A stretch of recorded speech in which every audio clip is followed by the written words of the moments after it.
Introduction. Upon entering the realm of Game of Thrones, I initially intended to rely on my familiarity with the plot to count the number of spikes on the Iron Throne. However, Darian, a scion of House Hightower, found himself compelled to toil in the fields.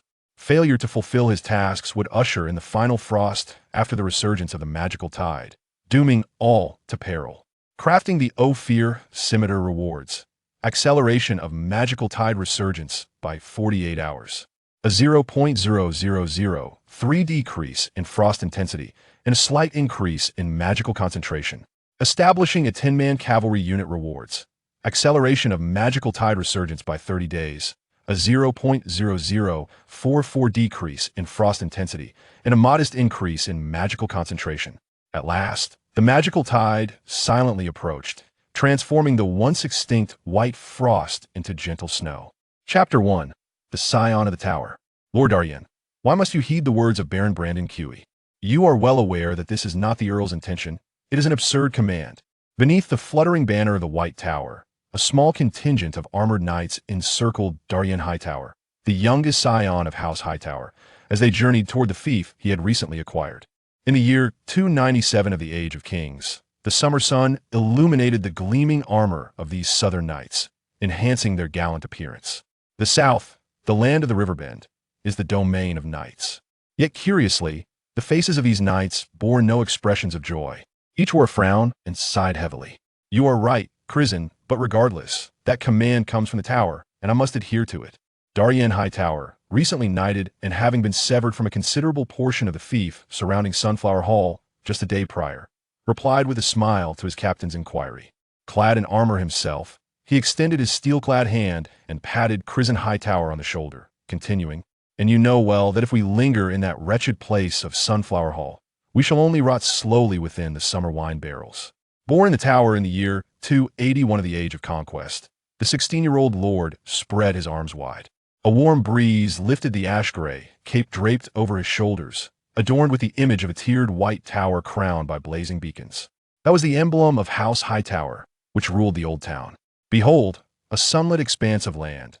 Unshackled, we can erect our own castle according to our desires, instead of languishing daily in that crumbling stone house of Sunflower Hall, staring vacantly at the summer sea. Why must I heed those commands? Because I cherish them dearly. Darian's voice resonated with enthusiasm. Though reluctant to dampen his lord's spirits, Crizin, as Darian's protector and a member from a collateral branch of the family, could not resist offering a gentle reminder. My lord, you have previously stated that you promised Sir Baylor to return to the family swiftly, yet we now must first manage our territory properly and await approval before we can return. Are you truly unconcerned? Glancing back at the throng of over 100 new subjects trailing behind, Crizin couldn't help but furrow his brow. Gently nudging his horse's belly, Darian was reminded of the events associated with the name Bale. He was not of this world, strictly speaking, he was not. Having traversed into this realm, he inherited the entirety of Darian Hightower's memories in a certain sense. He was indeed that very person. However, before he could discover his golden opportunity or a guiding mentor, as the fifth heir of the family, he inadvertently found himself ensnared in the treacherous power struggles of his lineage. Soon enough, some individuals, under the guise of training, cast him into the family stronghold of the Hightower vassal, the Hueys, specifically to the Sunflower Hall. Why did such disheartening events unfold right from the outset? The reason is quite simple. It was due to Lord Leighton Hightower, known as the Old Man of Oldtown, the voice of the Oldtown, the Lord of the Harbor, the Earl of the Towering Spire, and the Guardian of the Learning City, who had grown utterly weary of managing the family affairs. Indeed, after Darian turned 14, this powerful figure in the South took to daily studies of magical tomes at the pinnacle of the tower, accompanied by his eldest daughter, Marwin Hightower. What are they actually engaged in? Regrettably, aside from Earl Hightower himself, no one could fathom the nature of their pursuits. Consequently, the resultant power vacuum was swiftly filled by his 5 sons, with the mere boy Darian clearly nothing more than a token presence among them. Being unceremoniously expelled from the tower was both unexpected and anticipated. The elder cared little for anyone. Upon reaching Sunflower Hall, Darian had hoped to escape the convolutions within the tower. Yet, to his dismay, the Viscount Branton Huey had already discreetly taken a stance against him, the unwelcome guest of the Hightower, regarding him with disdain and never offering a kind glance. Darian understood, well, that since the commencement of the conquest era 298 years ago, a grand performance was about to unfold. As the safest haven among the Seven Kingdoms, he did not believe he could achieve much. Though the Hightowers were formidable, they were not the core family, at least not at present. For a newly appointed knight with a modest fief, it was utterly impossible to accomplish anything noteworthy. Surely, he could not march directly to the throne and inform the inebriated king that his heir was sired by another. Darian was no cat, he had but one life, and should Robert strike him down, it would be the end. Survival was paramount after all. Opportunities would eventually arise. However, all of this was shattered one sunny afternoon by a gift from his father, delivered from the tower. Darian had never anticipated that his source of aid would not manifest as a mere whisper in his ear. It was a book, a tome that only he could comprehend. The distorted and unfamiliar characters bore a heart-stirring power. Those who come after. When someone finally opens this book and reads these words, it signifies that the chains of the end have begun to loosen. Perhaps you're unaware of what this means, but that is of no consequence. When the woman, bearing light and warmth, rises anew from the ashes of a distant corner of the world, the return of the tide of magic becomes inevitable. But do not forget, light does not shine upon all. Flames can indeed inflict harm, and the frost of the end shall return in due time. I have arranged certain matters for you, attend to them, and you shall be rewarded. Perhaps the end and the void are not the conclusion. This was inscribed on the title page. Yet, to the eyes of others, it appeared as nothing more than a blank page. Darian was uncertain whether this gift was a mere whim of his elusive father or held deeper significance. He understood clearly that he could not inquire about it. Perhaps every individual outside of destiny possesses their own uniqueness, such as himself, Darian Hightower, who was never meant to exist in this world. Sunlight danced upon Darian's youthful visage, and the neigh of a warhorse pulled his scattered thoughts back to the present. He touched the book resting against his chest, casting his gaze towards the still troubled face of Darian Hightower, answering a question that seemed to linger for ages. Let us focus on our own affairs. I am not concerned about when I will once again behold the towering spire ablaze with firework brilliance above the clouds. When the time comes for me to return, I shall do so naturally. The young lord gently nudged the horse's flank, urging the magnificent steed, which had journeyed from the trade routes of Essos, to quicken its pace. His voice resonated in the warm breeze of the 297th year of conquest. Speed up, my retainer. Now, let us venture forth to witness what the promised land bestowed upon us by the seven gods truly resembles. Chapter 2. The Emergence of Crisis. Darian's territory lay to the west of Sunflower Hall and to the south of Three Towers Fortress, at the edge of a coastal promontory. To the west was the Redwind Strait, gazing across at Green Pavilion Island, while to the south stretched the boundless summer sea. Although there were no significant rivers within his domain, the streams marked on the map and the ample rainfall indicated that it bore no essential difference from other parts of Riverbend. Abundance, prosperity. Darian brimmed with anticipation for his new home. However, as his warhorse carried him over the gentle hills, all his cherished hopes transformed into fleeting phantoms amidst the rising smoke. According to the map, this place should have been the only village within the entire territory. Yet it had vanished. Only a surprising expanse of ruins remained. The embers of the flames had yet to extinguish, indicating that the calamity had only just transpired. Darian inhaled sharply, exchanging a glance with the approaching Darian, and immediately reached a conclusion.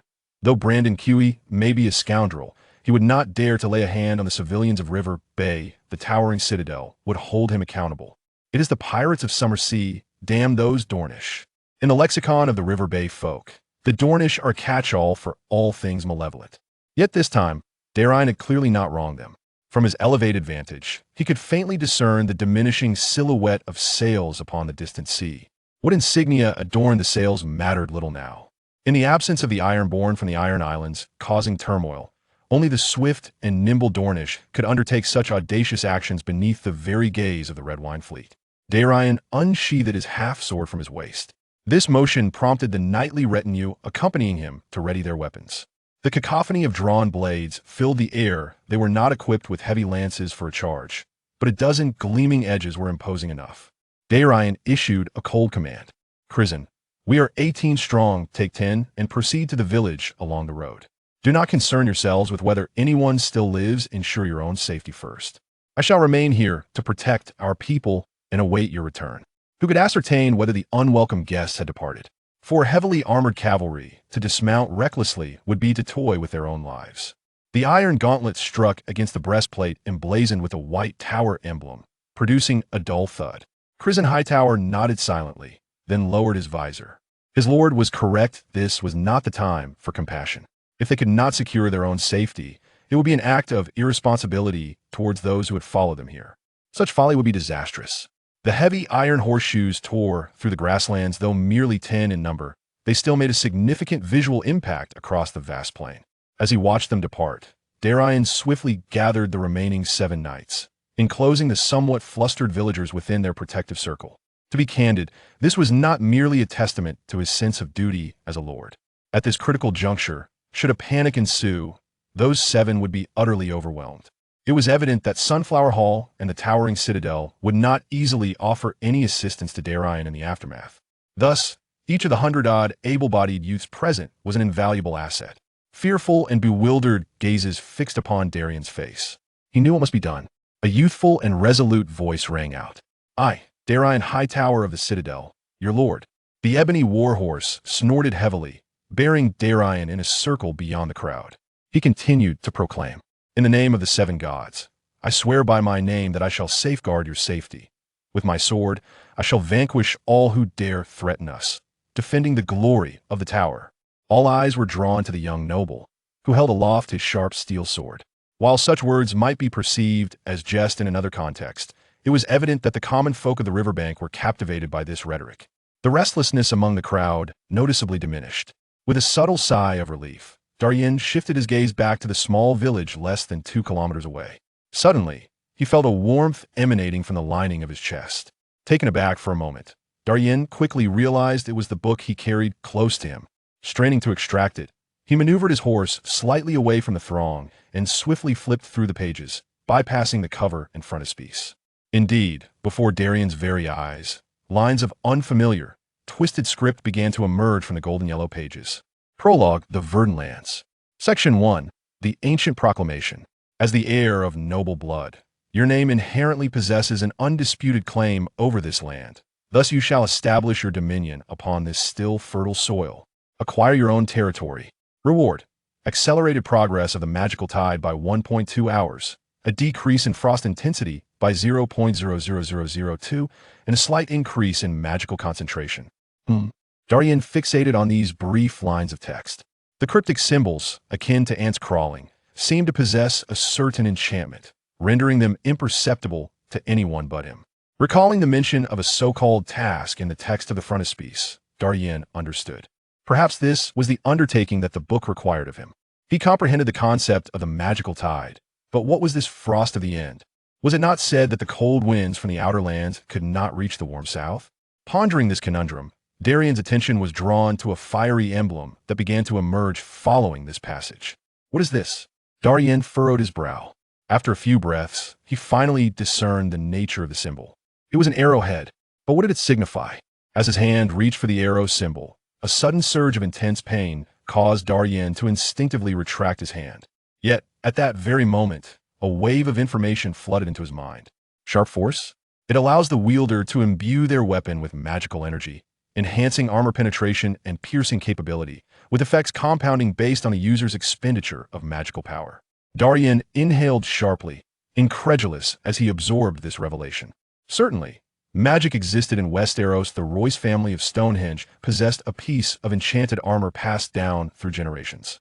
This was not an entirely unprecedented occurrence. Before he could fully embrace his joy, Darian immediately recognized a pressing issue. He possessed no magical powers.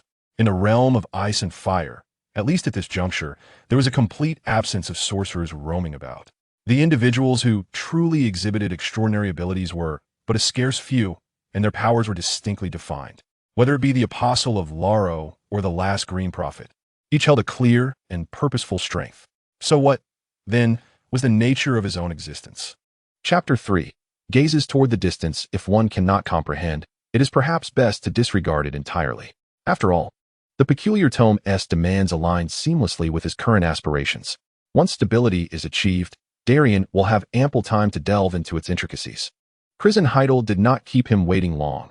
In approximately 15 minutes, a cavalry of 10 returned, although none bore any visible wounds. The somber expressions on their faces indicated that matters were far from favorable. As anticipated, the captain of his guard removed his helmet, his voice heavy with despair. "My lord, they're all dead, every last one. Not a soul survives."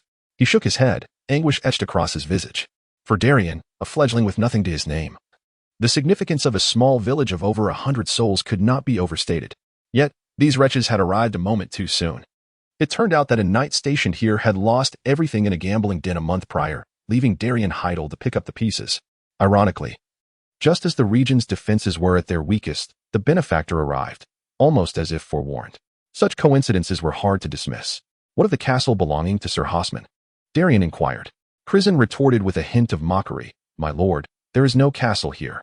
That gambler squandered all he possessed." He gestured towards a vast expanse of ruins atop the eastern hillside, continuing, "That was Sir Hosman's wooden abode. It has long since been reduced to ashes. This fool is now imprisoned in a cellar by Brandon Coué. Otherwise, he would be exuding the scent of roasted meat by now." After a moment's contemplation, Darian issued his command. "There is no longer any need for preservation here." He raised his longsword, pointing towards a remaining rise in the western territory. "We shall establish our camp there." Darian felt compelled to take this course of action. There were unspoken thoughts in Crisin's mind, yet Darian understood. The village now resembled a hellish tableau, and establishing a camp in such a place would surely result in the flight of the unarmed inhabitants within days. Fear, in most situations, surpasses honor, and Darian was acutely aware of this truth. The chosen location was a hill on the forest's edge, deemed the safest haven in the vicinity. He instructed his men to set up camp. While the men would procure tools for timber, the women would gather wild fruits, and the remainder would prepare dinner. Dismounting, Darian sheathed his sword. It was a necessary measure, as the tents they had brought were insufficient to accommodate everyone, even in the height of summer. Sleeping outdoors at night significantly increases the risk of illness, especially under the current medical conditions in Westeros. Without a bachelor's degree, the mortality rate following illness is alarmingly high. The commands of Darian were faithfully executed by the vassals. This is not to imply the nature of his prestige. In truth, these farmers from the fields of the Sunflower Hall were previously unaware of who Darian was. Yet, such is human nature, in a state of fear, one instinctively seeks the protection of the strong. Darian, along with his family crest, the remaining 17 steeds of his cavalry, and their longswords naturally assumed this role. Thus, it was evident that over 100 individuals immediately busied themselves.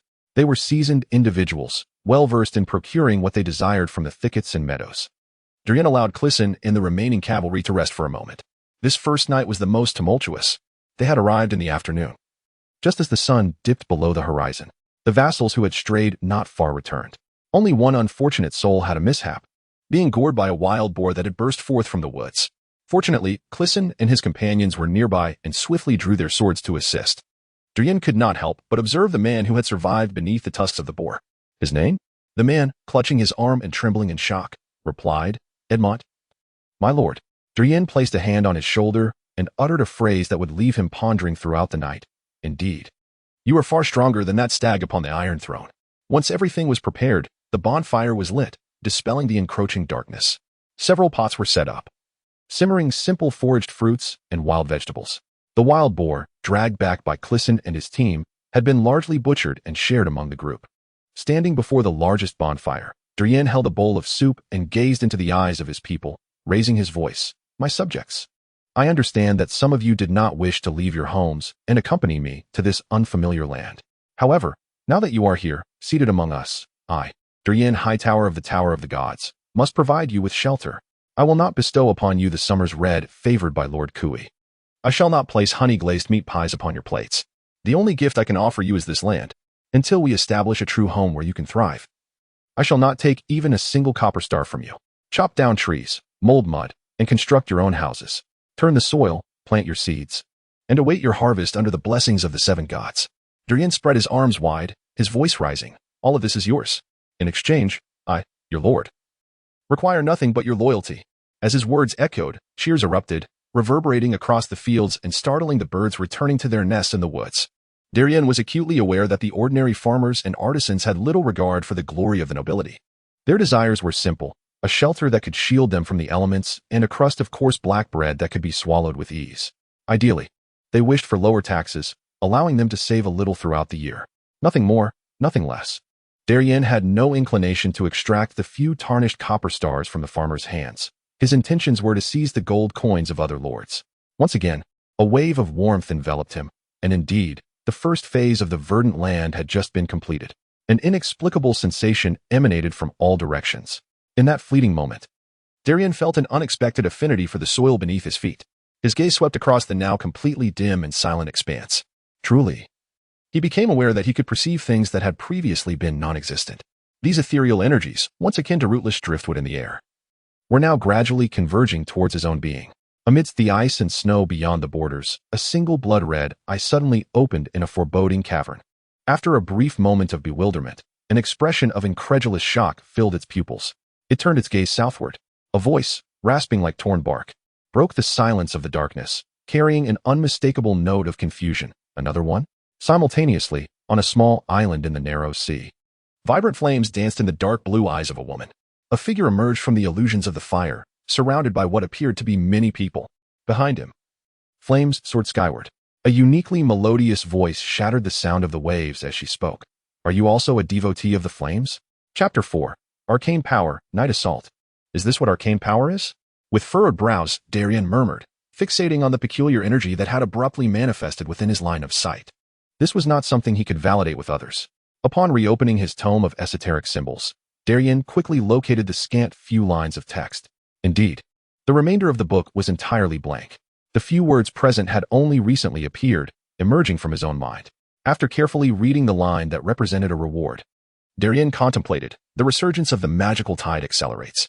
If he recalled correctly, once the young queen in Exos birthed her dragon, the world's magic began to awaken. However, it would be inappropriate to term it as a magical tide. Thus, it was likely referring to something else entirely. Accelerating by 12 hours, yet without a countdown. What significance did this number hold? Meanwhile, the final frost's intensity had diminished by 1 percentage point. Setting aside the peculiar notion of how this entity comprehended percentages, it was evident that the frost would arrive alongside the resurgence of the magical tide. It seemed that this phenomenon would not merely align with the level of the Night King, as the timing did not coincide, nor could it be accurately described as an end. After all, a single dragon crystal dagger is sufficient to resolve any issues, so how significant could the problems truly be? Ultimately, it is the matter of magical concentration that weighs heavily on my mind. I now comprehend that the enhancement is not merely about myself. It appears that Darian's earlier concerns about this tome were unfounded, yet now, the enigmatic and ineffable magical essence lingers around him, which speaks volumes. Regrettably, he can only manipulate a minuscule fraction of it, rendering him powerless to effect any change. Does it hold any utility? Indeed. However, I remain uncertain as to how to activate the sharp enchantment for weapons. Curse it, no one is here to instruct me. With a self-deprecating chuckle, Darian continued to organize his thoughts. According to the book's description, my task is to follow its guidance and accomplish certain objectives to counteract the impending crisis brought forth by the White Frost.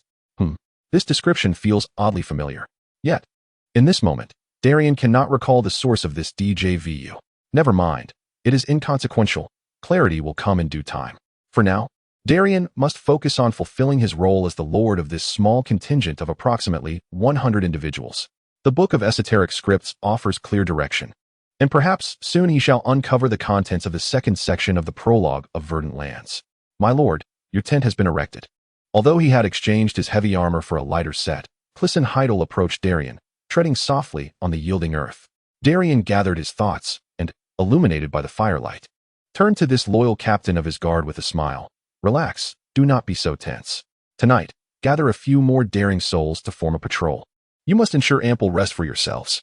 Nodding slightly, Darian recognized his lord's unpretentious nature and refrained from uttering any insincere pleasantries. My lord, you should retire for now. But do be cautious and avoid becoming too relaxed. Darian understood Darian's implication and patted the hilt of his sword at his waist, replying, rest assured. This weapon remains at my bedside. What he referred to as a bed was, in truth, merely a stone slab covered with a pile of foraged grasses. Should his father embark on a journey, he might very well carry a mattress for him. When departing from the Sunflower Hall, Darian preferred to bring along additional provisions or essential tools rather than waste time on superfluous items. Upon lifting the flap of his tent, a family guard stood waiting outside. Regardless of circumstances, Darian Hightower is undeniably of noble lineage. Even after being effectively exiled from the Tower of the Skies, the heir, Bale Hightower, has assigned him a few distant relatives or seasoned veterans to serve as protectors.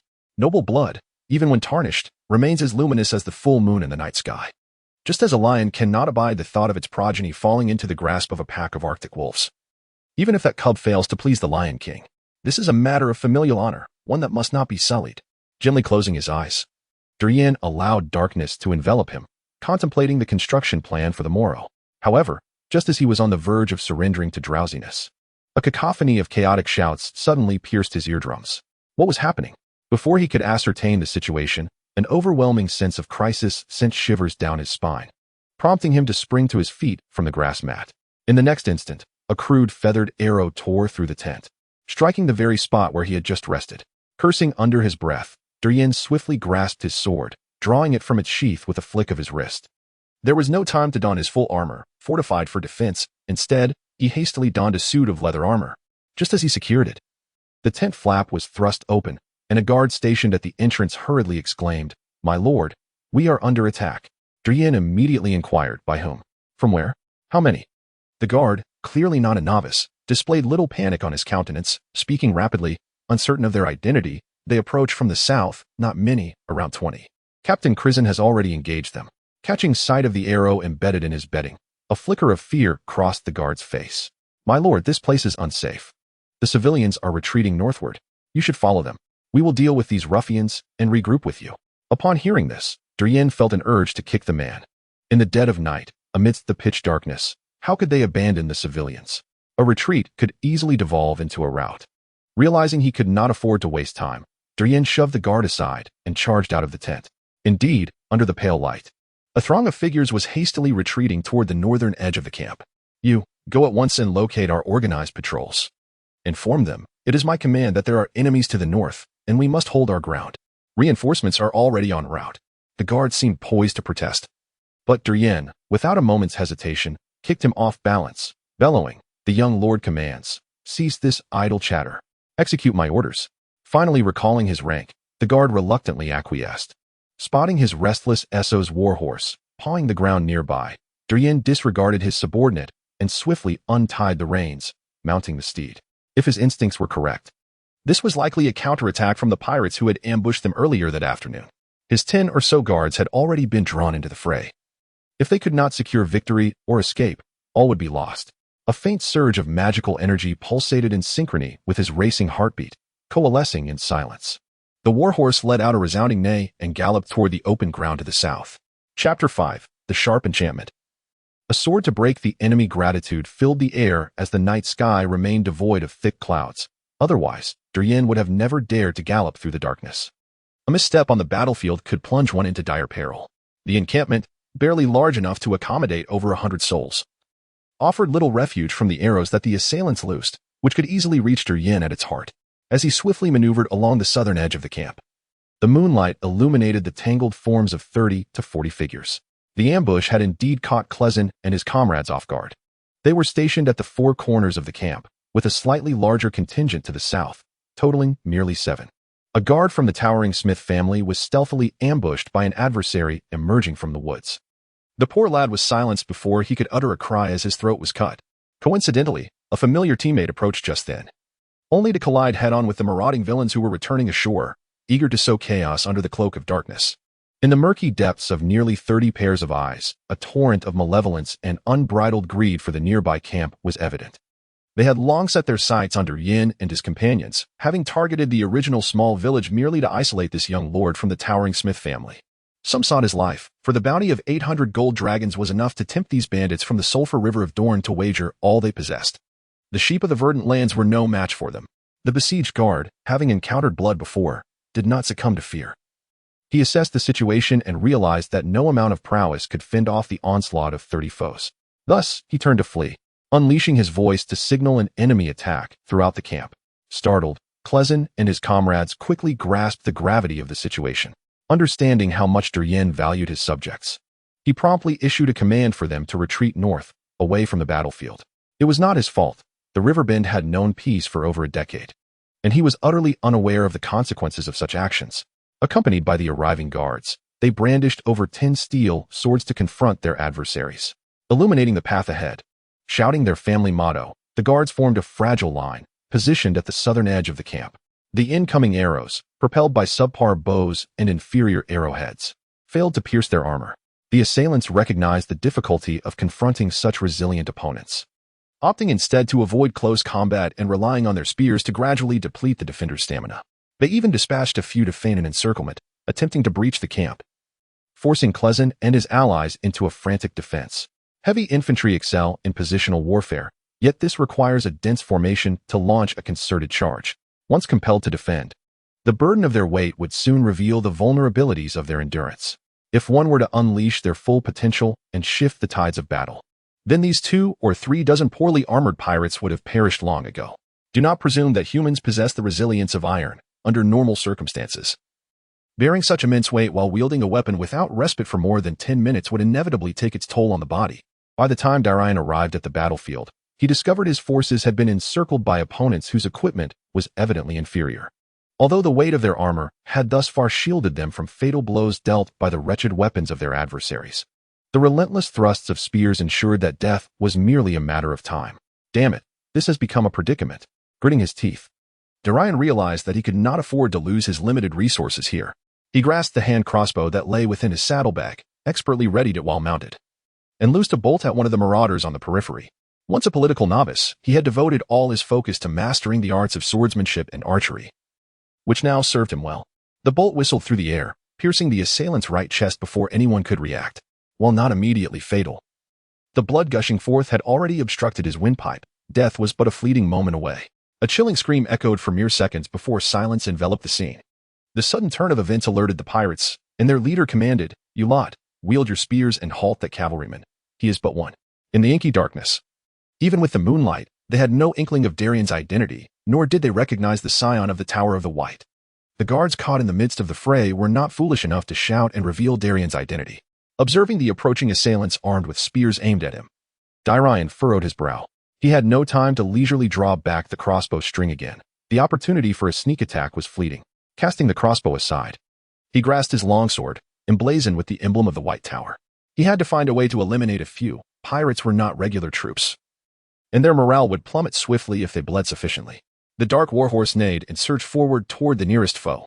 Skillfully dodging the spear that sliced through the air toward his right arm, the steel blade glinted in the moonlight, elegantly severing the assailant's carotid artery. The horse and the body collided, warm blood splattering across the verdant wild grass of the riverbank. Another soul was claimed. Darian had anticipated that the demise of one of their own would instill fear in the spear wielders. Yet, for reasons unknown, he observed not much fear in their eyes. Rather, the majority reflected an insatiable greed. With no time for contemplation, he crouched to evade a strike aimed at his back and urged his steed to swiftly retreat. However, riding at night was inherently perilous. Before he could make much distance, his body suddenly lost balance, and both he and the horse were unceremoniously thrown to the ground. The leg bones of the Erosis warhorse endured the test, yet Darian, hastily rising, found no time to mount. With a sharp slap to the creature's rear, he urged it to flee swiftly. He had no desire for anyone to charge at him while riding it. 6 remained. Damn it, caution was imperative. His heart raced, the surrounding thin magic coalescing around him like a congested flood, devoid of an outlet. His brow twitched violently as 6 grimy spears were thrust before him.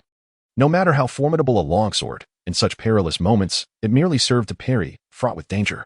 Finding himself cornered at the stream's edge, Darian's simmering anger finally eclipsed his fear.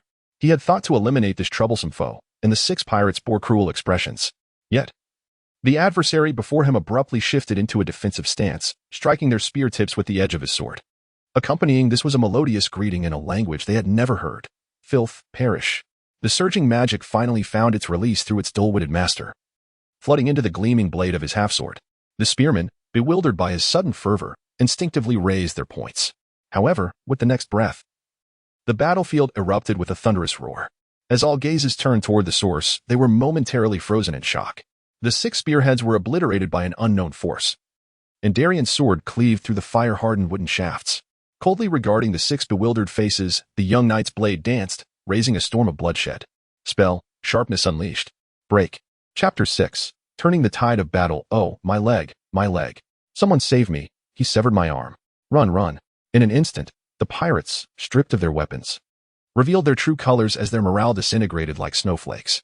Seizing the moment, Darian charged forth, The pirates, armed only with broken wooden sticks, could not mount any effective defense. In an instant, his sweeping swordplay tore through their chests, severed limbs, and even sent heads soaring. 3 of the 6 perished in a heartbeat. The remaining 3 turned to flee. In their panic, one stumbled over a stone hidden in the earth, and a bloodied steel sword pierced through his chest, utterly extinguishing his life. Picking up a discarded spear near a fallen pirate's body, Darian aimed and hurled it with force. Though the darkness led to a miscalculation in distance, it successfully penetrated another's thigh. The gruesome sound of steel sinking into flesh echoed as the horrifying realization struck all pirates on this silent battlefield. The sudden turn of events brought an abrupt halt to the actions of the pirates besieging the guards. It wasn't until the final fortunate soul, his face a mask of terror and empty-handed, dashed towards them that they began to comprehend the situation. The pirate leader gazed at the figure approaching with deliberate strides. Seemingly draped in moonlight and wielding a bloodied sword, his lips turning pale. By the 7 layers of hell, could that be the Dawn Sword? It was a pity these individuals were so uncultured, entirely oblivious to the fact that the late Arthur Dane was also a Dornishman. Meanwhile, on the side of Clisson, they finally caught their breath, panting heavily. In warfare, encirclement is an abstract concept. 10,000 can surround 50,000, yet at times, 50,000 cannot contain 10,000. In the current scenario, the pirates, despite their numerical superiority, felt ensnared. The looming threat from behind compelled them to divert some of their forces to confront Darian, which consequently alleviated the pressure faced by Clisson and his comrades. Raising the sword glistening with moonlight, Darian was filled with profound reflections. So this is how magic is wielded. Alas, my meager reserves can only sustain such power for a fleeting moment. Casting a glance at the suspended droplets of blood above, he coldly flicked them away. Excellent. It appears the teachings of the Tome of Esoteric Runes have proven beneficial. A familiar sensation of heat surged from his chest, evidently. The power contained within was once again surging forth from the parchment. However, Darian had no time to linger. He needed to deal with these ruffians first. Coming to a halt approximately 20 paces from the pirates, he raised his sword, its keen edge pointed menacingly ahead. This gesture was audacious in the extreme. Yet not a single pirate dared to advance. The battle-hardened leader quickly recognized that the tide of battle had turned. If they did not devise a plan to eliminate this unknown assailant, they would leave empty-handed today. He was acutely aware of his objective in this endeavor. Surely, the son of the Oldtown's elder, that noble named Darian Hightower, was currently cowering in a woman's embrace, trembling in fear. If they could eliminate that young man, their goal would be achieved. 800 golden dragons would afford them a lavish respite in Essos, allowing them to lay low until the storm passed. Yet, how could they hope to find that pampered noble without dispatching these pesky guards?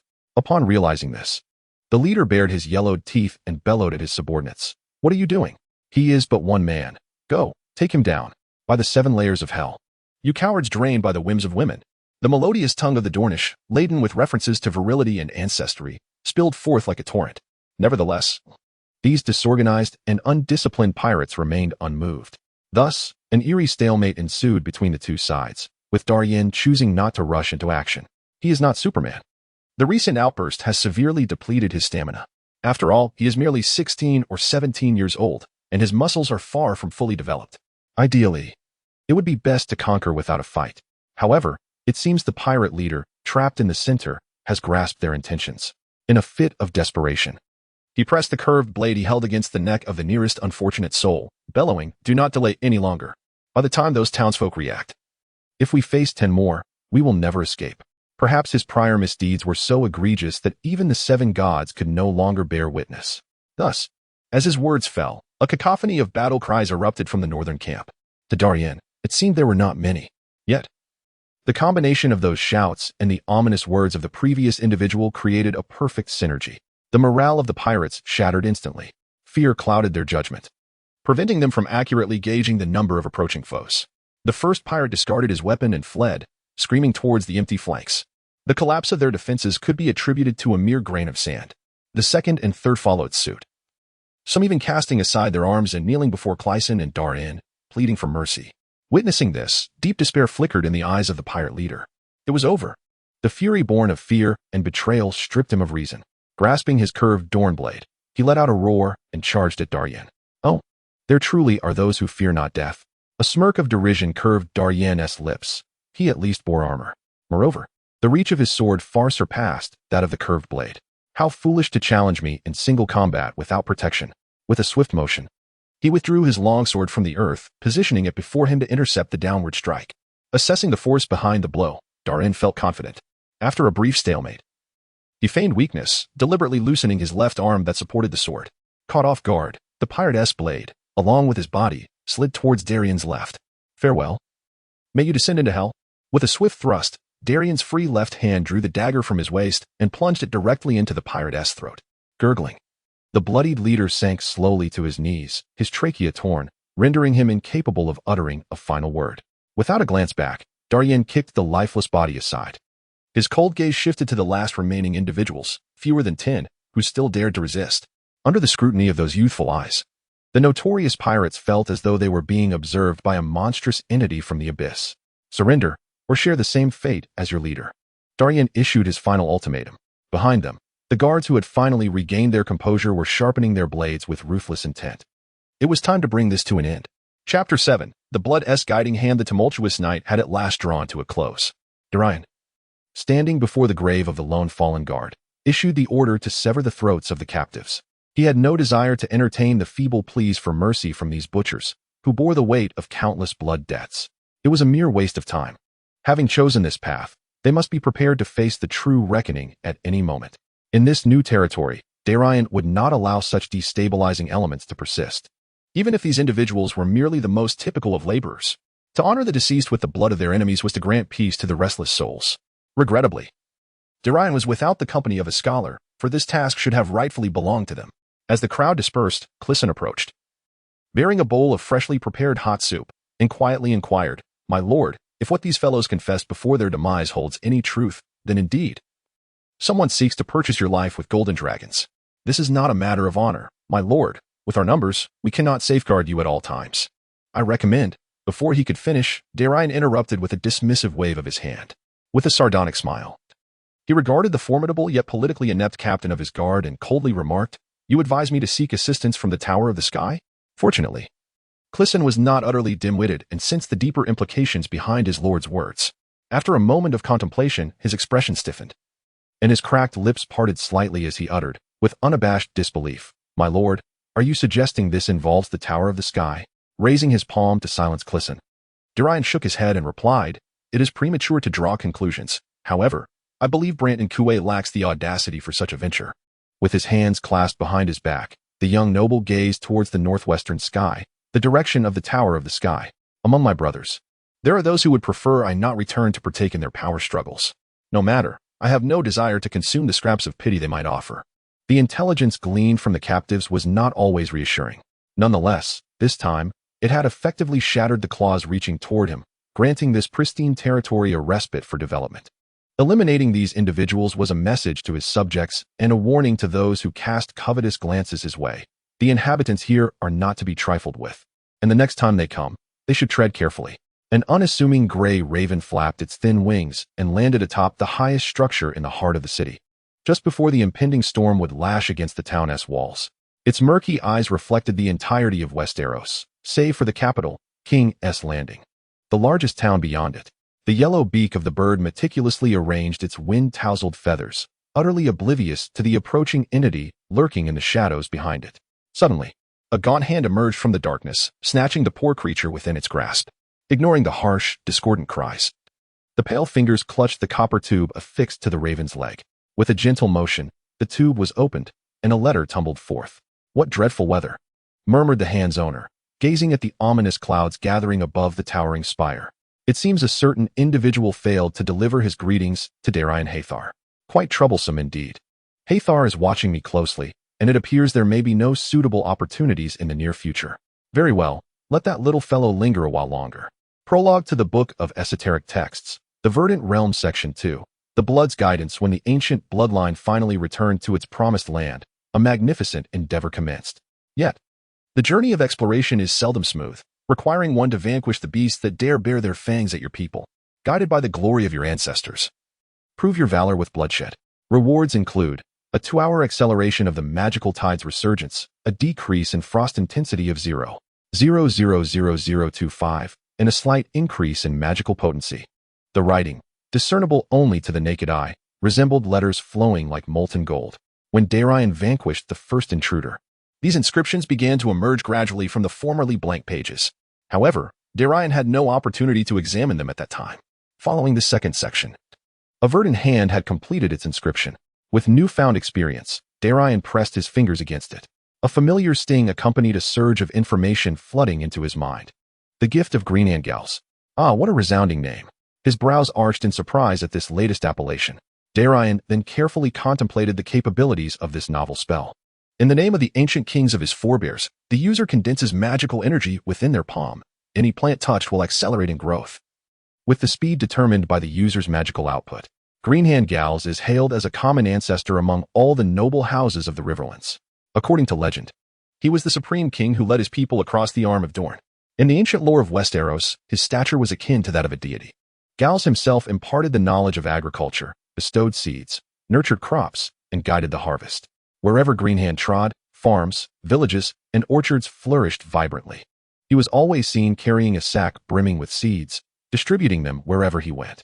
The most ancient tomes of the Citadel describe the sack as containing seeds from all the world's trees, grains, fruits, and flowers, seemingly endless. And the descendants of Gals, known by name and fame, were truly remarkable. The progenitor of the Gardner family, Garth Gardner, the vine of the Redwine family, Gilbert, and the oak shield of the Shield Islands, Owen, are notable figures. This is precisely why the nobility of the Reach looks down upon the current Tarly family. How could a steward usurp the rightful place of his lord? In terms of noble lineage, the present-day Highgarden Roses are scarcely worthy of even serving the esteemed lords. Undoubtedly, this situation is a consequence of the conqueror Aegon Targaryen's deliberate design. Each king who has occupied the Iron Throne has harbored both trepidation and vigilance towards this colossal entity in the south. After all, this land boasts the highest population in the Seven Kingdoms, the greatest agricultural yield, and the most formidable military force. Were it not for the gods' reluctance to bestow upon the Riverlands a true hero, the thorny roses might have long adorned every brick of the Red Keep. Speaking of which, the gift of the Green Hand, Garth's spell, proves to be quite valuable, especially in this nascent era rife with challenges. A granary brimming with provisions serves as a stabilizing ballast, wherever it may be found. Of course, this is contingent upon possessing the magical reserves necessary to sustain it. On that note, listen. How many more days can our food supply sustain us? Darian inquired. Chapter 8. The Wooden Walls, the embryonic settlement. Fortunately, in the initial battle for the territory, the precious food supplies remained unscathed. Previously, Darian had managed to procure a substantial quantity of provisions from Lord Branton Coe of the Sunflower Hall. At least on the surface, this vassal of House Hightower dared not act against Darian, a scion of the family. Yet, it was widely acknowledged that this rogue undoubtedly had a hidden patron. While an ample food supply is good news, without timely organization of production, it would all be for naught. One cannot rely on the surrounding woods to consistently provide sustenance for over 100 individuals. Moreover, the recent surprise attack served as an alarming wake-up call for Darian. Constructing stone walls like those of Oldtown or Highgarden is a distant dream with merely 100 individuals and a lord whose purse is as empty as his face is clean. However, the living must not be left to suffer. If stone is not feasible, then wood will suffice. Fortunately, this coastal territory is abundant with forests. Darian and his men first delineated the Lord's dwelling area. It was not a matter of eagerness for comfort, but rather a customary practice when developing new lands and establishing a castle or settlement. First, the Lord's abode must be prepared, allowing the vassals to feel secure in arranging their own homes. Strong men turned the soil, driving in the wooden stakes prepared by the carpenters as a foundation. Darian intended to follow in the footsteps of his predecessor, Sir Hosman, by erecting a 2-story wooden house. Surrounding this structure, he envisioned a circle of logs as a core, coated with mud to form rudimentary earthen walls. My dear, Clyson remarked with a furrowed brow, this approach is unlikely to endure for long. Subjected to the elements, the wood may well rot within 2 or 3 years. Having grown up in the Old Town, he was accustomed to the sturdy stone walls and the towering spires that reached for the heavens. He found it difficult to accept this newly constructed, diminutive structure, which hardly qualified as a wall. He feared that the master before him was merely indulging a fleeting whim. However, Darian merely cast a sidelong glance at him and waved his hand dismissively, responding, Clyson, in the future, refrain from contemplating how things will unfold 2 years hence. Focus on the present and what is immediately useful. The most effective plans are those that yield prompt results. Do you understand? Clyson, nearing 30, was momentarily taken aback by Darian's words. He was oblivious to the sigh of resignation that echoed within his master's heart. Darian longed for a long-term vision, a chance to flourish and seize opportunities for substantial gain. Yet, what was the present circumstance?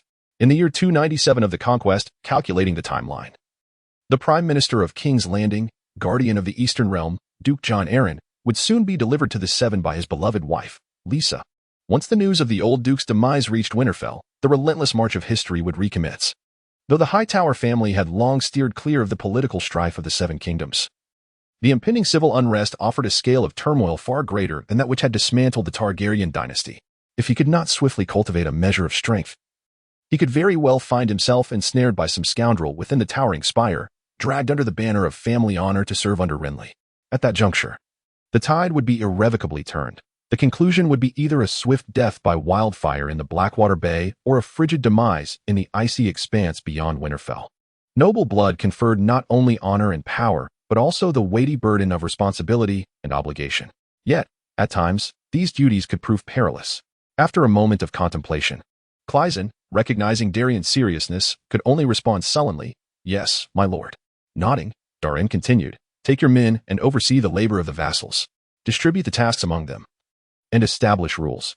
Whoever completes their assignment first and passes your inspection may select the finest timber for their own dwelling."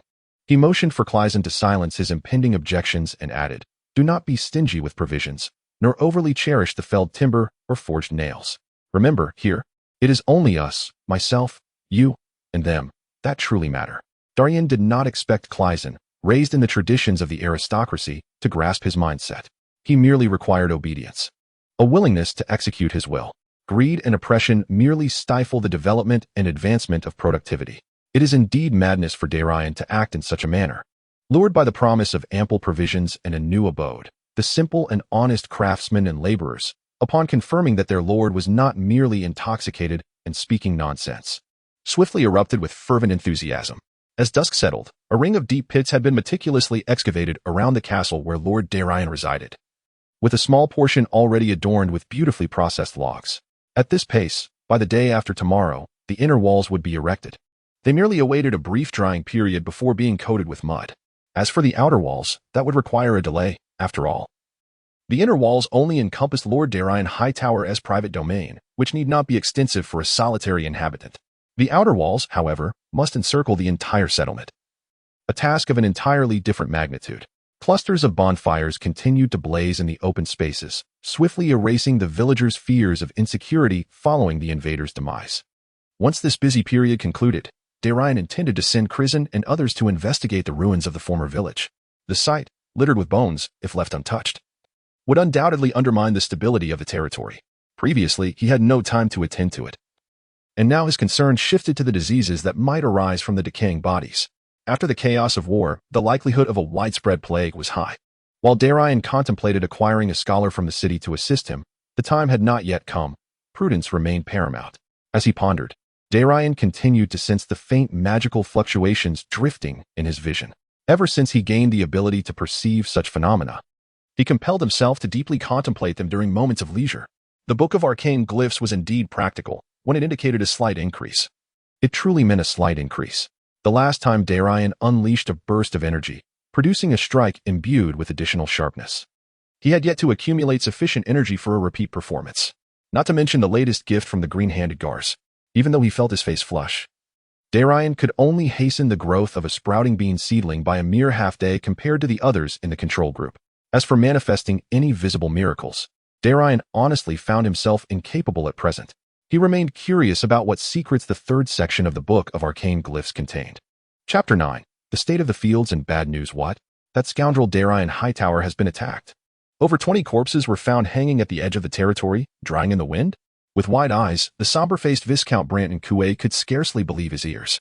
Upon receiving the report from his subordinate sent to monitor Darian's situation, this middle-aged man fell into deep contemplation. Swear to the seven gods, he truly knew nothing of this affair. However, he is by no means a fool. As soon as Darian Hightower entered the territory, he was swiftly met with death at the doorstep. Only a simpleton would believe this to be a mere coincidence. Branton Coué held a deep disdain for this foolish young man, whom he perceived to have lost his power. He consumed his provisions without offering anything in return. Although the landlord had ample supplies, why should he be obliged to share them with you? Nonetheless, he was acutely aware of how formidable that nobleman, the Count, had been in his youth, having secluded himself in the towering spire for all these years. Thus, he dared not act against Darian Hightower too rashly. Coincidentally, he had now allied himself with another faction of the Hightowers, intending to kick this young man to a remote corner, allowing him to frolic in the mud with the peasants. After all, a knightly domain hardly held any value. That fool Hosman couldn't even pay his taxes, and any hope for that place to flourish was sheer folly. This was the calculation that lingered in Brandon Couet's mind. However, he was utterly unwilling to let a scion of the Hightower line, still remembered by the towering spire, perish on his lands. Who could predict when that noble might take an interest in his own son? As his vassal, he would face utter ruin. The Sunflower Hall owed allegiance to Oldtown. Having no connection to Highgarden, should the old Hightower command his execution, even the Thorn Queen would not intervene. The incorporation of Oldtown into the Riverbend was, in itself, a product of past compromises.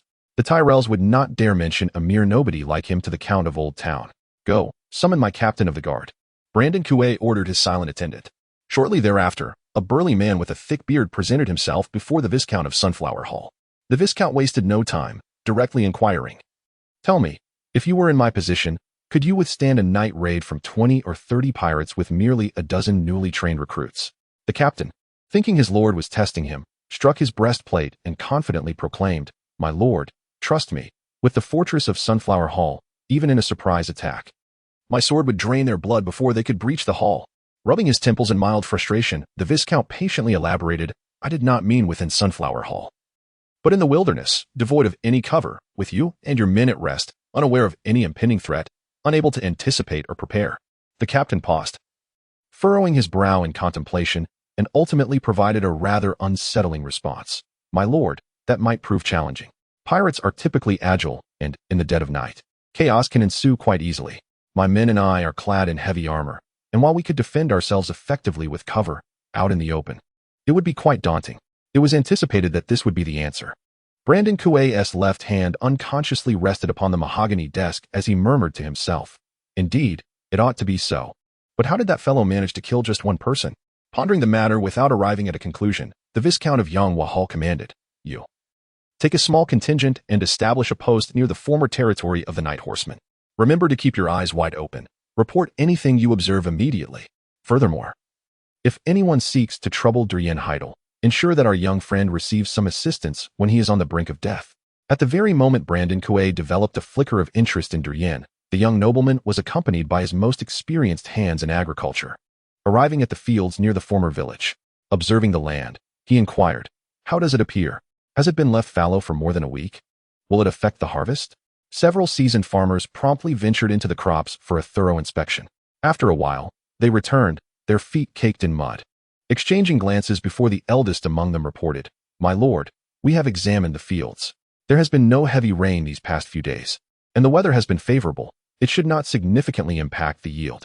However, he gritted his teeth, gesturing towards the fields behind him, "My lord, there is a scarcity of wheat here. The remainder consists of grapevines meant for winemaking.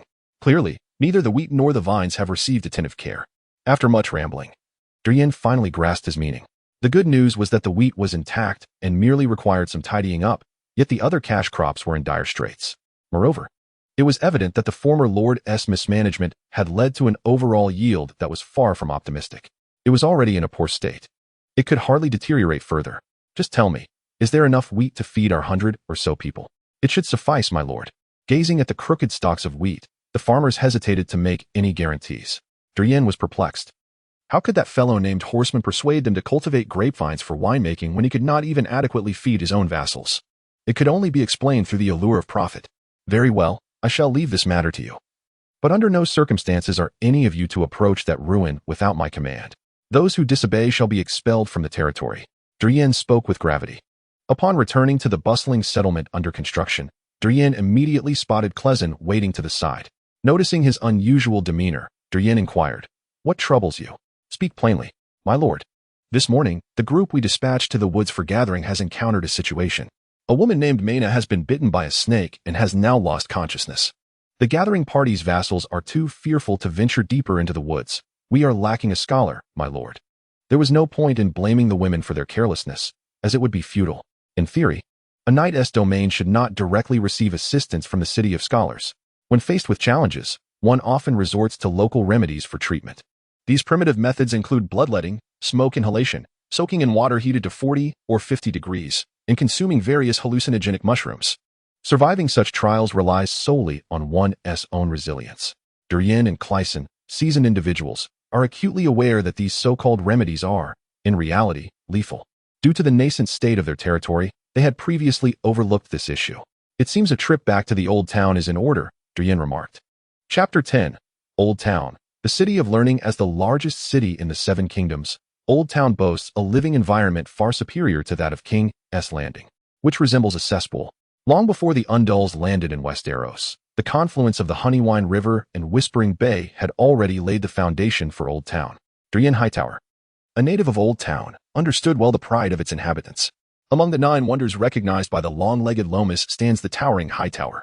The city of learning, which embodies the collective knowledge of Westeros, resides here. The Grand Cathedral, once blessed by the Seven, known as the Starry September, still stands resolutely. This is the wealthiest and most prosperous city in the realm. King's Landing? What a wretched place that is. In the upper echelons of Oldtown, discussions about it are often laced with disdain for upstarts. However, upon his return, Darian had no intention of engaging with such individuals. He didn't even bother to inform the Hightower about this matter. He intended to abduct a scholar and depart without delay. As for the likelihood of accomplishing his objective, Darian had already been questioned by his captain of guards no fewer than 80 times on the journey back from the territory to Oldtown. Darian, clad in the attire of a modest noble, rode into the city through the south gate of Oldtown, accompanied by Clyson. The remaining guards were stationed at the territory. Too many people would draw unnecessary attention and trouble. Moreover, the current territory could not afford a lapse in its defensive capabilities. Oh, 7 above, is that Bishop Darian? Is he preaching to the sailors near the docks again? Clyson exclaimed, recognizing the elderly figure standing on a platform amidst the gathering crowd. In the narrative of the Seven Kingdoms, Oldtown is somewhat analogous to the concept of an ancient capital. The religious atmosphere here is profoundly rich. Following Clyson's, Darian spotted Bishop Darian in a white robe amidst the throng. His gaze sharpened. To his astonishment, he perceived something unexpected. From Darian's perspective, the entirety of Oldtown was shrouded in a faint mist of magical energy, distinctly contrasting with his own territory and the places traversed along the way. Among the residents of Oldtown, regardless of their devoutness to the Seven, he detected no magical fluctuations. However, in the figure of the unfamiliar Bishop Darian, a faint response was discerned. Although that trace of magic was far more insubstantial than the mere puddle I had acquired just over a week ago, its existence was undeniable. My hand instinctively brushed against my chin, now adorned with the beginnings of a youthful stubble. Could it be that the 7 gods truly existed? Pondering this aloud, Darian furrowed his brow in contemplation. All along, he had regarded the so-called 7 gods, who had never manifested any miracles, as nothing more than a gaggle of gluttonous charlatans, tools employed to deceive the common folk and assist the kings in their governance. Yet now, his own eyes seemed to convey a starkly different narrative. Intriguing, Father of Heaven, Holy Mother, Warrior, Maiden, Smith, Crone, or the Stranger, who among you is the true embodiment? Or perhaps, are you all? Shaking his head, Darian recognized he had no time to delve into the mysteries concealed within. Perhaps, once he had cultivated his own domain, the priests of the 7 gods would emerge upon his lands. My lord, what captivates your attention? Darian's reverie was interrupted by the voice of Clyson. He had been gazing intently at Bishop Darian for so long that he had completely forgotten he was stationed on a bustling thoroughfare. Behind him, a multitude of pedestrians and carriages were obstructed by his presence. Had it not been for Clyson's shield, emblazoned with the family crest of a white tower on a gray field, the crowd would have surely voiced their grievances. A sentinel of the higher family, safeguarding another nobleman clad in finery. Regardless of the identity of this individual, the commoners were loath to provoke enmity with him. Noble blood and inherent power. This code had governed the land for millennia, deeply ingrained in the very marrow of its inhabitants. No one deemed it amiss. Oh, it's nothing. Let us proceed. Regaining his composure, Darian turned slightly, offering a nod as a gesture of apology, before leading Clyson toward the scholarly city situated in the eastern part of the town. The walls of the old town nearly enveloped the entirety of the academic city. The Hightower family rarely involved themselves in the affairs of the 7 kingdoms, leading many to believe that their martial prowess had waned. Content to exist as affluent landowners in a secluded corner by the Honeywine River. However, as a scion of the family, Darian could discern, even in the twilight of their power, the latent energy harbored by this ancient lineage. Since the establishment of the scholarly city, the family might had never allowed any outsiders to breach its boundaries. The Hightower clan would forever remain esteemed guests within the halls of the academic city. The contemporary Count Hightower, Darian's father, was particularly enamored with the study of magic, often emerging from the heights of the towering spire to engage in discussions with scholars within the city. Listen, have you ever visited the scholarly city? The two rode along the winding banks of the Honeywine River, eventually arriving at the grand entrance adorned with two verdant sphinx statues. Upon encountering the male and female creature, adorned with the body of a lion, wings of an eagle, and tail of a serpent, it became evident that they had finally arrived at the threshold of the Hall of Knowledge. Without the presence of adults, I am literate, and both of my parents are alive. Clyson innocently responded with what seemed to be a nonsensical remark. However, in truth, for the ordinary inhabitants of the Oldtown, the City of Learning has never represented bound tomes collecting dust upon rows of shelves. It is certainly not a pursuit aimed at crafting one's own academic laurels through a relentless study. In reality, their passage through this grand entrance primarily leads them to the administrative desk, where they seek the assistance of financially constrained bachelor scholars, hiring them to read letters sent by friends and family. Alternatively, they may be in search of a low-cost solution for an ailment or, with a sense of impending return to the embrace of the gods, wish to ensure their assets are safeguarded by having these formidable individuals draft the most meticulous of wills. In essence, a resplendent place is undoubtedly upheld by countless silent figures concealed within the shadows. Thus, today, I shall take you to witness the world beyond the administrative desk. As the two approached the entrance, a perceptive stable boy had already noticed their arrival and greeted them with a beaming smile. Dismounting and handing the reins to him, Darian offered 2 copper stars without further ado. Those engaged in such tasks tend to gauge their patrons, showcasing their finest smiles to the most noble of guests. Therefore, it was merely a moment of observation. Ascending the stone platform, the slanting rays of sunlight cast the shadow of the Sphinx long upon the ground.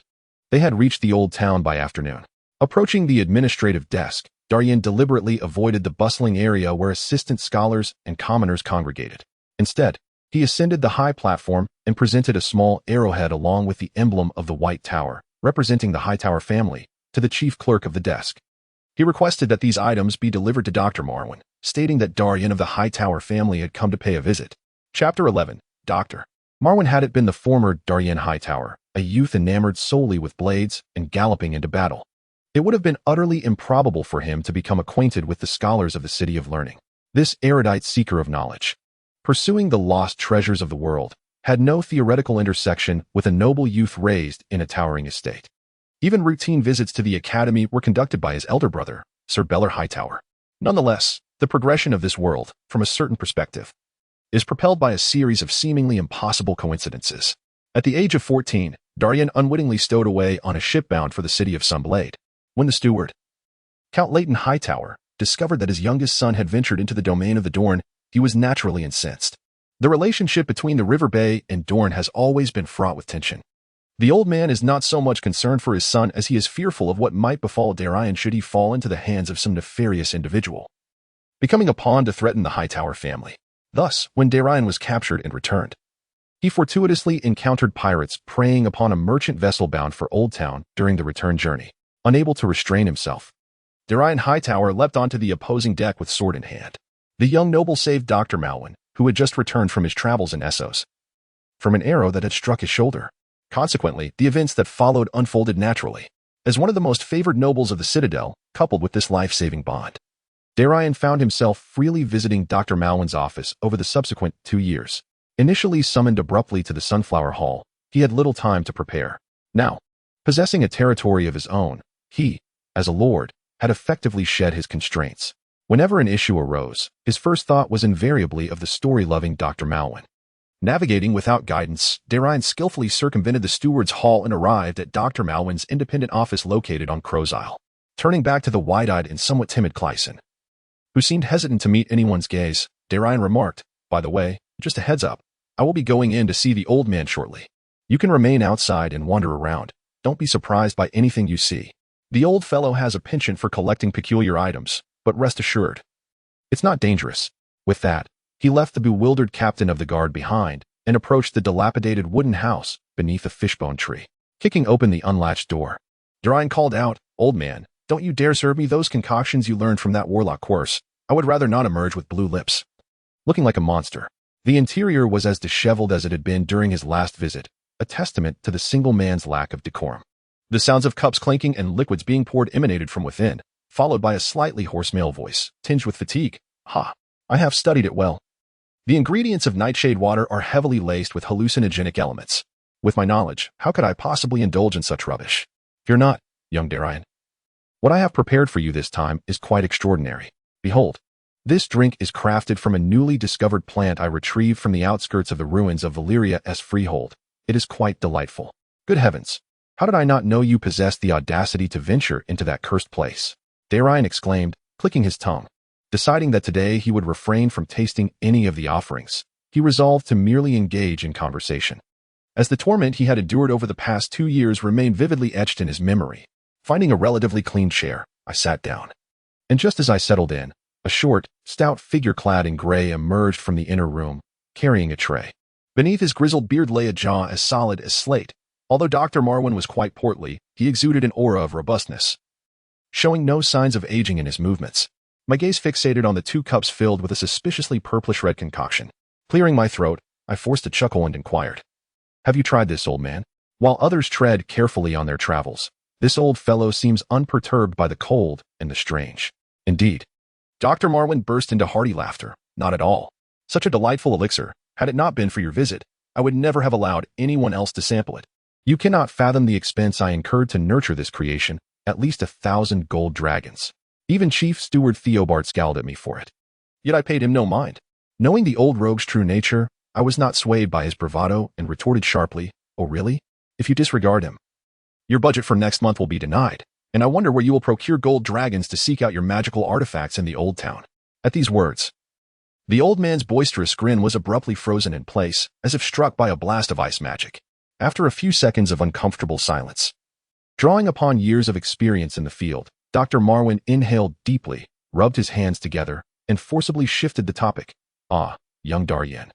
I've heard you've been assigned to the Sunflower Hall. What is the story behind that?"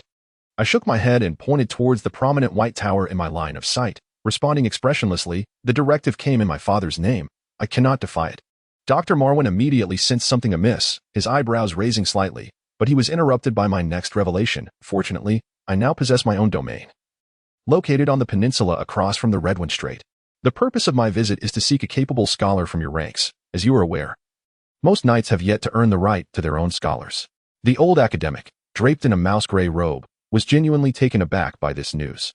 A fleeting look of bewilderment crossed his brown eyes. When I first encountered Darian, he was merely a lad wielding a sword without a sense of the world's vastness. Yet now, he had become a knight with his own territory. No more pleasantries. Do you have any suitable candidates here? I do not intend to linger in the old town. He was still uncertain which figure from the towering spire had caused him trouble. But he knew that with every passing second spent here, the likelihood of encountering complications only increased. "No, those gray-robed sheep do not comprehend my research," the old man replied, shaking a necklace that could be wielded as a weapon, pointing to one of its clasps. Valerium's steel chain, representing mastery in magic and mysticism. With a tone laced with sarcasm, Marwin coldly remarked, "Who would bother studying such trivial matters?" Nodding thoughtfully, Darian stroked his chin and tentatively inquired, "Why don't you accompany me and serve as my scholar?"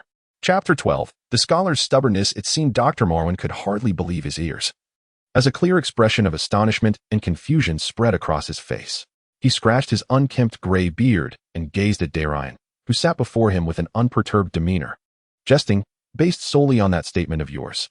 It would be no injustice to leave you atop the towering spire to endure the relentless sea winds for a day and a night." This was not mere arrogance on Marwin's part, it was a reflection of reality.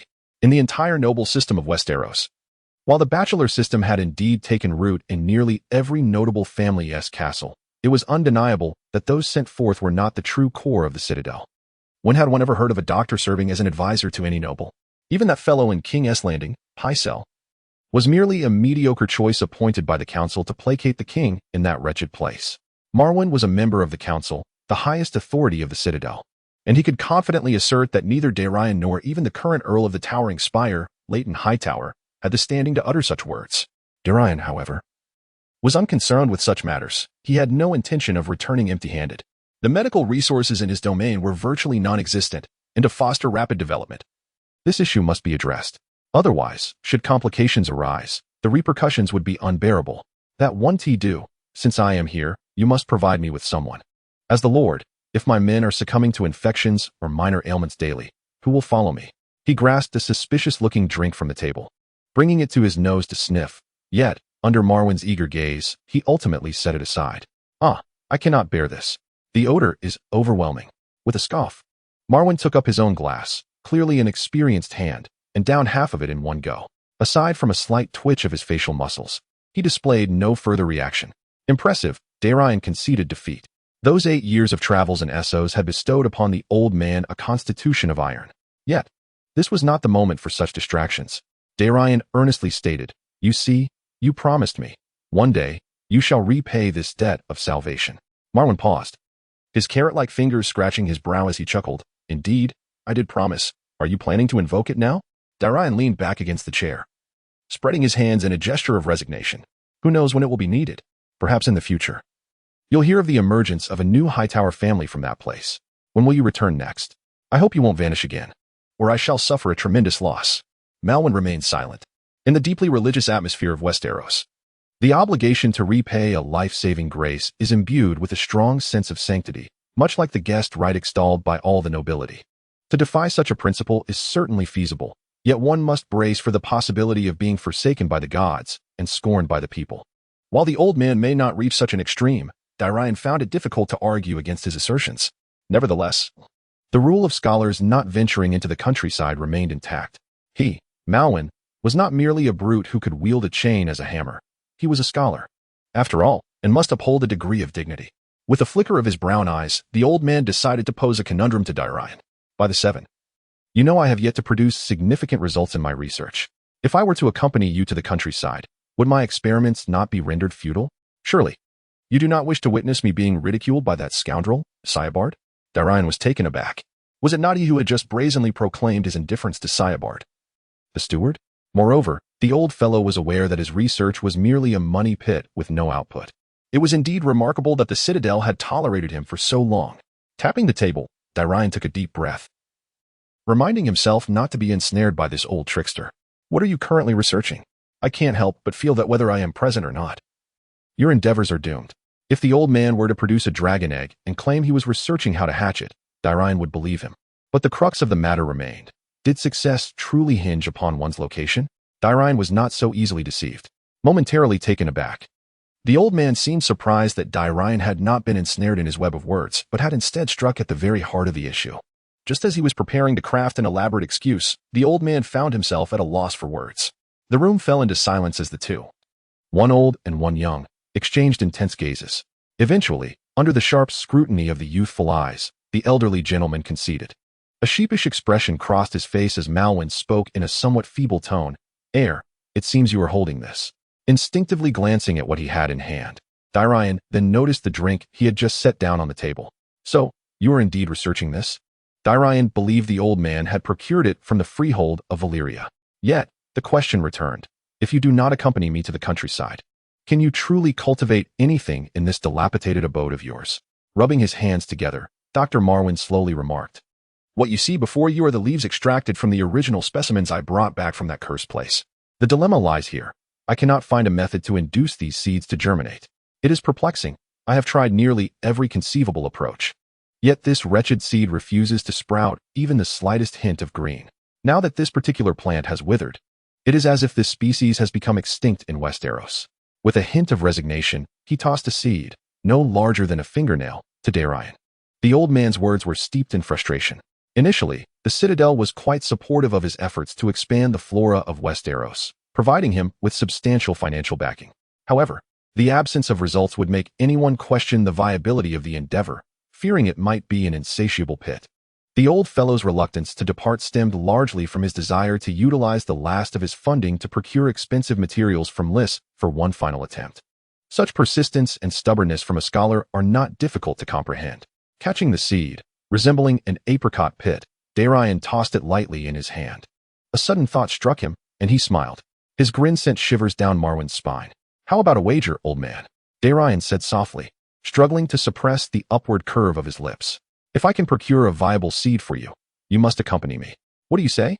Chapter 13. The gift of the green hand in the name of the ancient kings of our ancestors. The user concentrates magical power in the palm of their hand, causing any touch plant to accelerate its growth, the speed of which depends on the user's magical output. Darian recalled the description of the spell known as the gift of the green hand. Ever since he acquired this spell, he had considered it rather trivial, far less beneficial than the first enchantment of sharpness he had cast on his weapon. Thus, after a brief test, he had relegated it to obscurity. However, upon hearing Marwin's words, this dusty spell suddenly surged to the forefront of his mind. If conventional methods fail to make the seeds germinate, Darian believed in the veracity of that statement. A scholar from the Citadel possessed far greater energy than outsiders might perceive. The resources at their disposal could encompass nearly all known agricultural techniques in Westeros. Therefore, Darian concluded that the issue did not lie within the cultivation methods themselves. If the planting process was sound, then the problem must reside solely within this seed.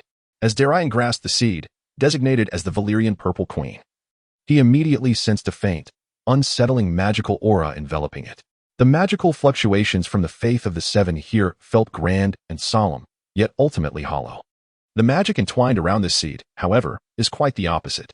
Though it resembles a dying ember, its essence is one of extreme volatility and fervor, akin to the 14 fiery peaks that shattered the very foundation of the freehold of Valyria. This arcane force binds the seed, obstinately repelling the divine energies of the Seven that draw near. He now comprehends why growth eludes him, because the foreign visitor has been rejected by this land. Yet, the magical gift from the green-handed Gars is precisely what can resolve this dilemma. The seed's life is ensnared by the magic of another realm, but after all, this is their domain, rendering that ephemeral magic rootless and insubstantial. Now, it is a matter of whose magic prevails. Upon hearing Darian's words, Dr. Marwin chuckled.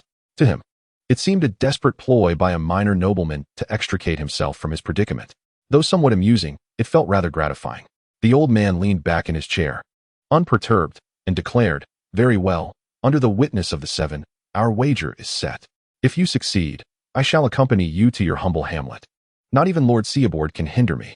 But if you fail, do not be foolish. Return quietly to the Tower of the Gods after your vassals have fled, and I shall have a word with Count Leighton to keep an eye on your somewhat scheming brethren." Dr. Marwin held Darian in high regard. It was rare to find someone with whom he could freely converse amidst the vast sea of humanity. He harbored no desire to see Darian drown in the muddy swamps of the countryside. "Oh, you've taken the bait? This is your assertion, Marwin." Internally elated, his face remained inscrutable. Darian pondered how to showcase his prowess. After all, in all of Westeros, magic seemed more like a figment of imagination. The glass candles of the Citadel had not burned for millennia, and although Eastern visitors occasionally graced this place, their meager magic left no lasting impression. Although Marwin had forged Valyrian steel rings signifying mastery in the realms of magic and mysticism, he regrettably had never witnessed true magic in its essence. In this age of diminished magical potency, even the most devout apostles of R'hllor could only glimpse fragmented images from the flames. As for serving as a mere igniter, that was utterly impossible. Thus, even if Darian merely demonstrated the seed's rapid sprouting, it would be regarded as nothing short of a miraculous phenomenon. While Marwin sat back, arms crossed, anticipating Darian's display of theatrics, Darian, in contrast, racked his brain, pondering how to salvage the situation. After much contemplation, Darian decided to simply proceed. If explanation was futile, then he would offer none at all. As long as he could deceive the old man into visiting his domain, that would be a victory. Having come to this realization, Darian raised his head and glanced at the enigmatic smile on the old man's face, saying with a grin, "Watch closely, Marwin. You will surely regret making this wager with me." Throughout their journey, he had not utilized his powers. The magic he had accumulated was pitifully scarce due to his own inadequacies. However, it was still feasible to intimidate a small seed that had been cut off from its escape route. With a flicker of thought, the faint magic began to coalesce in his palm, responding to Darian's will. An invisible page turned, revealing a faintly glowing azure hand emblem. Spell, Gift of the Azure Hand. Activate. Marwin, whose eyes had previously glimmered with mirth, narrowed them instantly upon witnessing the fleeting green light. Though he could not resonate with magic, his lifetime of research in the realms of sorcery and mysticism had bestowed upon him an acute awareness that this was far from ordinary. His brown eyes were now filled with incredulous astonishment. How was this possible? Ignoring the sudden tension in Marwin's posture and the wild shift in his expression, Darian's focus remained fixated on the seed in his grasp. The chaotic magic, once unleashed through the gift of the Azure Hand, transformed into a diluted shade of green. Upon contact with the surface of the seed, a fervent, volcanic sensation surged through the connection, directly invading Darian's mind. This entity was far more formidable than he had anticipated. It resisted his will like an untamed stallion, refusing to yield. Considering its origin, it would be more accurate to liken it to a wild dragon. Nevertheless, in a battle of attrition, who would falter first? You think you can withstand me? With increased potency, the green luminescence began to pulsate steadily in the palm of his hand. As time ticked away, Marwin displayed no sign of impatience. The old man's eyes widened like saucers. Fixated on every detail unfolding before him, his lips parched and trembling, unable to utter a single word. Finally, just as Darian's amassed magic was on the verge of depletion, a shattering sound, seemingly emanating from another dimension, echoed in his ears. Darian knew he had succeeded. The curse that had enveloped the seed, originating from the ancient freehold of Valeria, had been torn asunder. However, before he could revel in his triumph, a piercing pain shot through his palm. Startled, Darian immediately inspected his hand. What the hell? How can it possibly take root on my hand? It hurts. In the aged chamber, the elderly scholar was engulfed by a tempest of thoughts capable of annihilating worlds. Chapter 14. An encounter yet again. Oh, divine beings above, what on earth is this? The old man was nearly incoherent. Darian fully understood Marwin's reaction, but there was no turning back now. One must take risks if they wish to reap rewards. Although this metaphor may appear problematic from any perspective, the essence is what truly matters. Gritting his teeth, Darian carefully extracted the roots that had pierced his skin. He grimaced as he handed the still slightly crimson sprouting seed to Marwin. A cryptic expression surfaced on his face, as if to say, "You seem unfamiliar with the noble bloodline of House Hightower." However, Marwin, whose eyes were somewhat bloodshot, was not swayed by such pretensions. With a derisive snort, he retorted, "You think you can deceive me? The Hightower family may boast a long history, but how much foreign blood has mingled over the millennia? Even descendants of Targaryen may lose their ability to command dragons after several generations. Are you presuming to lecture me about bloodlines? I tell you, apart from sharing a surname, you bear almost no resemblance to your ancestors." After finishing his tirade, the old man exhaled deeply, fixating on the tender sprout that had broken its shell, falling into contemplation. He suddenly realized something. Whether Darian spoke or remained silent today, under the watchful eyes of the Seven, the wager had already been established. It is a rare occurrence for the average Westerosi to violate their oaths. Although the retribution of the gods may not descend like thunder from the heavens, the oath-breaker will undoubtedly pay a heavy price for their betrayal of promises. The most exquisite summer wine, if inhaled into the lungs, can cause suffocation just the same. The fragility of ordinary life is utterly vulnerable before the gods. Almost all Westerosi believe in this truth. Yet, the old man's visage bore no semblance of despair. He was the type who could return from Essos, intact after 8 years in pursuit of lost treasures. In his quest for magic and mysticism, he would willingly risk his life. Since Darian had unveiled a glimpse of power he had never witnessed, what was the harm in venturing to a small village? Even a stroll through hell would be a worthy endeavor. He was a man of pure intentions. Thus, our wager was solidified. The old man would abide by the terms. Darian wiped the sweat from his brow and took a seat across from Marwin. The enhancement of magical prowess bestowed by the Book of Forbidden Lore was rather meager. The rate and limits of his magical reserves did not permit him to achieve more. Marwin, however, was quite nonchalant, readily agreeing, of course, with the Seven as witnesses. "I would never break my oath." His brown eyes gleamed with intensity as he solemnly stated, "However, I need to understand the nature of the power you just displayed." The young noble chuckled, "You will know, in due time." The news of Archmaester Marwin's departure from the Citadel to conduct research in the countryside did not stir much commotion. After all, the old man was considered one of the most reclusive individuals within the Citadel. Moreover, due to the peculiar nature of his research field, coupled with his infamous penchant for disparaging other scholars as mere gray-clad sheep, he was hardly liked by anyone. For the esteemed Chancellor of the School of Management, Marwin's departure could translate into substantial savings on research funding, resulting in a collective sigh of relief. Most would merely listen and offer a few remarks before promptly dismissing the matter from their minds. Aside from the Chancellor's customary note in the ledger, the incident was soon forgotten. However, within the territory of the Oldtown, there were always restless eyes surveying the surroundings. Darian believed he had arrived incognito. Yet 2 days later, as he accompanied the still-pondering Clezen and the hooded Dr. Marwin to the southern gate of the Oldtown, he encountered the last person he wished to see. The gray and white tower banner of the Hightower family fluttered from the town's walls, while a battalion of armored knights had sealed off the southern entrance. Pedestrians and merchant caravans were unceremoniously pushed aside, indifferent to their endeavors. The Hightower family was the undisputed ruler of this city, and these knights surrounded a young man clad in blue velvet. How could it be Henfry? Darian frowned. Upon meeting the direct gaze aimed at him, he realized the focus of that gaze was none other than himself. At this juncture, turning back on horseback would be futile. Moreover, throughout his life, in the rivalry with his 2 years older brother, he had never been bested. Ah, look who we have here, a country bumpkin reeking of mud. Daring to bear our Hightower crest? The irritatingly flippant tone glided through the sticky sea breeze of the old town, inducing a sense of revulsion. Far better than your garish attire. Dressed so splendidly, are you hoping for a favor from some noble? Henfry Hightower? Darian was not one to mince words. He urged his horse forward a couple of paces and retorted directly. This scoundrel was not only foul-mouthed but also embodied a delicate demeanor, perpetually believing that nobility ought to be graceful and effeminate. With a peculiar lilt to his speech, he spoke in a pinched voice all day long. Yet, as a scion of the Hightower family, no one dared to reprimand him. When his elder brother Baelor Hightower had embarrassed himself at a banquet with Princess Elia Martell of Dorne, it was indeed this fourth brother who bore the greater shame. While Baelor lost a potential marriage due to an untimely stomach ailment, Henfry was privately labeled by Elia Martell as a dim-witted fool. Do not inquire how Darian came to know such gossip. Whispers travel swiftly, and confidences are not always kept. Suddenly, Henfry's countenance darkened, and he fell silent, utterly incapable of managing his expression. Do you dare utter such words to tarnish the honor of the Hightower family? Upon hearing such foolish and juvenile remarks, Darian could hardly be bothered to respond. Engaging in banter with such a person was nothing short of a waste of time. Henfry, simply state your purpose for being here. If your intention is merely to observe, then you can see for yourself that I am in excellent health. He nudged his steed forward once more, allowing the warhorse to stride ahead a few paces. Darian could already make out Henfry's meticulously groomed mustache.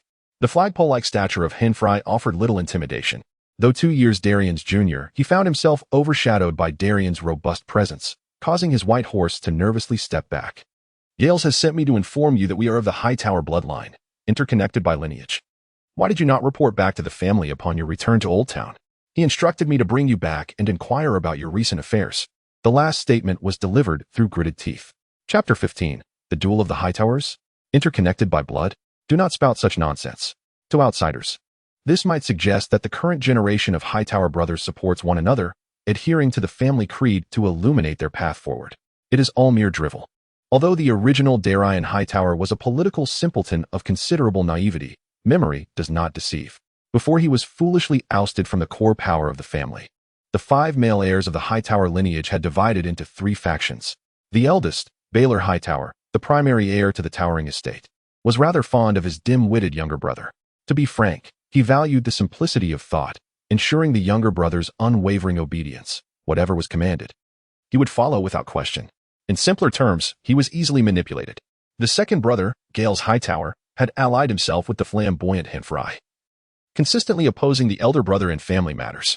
Lastly, the third brother, Gonsur, occupied a centrist position, seemingly siding with whoever presented the most compelling argument for the family's benefit. However, Darian had heard more than once from Baelor and others that Gonsur was the most insincere of them all, cloaked in false righteousness. In summary, after the indisputable authority of Leighton Hightower had vacated, the 5 sons, each with their own ulterior motives, had brought chaos upon the family. The family's enterprises had stagnated over the years, closely tied to the infighting within the decision-making echelon. Now, the very Gales Hightower sought to confront Darian, and it would take a miracle for anything favorable to arise from this encounter. Yet, regrettably, Darian found himself unable to leave. Accompanied by merely 3 individuals armed with 2 swords and a cart carrying the various containers of Dr. Marwin, he realized that family matters were not within the purview of this council member. The family's reputation had been sullied by such fools as you. Annoyed, Darian pondered his escape. Knowing that a direct confrontation was futile, for Henfry had brought at least 20 heavily armored knights with him. As long as one possesses a sound mind, the notion of charging forward against such an ironclad adversary would scarcely arise. Sir, perhaps you could feign a closer approach, and I shall follow. Forcibly dragging Henfry down from his steed, Clisson leaned in, whispering softly into Darian's ear. This imprudent suggestion was promptly dismissed by Darian. You fool. Should you attempt such a reckless act, we would truly be unable to depart today. How could Gales allow us to slap him in the face like that? Casting his gaze downward, he declared coldly, sheath your sword. I can handle him myself. Gales cannot harm me under the scrutiny of so many. If you dare to strike, the only outcome for you will be confinement at the base of the towering spire. Such is the rigidity of the class system. Despite mutual disdain, they were all Hightowers. A brawl would merely be a matter among noble bloodlines. Although Clisson was also a Highter, he belonged to a collateral branch. Should he engage in violence, Darian would be unable to protect him. Observing that his brother had finally lapsed into silence, Henfrey, with his powdered visage, immediately donned a triumphant grin. Just as he prepared to mock his disobedient sibling, he noticed Darian, seated upon his warhorse, suddenly directing his gaze toward him. Henfrey recognized that look. It was the same one Darian bore whenever he intended to deliver a beating. His body instinctively tensed, and unsavory memories surfaced in his mind. Panic seized him as he involuntarily shouted, "What do you intend to do?" Witnessing their master's embarrassing display, the guards of the Highter family subtly averted their eyes, their expressions a tapestry of discomfort. Deep down, they were accustomed to their young master Darian, who had long been intertwined with them in various ways since childhood. However, the predicament was that their current duty was to protect the inept Henfrey. Generations of reliance on the vast Highter family left them with no choice but to press on, steeling themselves for the task. Henfrey Highter, look at yourself now. It truly makes me suspect that everyone around you finds amusement in your folly. Darian mocked coldly, continuing his derision. If I were you, I wouldn't spend my days merely trailing behind others, incessantly chanting Gale's name. Why doesn't he come? Our father would be ashamed of you. The entire Highter family would be shamed by your actions. Should you wish to drag me back, draw your sword and defeat me. My brother. He emphasized the last word with particular weight. At this declaration, the onlookers from the Oldtown erupted in fervent agreement. There was no denying that in every conceivable aspect, Darian was undoubtedly the more appealing figure to them. Indeed, you are also a Highter. Draw your sword. Why can't a member of the family even lift their sword? Is that weapon merely for trimming your nails? Behold, that pale youth trembles. He is filled with fear. The derisive voices echoed in the ears of Henfrey Hightower, sharp as daggers, piercing through his eardrums. The surrounding family knights remained silent, merely restraining their steeds to prevent the townsfolk from approaching. Their duty was to safeguard the safety of the family's direct lineage. As for honor, it had always to be earned through one's own endeavors. They wholeheartedly agreed with Darian's adage.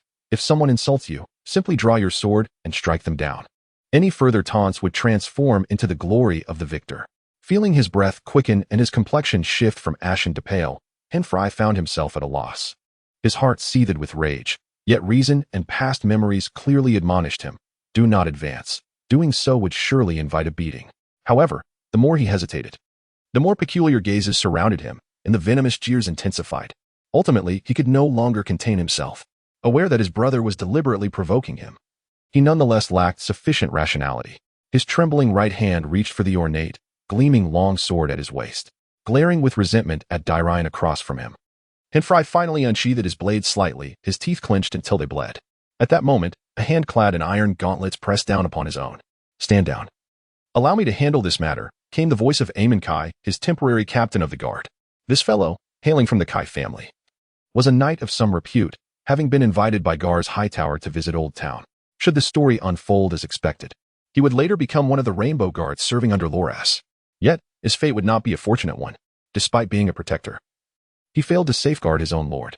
History would not grant him a second chance. Now, Darian was contemplating a similar course of action.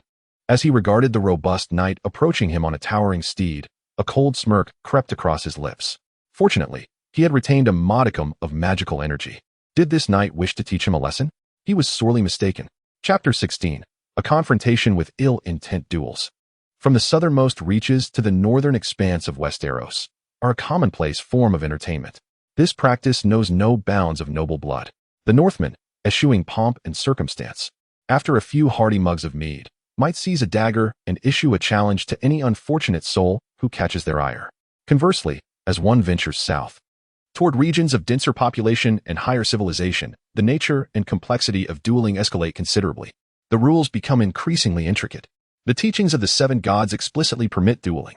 Thus, when an individual perceives that their dignity or honor has been affronted, they may challenge the other party to a duel. Among commoners, the constraints are relatively minimal.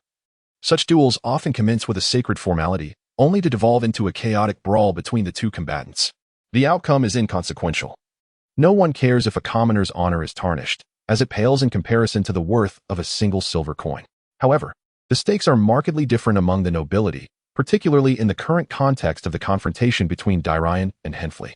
Should Henfrey Hightower display cowardice today by shying away from this duel, it would bring shame upon the entire Highter lineage and the family patriarch Darian Hightower, who has been preoccupied with matters concerning his eldest daughter, would undoubtedly take issue with this disgrace.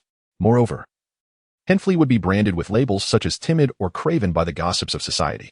Over time, such epithets might evolve into a lifelong title that would haunt him, unless he seizes the opportunity to personally vanquish Darian. To address such eventualities, nobles typically have individuals akin to bodyguards at their side. Their role is not only to safeguard the noble's well-being but also to manage unforeseen circumstances. Originally, the knight Clyson, who accompanied Darian, was tasked with this duty. However, due to his master's propensity for bravery and inclination to take matters into his own hands, he often found himself embroiled in conflicts. Aemon Kuei, hailing from the House of Kuei of Sunflower Hall, shall take Henfley Hayter's place in this duel, he announced. The crowd, eager for entertainment, responded with a chorus of jeers. Although some offered their support to Henfley from behind, it was evident that they were not naive. They relished the prospect of witnessing the loquacious young man being thoroughly bested, and with the anticipation of amusement diminished, they did not hesitate to express their derision.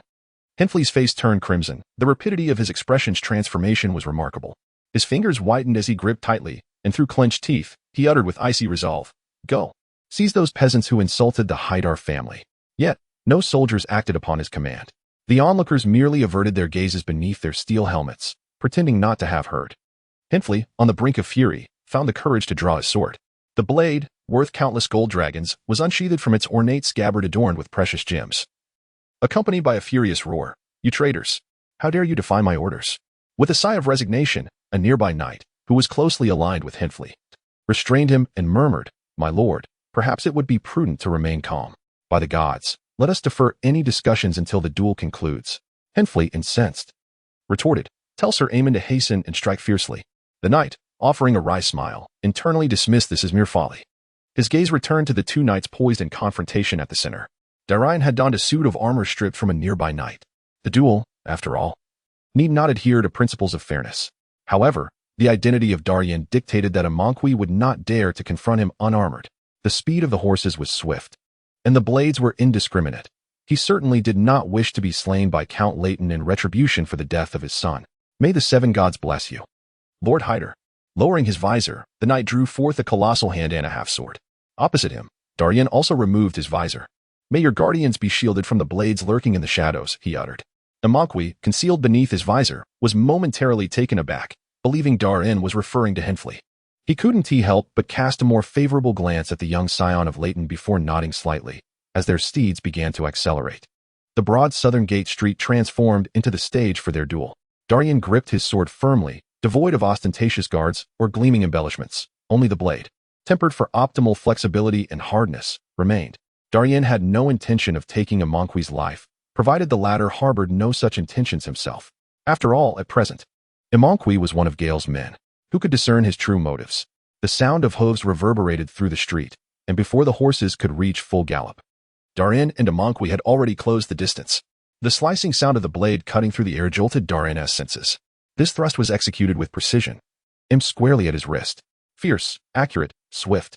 The famed knight on horseback possessed far more experience than Darian. He did not pursue seemingly vulnerable points. With no other choice, Darian retracted his intended strike. He had lost the initiative and could only swiftly twist his body, using his left arm's shield to deflect the blow. The clash of the sword against the shield, adorned with a white tower on a gray background, produced a dull thud. "Damn it, this fellow possesses great strength." A tingling numbness coursed through his left arm, followed by a faint pain. The strike was indeed substantial, though Darian understood that a Monqui likely had not exerted his full force. As their steeds passed each other, the knight of the Sunflower Hall, having successfully subdued his opponent, reined in his horse, adjusting his direction for a second charge. He was astonished. Although he had the upper hand over Darian, he recognized that this was merely due to the latter's lack of experience on horseback. Yet, the rapidity with which Darian had raised his shield to block his attack indicated that he was no mere hot-headed youth. He was a formidable opponent. The onlookers cheered for the knight clad in pale yellow armor adorned with sunflowers. The southern region was the land of knights, and the people were accustomed to applauding their mounted prowess. As the horses surged forward once more, another round of combat ensued. This time, Darian narrowly evaded a powerful downward strike from a Monqui. There was no alternative. It appeared his opponent possessed considerable practical experience, always finding opportunities to seize the initiative with each encounter. If one does not intend to exchange injury for injury, then Darian can only passively endure the blows. How frustrating. He glanced at the leg armor, marked by a white streak where the opponent's sword had just swept by. Darian's eyes narrowed slightly. Had he not managed to deflect the blow with his sword, it would have undoubtedly aimed for the gap between his leg armor and chest plate. This rogue harbors ill intentions. In a duel between knights, blessed by the gods, any injury sustained in such an arena theoretically absolves the vanquished from seeking retribution. However, employing underhanded tactics in the shadows is an entirely different matter. Yet now, this represents the most effective means to incapacitate Darian. A cold smirk crossed his lips as he fixed his gaze on the approaching head, already glistening with sweat. Do not revel in your triumph. It is time for my counterattack. Chapter 17. Spare your life and depart quickly. Eamon, bring that scoundrel down. The shrill voice was irksome, yet its owner remained oblivious. Fixated on the clash of the two knights within the arena, clapping excitedly and shouting loudly. To describe Henfrey's demeanor as venomous would be an understatement. He resembled a noblewoman commanding her hounds. Were the youthful Darian Hightower present, he would have easily dispatched him with a single strike. However, his self-satisfaction was short-lived. As an inconspicuous man, unarmored, silently approached his side. Then, a voice, devoid of emotion, uttered, "Lord Gales is already aware of the situation here. He has instructed me to escort you back." Despite the wording, there was no room for negotiation in the tone. Only about 20 minutes had elapsed since Darian was intercepted. Yet Gales Hightower was already fully informed of the unfolding events. Henfrey, the fool, had botched the situation. Regardless of the outcome of today's contest, Darian would emerge unscathed. That jovial lord was no soft target. Even though times had been challenging lately, failing to secure Darian's departure immediately rendered any further obstruction futile. Gales sought to take Darian away not with malice, but with the intent of safeguarding him. The infamous label of familial murder could serve as a pretext for igniting a rebellion, thus he would ensure Darian's safety. However, once Darian engaged in private discourse with him and was subsequently released unscathed, the jovial lord would no longer trust his own brother. At that juncture, during the family council, Sir Belleya Hightower would find himself utterly isolated.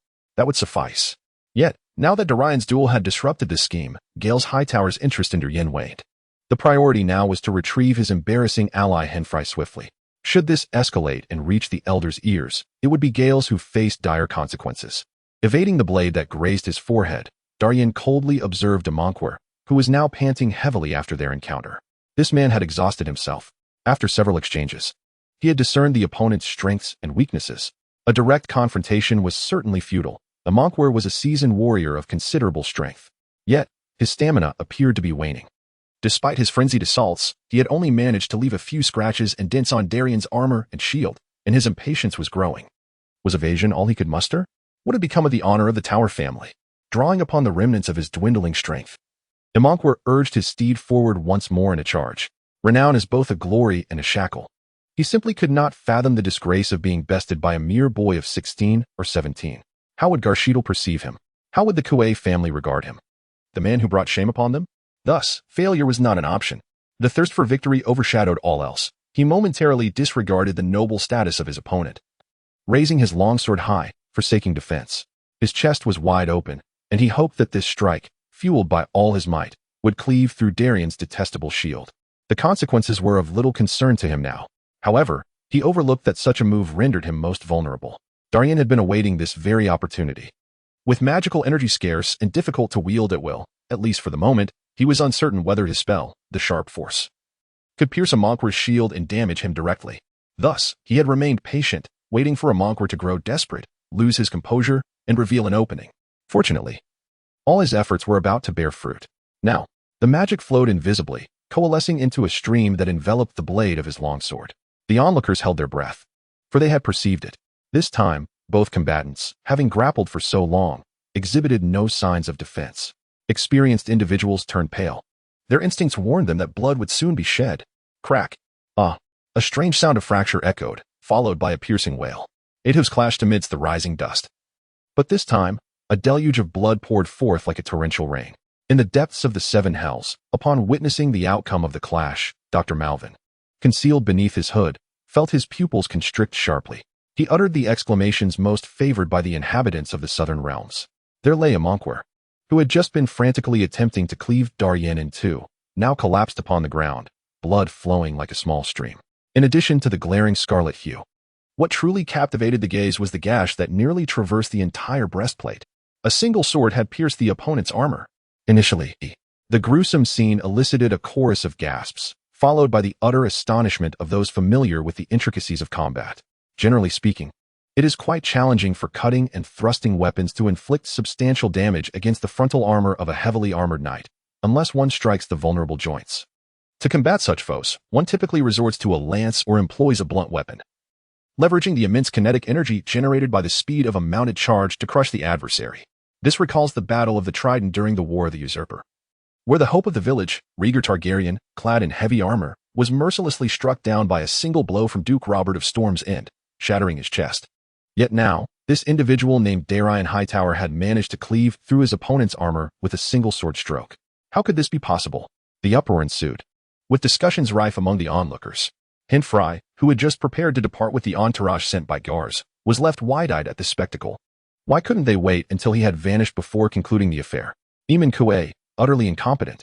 Witnessing his foe rendered incapable of retaliation, the drained Darian felt almost feeble. Uncertain whether he could breach the armor, he realized he had pushed himself too hard. Now, with both feet on the ground, he felt an overwhelming urge to kneel. Fortunately, the quick-witted Clisson rushed over to support him. After catching his breath, Darian shook his head and said, "I am fine. Go check if that fellow is still alive." After all, he was still under the auspices of the Sunflower Hall. Killing a Coué was not advisable. A minute later, Clisson returned, whispering, "My lord, he is not dead. He was not struck in a vital area.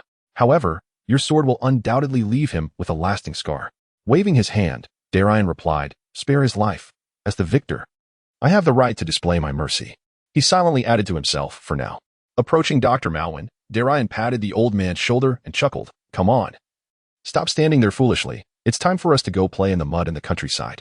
The young noble sheathed his bloodied sword and, with a hearty laugh, strode toward the city gate that the cavalry had cleared, basking in the sunlight of a realm conquered for 297 years. With each step, no one dared to impede his path. The victor must accept glory, under the protection of the gods, unrestrained and unencumbered. Homeward bound. Chapter 18.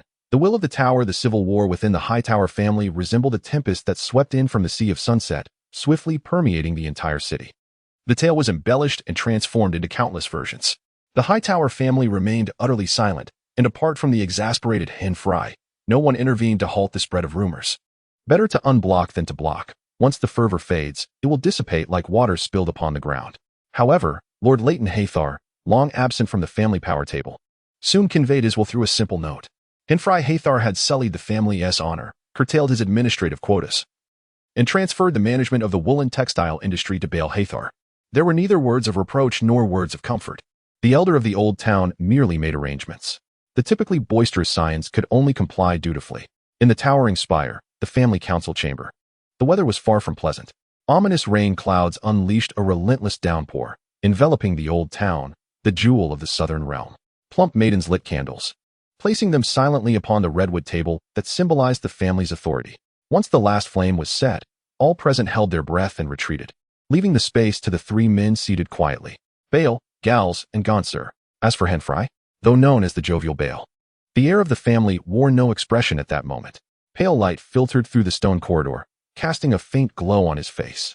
He wrapped his gem-studded ring upon the dim table, reclining against the chair, and turned his gaze to Gals, breaking the silence. "I've temporarily confined him to his quarters, providing him with the company of a renowned courtesan for amusement," Gals Hathar remarked casually, as if dismissing a mere family scion were of little consequence. Henfrey was indeed entitled to a place at this table. It was his right. From the shadows of the column, Gonsur spoke softly. "But that has earned him disdain from both of his elder brothers. This fellow always adopts the moral high ground, which is tiresome." A note from Count Leighton effectively suspended Henfrey's authority in family matters. With the woolen textile industry, capable of contributing substantial gold dragons, now stripped from him, his worth had dwindled to insignificance. Not wishing to squander time on Henfrey, Gals pinched the bridge of his nose and inquired, "Bael, why have you summoned us?" With the matter at hand, Bael Hathar wasted no words, sliding a sheet of paper before his brother. "Father believes Darian has performed admirably. We are to extend some necessary assistance, as the family requires stronger control over the Redwind Strait." Raising an eyebrow, Gals took the paper, glanced at it, and tossed it toward Gonsur, falling into silence. Previously, he had never concerned himself with the specific location of Darian's fief. It was merely a patch of rural land. Yet now, he began to realize that matters might not be as straightforward as he had presumed. Is this truly father's intent? This is the voice of Ganzer, discussing the meaning of fatherhood, yet the two interpretations do not refer to the same matter. Bael Hader shrugged his shoulders, a cryptic smile gracing his lips. Who knows? Regardless, this matter is not for me to arrange. He then turned his gaze towards Gars, his tone chilling. Is not Brandon Coué your man? Was it not your intention to designate that parcel of land for Darian? Observing Gars momentarily at a loss for words, Bael found it mundane and waved his hand, redirecting the conversation. Very well, we must now deliberate on the matter of assistance. Pressing his palm against the table, Bael leaned forward in a manner that exuded pressure. What I propose is to select a contingent of elite individuals from the Oldtown to serve directly under Darian's command, providing him with personnel, craftsmen, and provisions. As soon as he finished speaking, Gars immediately objected. No, that is excessive. To give him the elite of the family along with people and supplies. Do you wish to establish another Hader family north of the Redwind Strait in a few years? I oppose this as well. Ganzer merely expressed his opinion without elaborating on the reasons. Bael himself was laying a trap, awaiting the bargaining from the two. Shaking his head, he remarked, before you speak, consider carefully, this is not my will. Glancing at the two whose expressions had subtly shifted, he continued, since you oppose, then write to Darian and inquire what he desires for himself. The bonds of family must be maintained. The fire that illuminates our path must warm the waters of the Redwind Strait. Otherwise, all our efforts would be in vain. With a thunderous roar, lightning flickered within the clouds, illuminating three faces bearing distinct expressions. In the silence, the ancient surname cast its gaze towards the southwest. We have arrived. This is Darian's nightly domain, my land. The heavy iron of hooves tore through the grass, and the group finally reached their rightful place, with arms wide open. Inhaling the fragrant aroma that followed the rain, Darian smiled at Dr. Malvin, who was looking around in wonder. The old scholar of the council dismounted and stepped onto the damp ground. Not far away, 5 galloping cavalry approached them, bearing the banner of the Hader family.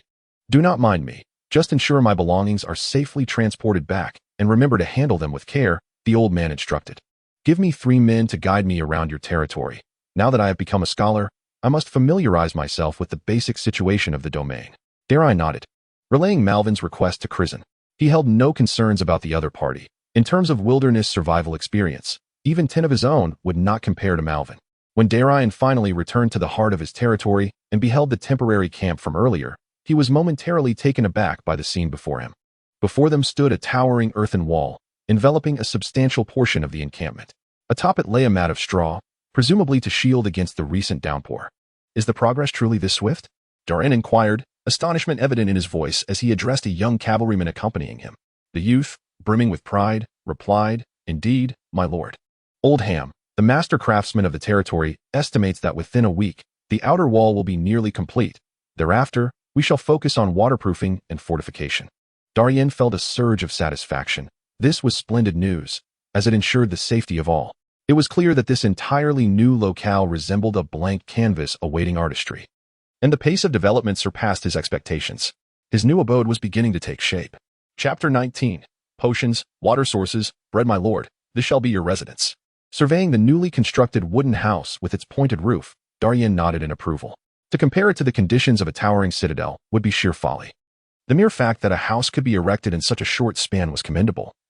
Certainly far superior to the waterlogged tents that had begun to swell under the rain. Observing the lord's nod of approval, the carpenters and masons surrounding him breathed a sigh of relief. Had Darian uttered a word of disdain, demanding they dismantle and rebuild, these unfortunate souls would have had no recourse but to silently curse their fate. Yes, this is quite satisfactory. Let us proceed along these lines. The residences for the vassals must also be expedited. Regrettably, Darian lacked suitable candidates for civil administration. Such matters would rest solely upon his shoulders. This venture had merely addressed the most pressing health concerns, yet the challenges that lay ahead in the true development process would undoubtedly be numerous. One step at a time.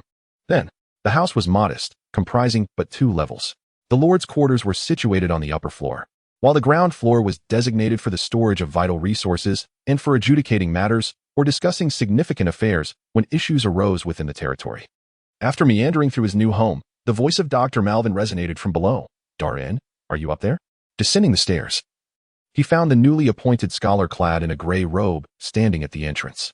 Darian noted that the elder held a wicker basket in his right hand, overflowing with a variety of recently harvested plants. Their exact nature eluded him, falling beyond the bounds of his knowledge. Before he could speak, the old man launched into his discourse. Over 100 individuals are in dire need of medical attention and supplies, with scarcely anyone possessing even a rudimentary understanding of pharmacology. What on earth was that scoundrel Brandon Quay thinking? Is he intent on allowing you all to perish in this quagmire?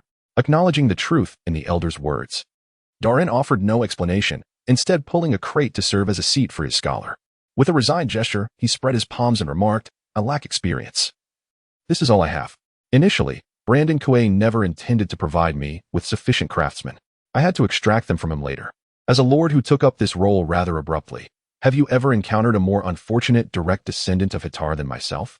The old man remained irritable. Yet he understood that this matter was not primarily related to Darian. Sighing, he gazed at the rudimentary conditions of the camp outside. He lifted the basket he held and murmured, "Fortunately, I arrived. I just made a round, and there are still ample varieties of wild medicinal herbs. I cannot cure terminal ailments like grayscale disease, but I can manage minor ailments such as headaches and fevers. Most scholars possess a modicum of skill in the field of medicine, albeit sometimes employing rather crude methods. Provide me with a room, and also find me a nimble assistant. I will prepare some essential potions, hoping that my supplies have not been shattered along the way." Darian, with no objections, pointed to a room on the northern side of the first floor. "That one is yours. Would you like to choose your assistant, or shall I?" The old man waved his hand dismissively. "I shall choose myself. Just ensure that the person you select is not as muscular as you are. A hand that wields a sword cannot delicately handle fragile glass vials.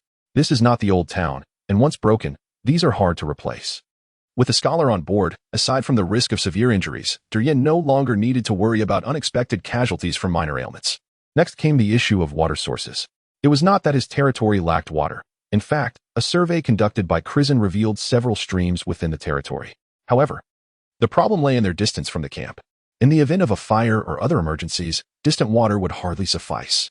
Thus, Darian had to arrange for personnel to locate suitable places for wells. Yet, this was a technical task that could not be accomplished hastily. Not to mention, reinforcing the well walls to avoid muddy water was a significant challenge. The carpenters and stonemasons in the camp were currently overwhelmed with work. They had temporarily implemented a rationing system, with currency circulation halted. The incentive for labor was simply offering an extra piece of meat or bread. With numerous issues at hand, many remained unsolvable. Darian was acutely aware that although he had spared Eamon Quay at the southern gate of the Oldtown, it did not imply that the Quay family would repay this favor. It would be a miracle if they did not cause him trouble. Obtaining support from them was an impossibility. Overwhelmed, Darian stood on the second-floor terrace, gazing at the drizzling rain and sighing repeatedly. This year's rainfall had been excessive. According to those responsible for tending to the existing wheat fields, the last wheat harvest of the year 297 of the conquest would undoubtedly yield less. Whether it could sustain the population remained a pressing concern. Without bread, who would wish to linger in this place? The magical gift of the green hand, Gars, from the Book of Deception can indeed be utilized once more. However, the issue lies in the fact that Darian's current magical reserves are insufficient for mass production. For a limited duration, he can transform into a juice extractor to manage a small plot of land. But relying on him alone to sustain the entire camp's food supply is an overly ambitious expectation. Perhaps, in the bygone era when Gars possessed unblemished magical prowess, he was a mage capable of sowing seeds at will. After all, nearly every noble family in Riverbend has some account of this esteemed figure. Although the accuracy of these tales may be questionable and often embellished, it does not render them entirely devoid of truth. It has been 2 full months since Darian acquired his fief. During the first month, he unlocked the first and second sections of the prologue, Verdant Lands. In the Book of Deception, obtaining the spell's sharpness and Gar's gift. Yet, in the subsequent month, he has failed to discover a means to unlock the 3rd chapter. Damn it. Can't this thing provide a hint for the task? Standing here, through the hazy rain, a small village encircled by earthen walls has begun to take shape. The formal naming of this settlement is now on the agenda. Once the last few peasants' homes are completed, a celebratory feast will be held to mark the successful completion of the first phase of construction.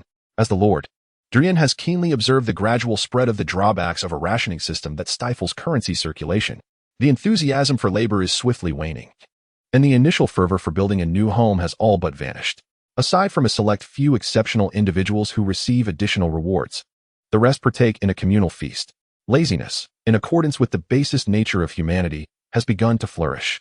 Clisson was nearly driven to draw his sword against those brazenly slacking off. Thus, this system has fulfilled its purpose and reached its conclusion. It is time to liberate trade within the territory. The residents can no longer depend on the collective, They must take responsibility for their own lives. Darian understands that taking this step is premature. Yet, with his meager resources, he finds himself devoid of options. The year is 297 since the conquest, and perhaps soon, news of King's landing will spread far and wide. Though it may take some time before it reaches him, he must prepare in advance. Chapter 20. Jon Arryn's Limitations, Your Majesty. Although this has occurred many times before, as Prime Minister, I must remind you. King's Landing, the capital of the Seven Kingdoms. This largest city by the shores of the Blackwater River awakens to yet another morning, heralded by the resounding chime of the immense copper bell atop the Great September of Baelor. However, as the undisputed ruler of this city, King Robert Baratheon, with his beard matted from wine and bleary-eyed from slumber, must reluctantly rise, stifling a yawn and bearing the weight of dark circles beneath his eyes. To meet with his prime minister. Last night was unprecedented. He found himself in the company of his queen, Cersei Lannister. One must admit that the Lannister women possess a certain prowess. However, deep down, Robert held a profound aversion for this woman, whose beauty was renowned throughout the Seven Kingdoms. Each time he reached his peak with her, his thoughts would inevitably drift to a girl named Lyanna Stark. Indeed, she was a girl. Even though he was no longer young, in his heart, Lyanna would forever remain the epitome of youth and beauty. With a forceful motion, he snatched a half-filled wine goblet from the hands of his timid servant, the little lion, Lancel Lannister. The king tilted his head back and drained the icy liquid in one gulp. A shiver coursed through him, and at last, Robert's muddled mind began to clear. He started to recall the words his prime minister, Jon Arryn, had spoken to him moments earlier. What is it that you wish to remind me of? Oh, Jon. What matters remain for me, as king, to concern myself within the realm. He continued, if you ask me, Jon, you ought to take my place upon that spiked iron throne, and it would be best to summon that rigid fellow Ned to King's Landing as well. He shifted his body and let out a heavy sigh. Alas, how many years has it been since I last saw him? With his eyes narrowed, the prime minister patiently listened as the king ramblingly expressed his thoughts, and once he was certain Robert had finished, he cautiously began, Your Majesty. The treasury's debts must be addressed. Peter's taxes collected in Oldtown are no longer sufficient for our needs. At the mention of gold dragons, Robert's dulled nerves, dulled by drink, began to throb once more. He waved his hand dismissively, muttering, if it's insufficient, then seek out the Lannisters. That old lion, Tywin, will not refuse, otherwise I shall send his precious daughter back to Casterly Rock. The prime minister paused, a look of resignation etched across his aged face, his dim blue eyes betraying a sense of helplessness. Your Majesty, we cannot. A loud bang interrupted his words. I certainly know this is impossible. By the seven hells, is our master of coins so incompetent? The king's roar echoed, his earlier good mood shattered by Jon Arryn's words. Familiar with Robert Baratheon's nature, Jon Arryn could only bow respectfully before turning to leave the king's chamber. Despite countless disappointments, the Duke of the Eyrie remained undeterred. What other options did he have? Should he again beseech the Lannisters for funds?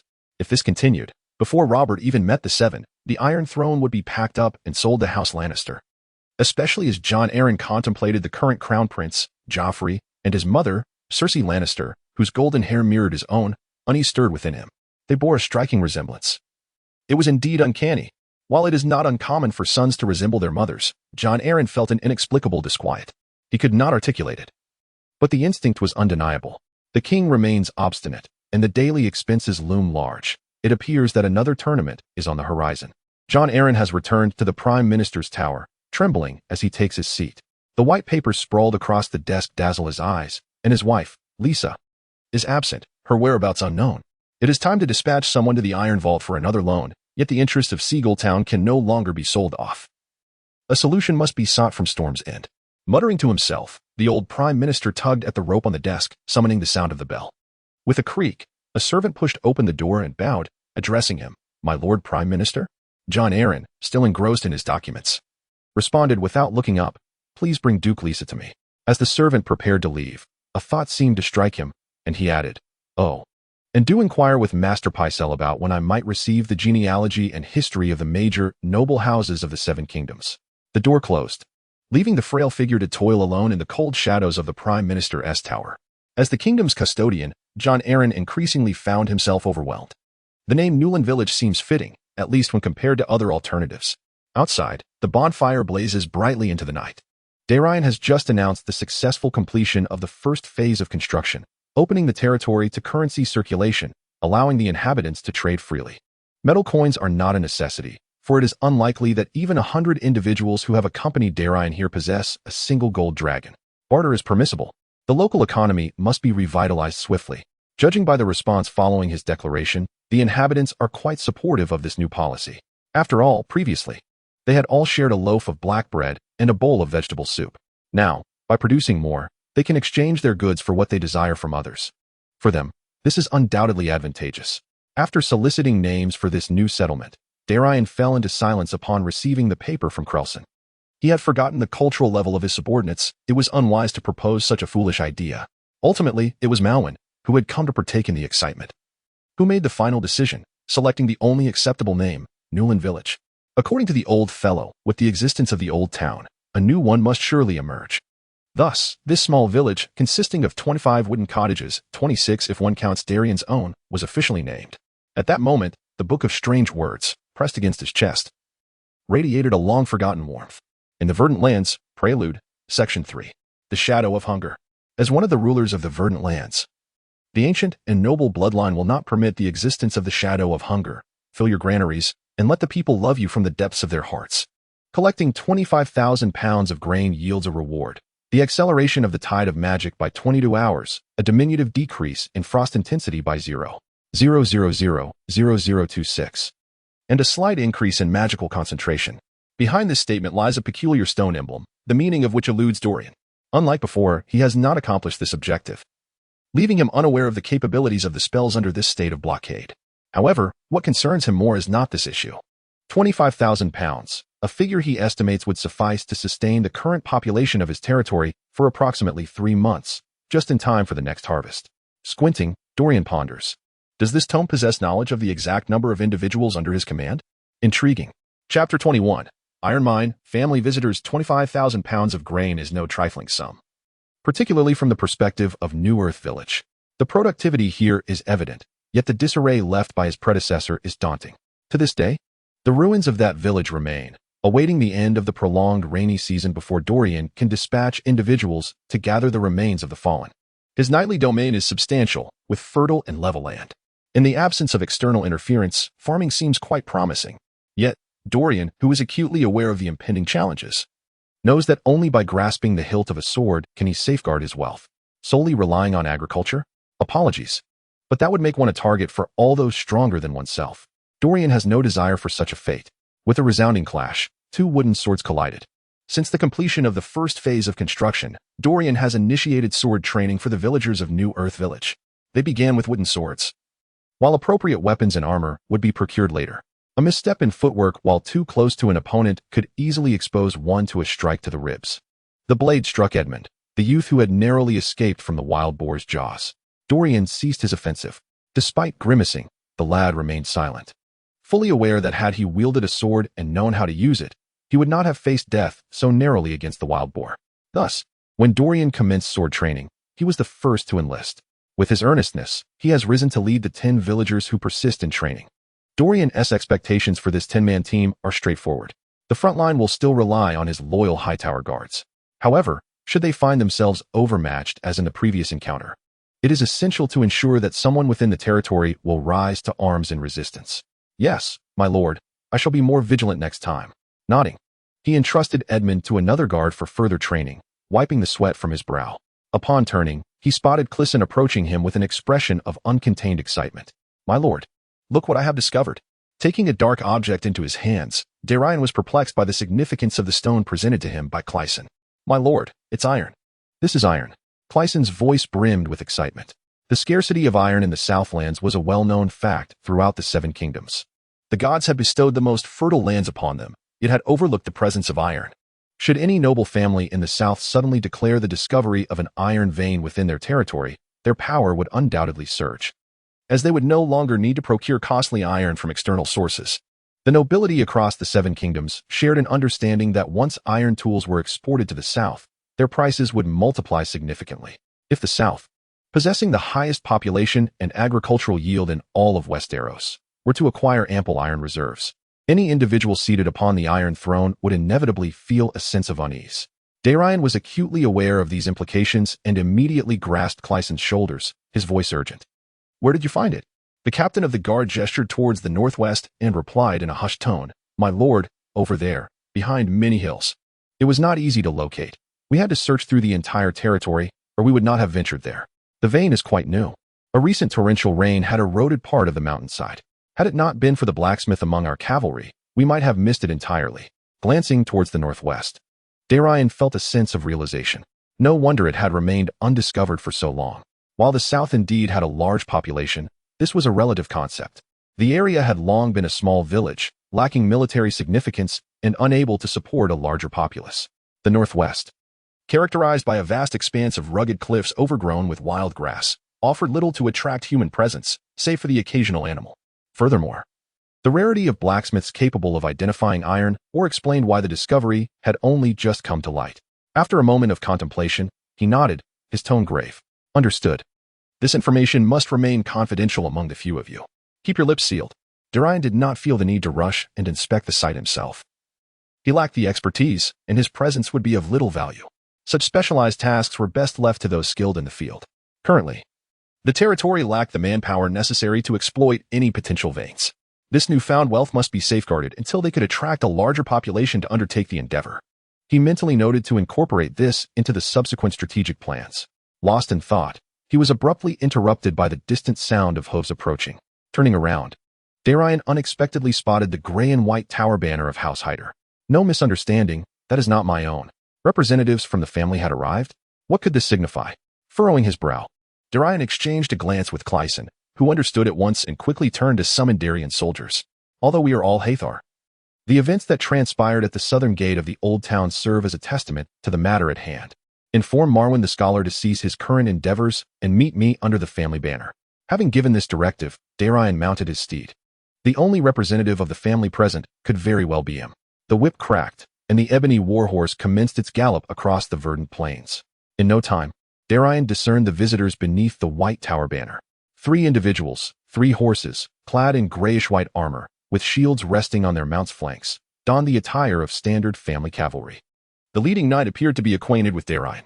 He promptly urged his horse forward, dismounted, and bowed to Darian, exclaiming, "My lord Darian."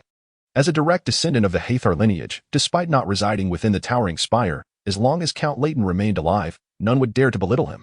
"Has the family sent you with matters of import?" Darian inquired. Nodding, the foremost knight produced a letter from within his breastplate, stating, "Lord Bale has instructed that upon reading this letter, you will comprehend our purpose. Thus, we shall not linger. The Lord has provided a cage of ravens for you, allowing for direct communication with the spire." Upon concluding his message, the knight rapped his right fist against his breastplate and turned away, departing in the direction he had come. His sole mission was to deliver the message and present the cage of ravens to Darian.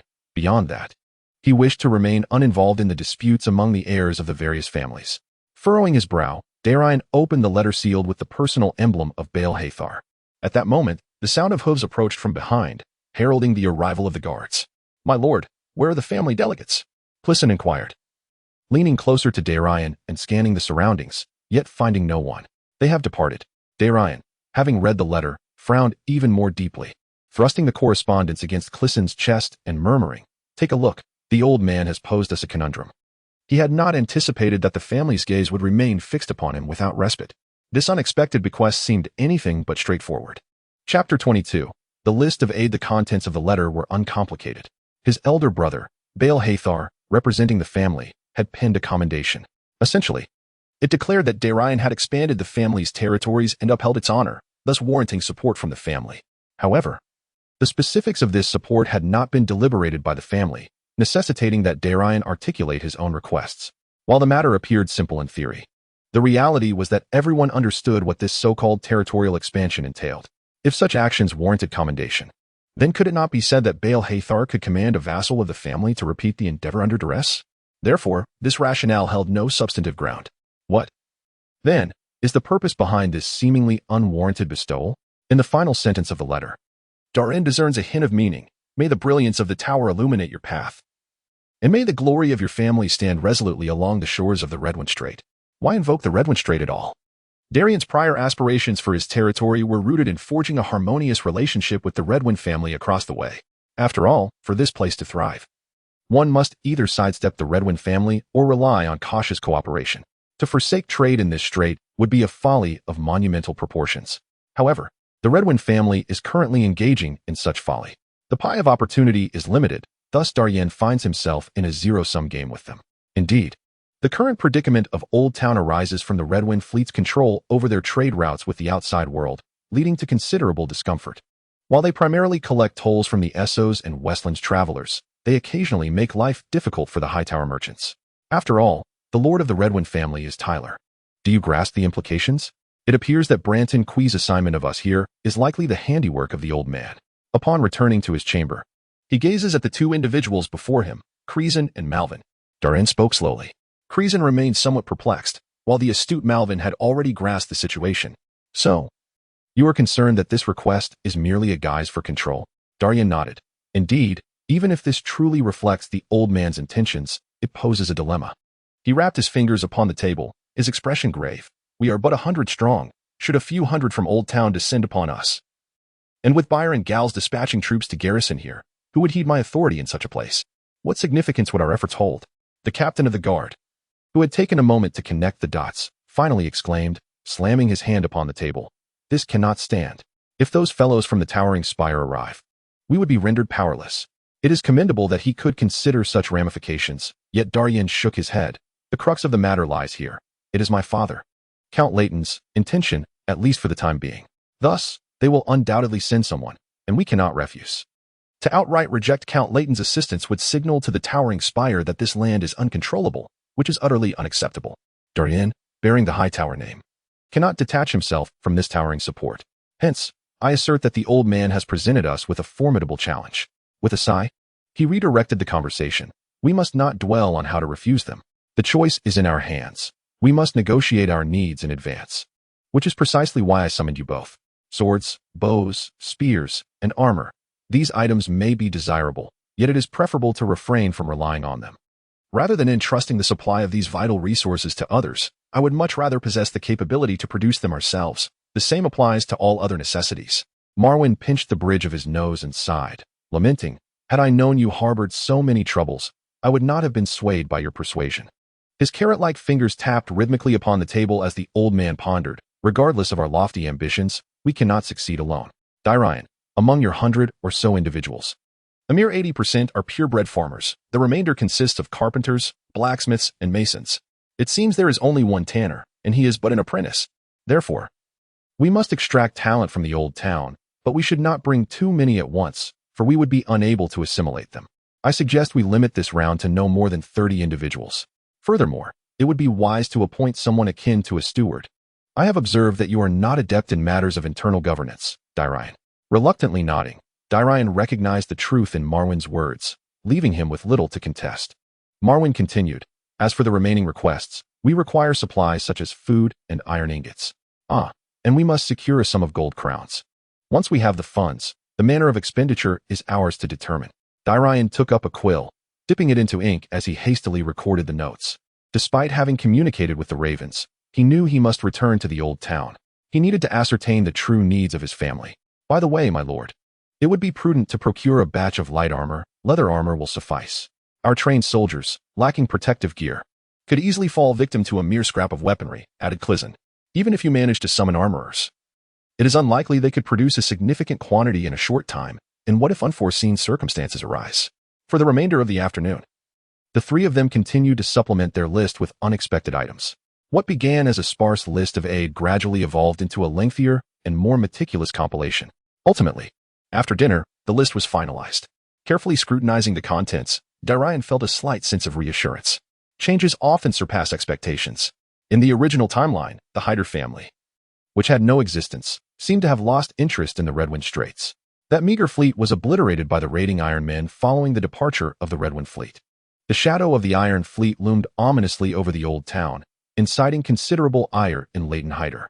With 6 months remaining until the conclusion of the conquest year 297, Darian knew there was no way to muster a formidable force during his normal development.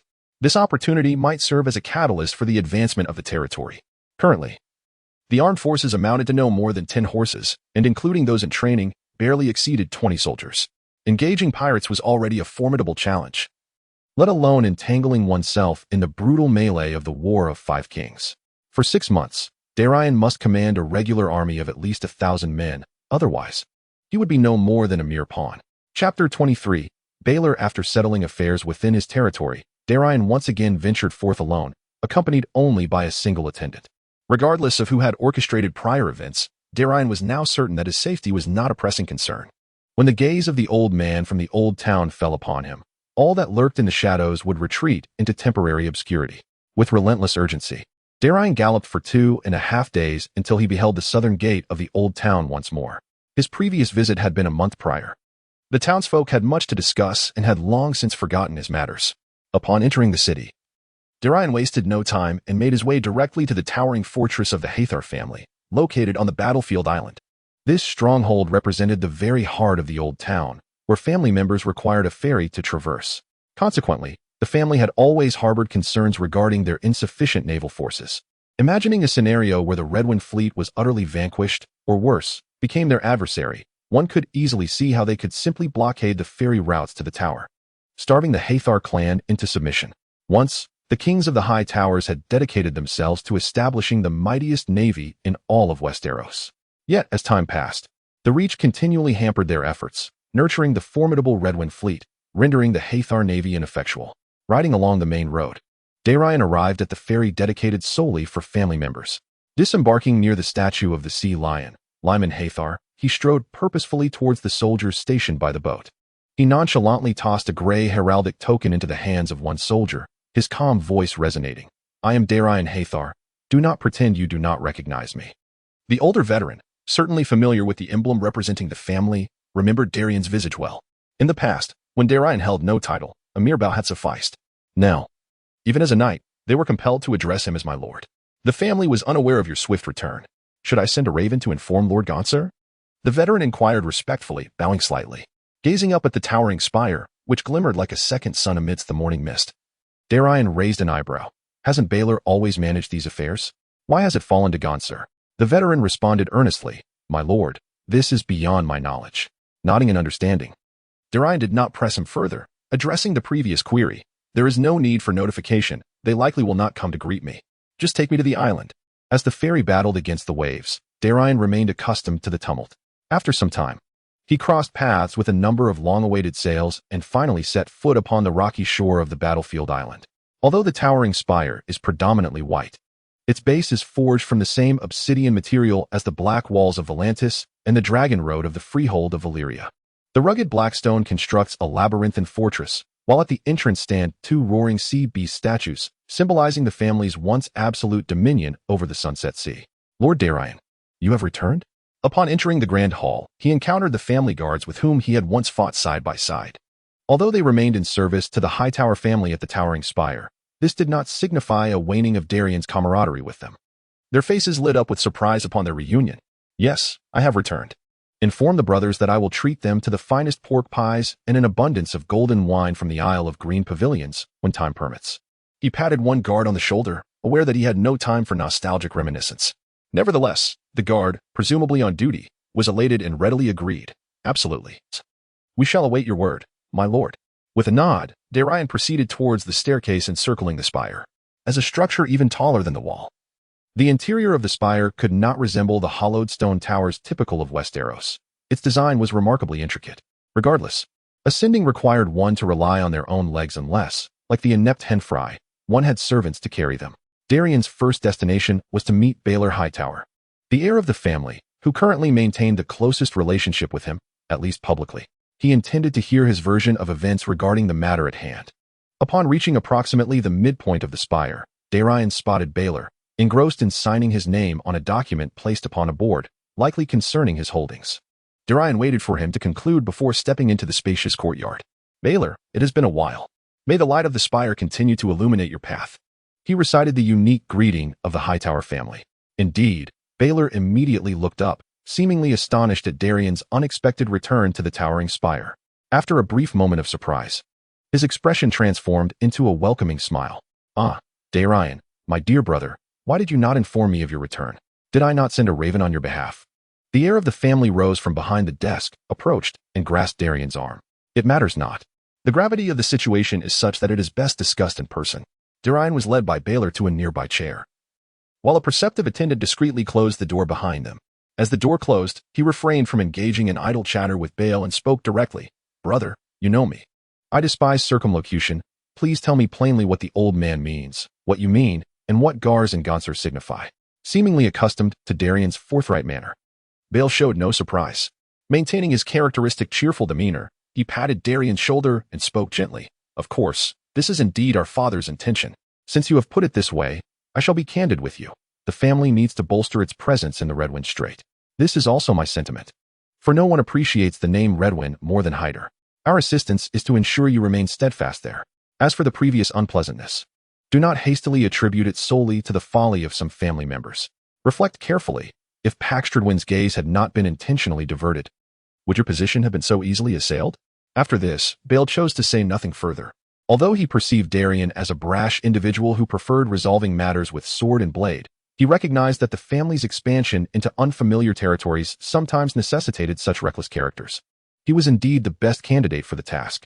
Chapter 24. What you should not know. I have an idea. Please consider its feasibility, as we are not adversaries, and indeed the only allies in the family council. Bale Hyder spoke to Darian in a tone of amicable negotiation. Yet, as a younger brother, he was acutely aware of the pride that resided within his elder brother and heir. He could be cordial, but that did not imply he would tolerate rudeness.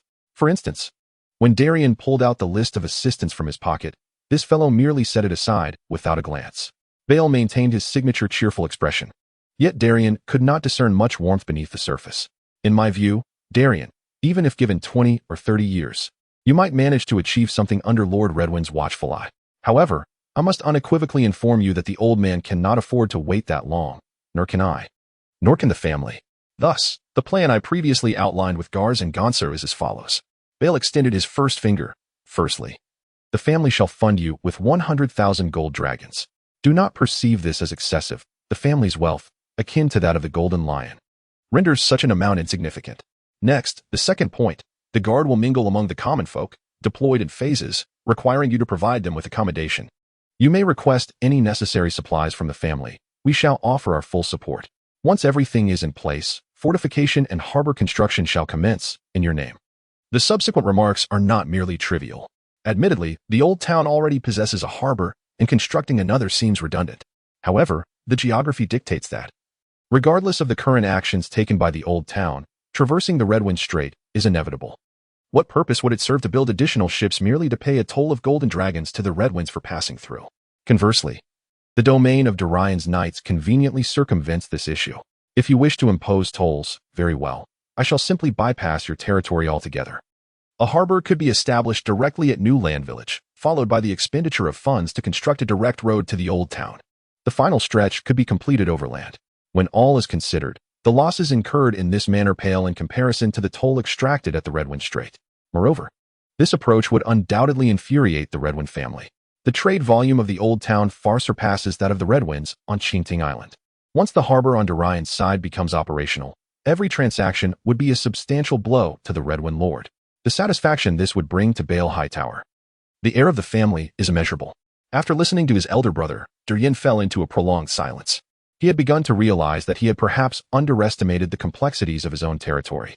However, it was only after hearing Bale's insights today that he comprehended how youthful and inexperienced he still was. Leighton Hightower has 5 sons. The eldest, Bale, cannot assume the role of heir. The second, Gals, serves as a counterbalance to Bale and cannot be easily swayed. The third, Ganser, is allied through marriage to the Fossway family of New Barrel City, whose lord is a bannerman of House Tyrell. The fourth, Henfly, is best left unmentioned. Thus, Darian found himself inexplicably marginalized from the core of power, only to receive a peculiar fief. Initially, he had perceived it as a form of exile. Now, it seems far more intricate than that. Upon exiting his elder brother's chamber, Darian's mind was a whirlwind of thoughts. He must now consult the second son, Gals. Should he share a similar perspective, then this matter would be an unequivocal family decree which Darian would have no choice but to accept. Yet, the question remains, with such a vast family, can the insignificant New Land Village truly hold any weight? Would he still have a say in the matter? Darian returned to his room in the Tower of the Heavens.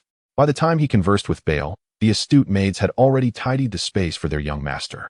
Leaning back into the familiar embrace of his chair, Darian contemplated quietly. A polite knock echoed at the door, neither too light nor too heavy. Shaking off his thoughts, Darian called, "Enter." With a creak, the aged hinges lamented under the strain of time. A pair of pale hands rested upon the doorframe, belonging to a woman. Darian recognized her, Jennifer Forsway, the daughter of the Forsway family from New Barrel City and, of course, the wife of the esteemed Gonsur. What could she want? Darian subtly furrowed his brow, yet his face adorned a smile reminiscent of Baylor's, his tone imbued with delight. It has been quite some time, Jennifer. How is little Uther faring? Upon hearing inquiries about her child, despite her inner turmoil, Jennifer, as a mother, managed to present a cheerful smile and nodded. He is well. May the Seven bless my Uther with a safe upbringing, and may the glory of the tower illuminate his path. Once pleasantries were exchanged, Darian swiftly transitioned to the crux of the matter.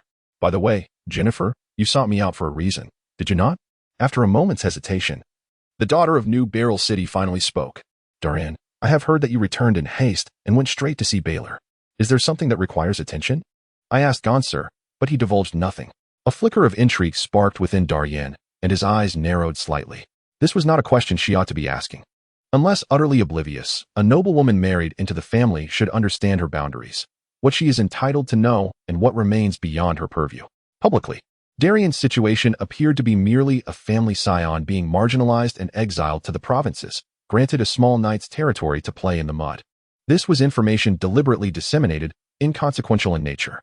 However, the resolve of the family behind the scenes, though not yet unified, was certainly not something an outsider like Jennifer Forsway should be privy to.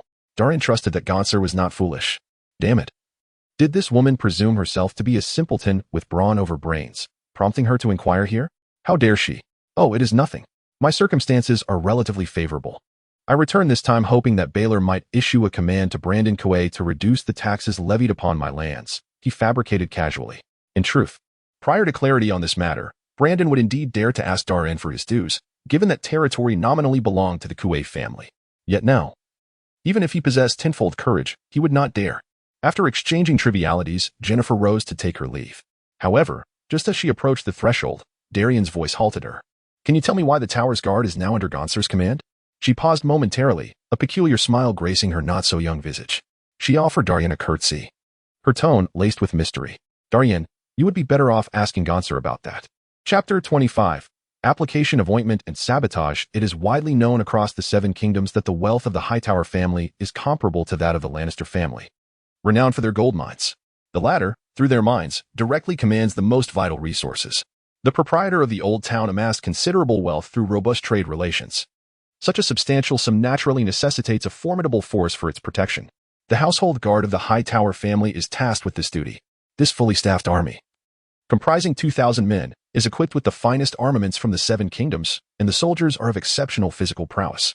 Unlike other families that adopt a policy of combining military and agricultural roles, the Hightower's 2,000 men constitute a fully professional standing army.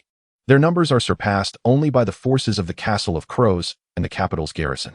This military power had long been under the control of the venerable Lord Leighton. However, upon relinquishing some authority, a portion of the guard came under the command of Baylor. Yet, upon his return, Darian discovered something amiss. Why had a segment of the guard superiors been replaced with Gonsur? This was no trivial matter. The military, at any time, holds paramount importance. Although in the rigidly stratified society of Westeros, rebellion, especially against one's own family, rarely ends well, such matters should have been addressed from the outset. What was the old man scheming? Was there not enough chaos already? Setting guards to oppose Baylor and then assigning Gonsur a share of Baylor's military authority? With so many ulterior motives at play, why could they not descend from the lofty heights of their tower? While Darian was well aware of the family's long-standing tradition of magical studies, the current absence of a resurgence in magical tides raised questions about their potential discoveries. Darian intended to inquire with guards regarding this matter, for the military authority had never rested in his hands. An outsider's perspective could indeed be the most objective.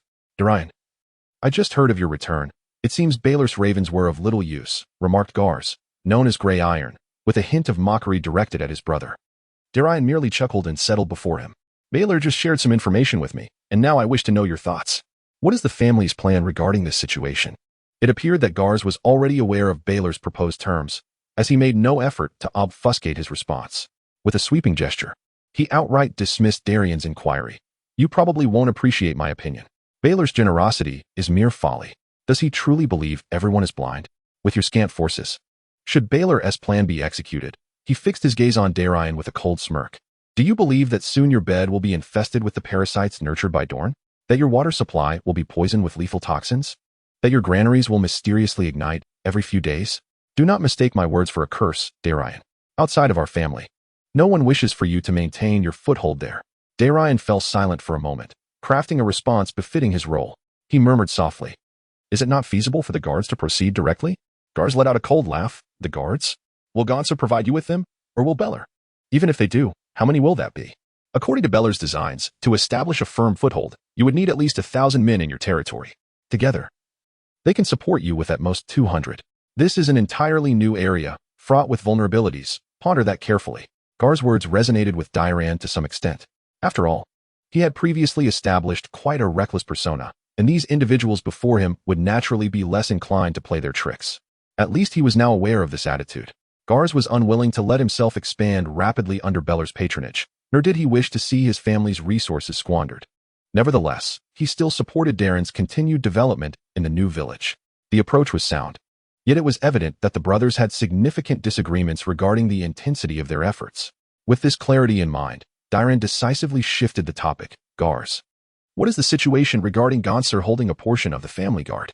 Though he had a distaste for his brother, Gars could not deny that this fellow was indeed far superior to the worthless Hanfry. He snorted dismissively and explained, "After you left, the old man requested another batch of materials. Beller deemed it a waste of money and delayed processing it, only for Gonser to seize the opportunity. A shipment arrived from New Barrel City, reportedly containing artifacts from the era of the Enaller ancestors, and the old man was quite pleased." With a clap of his hands, Gars mocked, "Our dear brother has clutched military power for so many years, only to have half of it snatched away." I can still vividly recall his grim countenance. Even Beller has moments when he cannot muster a smile. Darian could envision Beller's sentiment.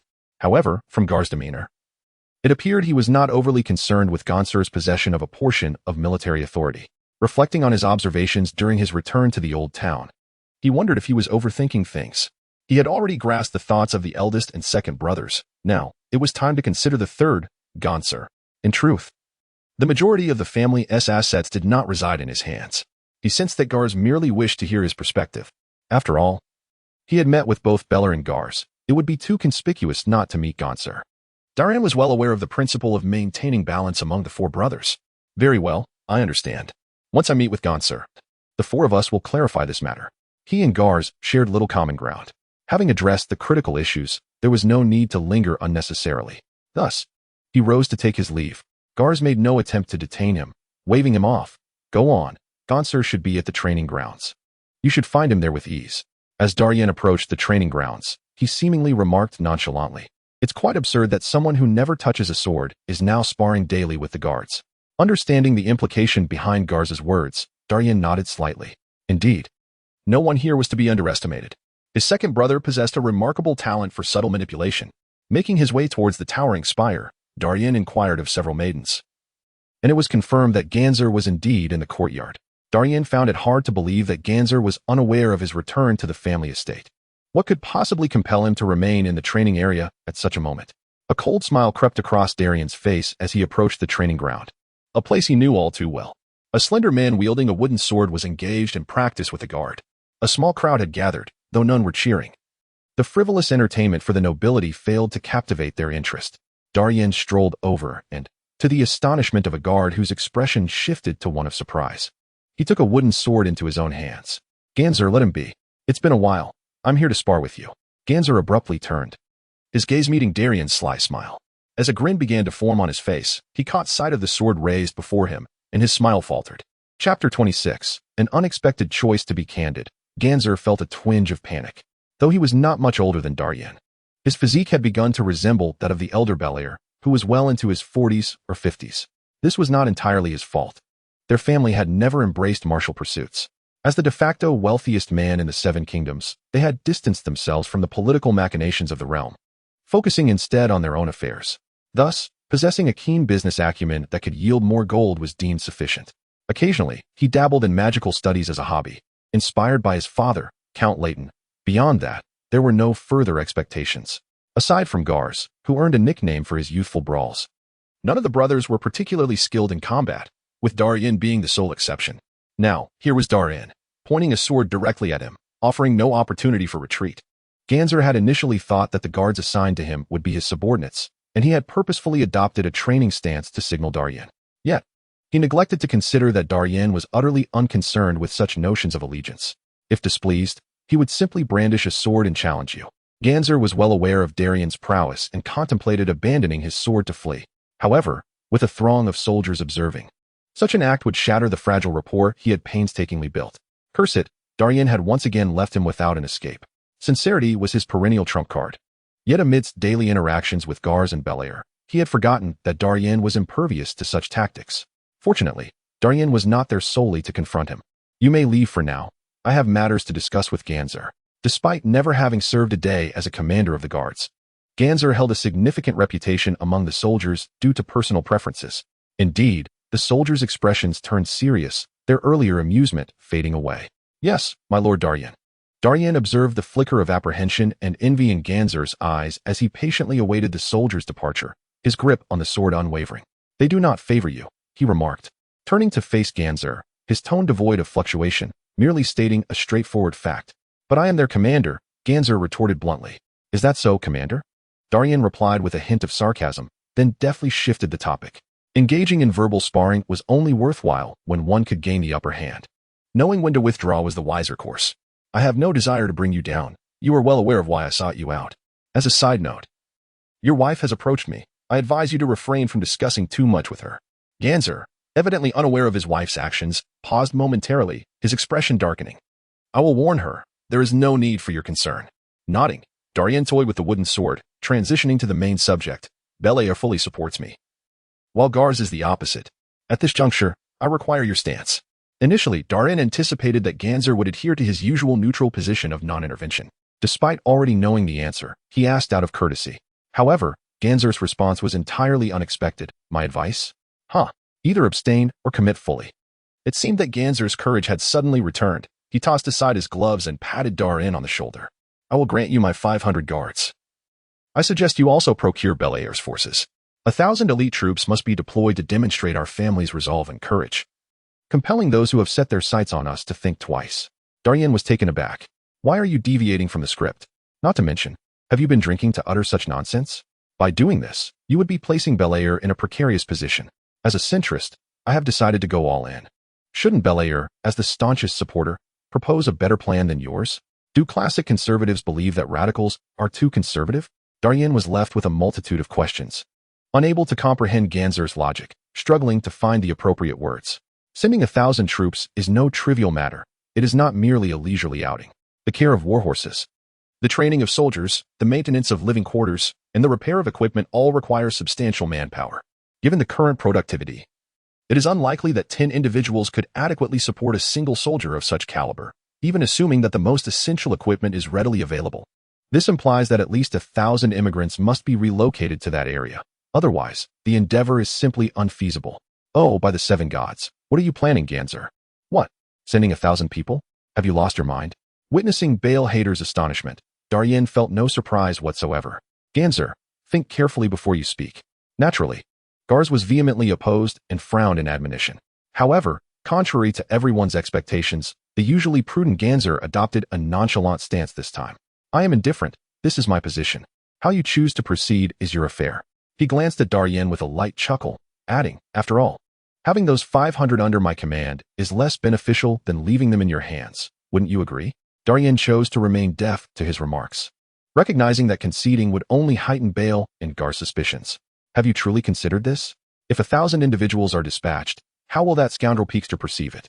What about the Dornish? The High Court? As a staunch opponent, Garz was adamantly against the family committing all its resources at once. He could not fathom why Ganzer's attitude had shifted so drastically. Yet, this was an official family meeting, and even the elusive Count Leighton had dispatched his most trusted steward to attend. I care not for their opinions. Garz, and you too, Baal, do you not comprehend?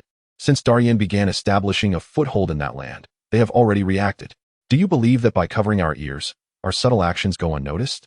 Listen, if the family is resolute in breaking through the Redwind blockade, then we must disregard the clamor.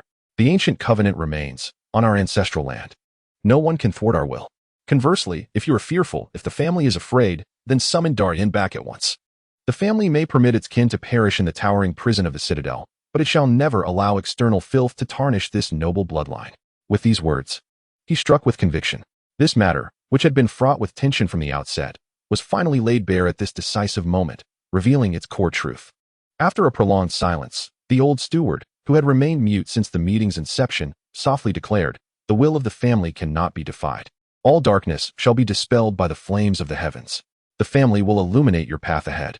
Chapter 27. The Final Resolution. Food first, the steward's final words resonated with finality. As Ganser had remarked, having made a decision, one should not engage in futile denial. After all, this was, in essence, the internal affair of the Hightower family. The ancient covenant rendered the High Court utterly powerless to interfere with this formidable clan, even though Hightower is their vassal. What he chooses to do within his own domain does not necessitate a greeting to your esteemed court. The conference room fell into a prolonged silence, broken only by the slow flickering of the candles on the table.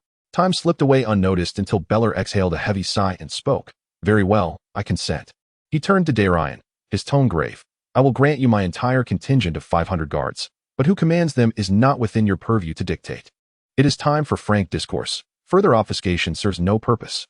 Darian shrugged, nonchalantly responding, "As you wish, it was never my request." The one whose countenance darkened the most was Gale's. From any angle, Darian was not an ally of his family's power dynamics. With Darian now positioned as a prime target, it seemed inevitable he would ascend to great heights.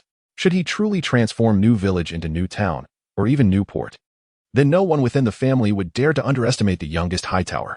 Yet, at this moment, he found himself utterly powerless. The will of Gonsel, Beller, and the old steward representing Count Leighton left him with no means of resistance. After numerous changes in expression, the Hightower, who commanded considerable wealth, finally gritted his teeth and declared with fierce resolve, "I will provide the family resources you require, in whatever quantity you desire. But how these resources are utilized must be monitored, just as with Beller. No reckless actions will be tolerated. Is it a matter of disdain for others?" Darian acknowledged that his previous demeanor lacked intelligence. However, he was no longer the same. What was this mentality of granting unrestricted payments while locking the applications themselves? "Very well. Once on my territory, the authority will revert to whoever possesses the skills." Darian mentally sharpened his resolve. In the remaining hours, the three engaged in tedious negotiations over specific details. The old steward, embodying the family head's will, had quietly departed at some point unnoticed. Erecting a resilient fortress upon the foundation of a small village was no trivial endeavor. It demanded a judicious allocation of resources. A wholesale transfer would only lead to extensive waste. Though the Hightower family was indeed a genuine magnate, wealth does not simply materialize from thin air. As the orange sun dipped below the horizon, casting its glow upon the sea of sunset, the final proposal was finally ratified. Naturally, this was merely a draft. From this moment forth, the Old Town would embark on extensive reconstruction efforts for Darian's new village. The first wave would consist of a cadre of skilled masons, carpenters, and architects from the family reserves. Accompanying them would be ample provisions to sustain them and a cohort of seasoned surveyors. It is highly improbable that the stones could be transported from the Old Town. Thus, the only feasible option is to source materials locally. The initial plan was to construct a castle 1/10 the size of the Old Town. The accompanying resources would then be managed by Gars and Bale. Once the arrangements were finalized, Darian wasted no time and hastened back to his territory. He needed to inform his subjects to prepare without delay. "By the seven gods, had I not detected the absence of alcohol on your breath, I would have assumed you had indulged in revelry in the Old Town." Marwin circled around Darian incessantly, much like one observing a rare creature. Although Darian had not disclosed intricate details to the old fellow, the seasoned scholar quickly grasped the intentions of the Heidel family. However, there was no trace of the burdensome complexities in his gaze. Darian could subtly sense an inexplicable excitement emanating from him.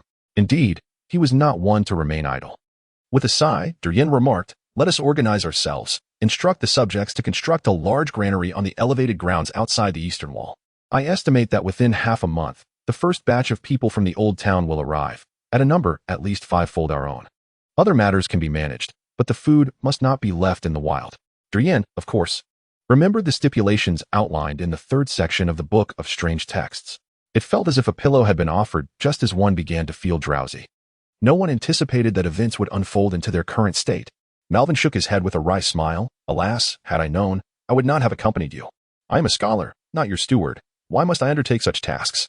Darian ignored his lament and countered, "Then what should be done? Should we leave it to Clizin? Are you at ease with him, or am I?" With that retort, the old scholar was left speechless. After a prolonged silence, he could only storm off, muttering as he left, "Have the Oldtown send you a steward post-haste. Let those who wish to engage in such matters do so." Speaking of stewards, a steward indeed arrived. 12 days later, when Darian beheld a striking figure disembarking from a conspicuous carriage amidst a throng of people, he was taken aback. "It's you?" The newcomer was none other than the steward who had once represented Count Leighton at a conference. Darian did not know his name, as he had always referred to himself simply as the steward. Over the years, the entire family had grown accustomed to this, and likely only Count Leighton himself knew his true name. "It is I, my Lord Darian. Henceforth, I am your steward. And until this place is built to the family's satisfaction, you lack the privilege of refusal." The steward's tone was calm, as though these irksome words were draped in cream and honey. Yet, Darian understood the underlying truth. He was indeed sent by Count Leighton to oversee the construction, leaving him with no grounds for refusal. However, at this moment, would it not be rather demeaning to maintain a pleasant demeanor? Thus, Darian's expression darkened, and his words became decidedly ungracious. "Is that so? How fortunate I am. But, esteemed steward, how do you intend to showcase your grand talents? Our humble abode cannot withstand your tumult." Seemingly unfazed by the derision of one several decades his junior, the steward replied with utmost seriousness, "Abundant grain shall rest in the granary, valiant soldiers will patrol the periphery, and industrious artisans shall erect a magnificent city beneath the glory of the tower." He gestured towards the long line of individuals behind him and continued, "Here are 500 souls. I trust their caliber far exceeds that of the fellow Brandon provided you. Choose a suitable locale for them to encamp. I hope your timber supply is ample." Chapter 28. The Roses of Highgarden. Following a century of silence after the brutal civil war known as the Blood Dragon's Dance, the Hightower family has suddenly stirred. This, of course, did not escape the attentive eyes of the Tyrells, who cast their gaze upon the entirety of the South. In the year of conquest, 297, a plethora of information had been meticulously gathered. Observing the efforts of those below, who toiled to compile both truth and fiction, Olenna Redwine took a delicate sip of golden wine, a flavor reminiscent of her island origins. Even after decades of steering the affairs of Highgarden, this taste remained her favorite. After all, she had borne the unfortunate son known as Mace Tyrell, a man she could hardly trust with such a precious legacy. Should Highgarden fall into his hands, chaos would surely ensue. Though she had long since lost her teeth, it did not diminish her enjoyment of the fine wines presented by House Redwine. "Grandmother, what do you believe the Earl of Leighton truly desires?" a sweet voice inquired from behind the Thorn Queen. A pair of delicate, white hands rested upon Olenna Redwine's shoulder, applying just the right amount of pressure. A smile, genuine and warm as the sun, illuminated her weathered visage as Lady Olenna set down her cup, grasped one of the hands, and replied gently, "Marjorie, it seems you too have taken an interest in this matter?" Dressed in a green gown adorned with golden trim, Marjorie Tyrell resembled a light, fluttering butterfly as she alighted before her grandmother. Her chestnut locks cascaded in gentle waves over her shoulders. With a smile, she responded, "It is not so much my interest, dear grandmother, as it is the dullness of the present days. It is rare to find something worthy of attention." With that, she picked up a meticulously detailed report. Furrowing her brow in concentration, a note of confusion escaped her rosy lips. "Darian Hightower, who is this?" Though somewhat displeased that her granddaughter had forgotten the names of the male members of the Hightower family, the Thorn Queen exhibited a rare patience. "Leighton Hightower's youngest son, of the same age as you, is indeed lesser known compared to his brothers," she remarked. Marjorie blinked and, with a playful smile, responded, "It seems he is merely a pawn cast out by Hightower to capture our attention." The Thorn Queen chose not to respond to this inquiry, for she too was uncertain of the circumstances. The Hightower family had suddenly become active, yet due to ancient covenants, the reach of the Highgarden over Oldtown was exceedingly limited. Consequently, a torrent of chaotic information flooded in. This sagacious ruler of Highgarden found herself momentarily unable to discern the true intentions of the Hightower family. What were they truly after? This was the answer all the nobles privy to the matter yearned to uncover.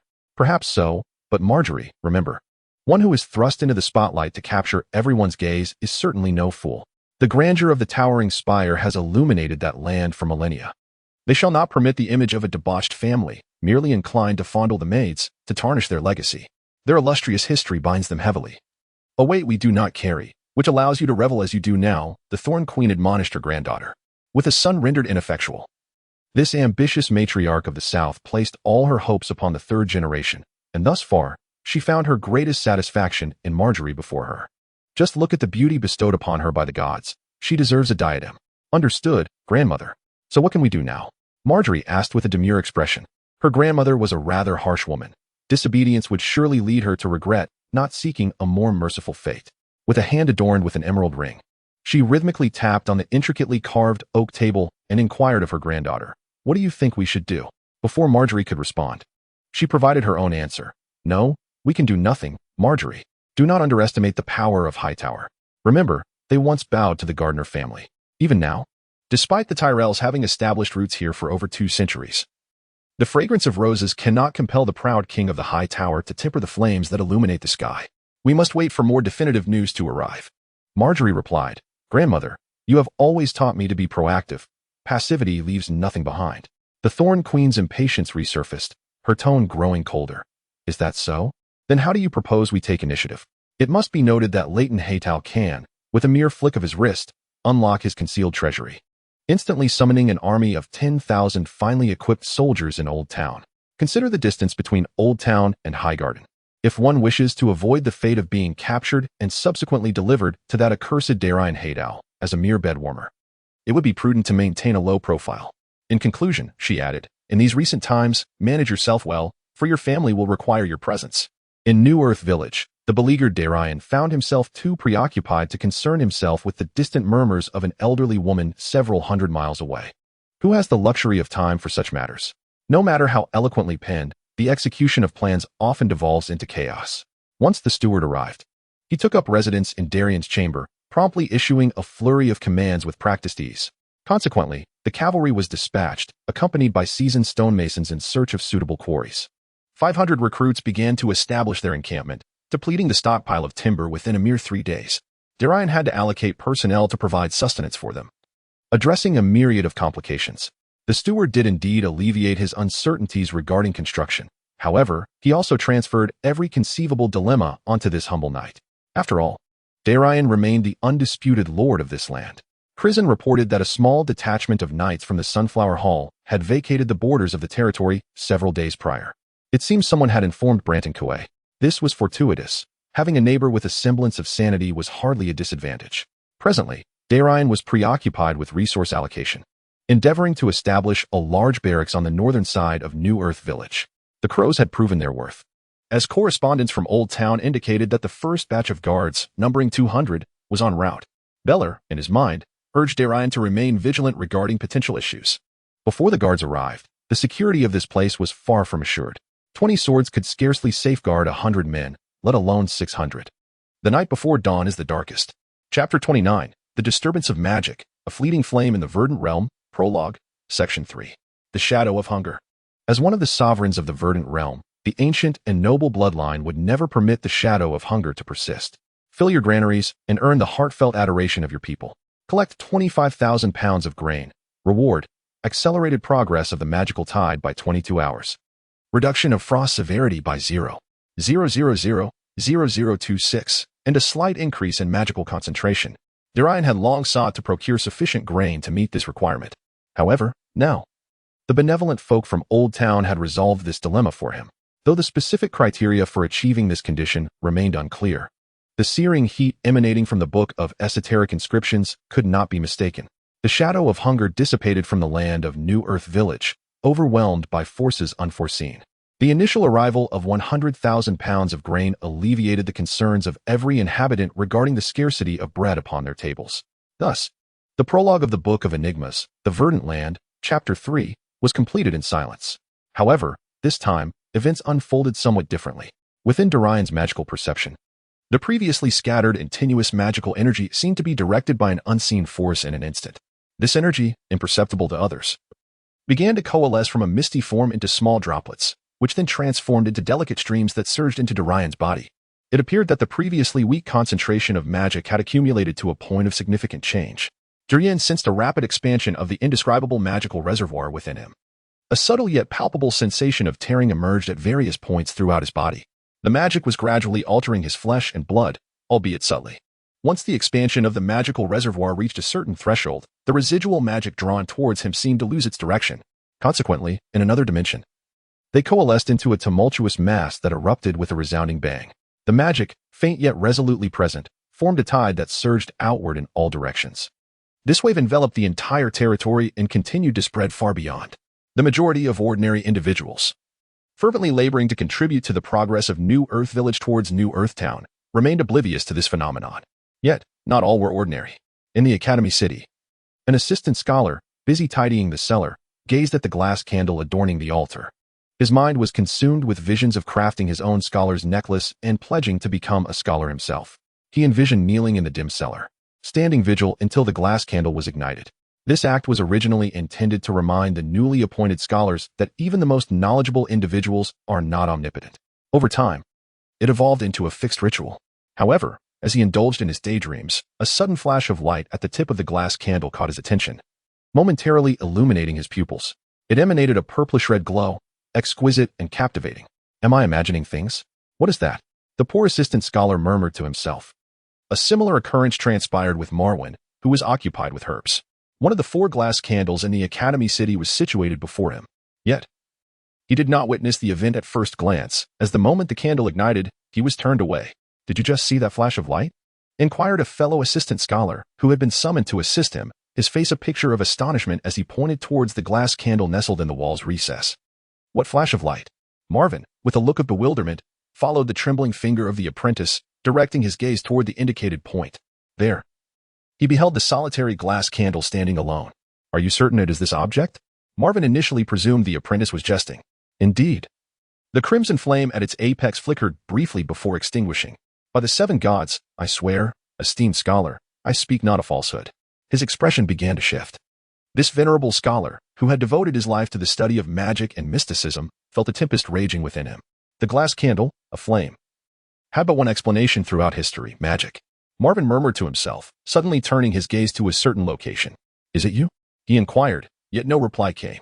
Meanwhile, at the pinnacle of the towering spire, an elderly man perused ancient tomes shrouded in dust, his tranquil eyes scanning the indecipherable characters on the aged pages.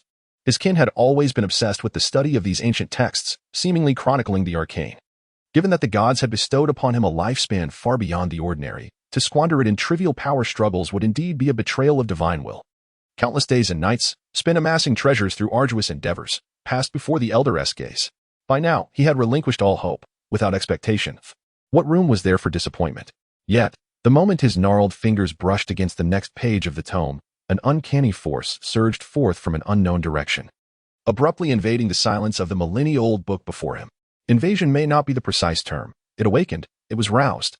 A viscous black substance, akin to sludge, erupted from the fragile page, vanishing into the exposed azure veins in the mere span of a breath.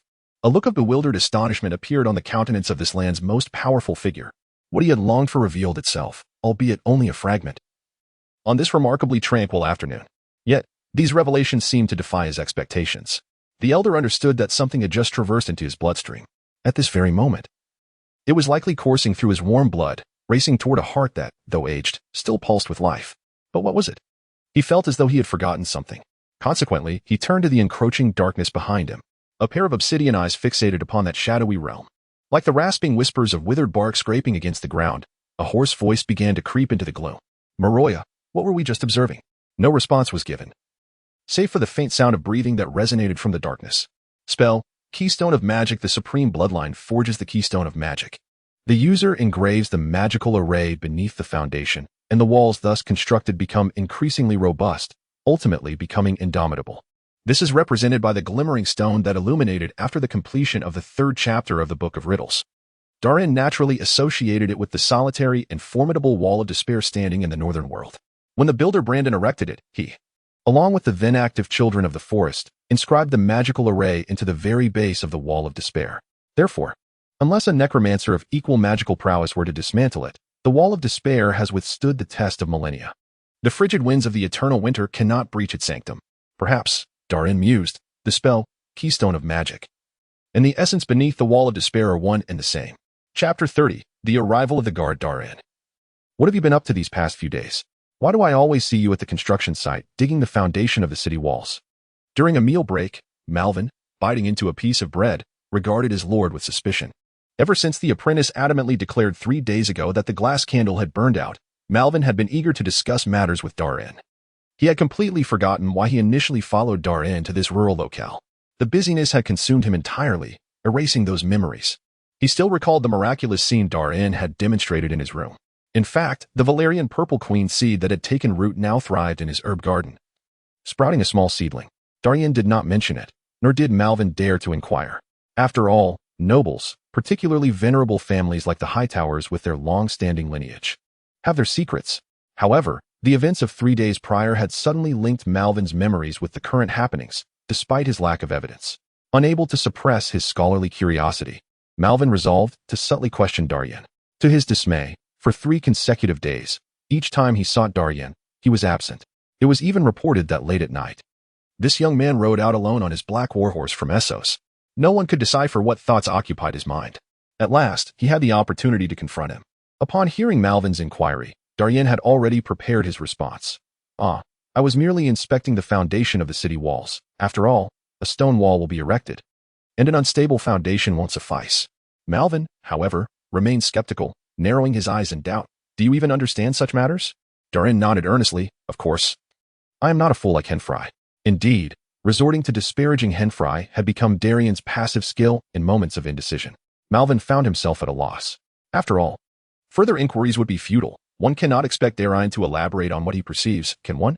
While pondering whether I should pose a question, I overheard the young noble across from me continue. Among the 500 who have come, half are adept wall builders. Leading them is the eldest qualified city builder of the family, who oversees the daily maintenance of the Tower of the Heavens. After he reviewed our plans, he stated that if provided with 3,000 lads and an additional year, the fundamental structure of the walls could be completed. Should the Oldtown supply more manpower, this time frame could be further reduced. In truth, the construction of a castle should never be so swift. The average time spans over 5 years. However, in comparison to Darian's new fortress, certain factors diverge. Foremost among them, they do not possess the wealth of House Hightower. As one of the most discreetly affluent families in the 7 kingdoms, the gold dragons controlled by House Hightower may surpass even those of House Lannister, which serves as the Iron Throne's reserve treasury. After all, Robert has squandered vast sums over the years, and much of that gold has transformed into mere debts on paper. The true gold has long since vanished from his and Lord Tywin's grasp. With a wave of his hand, Baelor could easily dispatch 100,000 gold dragons, sufficient to host an unprecedented national tournament.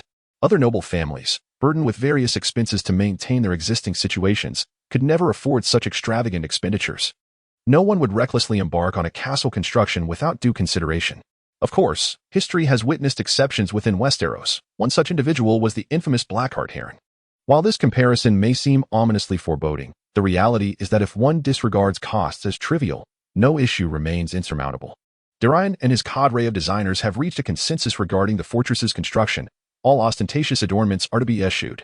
Any structures that may appear imposing yet fail to enhance actual defensive capabilities are to be excluded. Amenities for the Lord's enjoyment are to be discarded. Darian is acutely aware of the purpose of this new fortress. It is to be a formidable stake driven into the waters of the Reach. Enjoyment? Are the maidens of Oldtown lacking in allure? Or are the maids of the Tower of the Heavens not slender enough? Reflecting upon the monumental events that began in the year 298 of the conquest, is one to expect a comfortable slumber without attaining tangible results? One might awaken to searing dragon fire at any moment. Thus, this castle shall serve as a quasi-militarized encampment. Once firmly established, the walls will extend toward the coastline, enveloping the port that currently exists only in blueprints. Whether sufficient time can be seized remains uncertain. In my recollection, the fierce battle that caused several crowns to tumble lasted a duration of 2 to 3 years. That should suffice, right? Yet, before I knew it, the topic had been entirely derailed by Darian's incessant chatter. As I listened, the aged Marwin forgot the purpose for which he had apprehended Darian. However, when he caught sight of a swaying purple flower, reminiscent of the Valyrian Purple Queen, and subsequently recalled the matter of the dead seeds taking root and sprouting, he was abruptly interrupted by the sound of thunderous hoofs. A rider approached with grace. It was Clesson, the overall commander of New Land Village's defenses. My lord, you must head to the northeastern road of the territory. The family's guard has arrived. Darian was taken aback. So soon? Yet there was no time for contemplation. The guard represented the most significant aspect of his influence within the family, and he could not afford to be careless. He had previously instructed Clesson to inform him immediately upon the guard's appearance at the territory's edge. Now, the long-awaited forces had finally arrived, and he must present himself as the master of the domain. Someone, bring my horse. Darian shouted towards the makeshift stable. The stable-hand, who had been munching on a cucumber, quickly finished the last bite and rushed into the stable, leading out Darian's black steed. After securing the saddle, Darian mounted his horse and waved a hand at Marwin, who was struggling to voice something that caught in his throat. With a flick of the whip, he urged the warhorse forward. The slightly pained black steed immediately galloped towards the northeastern road. Behind him, Clesson, clad in armor, closely followed. Whenever his mind was clear, Clesson remembered that his duty was to ensure Darian's safety. Darian was eager to know who commanded this guard. The rhythmic sound of hooves echoed. When Darian finally discerned the figure seated upon the warhorse, clad in silver armor and bearing a serious demeanor, he exclaimed, "Uncle Jello." Chapter 31. Pillars of Military Might. Jello Hightower, by lineage, was not considered a principal member of the family. However, in reality, no one would perceive him in the same light as Clesson Hightower, who was merely a distant relative. As one of the actual commanders of the family's military forces, he had nearly usurped the authority of the current commander of the Oldtown garrison, Sir Morantirial.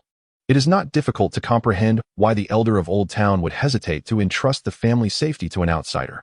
Jello Hightower shared his name with his father, a decision influenced largely by the fact that the name Jello Hightower resonated powerfully during the reign of the Targaryen dynasty. At that time, he was the captain of the King's Guard, famously known as the White Bull. He personally draped the fearless Barristan Selmy in a white cloak, leading the valiant Arthur Dane wielding the Dawn to eradicate the King's Guard. Throughout the Seven Kingdoms, this formidable warrior was widely acknowledged. However, when the cataclysmic war of the usurper erupted, engulfing all of Westeros, even the mightiest of warriors could not defy fate. Thus, in the clash at the Tower of Joy alongside Eddard Stark and others, he fought valiantly, sword in hand, alongside his comrade Arthur Dane, until his blood ran dry. This was the White Bull, a paragon of dedication until the very last moment, a true man of honor far surpassing my own merit, as everyone well knew. Although branded a traitor, the somewhat conscientious Jaime Lannister still held this brave Kingsguard in high esteem. Consequently, the son raised in his father's name, Jorah Hightower, took up his father's sword. Lord Leighton personally entrusted him with his cherished blade, a long-cherished Valyrian steel sword of House Hightower. Darian recalled the words once spoken to him, "I swear by my father's name, but I shall no longer fight for absurd kings. My sword will stand guard over my family beneath the glory of the tower." Darian was indeed taken aback to discover that this visit was made by the true martial pillar of the family. The weight of this realization left him somewhat astonished. He immediately rode forth, calling out from a distance, "Uncle Jorah, why have you come?" with a square face that rarely betrayed emotion. Jorah Hightower rarely displayed a hint of a smile. Among the 5 children of the family head, he favored Darian, who had always been eager to train and hone his skills. "What, am I not welcome?" After scrutinizing the nobleman who bore no trace of aristocratic demeanor, Jorah Hightower nodded with satisfaction and inquired playfully. Darian laughed heartily, guiding his horse to ride alongside Jorah. "Uncle Jorah, I truly did not expect Baelor to send you." He refrained from adding that it was indeed generous of Baelor. The reason Baelor remained steadfast amidst Garth's relentless assaults during the family council was due to this great general steadfastly supporting him from the rear. Surprisingly, Jorah Hightower exhaled softly and tilted his head to glance at him. "Do you think I would heed Baelor's commands?" "Ah, indeed." While it was highly probable that Baelor would become the new master of the towering fortress, he was nonetheless a generation junior to the present Jorah Hightower. With a shrug, Darian wisely chose not to respond. "Uncle Jorah, how many men have you brought with you this time?" he asked curiously, glancing back at the neatly arranged ranks. 300 infantry. It may not be many, but it suffices for now. Besides, you have no need for cavalry here. Sending them would only burden you further." Darian sighed with relief, for maintaining a large cavalry was quite an arduous task, given the exorbitant costs involved.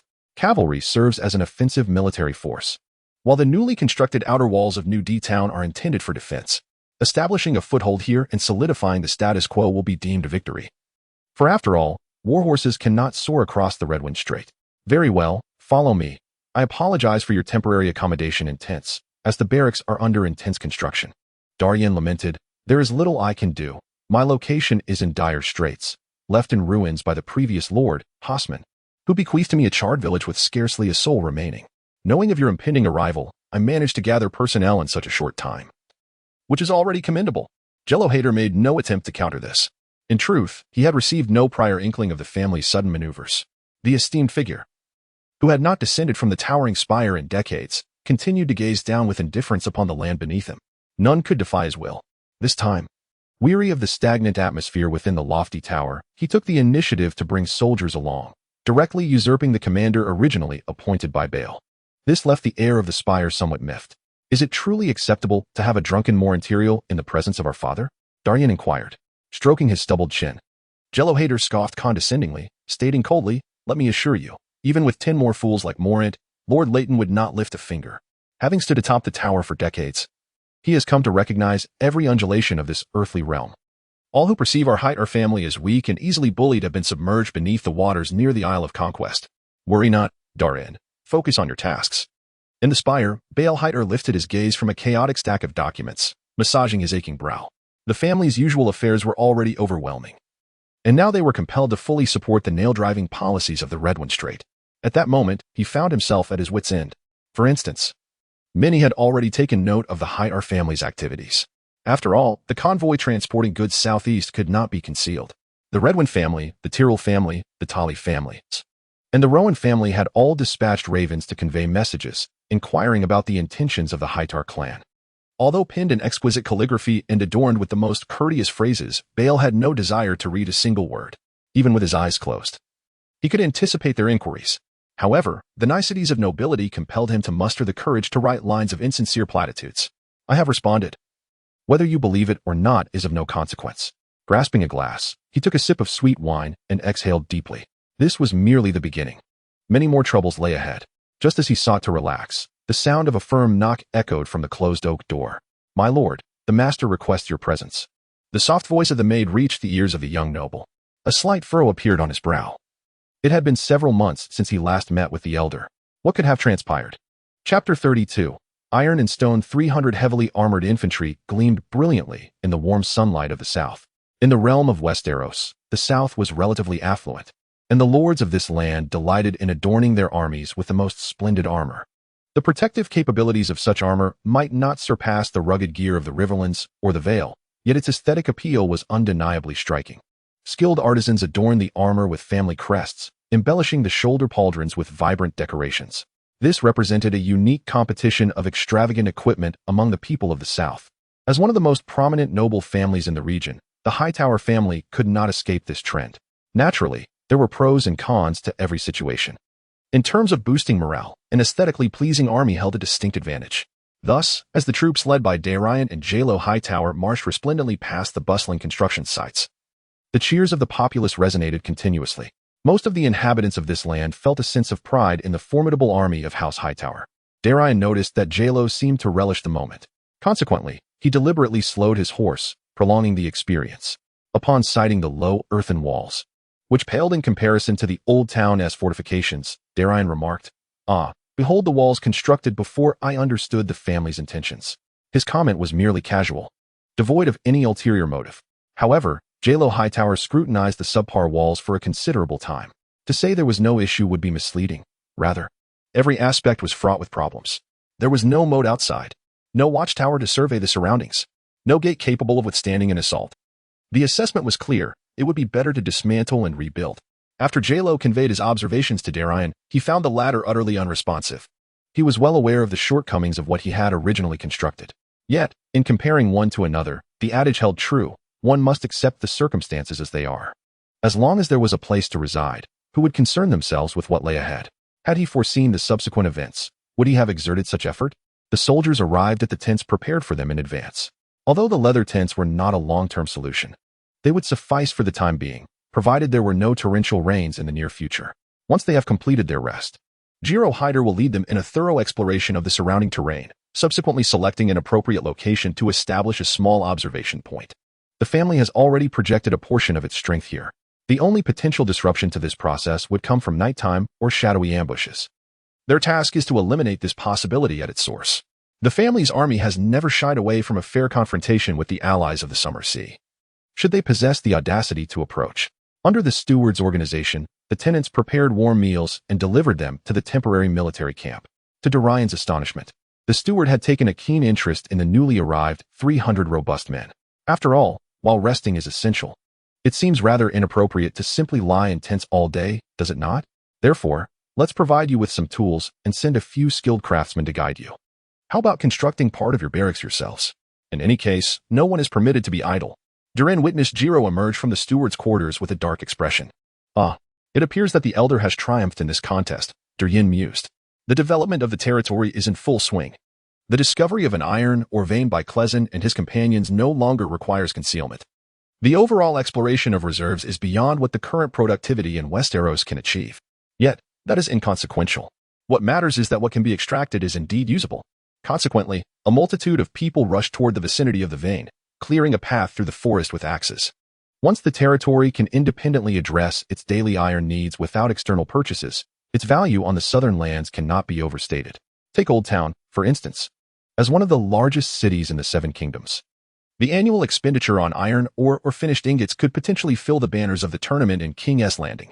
Not only weapons, but also iron pots, agricultural tools, and various daily necessities are consumed in vast quantities. Scholars in the Citadel have toiled for millennia, yet have yet to unveil the secrets of stainless steel technology. Let alone for the common populace. Layers of rusted iron accumulate, and with scarcity comes value, compounded by the substantial population base of the South. Thus, the price of iron in the South naturally soars. Now that Darian's own territory possesses iron, it is likely that Baelor's budgeting will ease his heart somewhat. Almost simultaneously, another piece of good news arrived. With the geographical data previously obtained from the Sunflower Hall, the dispatched exploration team discovered a sizable quarry on the highlands to the west. The quality of the stone is quite commendable, effectively resolving the construction issues of the city walls. Under Darian's cooperative coordination, the 900 inhabitants of the territory began to fulfill their respective roles and swiftly set into motion, clearing the wasteland and incinerating the wild grass to enrich the soil's fertility, constructing houses to expand the actual area of the new town, excavating foundations, awaiting the quarry stones to be harvested before commencing the construction of the city walls. Darian even conferred with his lords, devising several routes leading to crucial locations. Transporting goods through muddy terrain would inevitably diminish efficiency. Moreover, road construction is evidently a worthwhile endeavor. The fervent development of the territory. In this era where information is as transparent as glass and confidentiality is a luxury, naturally attracted the attention of many. Darian found himself with little time to establish any counterintelligence operations. It is quite possible that numerous individuals with ulterior motives had already infiltrated the territory. Due to the inability to discern their intentions, he chose to feign ignorance. He merely advised Darian Hightower to discuss with the steward about deploying a small contingent of troops to safeguard critical production points. As for other matters, Darian temporarily set them aside. As long as these individuals remained non-intrusive, peace would prevail. Otherwise, he would not hesitate to spill the blood of unwelcome guests upon this pristine land. Interestingly, Darian encountered no assassins or troublemakers. Instead, a small contingent of devout monks from the bishopric of the Starry Cathedral in the Old Town arrived, guided by their bishops, claiming their intent to embrace this land, still untouched by the light of the Seven. Initially, this posed no issue. The relationship between the church and the family was quite amicable, and the presence of the Seven was deemed appropriate. However, upon engaging with these individuals, Darian's perspective shifted, for he detected a subtle yet discernible magical aura emanating from them, something he had only previously observed in Bishop Darian. Chapter 33. Holy Water from Darian's Vantage Point. The chain of events began with the demise of his beloved wife, poisoned by John Allen, culminating in the direct confrontation of ice and fire in the north. This tumultuous saga unfolded over several years, during which the Seven, who dominated the faith across Westeros, seemed to exert not even a modicum of influence. To say otherwise would be misleading. A daring sparrow, audacious enough to defy the heavens, had stripped the reigning queen, Cersei Lannister, of her power. The men of King's Landing briefly relished the privileges of kingship. However, the repercussions were dire, as the deranged Cersei unleashed wildfire beneath the Great September of Baelor, resulting in a cataclysmic explosion that obliterated the Tyrell family, who were poised for triumph. Only the Queen of Thorns remained, her composure thoroughly shattered. This act irrevocably positioned the entirety of the South against the Iron Throne, although the Roses were not particularly adept in warfare. The turmoil that ensued over the years led to a fragmentation of loyalty among vassals, draining their collective strength. Had the 100,000 troops that once supported Lord Blue still been present, the situation would have been markedly different. That said, throughout this entire process, the Seven Gods remained aloof, with only their disciples stirring chaos in the mortal realm. Now, however, Darian perceives faint magical fluctuations emanating from the ordinary members of the church. Could it be that the Seven Gods have manifested? Pondering this internally, Darian maintained a facade of composure and promptly approached them. It is worth noting that since the establishment of the Old Town, his family has been the church's most significant investor. Whether dividends have been distributed remains uncertain. But Darian is acutely aware that should Bael intend to assume the role of a cleric, the church would likely bestow upon him the title of archbishop, perhaps even granting him sanctity, transforming him into Saint Bael. The latter part may be an exaggeration, yet it conveys a similar sentiment. The elder's influence within the church is substantial, having been a major benefactor for many years. Moreover, the family's armed forces have indeed provided security to a church that is currently unarmed. After all, the term church armed forces is rather provocative, easily attracting the relentless iron fist of the Iron Throne. As Darian commenced his construction efforts, the Seven Gods Church promptly dispatched a devoted order of monks. Curiously, Darian observed that the number of nuns among them significantly outnumbered the monks, each possessing a strikingly voluptuous figure. What are you lot intending to do? Testing the mettle of this cadre? Darian's imagination conjured various scenarios. It took considerable effort to redirect his gaze from such distractions, as he began to sense the magic flowing through these individuals. It was weak, far inferior to his own. Yet, it was indeed present and stable. Its essence differed from his own. In summary, this sensation was entirely consistent with what he had previously experienced in Bishop Darian. Darian could ascertain that when he first acquired his magical sight, these monks and nuns were devoid of any magical presence. Had the resurgence of magical tides begun to exert its influence unbeknownst to him? Darian contemplated. He recalled that the true catalyst for worldwide repercussions was Daenerys Targaryen hatching 3 dragons in Essos, which was widely regarded as the herald of magical resurgence. The return of dragons heralded a tide of magic, such has always been the narrative. However, now as he calculated, Daenerys likely had not even laid eyes on the dragon eggs yet. Therefore, the changes unfolding before him must bear no relation to the young queen. What then is the explanation for this phenomenon? Eias, the lead cleric, approached Darian, performing a monk's greeting with a gentle tone. Darian, however, was left bewildered. What? With a considerable degree of patience, the cleric bowed once more and said, "My lord, you may call me Eias. That is my name." Nodding slightly, Darian listened as the middle-aged cleric, who had introduced himself as Eias, continued, "I have been guided by the 7 gods to this sunlit land, to bring you and your people the gospel of the Lord. I hope you will assist us in establishing a church. For my brothers and sisters will offer your people the guidance of the 7 gods." Understanding the cleric's intentions, Darian continued to nod. This was not the era he had previously known. In this day and age, religion served as an excellent tool to support monarchs or nobles like himself in their governance. However, the pressing issue remained. Where could he possibly find idle hands to construct a church for these individuals? While it was not without merit, it was certainly not an urgent priority. Thus, Darian could only respond diplomatically. Of course, Darian Hightower welcomes your arrival. As for the matter of the church, you may speak with my steward. He is more knowledgeable about the construction here than I am. In truth, he was merely being honest. As long as they possessed the capability to procure labor from the miserly steward, Darian would not oppose the establishment of a church. At the very least, it would enhance stability and the cohesion of the territory. After all, it was not a loss for him, as the burden of decision-making did not rest upon his shoulders. Eias, realizing the situation, observed the bustling construction in the territory behind him and concluded that Darian had not been entirely incorrect. Thus, the group made their way towards Darian's temporary wooden shelter. As they walked, Eias suddenly seemed to notice something and abruptly changed direction, nearly causing Darian to stumble. They headed directly towards a group of laborers who appeared to have just taken a break. Darian furrowed his brow ever so slightly. Surely, these individuals did not intend to forcibly commandeer the workers to build their church? That would not do. Rules were rules. Darian would not permit their reckless behavior simply because they were associated with the 7 gods. When the time came, he would not hesitate, regardless of their affiliations. However, the situation did not unfold as Darian had anticipated. The laborers, who were drinking water with wooden spoons, stood up one by one upon seeing Eias and his companions. Nobles might disregard the church, but for the common folk, the church was an integral part of their lives. "Greetings, cleric. Are you here to spread the gospel of the Lord?" inquired a man with a relatively quick tongue, his tone respectful. Eias nodded. "Indeed. That is precisely why we have come." From the hem of his robe, he produced a small vial. With remarkable swiftness, he poured its contents into the water basin.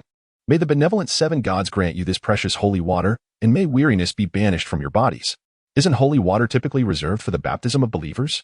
What is this peculiar resemblance to a seasoning? Darian was filled with questions. However, as his gaze fell upon the tank containing the so-called holy water, his breath caught in his throat. A dizzying magic reverberated within that vessel. Holy water, indeed, was truly sanctified. Chapter 34, Gods and Magic Wait. Darian interjected, halting the fervent worker who had eagerly grasped a wooden spoon, ready to take a sip. Without displaying any urgency, he turned his attention to Eias, who had cast a curious glance his way, and earnestly inquired, "Holy water, is this not typically used for baptism and exorcism?" I have never heard of a version that can be poured directly into water. After a moment's contemplation regarding the term version, Aias seemed to grasp what the young lord, who had so abruptly interrupted him, wished to convey. Thus, the middle-aged cleric donned a benevolent expression and replied slowly, I understand your concerns, Lord Darian, but rest assured. This holy water is harmless and will not lead your people to suffer a fate of endless agony. If you remain uncertain, I shall be the first to partake.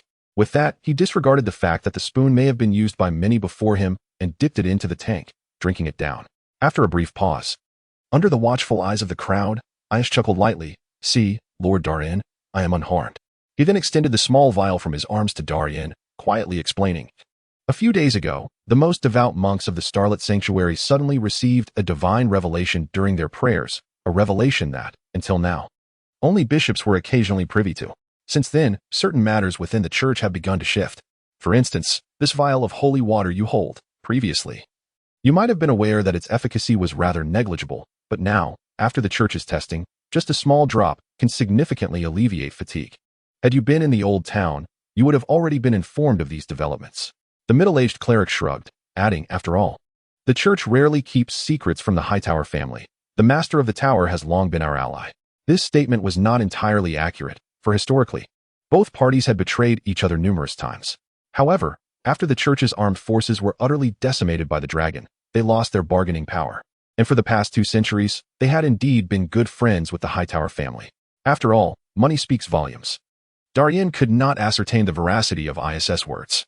Nevertheless, it was undeniable that the cleric had no need to deceive him. Now that the raven was in his grasp, if he truly desired to investigate, he could simply send the raven to deliver a message to Bayer, and he would uncover everything he wished to know. Thus, the cleric's words were rendered almost credible. However, this made the situation all the more intriguing. For where there is an anomaly, there surely lies something sinister. What prompted the church, which had remained stagnant for so long, to suddenly manifest such holy water imbued with a trace of magical essence?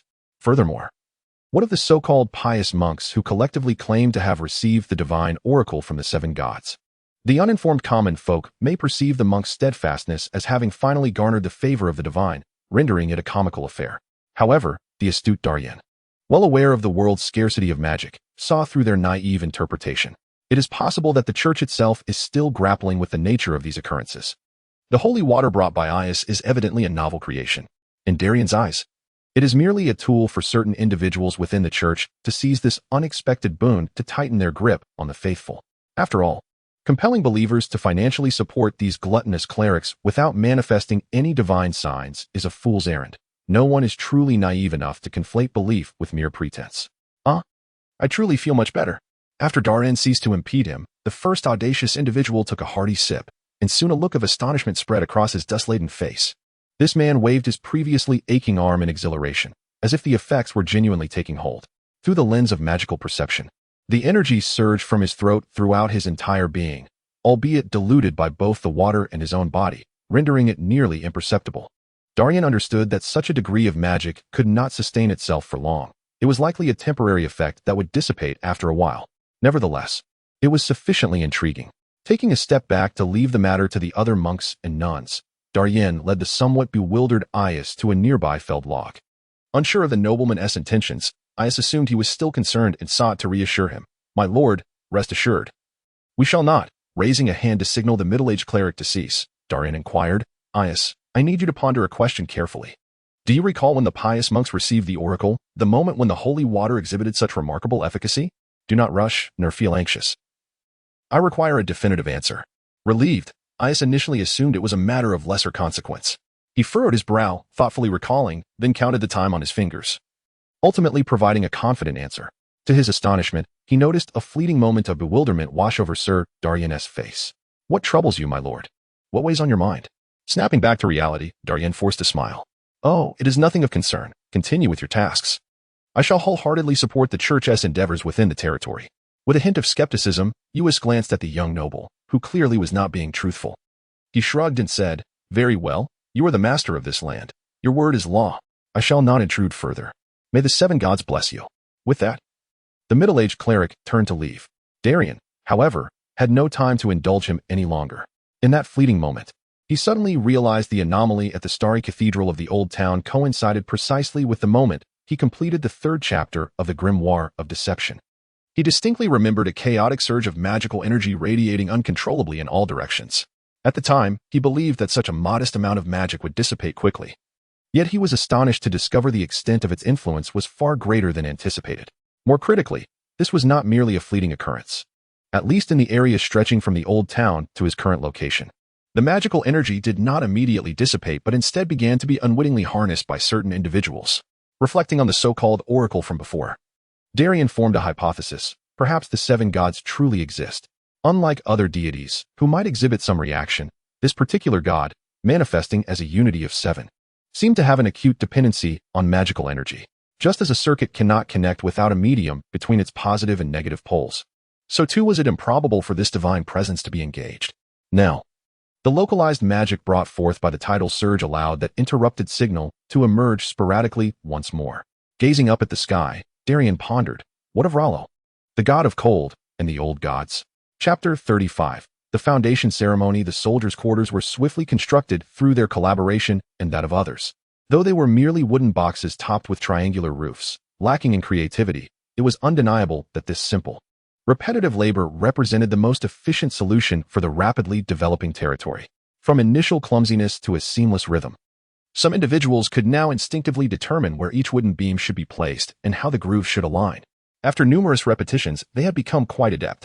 Amidst this flurry of activity, the northeastern section of the foundation for the new town walls was nearly excavated. Following a month and a half of construction, Darian was prepared to attend the foundation ceremony for the town walls.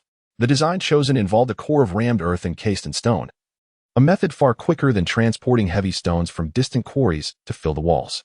The land in the southern regions was particularly suitable for compaction, allowing for the use of readily available materials.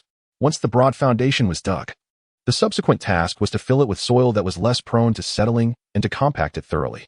Given the region's rainy climate, neglecting this step could lead to catastrophic collapses after a heavy downpour. Experienced builders of fortifications are well aware of this fact. As the Lord, Darian need not be involved in the construction of the walls at every moment. However, the initial act of breaking ground is undeniably his duty as the Lord. Within the discourse of Westeros, the noble bloodline is profoundly intertwined with the land beneath their feet. Thus, when a noble departs, only their blood descendants may inherit the land and continue to wield their power. In ancient records from the Citadel, the establishment of each castle required nobles to slice their palms and pour their blood into the soil, signifying the melding of blood and earth. Of course, in less sanitary conditions, many nobles have found themselves in dire straits, unable to complete the walls due to such rituals. In the present day, this practice has become less sanguinary, yet this step remains indispensable. On a sunny morning in the year 297 of the conquest, Darian Hightower, the undisputed lord of Newtown, adorned in the most opulent attire and draped in the Hightower family's ash-gray cloak, approached the designated site for the northern gate of the walls amidst the watchful eyes and adoration of his subjects, craftsmen, and soldiers. Darian understood well that although nearly 1,000 souls now belonged to him, the likes of Baelor, Gars, and Gonser had not yet reclaimed them. Nonetheless, these three had held back, temporarily refraining from bringing their families to Newtown. This indicated that their roots still lay in the old town or its surrounding estates. Therefore, for Darian to secure their loyalty and fully settle their hearts in this new land, he felt compelled to speak. At the very least, he needed to demonstrate that he was not a mere figurehead like Henfry, but rather, Darian Hightower was capable of leading them onward in this fresh territory. 200 gleaming armored guards formed a line around him, with the gathered subjects encircling them. All eyes were fixed upon him. Clyson handed Darian an iron spade and murmured, "My lord, please commence." The spade pierced the earth with a rustling sound. Darian scooped up a shovelful of soil, stepping onto a flat stone slab. Giro Hightower assumed the lad would toss the dirt aside at any moment, for he knew Darian harbored a disdain for such trivial formalities, a sentiment he shared. However, to his surprise, Darian spoke. "I, Darian of House Hightower, we gather here to witness the laying of the foundation for the new fortress of House Hightower. This is a day of glory, a moment in history. The great tower stands afar, and Newtown is here. Should the radiance of the towering spire not grace this place, then I, Darian Hightower, shall illuminate the path ahead for you. We gather here, pledging to safeguard the new stronghold of the Hyder family, unwavering through night and day. Regardless of tempest or thunder, steadfast in our duty to protect our home until our last breath. We shall defend the castle's safety with our lives and uphold the family's honor with unwavering loyalty, no matter how cunning or powerful the enemy may be." We shall stand united in our resistance. We understand that this fortress is not merely a pile of stone and earth, but a symbol of our family's spirit, watched over by the gods, its sanctity to be preserved at all costs. We shall remember the oath taken today and prove our fidelity through our actions. May the new stronghold of the Hightower family remain unyielding. May the family's glory shine eternally until the end of the world. Darian Hightower cried out, "Let the gods be our witnesses." The iron spade was raised, scattering the earth into the freshly dug foundation. Cheers erupted as the soldiers drummed their breastplates in rhythmic beats. This place belonged to Darian Hightower and to them all. The air shimmered with magic, subtly disturbed, creating faint ripples in the silence. In a chamber away from the foundation ceremony, a young apprentice was organizing notes taken by Bachelor Marwin during this period. "I've got it. Once more," he exclaimed, moments later dashing towards the direction of the cheers. Unfortunately, Marwin was not there to witness it. The cheers from Newdale would not carry far. They could not cross the Honeywine River, let alone reach the northern Man River. At the convergence of Rose Avenue and Coastal Boulevard by the Man River, the ancestral castle of the Tyrell family was bustling with activity. The shadow of war had long since departed from this land, and the river folk never worried about their stomachs. Yet a swift horse galloped along Rose Avenue, bursting through the southern gate of the castle. The guards did not interfere, for the knight bore a blooming rose, signifying his identity as a member of the Tyrell Cavalry. The guards paid no heed to why the knight entered through the southern gate. An hour later, the lady of the city received the news she longed to know, the tidings from the south. It seems that the venerable elder atop the towering spire, much like myself, harbors quite a few schemes. In the same room, at the same table, several roses bloomed vibrantly upon the oak round table, savoring a wine as rich as blood. The Thorn Queen handed a letter to her granddaughter. "Look here. Leighton Hightower has endured for so many years and is finally poised to showcase his strength at the Redwind Strait." Before her granddaughter could respond, the lady of the castle issued a cold command. "Go, in my name, write to Count Redwin, advising him to brew less wine and pay more attention to his own doorstep. Additionally, you, Marjorie, take a trip to this Newdale and pay a visit to your uncle, who is of your age. He will not turn you away." Chapter 36. Iron and Golden Dragons Fortuitously. The iron mine discovered near Newland Town is not merely a fleeting resource, favored by the gods. After lying buried beneath the earth for such an extended period, it has finally revealed its most vital treasures under the stewardship of Darian Hightower. In the north and the valley, such a discovery would likely warrant nothing more than a brief report to the local lords. The lords, while savoring roasted lamb legs, would probably nod in acknowledgement, then return to their pursuits. After all, iron mines hold little value. The extracted or would necessitate organizing laborers to transport it back to the castle. Especially in sparsely populated regions, where labor costs are exorbitantly high, there is little time to engage in such endeavors. Conversely, in the Riverbend area, news of an iron mine would prompt a cavalry brigade to rush forth without hesitation. It is only prudent. Delay could result in the territory being seized by others. The iron mine would be fashioned into the most resplendent armor or swords, ensuring that during the next tournament at the High Hall, their lord or knight would emerge victorious. Ultimately, it is they who would bear the brunt of any criticism. Currently, Darren's domain lies by the sea, bordered to the east by the Viscountcy of Sunflower Hall and to the northwest by the lands of Count Tamankatane of the Three Towers. These are all allies.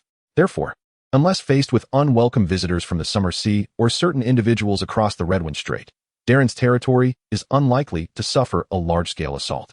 Within the industrial zone envisioned by the steward, a collective of craftsmen, carpenters, stonemasons, blacksmiths, leatherworkers, and others has emerged. 2 furnaces capable of smelting pure iron or into molten iron have already been constructed. To facilitate this, the artisans have erected a brick kiln. Fortunate that suitable clay is not in short supply, Darian is unaware of how his workers manage the intricate task of temperature regulation. He believes that such specialized matters should be entrusted to those proficient in the craft. The granary and other material stores are strategically separated, established on the eastern and western flanks of Newland Town. This precaution is intended to prevent a conflagration from consuming all of Darren's reserves in the event of a fire. After all, this is the most effective method he has devised to thwart the development of his territory, aside from the poisoning of drinking water. Everything is proceeding in an orderly manner. Although it is customary for nobles to summon their vassals for castle construction, often compensating them with meals, this system is designed to ensure the lord provides security while the vassals render various services. However, in Newland Town, to expedite progress and minimize the occurrence of deceitful behavior, Darian has allocated a bounty of 1,000 golden dragons to reward those workers who complete their tasks swiftly and to a high standard. Both the steward and Girohathel have previously voiced their strong objections to this practice. In their view, such a sum bestowed upon commoners would only lead to wasteful indulgence in the pleasures of women or frivolous expenditures at the tavern. Indeed. It is more likely that these gleaming gold dragons will be concealed within the stench-ridden pigsties. As for the extent to which this might truly expedite the progress of the entire endeavor, both individuals express skepticism. However, Darian, displaying an uncommon authority befitting a lord, ardently pursued the implementation of this policy. The current territory is no longer governed by a system of rationing. Private property has become sacrosanct among the commoners. In his view, although he is uncertain of the tangible benefits this monetary distribution will yield for construction, it will undoubtedly invigorate the fundamental economic foundation of the territory. After all, bartering is exceedingly cumbersome. With the circulation of money, gold dragons, silver deer, and copper stars among the populace, the latent vitality of the people will gradually be awakened. With a mere 1,000 souls, there exists no overly complex economic model. In contrast, the grand metropolis of Oldtown, with its hundreds of thousands of inhabitants, has long established a comprehensive set of rules. Here, however, such frameworks are entirely absent. Presently, Darian's approach appears to be yielding favorable results. The pace of construction has surpassed everyone's expectations. After all, when the work is done well, the Lord genuinely compensates. Throughout the years, the craftsmen have never encountered such fortuitous circumstances as receiving payment for their labor. Within the Lord's chamber, Darian diligently peruses the accounts presented by his subordinates. At his insistence, every transaction involving the warehouse's supplies must be meticulously documented, whether it be the warehouse manager or those retrieving or depositing resources. Any transgression will result in their immediate return to Oldtown. This is not due to Darian's apprehension of embezzlement. In fact, the warehouse is currently brimming with stones and timber, bulky items of little monetary value. This practice serves to instill a habit among his subjects, enabling the Lord to maintain real-time awareness of the resources at his disposal. After all, the political system of Westeros is decidedly antiquated, with many matters being addressed in a makeshift manner, often leading to confusion when critical moments arise. My lord, I have inquired among the blacksmiths, and they report that the quality of this batch of ore is quite satisfactory. The first batch of ingots should be ready by tomorrow at the latest. Nodding in satisfaction, Darian stroked his budding stubble and, upon seeing the entrance of Crescent, smiled warmly, saying, "Good news, but for the moment, I cannot provide you with equipment. Those responsible for the fields have been requesting new farming tools from me for quite some time. We cannot perpetually rely on assistance from Oldtown for our sustenance. Although we have missed the sowing season, the fertile land surrounding Newtown, once cultivated, can sustain several thousand individuals by the time the next batch is planted." Removing his gloves and placing them upon the table, Crescent, freshly trained from a session with the new recruits, seemed largely unconcerned. "No trouble at all, my lord. My lad's equipment has sustained no significant damage. As for those inexperienced recruits, I do worry that those hands accustomed to wielding a hoe may inadvertently harm themselves when grasping a steel sword." Furrowing his brow, Darian cast a glance at the man before him and reprimanded, "Mind your language. This place will soon be known as New Earthtown, perhaps even New Earthport. I do not wish for my captain of the guard to perpetually utter crude remarks about men's appendages or the bosoms of women." "Oh, for heaven's sake. Could you not exhibit a touch of elegance? We, the Heidel, are of an ancient and noble lineage." Crescent burst into hearty laughter. "Come now, my lord. Your youth blinds you to the past. Do you believe that our current captain, Morin Tiller, was any different in his 20s? Let me tell you, when he first arrived in Oldtown to lead us, he was nowhere to be found for half a day, only for Lord Leighton to drag him from the bed of the Rose brothel." With a resigned sigh, Darian relinquished the hope of transforming the spirit of his subordinates. Truly, this was a case of the upper beam being crooked, leading to the lower beam's distortion. He himself had previously been a reckless man, quick to draw his sword at the slightest provocation. It was no wonder that Crescent and the soldiers under him displayed such behavior. Chapter 37.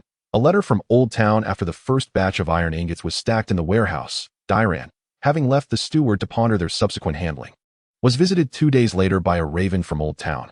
Curiously, this plump raven seemed to be engaged in reckless flying, as it bore copper tubes bound to both its legs. Clearly overloaded, it carried 2 letters addressed to him.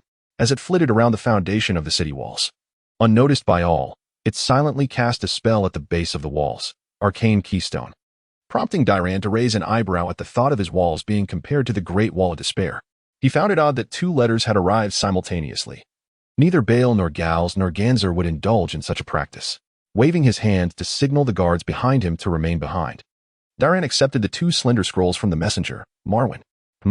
Darian's gaze was immediately drawn to a wax seal upon one of the scrolls. If he was not mistaken, it bore the emblem of a rose. The Tiller family. Was this a letter from them? Although he had anticipated that the family would attract scrutiny for their endeavors here, he was taken aback by the Tiller family's swiftness. Breaking the wax seal, Darian unfurled the letter, which exuded a distinct floral fragrance. A line of delicate feminine script met his eyes.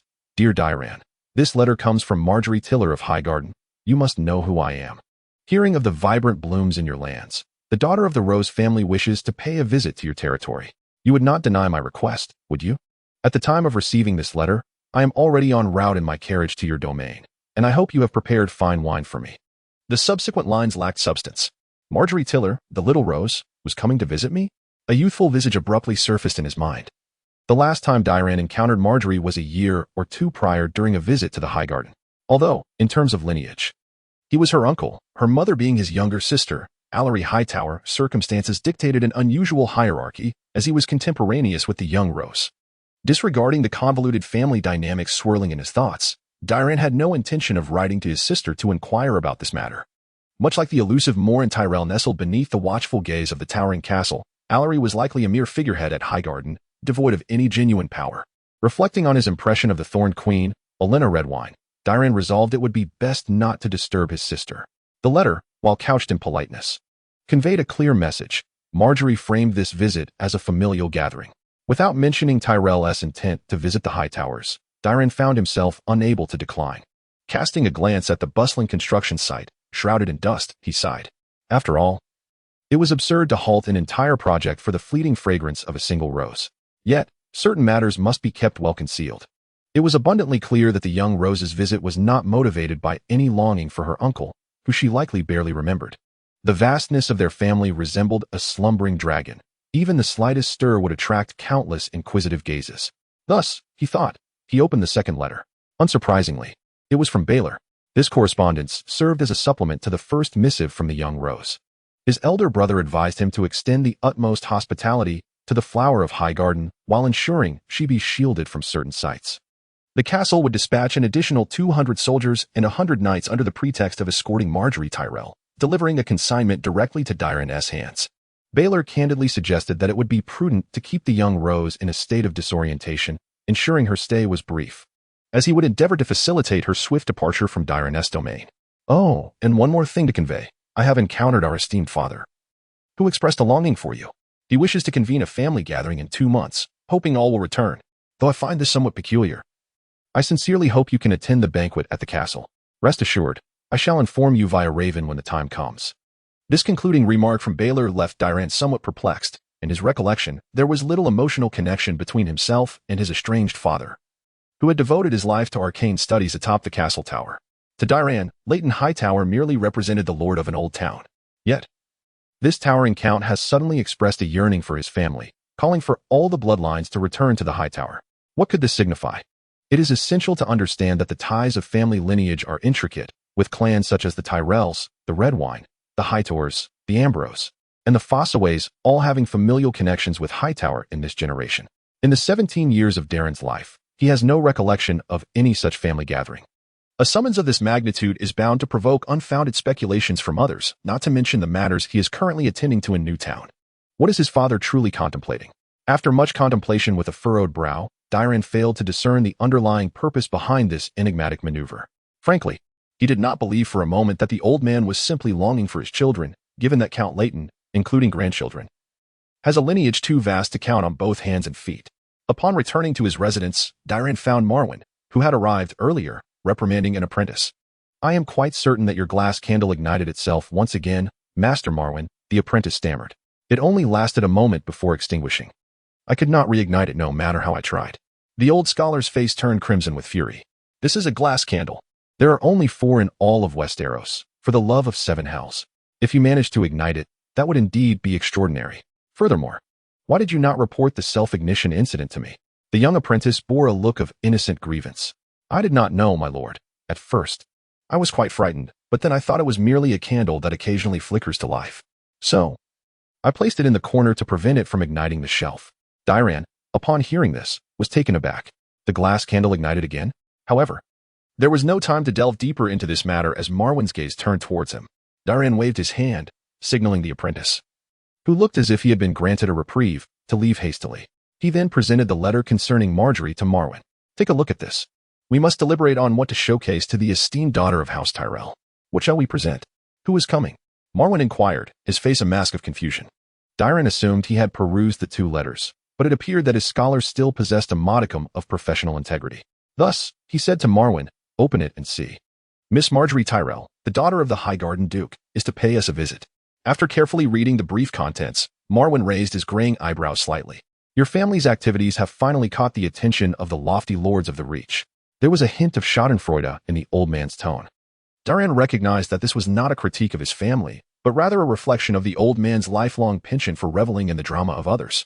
Darian, with a slight pout, expressed his frustration. Stop merely spectating. This matter is far from simple. Little Rose does not come with good intentions. Marwin clicked his tongue, a look of disdain crossing his face. Is this typical of you nobles? She ought to be your niece, after all. Is such wariness truly necessary? I suggest you assign a dashing guard to escort her around, treat her well, and send her back. Aware that the old man was rambling, Darian sighed in resignation. Enough of that. I suspect this thorned queen's cherished jewel harbors ambitions of donning a crown of her own. A mere guard, no matter how handsome, will not suffice. Furthermore, she bears the name Tyrell, while I am a Hightower. It is as simple as that. Seemingly taken aback by Darian's startling words, Marwin's expression shifted to one of surprise. Oh, a crown? I recall our king is not particularly old. Are you suggesting that Lady Olenna intends to betroth her beloved granddaughter to the crown prince? Darian mused silently. Marjorie Tyrell, for all her qualities, possessed a knack for misfortune that was no jest. Renly aimed to exploit Cersei's disgrace to topple the Lannisters and elevate Little Rose to the throne. However, not long after, the king's slayer, accompanied by a mysterious wild boar, sent the invincible king to meet the seven gods. With the king's demise, chaos erupted across the seven kingdoms, and the Tyrell family staked their fortunes on Renly Baratheon, thus allowing Little Rose to secure her first crown. Sadly, Renly's peculiar tastes rendered the experience of widowhood rather unpleasant. Following his untimely demise, the Tyrell family capitulated to the Iron Throne, and Little Rose was wed to Joffrey. Tragically, the poor emperor fell before he could fulfill his desires, leaving his brother Tommen to pursue the ambitions his sibling could not achieve. The subsequent events unfolded with the mad Queen Mother orchestrating a grand spectacle in King's Landing. As the golden crown was cast aside, and the regal figure leaped from the high platform, thus, everything reached its conclusion. These memories, once devoid of sentiment, now stirred a sense of melancholy within Darian as he found himself in this realm. To him, Marjorie Tyrell appeared to be a pitiable girl, thoroughly indoctrinated by Olenna Redwine. The Tyrell family had invested too much in her. Her own feelings were of little consequence. The family demanded her to become a queen. Indifferent to the thoughts that resided beneath that crown, with a soft sigh, he cast aside these tangled thoughts and refocused on the matter at hand. Perhaps we should refrain from further discussion on that. For now, we must consider how to arrange her presence. Baylor has written to inform me that she shall not remain for long. Thus, we shall plan for approximately 5 days. Acknowledging that the time for jest had passed, Marwin assumed a more serious demeanor. I comprehend your meaning, rest assured. I'm not one of those bachelors hailing from prominent families. You may entrust these matters to me. I shall consult with the steward forthwith. Darian nodded, as this was indeed his intention. When it comes to the understanding of the territory, the former steward Marwin, who initially managed affairs on his behalf, as well as the current steward, undoubtedly possess greater insight than he does. Furthermore, as venerable men well versed in the rules of Westeros, they are more acutely aware of what ought to be visible and what should remain concealed. For now, halt your current tasks. The same goes for informing the steward. There is no pressing urgency. Let us pause for a moment. What I wish to present to her is a chaotic domain managed by a mundane heir. The old scholar glanced at Darian and then surveyed the orderly construction site before them, stroking his beard and chuckling softly. It may prove somewhat challenging, but I shall endeavor to discuss it with the steward. To be frank, the focus remains upon you. A noble woman of 16 or 17 years is likely to consider matters you understand far better than I. Engage in a meaningful conversation with your niece, and it would be prudent to minimize any potential trouble she might bring our way. Darian retorted, get lost. As if I were one of those who cannot manage their trousers. The old scholar chuckled heartily as he departed. Once matters arise, they must be addressed. Fortunately, the territory is no longer in the destitute state it once was. Through mutual adjustment and plentiful meals over the past period, the newly arrived tenants have gradually found their footing. Marwin is confident that as long as this Rose of Highgarden is not afforded too much exposure to common folk, she shall remain blissfully unaware of their existence. Perhaps he has underestimated the delicacies of this Tyrell maiden? Regardless, it is Darian's assertion. Marjorie Tyrell's carriage made its way into Oldtown. In truth, it was the only path available to her. The young Rose herself had no desire to venture into the heart of House Hightower and draw the attention of all. However, there was no alternative.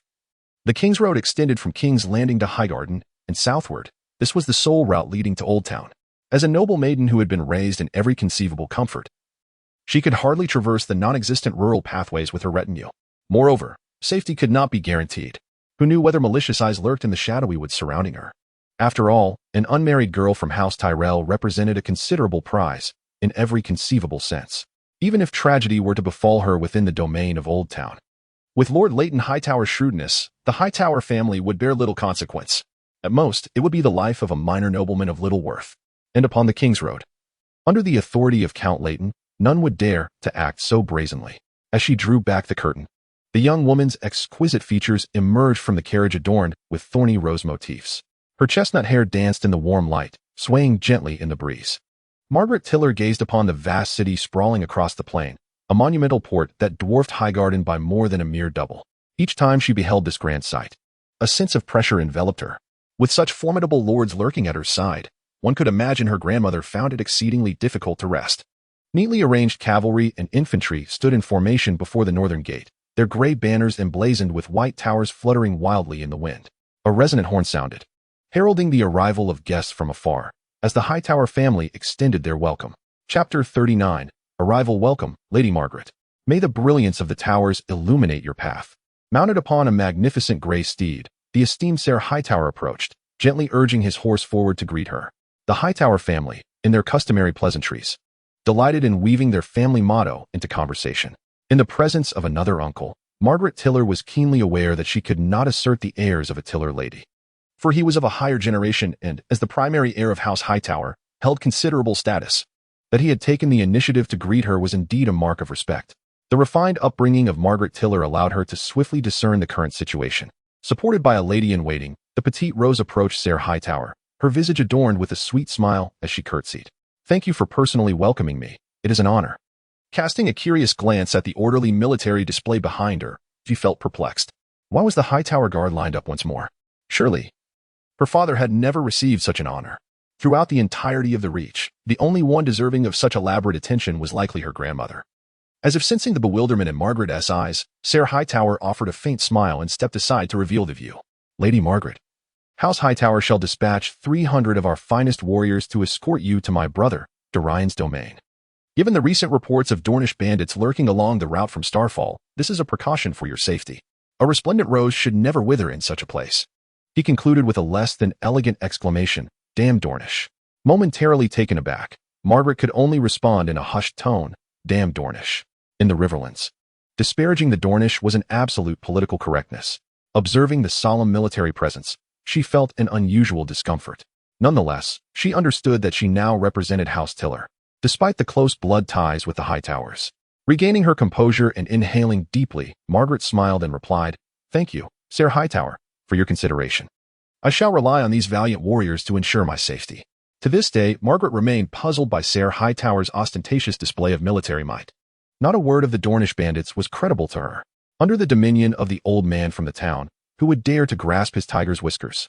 Yet now, she found herself devoid of any reason to refuse. Thus, she could only force a polite smile to conclude their pleasantries and, with steeled resolve, return to the carriage. The wheels rattled as the daughter of the South ventured into the thicket formed by the weapons of the Hightower family. The melodious and rhythmic sound of the horn resounded once more, accompanied by the thunderous hooves of warhorses that reverberated against her eardrums. Baylor did not accompany her. A mere greeting would suffice. Marjorie Tyrell, in her current status, did not require the constant presence of the Hightower heir. Peering discreetly through the curtain, she sighed with relief upon realizing they had already distanced themselves from the old town and were heading southward. Although she lacked military knowledge, it was evident from recent events that the force under the old man's command was far superior to the hastily summoned troops of her own family. She had heard that Duke Tywin wielded the most formidable standing army in all of Westeros. What must such a sight entail? Suddenly, Baylor's visage flashed in her mind. She recalled a detail. Why had she seen a fleeting darkness in the depths of his eyes? In the swaying carriage, the girl's musings echoed in solitude. Yet no one responded to her inquiries. The news of Marjorie Tyrell, the cherished jewel of Highgarden, arriving at Newtown sent Marwin and the steward into a frenzy. The recently operational furnace, which had just produced a small pile of iron ingots, was urgently extinguished. Reports of iron ore within the territory were strictly sealed, although it was already under specialized supervision, fearing any leaks. Should the walls of Newtown be erected and the soldiers stationed, exposure would be inevitable. But until then, caution was paramount. Who could predict the mischief those rascals might concoct? The steward had taken precautions, telling the blacksmiths remaining in Newtown that this batch of ore came from the family's assistance. Furthermore, the craftsmen heading to the mines were now prohibited from returning. For the duration, the entire territory would act as though they were non-existent. It remained uncertain whether this would remain concealed. Baylor had sent ravens ahead to Marjorie's territory. Fortunately, this time she was accompanied by only a small escort. As long as they kept a close watch on these individuals, the situation would pose no significant issue. There was no need to relocate provisions. The family's wealth was well known throughout the Seven Kingdoms. Therefore, leaving behind an empty granary would only raise suspicion. It was decided to open the granary for inspection, for the Tyrells never concerned themselves with the amount of flour in their vassal storages. The steward conveyed this reasoning to Darian. It made sense, so it would be executed accordingly. As for the remainder, the steward judiciously distributed a portion. The entire territory was poised and prepared, awaiting the arrival of Marjorie Tyrell to offer her guidance. They did not keep them waiting for long. On the third day at dusk, the Thorns and Roses banner and the gray and white tower flag appeared on the northern horizon. A fully armored army flanked both sides, representing the two most formidable forces of the southern realm. Having received word long ago, Darian awaited at the end of the road alongside his ministers. There were no bards to extol the scene before them, nor trumpeters to enhance the atmosphere. The summer gale tousled the evening clouds, revealing a blood-red sunset amidst the layers of sky. This was hardly an opportune moment for a welcome, yet it mattered little. Darian rode forth, nearly replicating the actions he had performed outside the Oldtown. Each family member, regardless of their worth like hen fry, was well acquainted with this ritual. For the Hightower family, one might be ineffectual or even beholden to drink, yet when the family called upon you, the facade of bravery must never falter. Thus, delivering these hollow platitudes posed no challenge for Darian. Welcome, Lady Marjorie Tyrell. I have prepared for you the most sumptuous dinner and the warmest, cleanest bed in my domain. Though perhaps it pales in comparison to your life in Highgarden, I swear by the Seven, it is indeed the finest my humble abode can offer. With a courteous smile, Darian extended his hand to usher the young Rose into his territory. Come on, Baylor, put in some effort. I would rather not spend my days entertaining this lady. Darian mused, gazing at the tumultuous sea beneath the sunset. Chapter 40, Observations from Newtown. Indeed, life here falls short in comparison to Highgarden. Yet I am grateful for your hospitality. After the meal, Marjorie Tyrell, setting down her cutlery, spoke earnestly to Darian, who sat across from her. During the recently concluded banquet, the flower of Highgarden had raised her glass multiple times, striving to showcase the congeniality expected of a Tyrell daughter. This was not to say she inherently desired to engage with the majority of the rustic company present. Darian was acutely aware of her ulterior motives. The 300 elite families escorting her subtly conveyed the Hightower family's stance. Behave yourself. With the army at hand, this is not your domain. Marjorie's response was straightforward. If you wish to keep an eye on me, I shall play the role of the obedient girl. However, the dilemma lay in the fact that if some audacious souls were captivated by the charm of the Tyrell daughter, she could hardly bear the blame, could she? A simple enough predicament, for Darian found himself powerless to prevent the young Rose from showcasing her allure. Such a situation was decidedly inappropriate. Ultimately, the two families shared a relationship of lord and vassal, intertwined by blood. Some matters should not be made too contentious. If he were to allow a rift to form between the two great houses, it would be a calamity of the highest order. I sincerely apologize, Lady Marjorie. Our accommodations here are rather modest. Perhaps you might consider returning to Oldtown, where the chefs at the towering taverns prepare exquisite Essos cuisine. Darian spoke with genuine earnestness. Sipping a rather mediocre drink, Marjorie remained silent, a smile gracing her lips. If they believed mere trifles would coax her back, they underestimated her greatly. The following morning, Marjorie ensnared Darian with her presence. Uncle Darian, she called, and he sighed, replying softly, very well, call me by my name. Let us set aside matters concerning my sister for now. Truth be told, he always found it peculiar to be addressed as uncle by Marjorie Tyrell, despite the familial bond that warranted such a title. Very well, she smiled sweetly, though her grin failed to lift Darian's spirits. He had anticipated she would remain within her carriage, yet the little rose proved quite audacious, leaping onto the horse that the Tyrell guards had brought forth for her. After mounting, she cast a provocative glance in Darian's direction. With a resigned rub of his forehead, Darian signaled for the guard to bring forth his Esso's warhorse, Blackie. Damn it, who thought one could indulge in a hearty breakfast of soup dumplings and then ride? Wasn't he that a recipe for discomfort? Darian sighed internally, yet wore a facade of admiration for Marjorie's spirited demeanor. The two noble youths set forth upon their steeds, heading towards the edge of the territory. Marjorie, however, did not assert herself to dictate their path on Darian's grounds. Thus, he led the way. Their first destination was the newly constructed walls of Newtown. This sight was simultaneously captivating and mundane, as the vast construction zone was evidently unaffected by Marjorie's presence. From a visual perspective, it was indeed striking. But the lack of intrigue stemmed from its nature as a simple earth and stone project. As they meandered along the perimeter of the Newtown walls, Darian felt confident he could occupy an entire day discussing it. In truth, Marjorie would glean little from the endeavor. Behold, Lady Marjorie. This is where we plan to erect the walls. Darian pointed to the workers diligently mixing mortar. The laborers employed wooden molds to compress the earth. The core of the wall was composed of rammed earth, encased by a perfect circle of hewn stone. This design offered superior performance compared to walls made purely of stone or earth. Moreover, Newtown currently lacked the manpower to construct a stone wall. As she observed the workers hammering away, Marjorie instinctively covered her nose to evade the swirling dust, realizing that Dorian might be observing her. She lowered her hand and chuckled softly. Dorian, why have you brought so many people to construct a castle in this, well, barren land? Oh, the noble virtue of discretion. How you still have much to learn, Miss Marguerite. Dorian internally scoffed, doubting that Marguerite was truly oblivious to the situation. Oh, this is at my father's behest. As a scion of the family, I must adhere to the will of the tower. Dorian opted for a nonchalant evasion, asserting that it was merely his father's directive, leaving Marguerite to inquire further if she wished. Finding the exchange rather dull, Marguerite remained unperturbed, merely smiling slightly as she shifted the topic. Very well then, Dorian, might you introduce me to your project? Upon hearing Marguerite's request, Dorian found no reason to decline. He understood that her real interest lay elsewhere, and sharing a few details would suffice. Thus, one spun fanciful tales while the other absorbed them with little regard. The pleasant morning swiftly passed. In the afternoon, Marguerite intended to continue their discussion, but the morning's jarring ride had dissuaded her. After all, she was a noble lady, accustomed to far less time spent on horseback. The rough paths of New Ground Town were a far cry from the cobbled streets of High Court. Coincidentally, Dorian had dispatched the exasperated Marwin to assist. To Marguerite's surprise, she learned that Dorian's scholar was a doctor from the City of Learning. This revelation astonished her, for such a qualification was exceedingly rare. Even the Tyrell family did not enjoy such privileges. In her mind's ledger, Little Rose made a note. Marwin, a doctor of magic and mysticism from the City of Learning, had become the scholar of New Ground Town. This might be connected to the Hightower family's long-standing affinity for magical research. Marguerite donned her most charming demeanor and gently inquired of Marwin, Dear Doctor, what brings you here?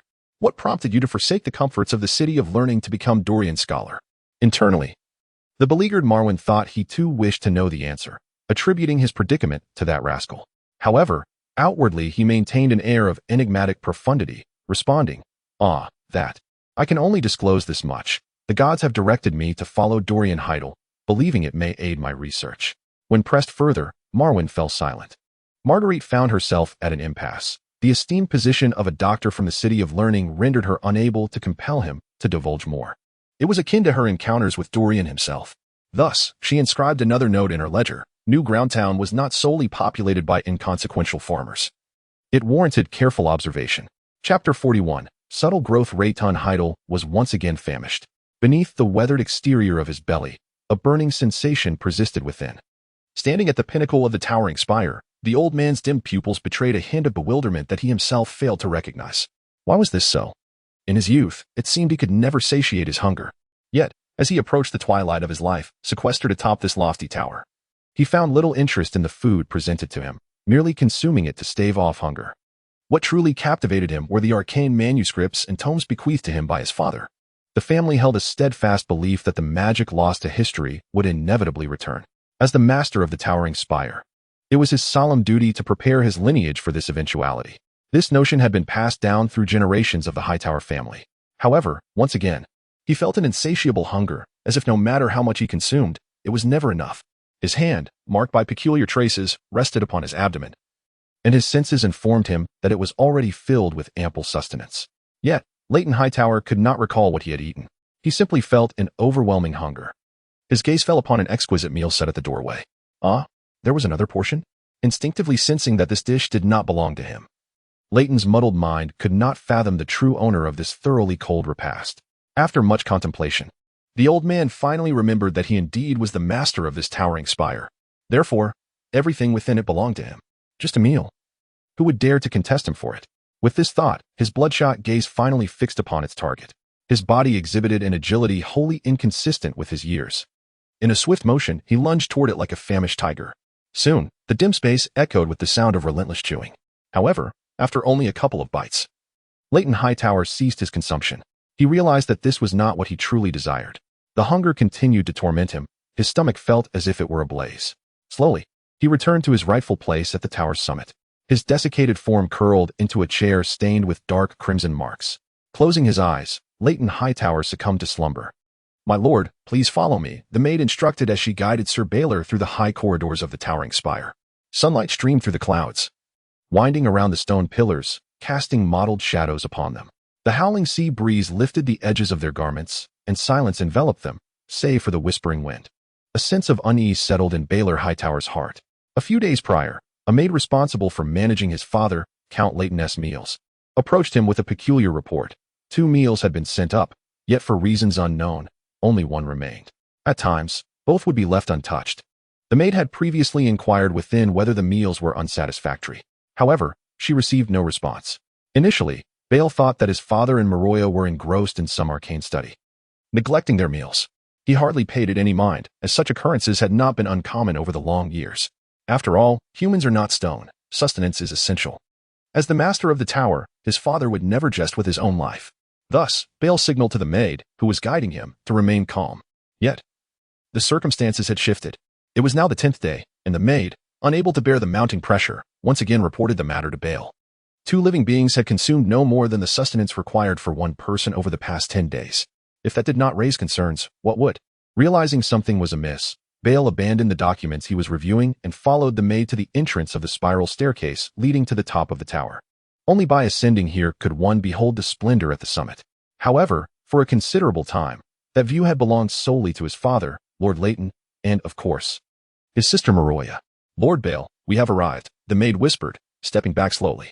Her duty was merely to inform the steward of the tower's daily affairs. What transpired next, and how to address it, was beyond her purview, even if she lay in Bale's bed every night. Bloodlines held supremacy within this tallest edifice of Westeros. Only those bearing the lineage of Hightower possessed the authority to make decisions. Unfortunately, she was but the daughter of a fallen knight, devoid of such honor. "Very well. I understand. You may attend to your duties." Nodding, Bale waved his hand, signaling the maid to depart.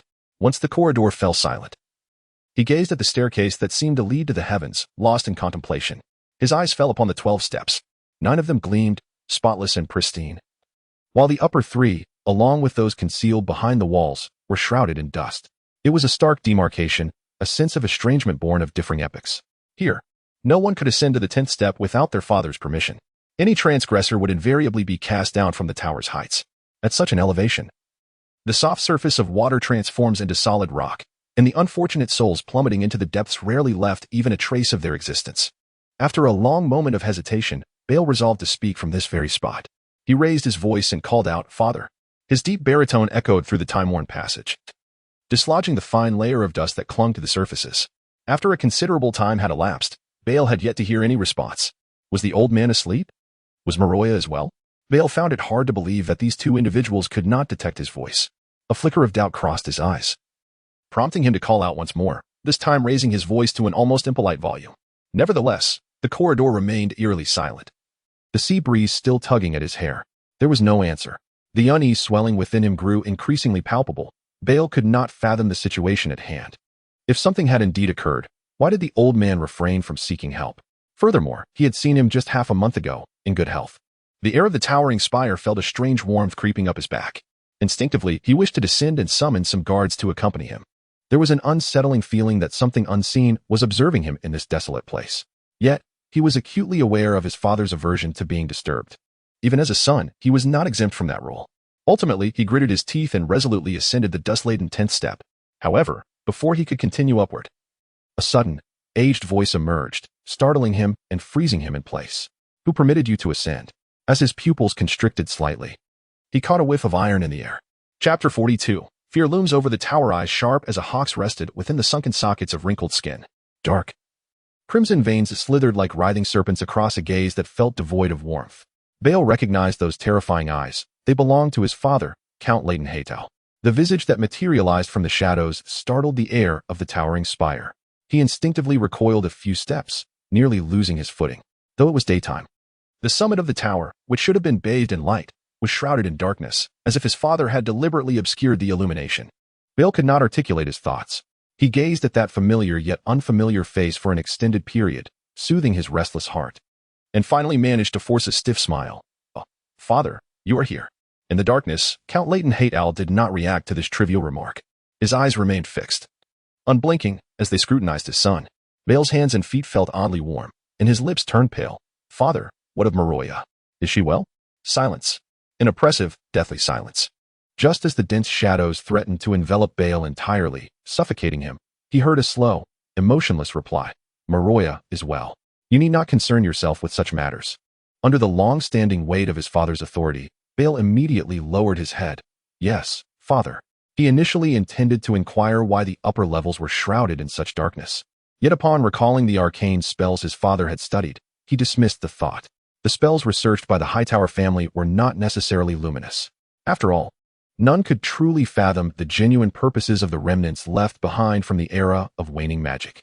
The blood spilled throughout the family's history in pursuit of such knowledge ought to be remembered, though it must remain concealed from outsiders. "My lord, it seems you have not dined much with Marwin of late. Is the fare from the kitchen unsatisfactory?" Bale adjusted his demeanor and, noticing that Count Darian appeared untroubled, ventured to express the purpose of his visit. The old man's activities atop the tower were beyond his influence.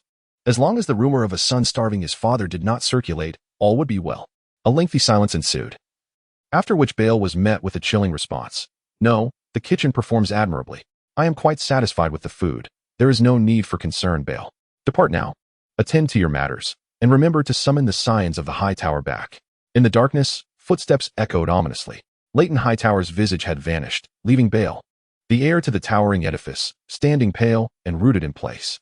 Once more, he detected the increasingly pungent scent of blood in his nostrils. Fear entwined him, eroding every inch of his skin. Whose blood was it? In a panicked glance, Bale caught sight of a fleeting stain upon his father's robe. Though it had long since dried, dulled, and oxidized, he could still recognize its nature. A thought, one that plunged him into despair, lingered in his mind. No. That was impossible, Bale repeatedly admonished himself. Yet, his feet moved uncontrollably backward down the staircase. Eventually, he departed from the ascending spiral, once more standing in the light. The sea breeze seemed to return his nearly dissipated spirit. He gazed at the tumultuous sea of sunset beyond the colonnade. Heavy clouds gathered ominously over the water. Rain was imminent. Damn, how could it rain again? Watching the relentless curtain of rain outside the wooden cabin, Marguerite Tilia seethed with frustration. The storm clouds over Landing Bay had offered no forewarning. While Marguerite and Darian were touring the under-construction residences, they had followed the guard's guidance and spotted the ominous mass swiftly approaching over the sea.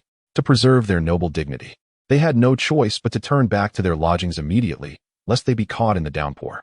Barely had they secured shelter above when it felt as though the heavens themselves had burst forth, unleashing a torrential deluge. With that, any plans to further explore the territory were thoroughly dashed.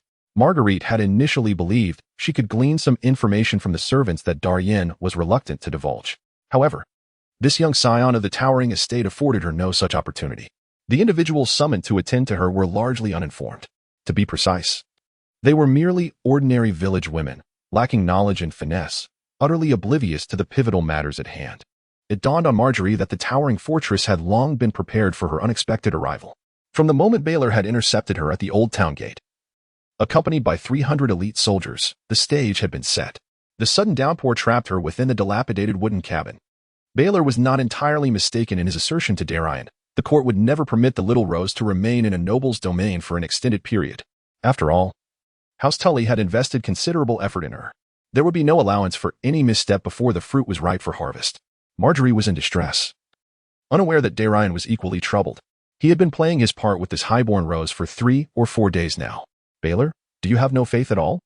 We agreed to expedite her departure, and if this drags on, I shall lose my composure, Darian lamented, leaning against the splintered wooden chair. His gaze fixed on the swirling muck outside the window. Previously, Darian had been a brash fool, only capable of resorting to brute force. Though he had regained his wits, he found it intolerable to endure days filled with forced smiles. It was quite exasperating. By tomorrow, it would be the 5th day. In an effort to alleviate the oppressive atmosphere in the room, Marjorie Tully turned to Darian and initiated a conversation. Darian, we are all aware that the current Prime Minister, Jon Arryn, is of advanced age. It is conceivable that one day he may be summoned by the Seven. Who do you think the next Prime Minister will be?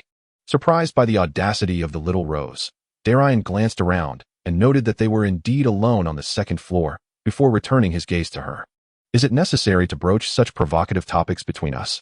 He thought. However, in matters of external politics, the interests of House Hightower and House Tully were largely aligned.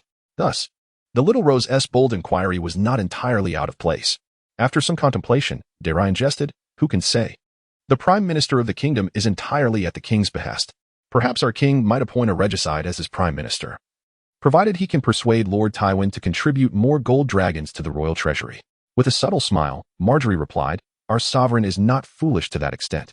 I dare say, if the eagle cannot soar, the wolf will descend. He has no one to rely upon. Chapter 43, The Prime Minister's Discourse, Disappearance Little Rose. I did not realize that despite your constant stay in the south, far removed from the politics of King's Landing, you possess such astute insight, Darian mused. Over the years, Robert has grown rather complacent, indulging daily in women and alcohol, as evidenced by his belly that cannot even fit into armor. Although he no longer possesses the valor of his youth, it is undeniable that his mind has not yet been completely dulled by drink. He is aware that his ascension to the throne is supported by the formidable Stark, Tully, Arryn, and Baratheon families. This is his foundation. Thus, when Jon Arryn's unexpected demise occurred, he promptly dismissed the suggestion to summon Tywin to King's Landing as Prime Minister, embarking on a long journey north to bring his dear brother into the melting pot of King's Landing. With the Lord of the Vale, a young lord, and the Duke of the Riverlands bedridden, and their heirs deemed inadequate, Robert chose to summon Eddard Stark southward. Do you not concur? Marjorie Tyrell's gaze was fixed intently on Darian. Her grandmother had instructed her to assess the quality of this piece that Hightower had produced. Throughout these days, despite Darian's many displays of naivety and frivolity, the entire territory felt cohesive, offering Marjorie no opportunity to criticize, subtly leading her to sense that this individual was far from ordinary. Thus, she deliberately broached a rather inappropriate topic, eager to hear how Darian would respond. After all, the standard answer was something she had learned from her grandmother. Marjorie believed her grandmother could not be mistaken. After a moment's contemplation, Darian smiled slightly and remarked, in truth, I believe it would be best for His Majesty to appoint your father as Prime Minister. Marjorie was taken aback, her fingers, which had been dancing on the table, coming to an involuntary halt. This answer was indeed unexpected. To appoint her father? Even through a filtered lens, Marjorie was acutely aware of her father's true character. Although such a statement was highly inappropriate, the moniker the inflated fish was well known throughout the Seven Kingdoms, and she had witnessed her grandmother's daily mockery and reproach directed at her father. To send her father to King's Landing? What on earth was Darian thinking? Noticing the confusion in Marjorie's eyes, Darian continued to clarify, I mean no offense, but have you considered what our king truly desires? More precisely, what kind of prime minister does he require? Without waiting for a response, Darian shared his perspective. He needs someone who can produce a silver stag from his pocket and toss it onto the table, he said, reaching for the wine bottle resting on the surface. He also requires this. Think about it. Whoever can provide him with these essentials is the ideal prime minister. Originally, Lord Tywin could have resolved this issue. But the king is no fool. He knows that further concessions to the Lannisters would mean relinquishing the throne itself. Therefore, the only ones capable of addressing this matter in the realm are your affluent Tyrells. Your golden dragon is plentiful. Yet the crux lies in having sufficient provisions and a formidable army. Seeking your support, does His Majesty Robert still have cause to worry about how Tywin will respond? In my estimation, marrying you to Joffrey and appointing your father as Prime Minister in King's Landing would allow His Majesty to enjoy a life of ease for at least several more decades. Darian concluded his statement. Upon hearing the last remark, Marjorie appeared visibly perturbed, rising from her chair with considerable displeasure. Darian Hightower, retract your words. Such remarks are unbecoming of a gentleman. Darian thought to himself, what pretense are you putting on here? He shrugged and fell silent. feeling no obligation to cater to her whims. The theatrics of recent days had drained his patience, and this clumsy probing only added to his vexation. In light of this, he resolved to firmly confront her, hoping to expedite her departure. He was indifferent to the possibility of being branded as uncouth. Absurd. A year hence, the might of Westeros would rest firmly in his hands. Why else would Darian forsake the comforts of the Eyrie to stake his claim here? With a cold smirk, he gazed at the overcast northern sky. He hoped that Marwin had sent his inquiries to Baelor. When would such days come to an end? The ravens heading north from New Keep had yet to arrive in Oldtown due to the torrential downpour. Meanwhile, the lords of the Eyrie found themselves in a quandary. Baelor, we must take this matter seriously. In the familiar family council chamber, Gonser and Baelor sat across from one another. Outside, the rain howled, while the flickering candlelight illuminated their faces. What on earth is happening? Why have Enrys, Dawn, and Evelyn simply vanished? Baelor pressed his fingers to his temples, feeling a headache coming on. After leaving his father's presence and suffering through 2 nights of nightmares, he had finally convinced himself that his previous absurd thoughts were utterly implausible. However, his brief respite was short-lived, as Gonser soon presented him with an unusual piece of news. In recent days, 3 Hightower residents had gone missing. Upon first hearing this claim, Baelor thought he must be imagining things. Yet, Gonser was not jesting. It was quite literal. People had vanished. Though they were distant relatives and not of utmost importance, their absence from the area necessitated action from Baelor, the steward. With a single command, the area staff began to scour every inch of the estate. Yet, as if they had evaporated, not a trace could be found by day's end. Despite no one daring to approach Baelor directly with their concerns, it was impossible for him to ignore the occurrence. The pressure mounted upon Gonser, leading him to seek out his beloved elder brother. I have heard that the old man has recently lost his appetite. Noticing Bael's silence, Gonser shifted the topic. At the mention of this, the lingering scent of blood that had barely dissipated from Bael's nostrils seemed to resurface. However, he could not divulge his thoughts to Gonser and merely cleared his throat with a dismissive wave of his hand, stating, "It's nothing, nothing at all. I visited father, and he is well." With a shrug, Gonser refrained from pressing further. At that moment, the slightly ajar oak door was knocked open. A guard, upon receiving consent, hastily approached Gonser and whispered a few words in his ear. What has transpired? Once the room fell silent again, Bael furrowed his brow and inquired about Ganser's peculiar expression. My informant has informed me that someone witnessed them being summoned by our father. A thunderous boom echoed from the overcast sky outside. What? The last person they saw was father? Bael exclaimed in astonishment. To be frank, he did not wish to hear this news. In recent days, he had repeatedly suppressed the tumultuous thoughts swirling in his mind, yet they resurfaced uncontrollably. Could the old man have truly done something? But why? That is his daughter. Taking a deep breath, Bael breathed deeply. You must remain calm. This thought echoed persistently in his mind as he contemplated what actions to take next. Observing the unusual change in his brother's demeanor, Gonser, who had endured Gal's taunts for years without faltering, asked in confusion, Bael, what is wrong? He had come to realize that his last statement had triggered this shift in his brother.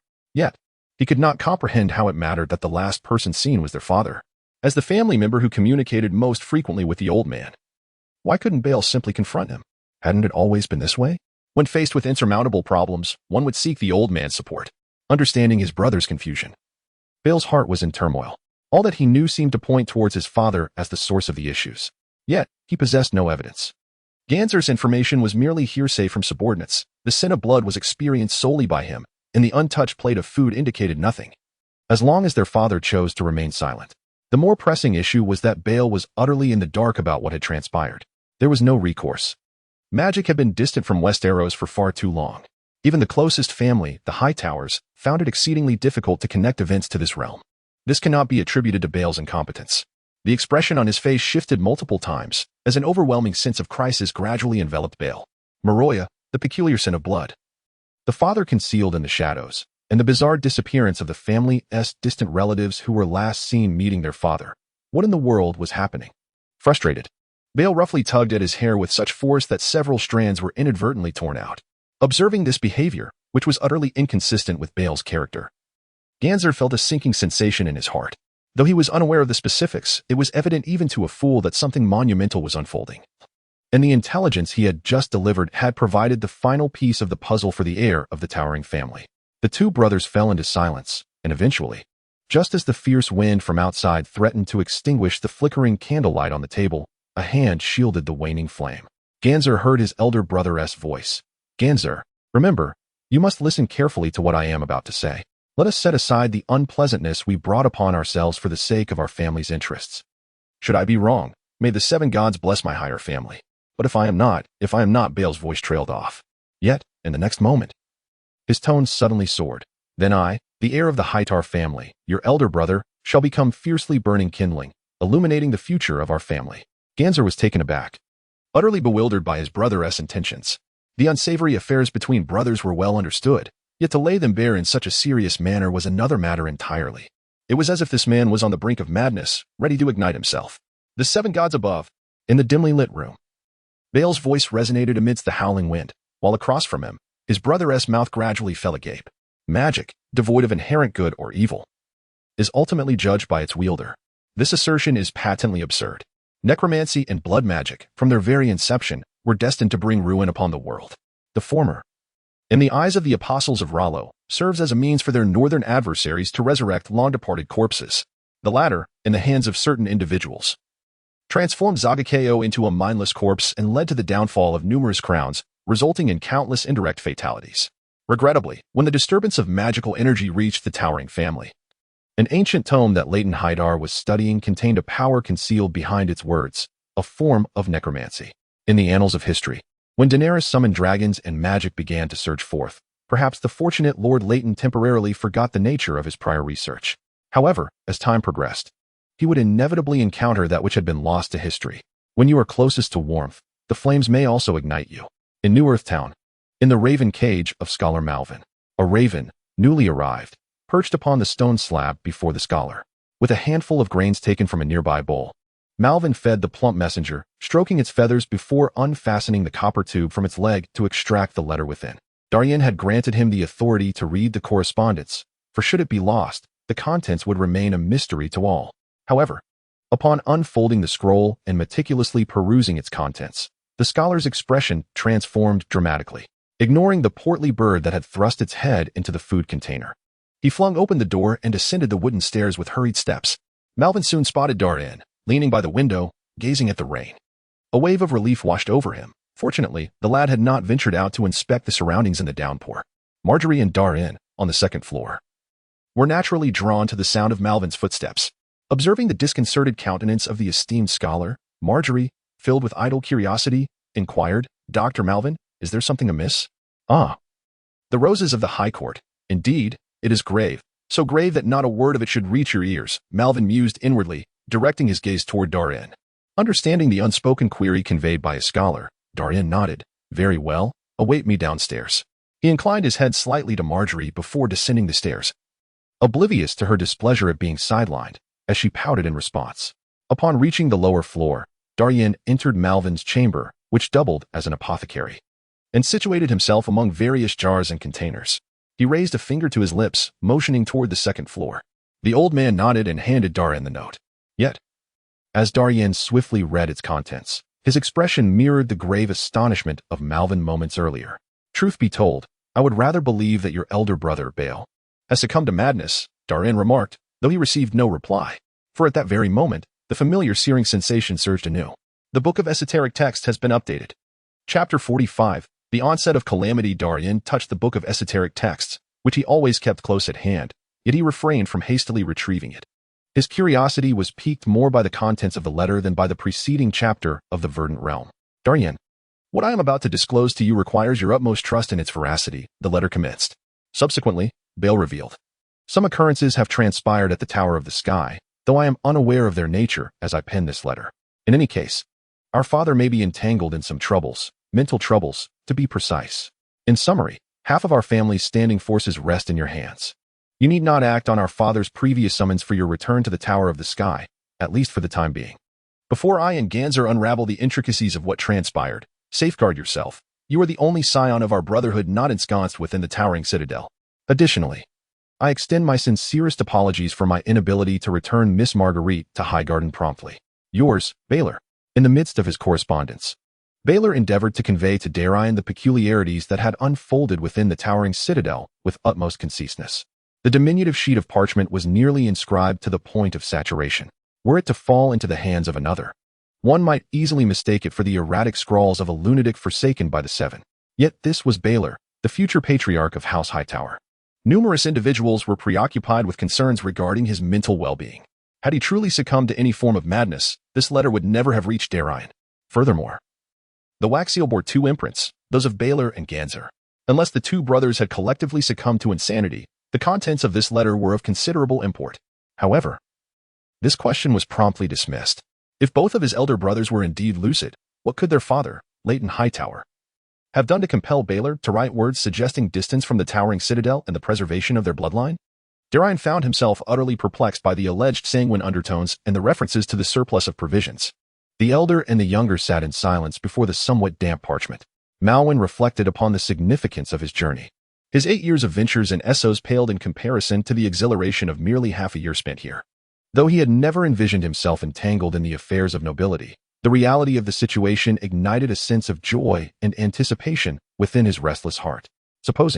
Just supposing, your brother is indeed of sound mind, Marwin mused, stroking his chin. The presence of bloodshed suggests that, at the very least, there has been a fatality atop the citadel. Darian, do you know who, besides your father, has access to the summit of the towering citadel? Shaking his head, Darian replied. In my recollection, the only one who resided with my father at the pinnacle was my sister Marwin. Noticing a fleeting glimmer of pity in Marwin's eyes, Darian, feeling a pang of frustration, waved his hand dismissively and murmured, I comprehend your implication, yet I cannot fathom a motive for my father to slay my sister. Fratricide. This is a crime that, regardless of context, would see any individual dragged forth and executed without hesitation, even in the most lawless of enclaves. Should a king commit such an act, his reign would swiftly unravel into chaos, even if he temporarily suppressed the situation through brute force and iron will. The ultimate outcome would undoubtedly be dire. Indeed, the Oldtown elder has governed House Hightower for decades. My brief dealings with him did not suggest a man prone to losing his reason. Marwin reflected. He was acutely aware of the thoughts swirling within Darian's mind. Without delving into the reasons behind Leighton Hightower's actions, it suffices to say that the revelation of this parricide would spell immense trouble for the Hightower family. After all, in the bountiful lands of Oldtown, there are far too many hungry eyes watching with keen interest. The prior decision to place Darian was already fraught with considerable risk. And now, with such an incident arising, the situation has escalated. Sighing, Darian gazed out the window at the verdant territory, still vibrant despite the rain. This is not merely a prelude to a storm. The deluge has already struck. Marwin inquired, shall we not inform Clyson? Darian shook his head, asserting, a warrior's duty is to wield his long sword and draw his bow. These matters need not concern them. Nodding, Marwin proceeded to the newly constructed abode of the steward. To his surprise, the usually unflappable steward, upon reading the letter's contents, was utterly undone. Barefoot and without an umbrella, he splashed through the mud, shouting in a frenzy, much to Marwin's chagrin as he hurried to keep pace. Upon seeing Darian, the steward's brows nearly leapt from his forehead. He was about to speak when Darian raised a finger towards the rooftop, silencing him with a quiet admonition. Lower your voice. Realizing there was an uninvited guest in the room, the steward muttered a curse upon the Tyrells and refocused on the letter. Darian noticed the old man's hand trembled slightly as he clutched the parchment. Such a reaction prompted a swift understanding, as a staunch supporter of the family. The steward represented Lord Leighton's interests here. This position should have been filled by a representative from Baelor, but his father had intervened. Having served the esteemed Lord of Highgarden for decades, the steward's identity was inextricably linked to the name of Leighton Hightower. Thus, the sudden claim of parricide concerning his master was understandably alarming. My Lord Darian, what is, he began, but was again interrupted by Darian's raised hand.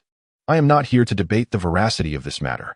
Fixing his gaze upon the steward's once astute, but now flustered eyes, Darian spoke with an unwavering tone. At least for now, until I receive a direct command from my father, I choose to trust Baelor's words.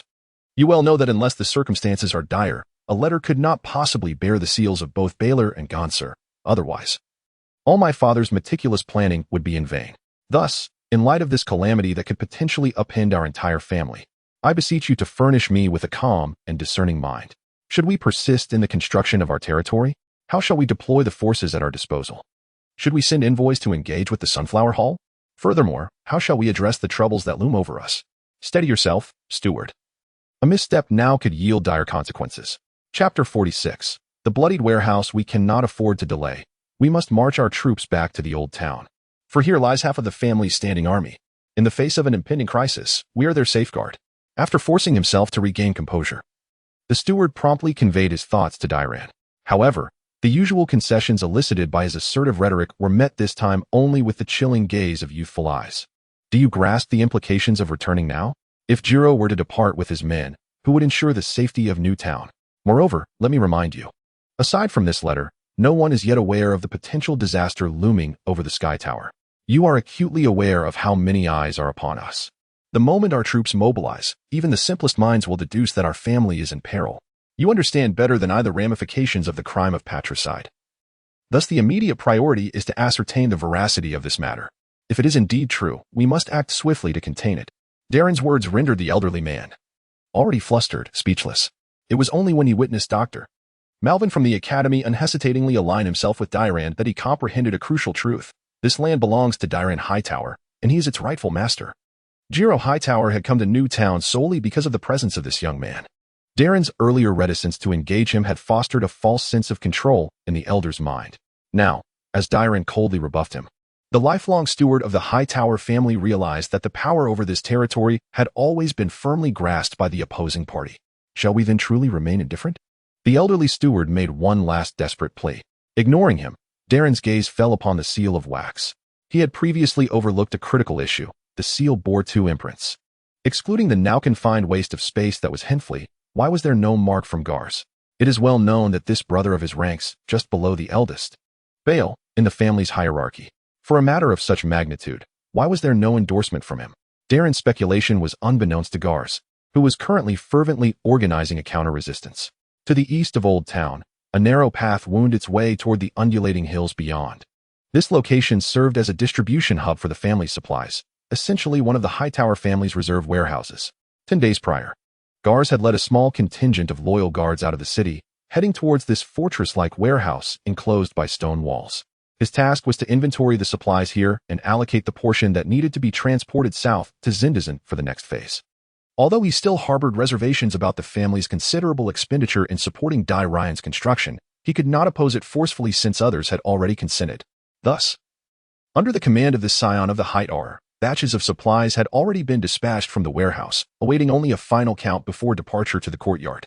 However, what transpired next would become an indelible nightmare for this usually formidable Hightower. Gars recalled that it was a sweltering afternoon, having just finished weighing enough copper materials.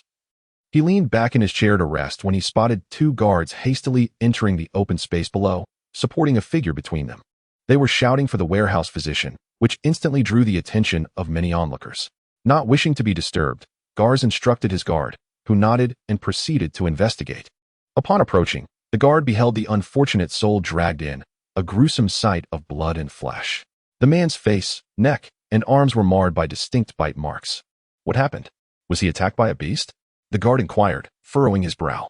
The 2 men, resembling laborers, shook their heads. We don't know. We found him on the roadside while hurrying back from the old town. Normally, a cart wouldn't carry just him, but he was all we found at the scene. Alas, the ground was soaked in blood. The others are likely in grave peril, so we brought him back.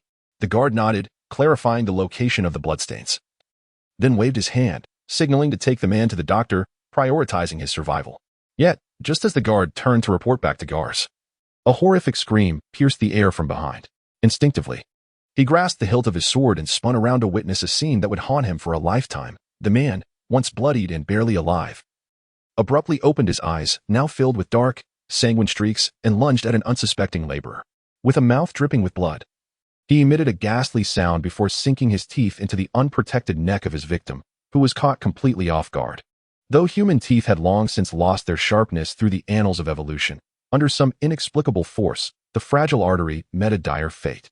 Crimson arterial blood gushed forth, and the heart-wrenching scream sent chills down the spines of all present. Everyone stood frozen, the sudden turn of events far exceeding their expectations. Gars, observing from the tower, was the first to react. Quick, pull that madman away. The roar awakened the dazed individuals in the courtyard. The guard immediately drew his steel sword, pointing it at the creature still gnawing relentlessly, shouting, "Get away from me, or I shall strike you down." In response, he was met with a grotesque face, marred by flesh and rotting skin. In those lifeless eyes, the guard could no longer discern any semblance of human emotion. What in the 7 hells is this? Years of training fortified him against the paralyzing fear, yet the monster offered him no time for contemplation. The stench of blood surged forth as it lunged at the guard. Everything transpired too swiftly. The guard's sword had yet to be raised in defense. just as he was about to meet the same fate as the twitching worker. A spinning bottle collided with the creature, thwarting the lethal attack. Gars, seizing the bottle, executed the noble art of combat with precision. Without further ado, the guard swung his sword. The creature's appearance was no longer within the realm of humanity. The dull thud of blade meeting flesh resonated, accompanied by a chilling wail. The guard's powerful strike cleaved the monster in half. Innards spilled across the ground, painting a grotesque tableau reminiscent of hell. Yet, the creature's vitality proved remarkably resilient. It continued to crawl forward, bloodied hands outstretched. Ultimately, the guard severed its head, and silence finally descended. What in the world is this? Gars, having just uttered a curse, descended from above. Then, he beheld another pair of eyes, streaked with black veins, the very eyes of the worker who had just met a gruesome fate. Chapter 47, Solitary Forces. Chaos unleashed. Gar's mind momentarily faltered. Yet, in the next instant, he regained his composure. With an unyielding tone, he commanded, "Soldiers, eliminate the creature." The attendant, already gripped by a primal fear, did not pause to ponder whether the worker was truly dead. Upon hearing Gar's voice and seeing the lifeless, bloodshot eyes, he hesitated not a moment longer and swung his long sword with force. With a sickening crack, bone and flesh were instantaneously severed. The creature, unable to retaliate, lost its head. Horrifyingly, a torrent of putrid black blood gushed forth from its severed neck. Everyone, immediately vacate this area. Being a seasoned noble, Gars maintained a calm demeanor, surpassing all present in composure. Though he could not comprehend the unfolding events, it did not hinder him from identifying the source of the chaos in the two mangled corpses. Following his urgent admonition, the onlookers scattered in a frenzy. Initially inclined to flee, they hesitated upon witnessing Sir Darian Hightower standing resolute amidst the turmoil, allowing a modicum of stability to return to the scene. The figures lay in disarray, seemingly incapable of rising again. Gales drew his sword, his gaze fixed warily upon the two corpses, blood oozing in dark rivulets. The trembling hand of a nearby guard revealed his unease as he retreated to Gale's side. After what felt like an eternity, observing the large pool of black blood with no signs of movement, Gales exchanged a knowing glance with the guard. The latter, steeling himself, cautiously approached the heap of flesh, sword tip probing it while stifling his disgust. He turned back to exclaim, "My lord Gales, they are utterly dead." At these words, Gales breathed a sigh of relief, thankful for his timely intervention. In retrospect, the trouble had originated with the first individual they had brought back. The second had only transformed after the attack. Although Gales lacked experience in dealing with the undead, he swiftly discerned the essence of the predicament. "Summon assistance. Do not disturb the area, ignite a fire, and incinerate them," he commanded. Flames flickered to life, the acrid stench of charred flesh enveloping the warehouse in a thick, unsettling atmosphere. Knights surged out of the castle gates, following the last unfortunate soul who had been left in a daze, leading them to the site where the first encounter had transpired. Yet, they found nothing of consequence, only the dimmed bloodstains on the ground, devoid of any other trace. Receiving this report, Gales ordered the soldiers to return. This warehouse lacked a resident scholar or a raven. All revelations would have to wait until their return to the towering spire. Unable to ascertain the cause of the two men's madness, he could only reassure himself that it was a malady of unknown origin. Once the fire had consumed the bodies, it seemed that tranquility had been restored. Gales instructed the soldiers to bolster their vigilance and, after an inventory, to return promptly to the spire.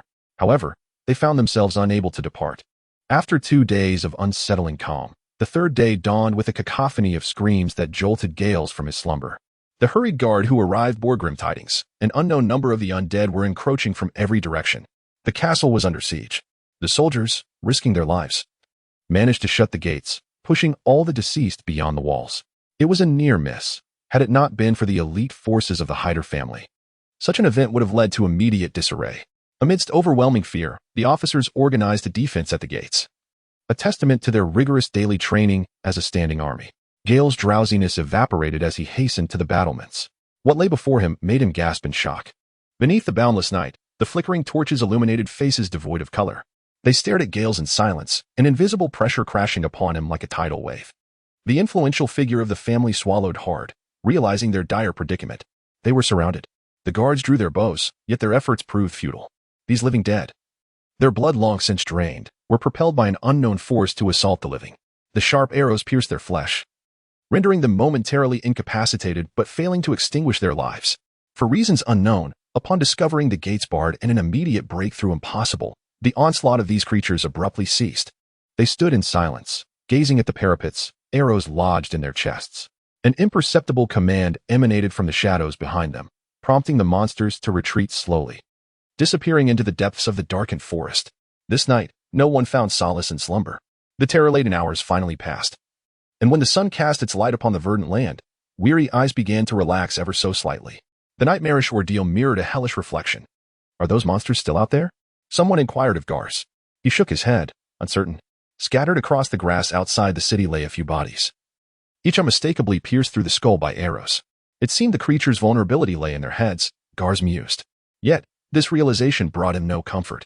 He recognized the identities of the deceased. They were villagers from the vicinity of the Tower of Verdant Heights. Given the quantity he had glimpsed the previous night, it was evident that the surrounding villages had likely met a grim fate. What was more alarming was that such a significant event transpired without the knowledge of the tower. Who could be responsible? Garz's immediate thought was that the current predicament was a deliberate ploy against the Heidel family. Unlike Belair, who often lagged in understanding, he had already connected the dots to magic. After all, among his brethren, he had always been the most inclined to delve into the arcane. The term necromancy, emerging from the recesses of his mind, sent a chill down his spine. The events unfolding before him pointed unmistakably towards this dark art. However, the dilemma lay in his ignorance of how to resolve such a predicament. The family had immersed itself in magical studies for years, with each successive master of the Tower of Verdant Heights following suit. Yet, aside from amassing a plethora of seemingly useless artifacts, they had made little progress. We cannot linger here any longer. The nearby villages have perished, and we cannot allow the threat to spread further, Garz declared resolutely. We must establish contact with the tower. The family needs to comprehend the true nature of these events. Just imagine the chaos that would ensue should such a situation erupt in the old town. Yet, he now understood that it was somewhat too late. As the origin of all, the situation in Oldtown is, alas, far from splendid. Chapter 48, Summoning the Vassals Prologue. The Verdant Lands Section 4. The initial surge of magic guided by ancient bloodlines. The magic of the Verdant Lands began to awaken earlier than in other regions. However, this barren realm of magic has long been deprived of nourishment, and with its return, unwelcome entities are likely to emerge. To cleanse the impurities wrought by magic and allow the warm winds to caress every blade of grass anew in the verdant lands. The rewards are as follows. The pace of the magic surge accelerates by 24 hours. The intensity of the frost diminishes by 0.000084. And the concentration of magic experiences a slight increase. Gazing at the open tome of arcane inscriptions in his hands, Darian fell into contemplation. Each update of the tome bears a distinct direction, undoubtedly resonating with recent occurrences. Thus, the issues arising from the Tower of the Gods may indeed be influenced by magic. The ramifications of this force on the entirety of Westeros remain largely unknown. Therefore, what is the true purpose behind the tome hastening the resurgence of magic, while simultaneously suppressing the so-called frost intensity? Yet, should he refrain from acting, come next year, Daenerys will inevitably take action. The resurgence of magic is irreversible. Even if he were to eliminate the young queen now, it would prove futile. Unable to unravel the secrets behind this, Darian had no choice but to set it aside. This time, the rewards for completing the task differed from those previously received. Darian observed 3 symbols appearing at the end of the 4th page, an eye, an hourglass, and a thermometer, as they remained in an unresolved gray state. Darian could not ascertain their true nature. Nevertheless, he understood the arithmetic principle that 3 is greater than 1. Receiving 3 rewards in one breath is undoubtedly a fortuitous event. His thoughts returned to the 4th section of the tome. To eliminate the impurities produced by magic and let the warm wind once again sweep across every blade of grass in the verdant lands. Reciting the objective once more, Darian began to grasp what was required of him. The resurgence of magic likely unsealed some rather undesirable entities, unlike the innocuous act of lighting a glass candle. Reflecting on the abominable undead mountain created by Cobain, these manifestations are indeed forms of magic. Thus, he must involve himself in the imminent crisis facing the Tower of the Gods. Marwin, during this period, ensure constant communication with Oldtown. We must remain aware of the happenings there. Additionally, draw 20 men from Jiro's ranks and assign them to Clyson, instructing them to depart for Oldtown immediately. We need to maintain vigilant eyes there. We cannot afford to be passive. Within the 2-story building, the originally resident Marjorie Tyrell had been courteously relocated elsewhere. Darian found himself bereft of time to continue the charade with this Rose of Highgarden. If you choose not to depart, do not obstruct my affairs. Highgarden. There is no way around it. The road to Oldtown has effectively been severed. The speaker is Galantir, the second son of the Highgarden Duke. The day before yesterday, reports of assaults from southern knights began to emerge. Initially, it was thought to be mere drunken ramblings of the lower ranks, and Highgarden had sternly rebuked these claims. However, since yesterday, all those dispatched southward have vanished without a trace, and reports of attacks have multiplied. Whispers of the dead assaulting the living, of the long night approaching, and of the resurrection of the others spread like wildfire. Queen of Thorns grew anxious. The south is not just any region. It is precisely within the dominion of Oldtown. Her precious granddaughter is still there. Olenna Redwine fervently hoped that the powerful vassals of the south would fracture. Yet she could not bear the thought of her granddaughter being laid to rest alongside Hightower. What is happening? The raven bound for Oldtown should have arrived by now. Yet not a single reply has been received. The Queen of Thorns wore a sullen expression. Something felt amiss from top to bottom. She did not believe a word of the rumors regarding the dead and the living, at least for the time being. The Hightower family had commenced building a city across from the Redwine Straits, and after sending her granddaughter there, they unilaterally severed ties with Highgarden. Moreover, the rumors circulating seemed alarmingly credible. What are the Hightowers truly after? War. She was acutely aware of the southern behemoth's potential for conflict. But to what end? Unable to fathom the reasoning, the Queen of Thorns could only gulp down her blood-red wine. Grandmother, what should we do now? Galantir, worried for his sister, asked loudly. Though displeased with her grandson's outburst, Olenna Redwine's refined demeanor prevented her from venting her frustrations at this moment. In a cold tone, she replied, whatever the Hightowers intend. We cannot be caught unprepared. Go, send out a raven under the pretense of celebrating your father's birthday in 2 weeks, and summon the nearest vassal armies. Just tell them I wish to witness the spectacle. Ensure they come fully armed. I shall compensate for any losses of territory. Sitting aside, the portly Duke Mastillier, upon hearing his mother's words, finally demonstrated some acumen, exclaiming in astonishment, Mother, with so many armies, King's Landing cannot be unaware. Olenna Redwine shot him a frosty glance and said, let them be aware, Robert will not concern himself with it. I have a premonition that the turmoil the Hightowers are stirring will be significant. We must prepare in advance to safeguard Highgarden's security. The room fell into a profound silence. The act of summoning vassals carried weighty implications, and all present understood it clearly. Yet, they could not refute her. The High Court possesses almost no standing army. If Hightower truly descends into madness, with the proximity of the situation, if both Angling and Brightwater City cannot mount an effective defense, Hightower's cavalry could blockade several gates of the High Court within a week. Ultimately, no one dared to contradict the words of this supreme ruler of the High Court. A flock of gray ravens took flight from the heights of the fortress, drawing the attention of numerous passers-by. The faces of several elders, who had witnessed the war of usurpers, darkened instantaneously. This scene was one they had encountered over a decade prior. Meanwhile, the response from Baylor finally reached Newland Town. Eagerly tearing it open, Darian's gaze was piercing, as if he sought to imprint every word within onto his mind. I cannot mobilize Morland's troops if my father is in trouble. Darian, I am unable to summon the vassals immediately. I cannot obtain my father's ring. The Hall of Sunflowers and the Three Towers Fortress are entrusted to you. You must persuade them to prepare. Remember, you must remember. If you encounter those with veins of black in their eyes, you must eliminate them. They are no longer human. Garz was severely wounded by them and fled back to Oldtown. The scholar is at his wit's end, utterly unaware of how much longer he can endure. The entirety of the letter was a chaotic jumble, devoid of logic. Darian could only discern the sigil of Baylor. Yet, the present circumstances were unmistakable. Baylor had lost control over Oldtown. Events were unfolding too swiftly, and the cavalry dispatched by Darian could not possibly relay the news in time. He was compelled to confront a decision. Chapter 49, Blood Battle in the Woods. The timeline rewinds to a day prior, when Darian was still perplexed by the absence of Garzmark. This towering figure of the Sky Tower had finally resolved to depart the sturdy castle. He was entirely oblivious to the conditions outside, while the supplies could sustain them for a considerable duration. As a core member of the family, he had to relay the news from this place as swiftly as possible. The crisis must be nipped in the bud. Thus, he persuaded the guards of the warehouse to maintain their defense there. Meanwhile, Garz and his men mounted their horses, traveling light and swiftly towards the western mountains, aiming for Oldtown by the Honeywine River. Once the message reached the Sky Tower, with the family's remaining 1,000 standing troops, they could promptly mobilize and effortlessly sweep away these monstrosities. As for the causes of these events, they were not within his current considerations. Nevertheless, in the realm of Westeros, any unexpected occurrence is not surprising. As Garz, escorted by 50 loyal guards, advanced swiftly along the road, they beheld the broken bridge spanning the stream. The wooden and stone structure had been savagely destroyed, with countless shards of stone and splinters scattered across a considerable stretch of the riverbank. Gar's felt a tightening in his chest. A thought suddenly surged in his mind.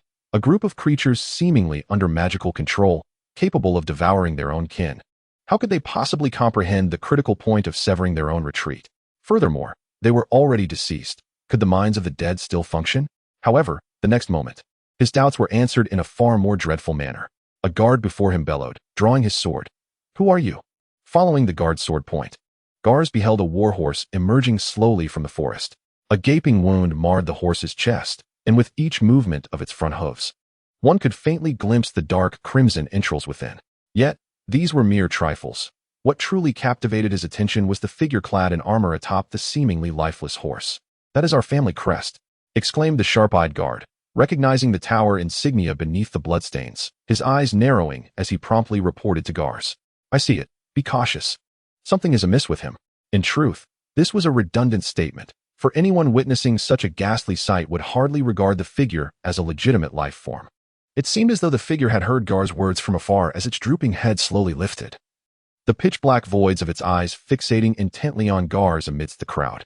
Upon recognizing the face, Gar's countenance shifted dramatically, and he could not suppress a shout. "Dawn? How could it be you?" Darian Hightower, one of the collateral branches of the missing families of the Tower of the Heavens, remained oblivious. Unlike the attendants who accompanied him, the blood of his ancestors surged within him, allowing him to retain a semblance of sanity through the shared lineage. As long as he could seize the individual before him, his blood was of a purer nobility than his own. It was not jealousy that coursed through him. Darian Hightower was entirely devoid of such a concept. Only the commands of his forebears were absolute. He required the blood of this kin before him. Alas, those mounted figures proved to be quite the nuisance. Thus, they must be eliminated. The blood-stained longsword was forcibly drawn from its sheath, aiming ominously at Gar's chest in the watchful eyes of the tense guards. As a note of the bestowed blessing, the necromantic energies radiated from his body, beginning to pulse and reverberate outward. Consequently, those hidden in the woods began to awaken. This was a meticulously prepared battlefield. Darian Hightower's subordinates commanded 800 minions drawn from the surrounding villages. Yet, these ordinary corpses lacked the cognitive abilities they possessed in life, rendering any expectation of them attacking the family's repository utterly futile. The prior retreat had been orchestrated to lure these creatures from their stone fortress. However, Darian Hightower was unable to devise a more intricate plan. The enchantment of his thoughts did not permit his intellect to flow as effortlessly as that of an ordinary living being. "Lord Gars, we must flee. These fiends are lying in ambush." The guards protecting Gars immediately detected unusual sounds emanating from the forest. In truth, these undead had long concealed themselves at the forest's edge. Even as beasts gnawed upon their decaying bodies, they exhibited not the slightest reaction. Consequently, the knights passed by them without perceiving even the faintest hint of anomaly. Merely 2 or 3 minutes elapsed, far too insufficient for the army to retreat in an orderly fashion, before the soldiers could comprehend the situation. An innumerable horde of the living dead had encircled them completely. "Damn it, this has been premeditated," Gars cursed, yet he remained remarkably composed. Over the years, he had witnessed too much. In his youth, he had even been bestowed with the title of Iron Grey. Thus, he unsheathed his longsword from his side. "Soldiers, do not fear. We are the most elite warriors of the Southern Realm. The glory of the Tower of Heaven shall not waver. Now, heed my command. Whatever lies before you, charge forward." Hearing their lord's command, the nearest captain of the guards anxiously exclaimed, "My lord, the bridge ahead has been destroyed." To his astonishment, the usually reserved Gars shoved him aside with a fierce hand, muttering, "Are you a fool? Do you not see we are surrounded by at least 500 foes? There is no turning back now, if we do not move. Do you intend to stand here and be torn apart by these creatures? I care not what means we employ, as long as we can break through. Even if just one of us, deliver the message to the Tower of Heaven. This is no longer merely our war, do you understand?" Gazing into the captain's eyes, which gleamed with a ferocious intensity, the captain nodded emphatically. The warhorses began to neigh, their thunderous hooves startling countless birds from the trees. In truth, Gars needed not say much more. These seasoned warriors understood that in this confined terrain, aside from directly breaching the opposing lines, they had no path to survival. "Then let us charge forth." A hoarse growl accompanied the furious roars of humanity as steel swords cleaved through the remnants of flesh, bloodied teeth tearing into fragile arteries. The most primal of battles erupted in a tranquil valley east of the Oldtown, when Gars Hightower finally broke through the obstacles and escaped the clutches of the intruders. Only 8 individuals remained by his side. Behind them, the clamor of battle had long since subsided. The undead stood by the banks of the stream, their hollow eyes silently observing the 8 beleaguered humans as they crossed. The summer sun offered no warmth to the battered guards. He felt only the chill of despair. Chapter 50. Journey to the Three Towers Keep. Although the remaining forces of the family, under the command of Bale and Gangzer, were diligently working to suppress the flow of information, it was inevitable that certain subtle hints would seep through the layers of secrecy. Realizing that the situation was becoming increasingly precarious, Darian resolved not to remain passive any longer. Setting aside other matters, the 1,000 men at his command, though elite, were still insufficient for his needs. In the current era, the complexities of military management made it prudent to bolster his ranks further. Thus, Darian shared his thoughts with Marwin and the steward, expressing his intent to visit the Three Towers Keep. The Viscount Brandonku, who resided in the Sunflower Hall, harbored a disdain for his neighbor. However, should Darian succeed in persuading the Three Towers Keep to join his cause, the opinions of the young Viscount would become inconsequential. Although Darian was merely a knight, he understood the power dynamics at play. From the map, it appeared that the journey from their current location to the Three Towers Keep would take approximately 2 days. When do you intend to depart? And how many men will you take with you? Inquired Darian Hightower, furrowing his thick black brows as he stood before the open map. In recent days, Darian had engaged in several discussions with Darian, cautiously revealing the potential issues that might arise in Oldtown. After all, guarding New Landtown had posed little difficulty in the past, and secrecy had been paramount. However, aware that he now needed to mobilize troops, he could not bypass Darian, a significant figure in the family's military. After all, Darian had accompanied him to New Landtown for his sake, and it was time to share the truth. Surprisingly, Darian did not exhibit much shock. After a brief moment of distraction, he quickly regained his composure. When Darian summoned him to a meeting to announce his decision, Darian offered no opposition. Count Tomon Koden of the Three Towers Keep is a loyal vassal of the family, he remarked. I am familiar with him. He can be rather stubborn, yet he is reasonable. I believe taking 200 men will suffice, as Tomon Koden must be aware of your capabilities. Darian nodded in agreement. Indeed, I shall do so. You will remain in New Landtown, and construction must not cease. Should any new information arise from Oldtown, dispatch someone north to inform me immediately. Although the plan was set, it did not alleviate the tension among them. The eyes set around Oldtown had yet to report back, which was troubling news. Their fate remained uncertain. Meanwhile, the palpable tension within the upper echelons of New Landtown did not escape the notice of Marguerite Tillier. Darian had been avoiding her, but the magnitude of the troop movements rendered concealment impossible. Therefore, before Darian could rest and prepare for his journey north the following morning, Marguerite burst in with little regard for decorum. Darian, what on earth are you doing? I see your troops are gathering, she exclaimed, abandoning any pretense of subtlety. At this moment, Darian was discussing the travel arrangements for the following day with Clisson when he was abruptly interrupted, which greatly displeased him. What are you saying, Miss Marguerite? I fail to comprehend your meaning, Darian replied, his expression devoid of emotion. Still pretending. Ever since I arrived here, you have been treating me with disdain, thinking I am oblivious to it. Remember, Darian, you are a hider, and we Tilliers are your lords. Before you act, consider the consequences. Realizing that the young rose before him was likely mistaken, believing that her mobilization of troops was aimed at the High Court, he felt no desire to engage in further dialogue. At this critical juncture, there was no surplus manpower to escort her back to the High Court. Thus, Darian commanded, Clisson, escort Miss Marguerite Tillier back to her chamber and ensure she is watched over during this period. Momentarily taken aback, Marguerite had not anticipated that Darian would dare to confine her. As fear gripped her heart, her mind conjured a scenario in which this was a meticulously orchestrated conspiracy by the Hyder family, aimed at the Tillier family. Truly a band of madmen. The other families of the South would never permit the Hightowers to consume the Tilliers, and the Iron Throne certainly would not allow it. Ignoring Marguerite's protests, Darian waved for Clisson to take her away. Darian would manage the situation adeptly. Early the next morning, Darian arrived at the main road outside the still under construction northern gate of New Landtown. 200 men, having gathered all the war horses from the territory, stood in organized formation before Darian. No further mobilization was necessary. The task at hand did not merit it.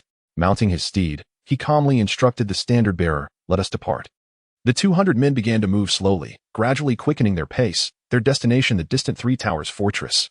There were no delays along the way, and rest periods were minimized.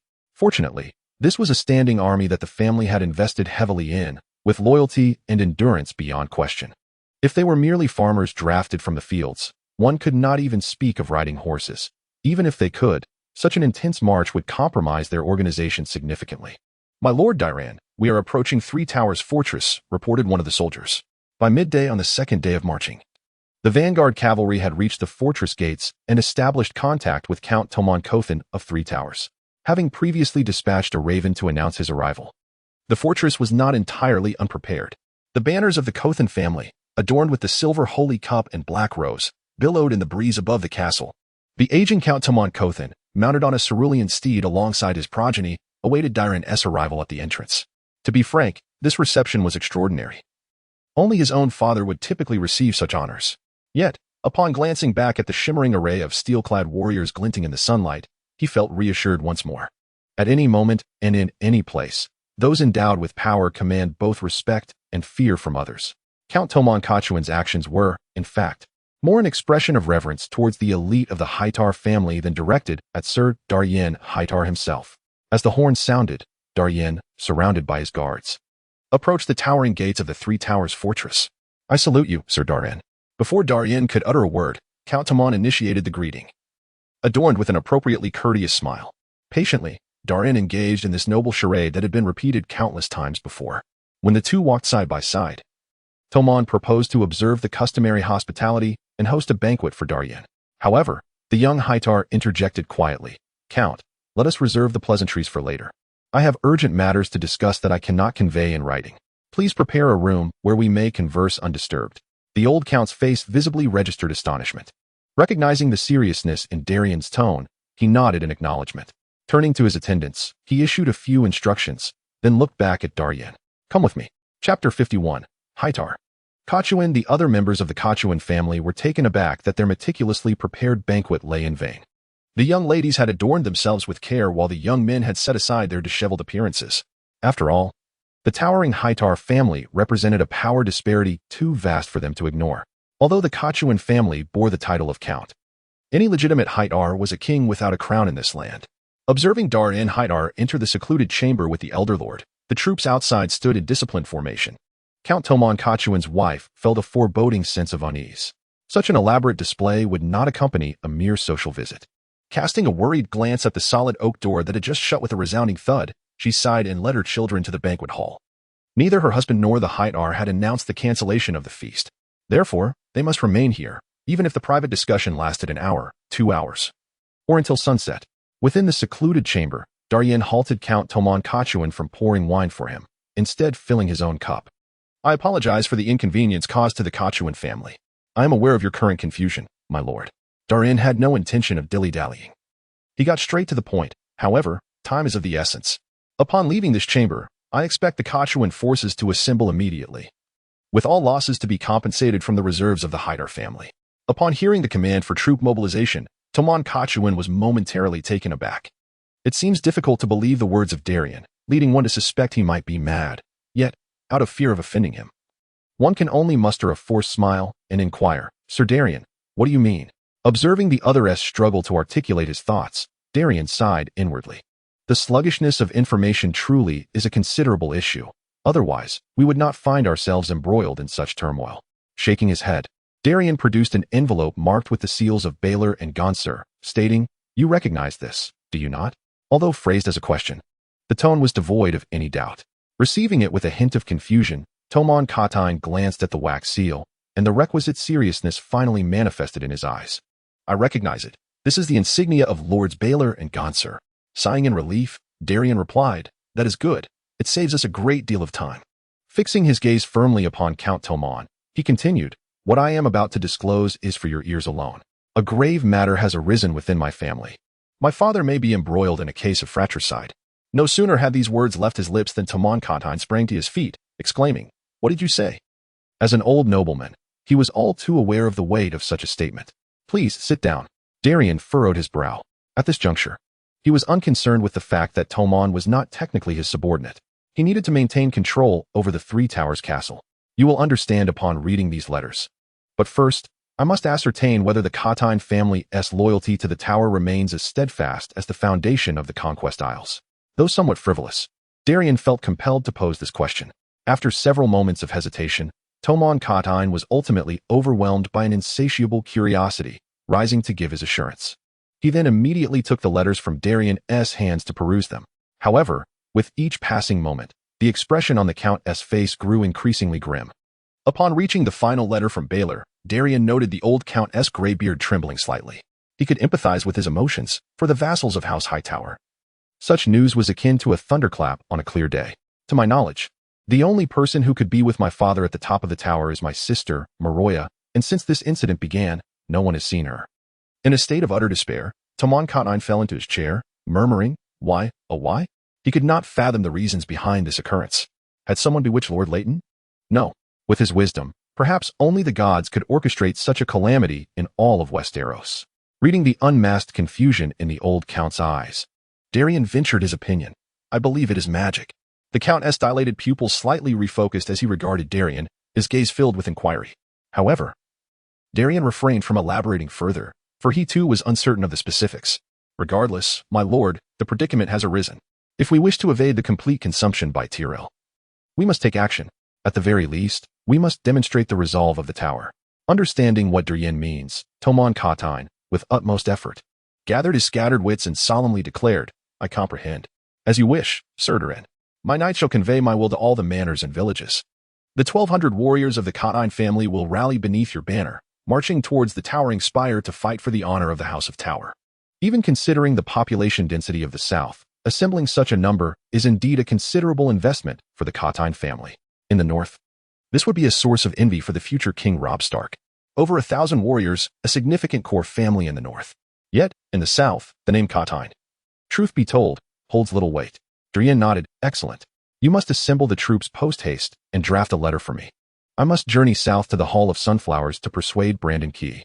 Understanding the gravity of the situation, Tomon merely exchanged a glance with Darian before nodding and seizing a quill from a nearby table. With the Count family crest pressed, Darian tucked the letter away with care. "Rest assured, I do not just with the lives of the Count family." A slight smirk graced Darian's lips as he rose to his feet. Time was of the essence. Thus far, there had been no word from Oldtown, compelling Darian to brace for the worst. Hence, securing the Hall of Sunflowers and leading the troops northward was of paramount importance. Upon exiting the chamber, Darian observed the Count family members, who stood up abruptly, their unease palpable. He smiled gently, ruffling the hair of a nearby young boy, and placed a roasted chicken leg into the child's hands. Then, he picked up a small piece of bread resting on the table. "This is the sacred rite of hospitality. I express my gratitude for the Count family's generous reception, and I hope that in the future we can continue to share salt and bread together." With that, Darian turned and tucked Tomon's letter into his garment. Glancing back at the bustling Three Towers castle, he whispered to his companion, "Creason, let us proceed to the Hall of Sunflowers." Chapter 52. All troops deployed, my lord Darian. Urgent news from Oldtown. Rushing back to Newland.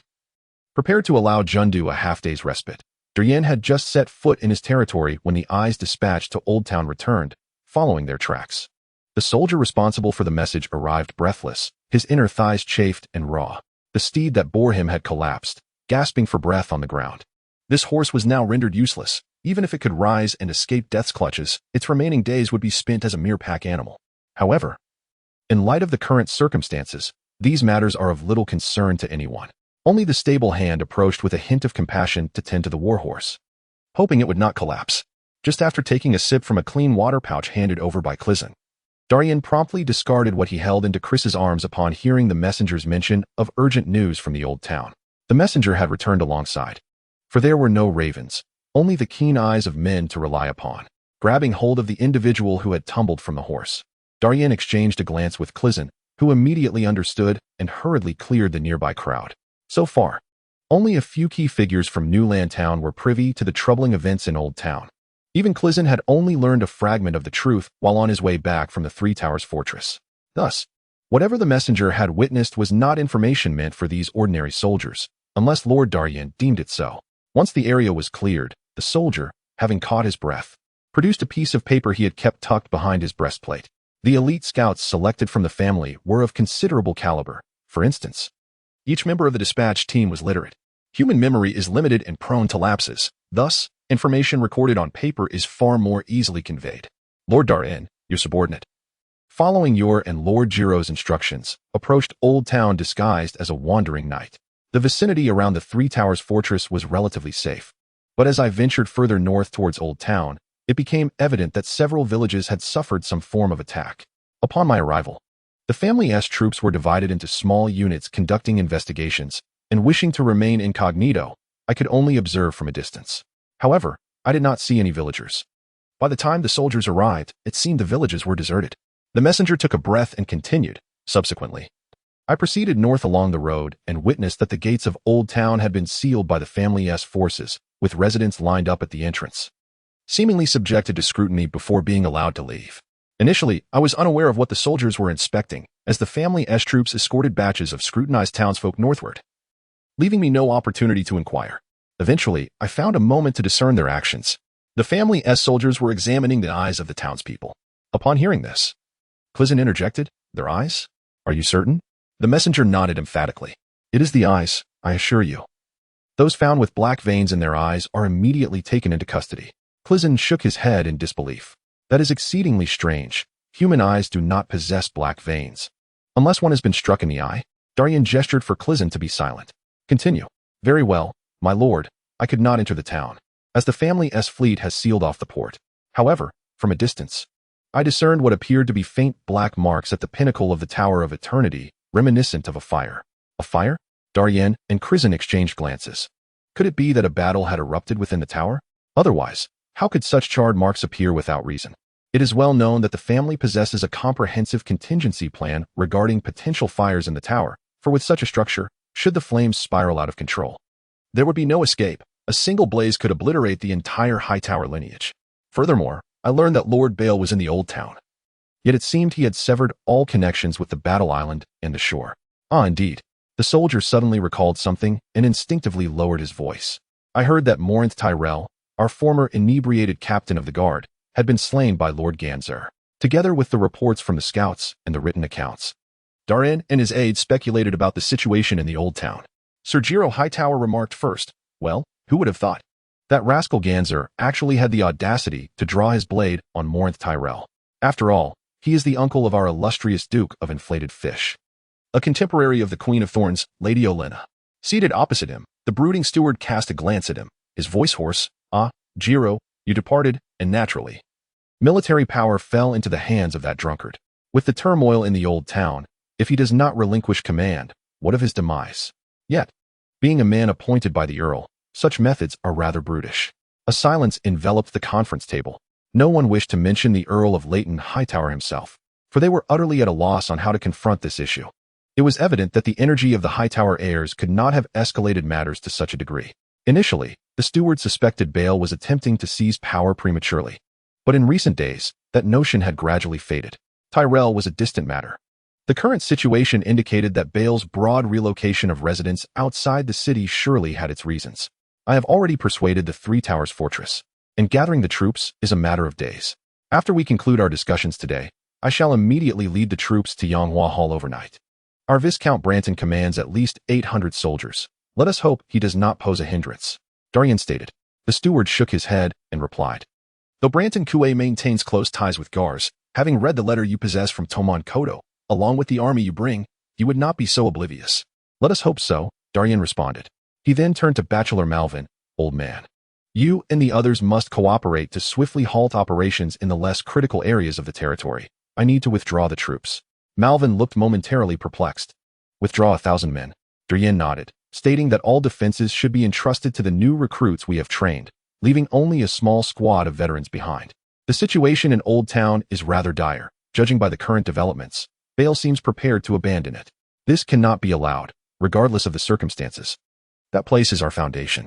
If the 3,000 troops I have assembled prove insufficient, then the vassals of Gaeotishing, Highganching, and Fengchaching must rally their forces to the gates of Oldtown." Chapter 53, The Situation in Oldtown. East Gate. Bishop Darian lifted his robe and entered the temporary command post established by Bale Higher beneath the iron thicket formed by the elite of the Higher family. After being inspected by soldiers, this influential figure from the headquarters of the Old Town Church finally met the weary heir of the Hyder family. It seemed he had taken time from his busy schedule to see him. Bale Hyder did not bother to tidy his disheveled hair. He offered a faint smile and gestured towards a makeshift stool crafted from a broken wooden crate, saying, "Please sit, Bishop Darian." Recognizing that this was not the moment for formalities, the pragmatic bishop nodded slightly and sat down, disregarding the dust. "Sir Bale, the Church and the Academy have jointly confirmed that the crisis surrounding the Tower of Heaven is indeed caused by magic, specifically necromancy." Bale frowned slightly. expressing dissatisfaction with this uncertain assertion. Why, after all this time, could they not reach a definitive conclusion? His tone inadvertently carried a hint of reproach. This was not due to arrogance or a lack of decorum. Rather, it stemmed from the grave situation in Oldtown. Without confirming the source of the crisis, they could plunge into irretrievable ruin. Bishop Darian raised his hands in resignation, sighing, "There is nothing we can do." The esteemed Dr. Marwin, who specializes in magic and mysticism at the Academy, was lured away by your brother Darian. Without his expertise, we, the laymen, cannot guarantee anything. Realizing the backlash of his brother's actions, Bale opened his mouth, but fell silent. After a while, he finally spoke. "Necromancy has been a scourge for 300 years, Bishop. Aside from occasional rumors of magic in the eastern Essos and the northern regions, the continent of Westeros seems devoid of magic. Our Hightower family has studied this for many years without any success. Why has it suddenly manifested in such a manner during my father's time?" To be honest, when Bale ultimately recognized that his father was the root of all this, he found it hard to comprehend what had transformed the elder of Oldtown into the grotesque figure maintaining a human form atop the tower. Anticipating Bale's inquiry, Bishop Darian sighed. During this period, the church has contacted various branch churches and discovered something significant. In the region centering around Oldtown, magical energy has begun to awaken. In fact, the annals of the Holy See contain records of this matter. The tide of magic, having receded in the distant past for reasons unknown, is destined to return one day. It must be said that the current situation has commenced on this land. Forgive my impudence, from the perspective of the Holy See. This is a manifestation of the god's favor upon the old town. After all, with the resurgence of magical energy, certain spells concealed within ancient texts may once again be invoked. The legacy of the green-handed guards shall elevate this bountiful land to new heights. After a prolonged silence, Bale forcibly processed this rather bewildering news. As Gars remained in a state of unconsciousness, no one had prompted him to contemplate this direction. To hear it now indeed feels like a tale from a fantastical realm. Regardless, even concerning the necromancy you mentioned, I now wish to know if there exists a solution to this dilemma. You are well aware, Bishop Darian, that the time remaining for both us and you is dwindling. The old town has erupted into a crisis of necromancy, which poses a significant challenge not only for the Hightower family but also for the Seven Gods Church. After all, as the theoretical epicenter of faith across the continent, such an occurrence in the old town undermines the believer's trust in the might of the Seven Gods. It seems that previously, the Seven Gods had not demonstrated any extraordinary powers either. Thus, the Church and the Academy unconditionally support Sir Bale in addressing this issue. Sir Bale, both the Church and the Academy believe that this outbreak of necromancy lacks any underlying force of support. In other words, it is a phenomenon without a source. As long as we can withstand the onslaught and prevent more individuals from being tainted by the necromantic magic, these adversaries will eventually succumb to their own demise over time. Your father, Lord Leighton, sought to summon you, along with others of your shared lineage, to create something akin to Evelyn and Enris Hightower, retaining a semblance of consciousness to command these undead and prolong his own life. Bishop Darian hesitated for a moment but ultimately conveyed this conclusion, knowing it would be difficult for Bale to accept. One must never underestimate the profound heritage accumulated by the Academy and the Church over millennia. Astonishingly, answers can be found even among the crumbling remnants of those ancient texts, despite their fragility. Taking a deep breath, Bale gazed toward the towering spire within the city. It is now devoid of any living souls. To be precise, the entire Conquest Island has transformed into a realm of death. Fortunately, Bale had already sensed something amiss and prepared accordingly. When Leighton Hightower was finally consumed by the encroaching magic, he chose to strike at his nearest son. Although caught off guard, Bale, having rallied his personal guards, managed to withstand the initial onslaught, engaging in a tactical retreat to allow more individuals to escape the towering spire, while he and his retinue remained behind to cover their exit.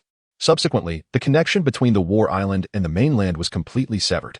The undead, incapable of swimming, though no longer requiring breath, found themselves firmly trapped by this insurmountable divide. Leighton Hightower unleashed his controlled Dawn Hightower, plotting to muster a legion of the undead from the outside, while he coordinated efforts within the city, aiming to transform the old town into a veritable breeding ground for necromantic chaos. However, he was unprepared for the reactions of his two progeny. Gale swiftly secured the warehouses and then engaged in a brutal battle against Dawn Hightower's undead forces, exerting every ounce of strength to inflict severe casualties upon them.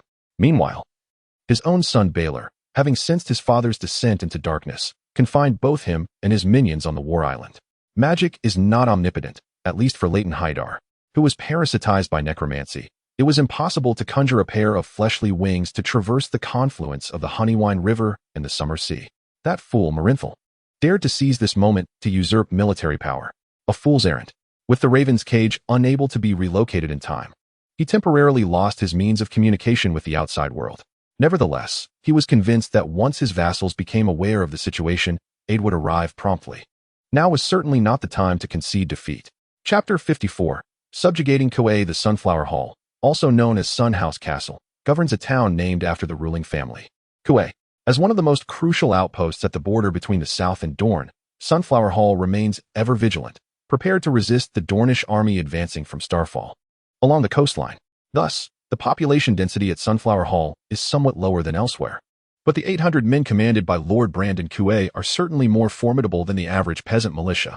After all, although the entire Seven Kingdoms now bow beneath the regal stag banner of Robert Baratheon, it does not imply that localized skirmishes are absent.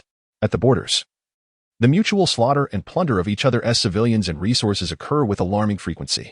Historically, both the South and Dorne have borne considerable blood debts against one another, and reconciliation has never been in the cards. Amidst the chaos surrounding the towering spire, the veiled Dornish people seized the opportunity at dusk to launch a surprise attack on a village with virtually no defensive capability. The stationed guards responded as swiftly as possible. But due to the inefficiency of information transmission, when Brandon Kauai's son arrived, he found nothing but a scene of utter disarray. This act undeniably provoked the already irritable Lord Brandon Kauai. Thus, he began to secretly assemble his forces, preparing to exact a fierce revenge toward Starfall. After all, both sides understood the unspoken agreement. Such localized conflicts could never escalate into a full-blown war between the Duke of the South and the Prince of Dorne. Each could only rely on their own merit to gain an advantage over the other. As soon as Viscount Brandon Kauai had assembled his army, the advance messenger from Darian had already arrived at Sunflower Hall. What? You wish for me to cease all military actions and cede command to Darian Hightower? By the seven hells, have you been drinking too much Dornish urine? Do you not realize that Darian Hightower was conferred by none other than myself? With a sweeping motion, he sent the wooden cup on the table flying, succumbing to a fit of impotent rage devoid of any noble decorum. Just moments ago, the family envoy, bearing the emblem of a gray field with a white tower, had delivered Darian's orders. Yes, orders. This was the most intolerable affront for Brandon Kauai. After all, in terms of feudal law, how could a vassal command their lord? Yet, as Darian's envoy, Cresson maintained an unyielding stance, impervious to the outbursts of the Viscount. My lord, I must remind you that Darian has now received full authority from Lord Bar to mobilize the two vassal families of Hightower, including the Codoans of Three Tower Castle and your own. I trust that during your time of anger, you have already perused Count Tamon Codoan's letter, so there is no need for me to elaborate further.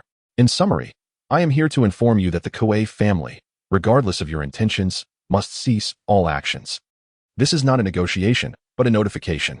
Sir Darian's forces are already en route to this location, and I hope that by the time he arrives at the walls of Sunflower Hall, you will have your army prepared. Brandon Kauai glared at Cresson, bellowing, My liege is Lord Leighton, not Byre? Cresson chuckled, though his laughter bore no warmth. Is that so? Very well. I can convey this message to Lord Byre himself. Have you considered this carefully, my lord? Brandon Kauai fell silent, for it was common knowledge that the Oldtown's elder was nearing the end of his days. It was conceivable that he might soon meet the seven gods. Lord Byre Hightower had long since assumed control over the family's affairs, which naturally included the management of his subordinate vassals. Thus, Darian had the authority to claim Byre's mandate. Should Brandon Kauai's grievances reach Byre's ears, it would be a trivial matter for the towering house to deal with a mere Sunflower Hall.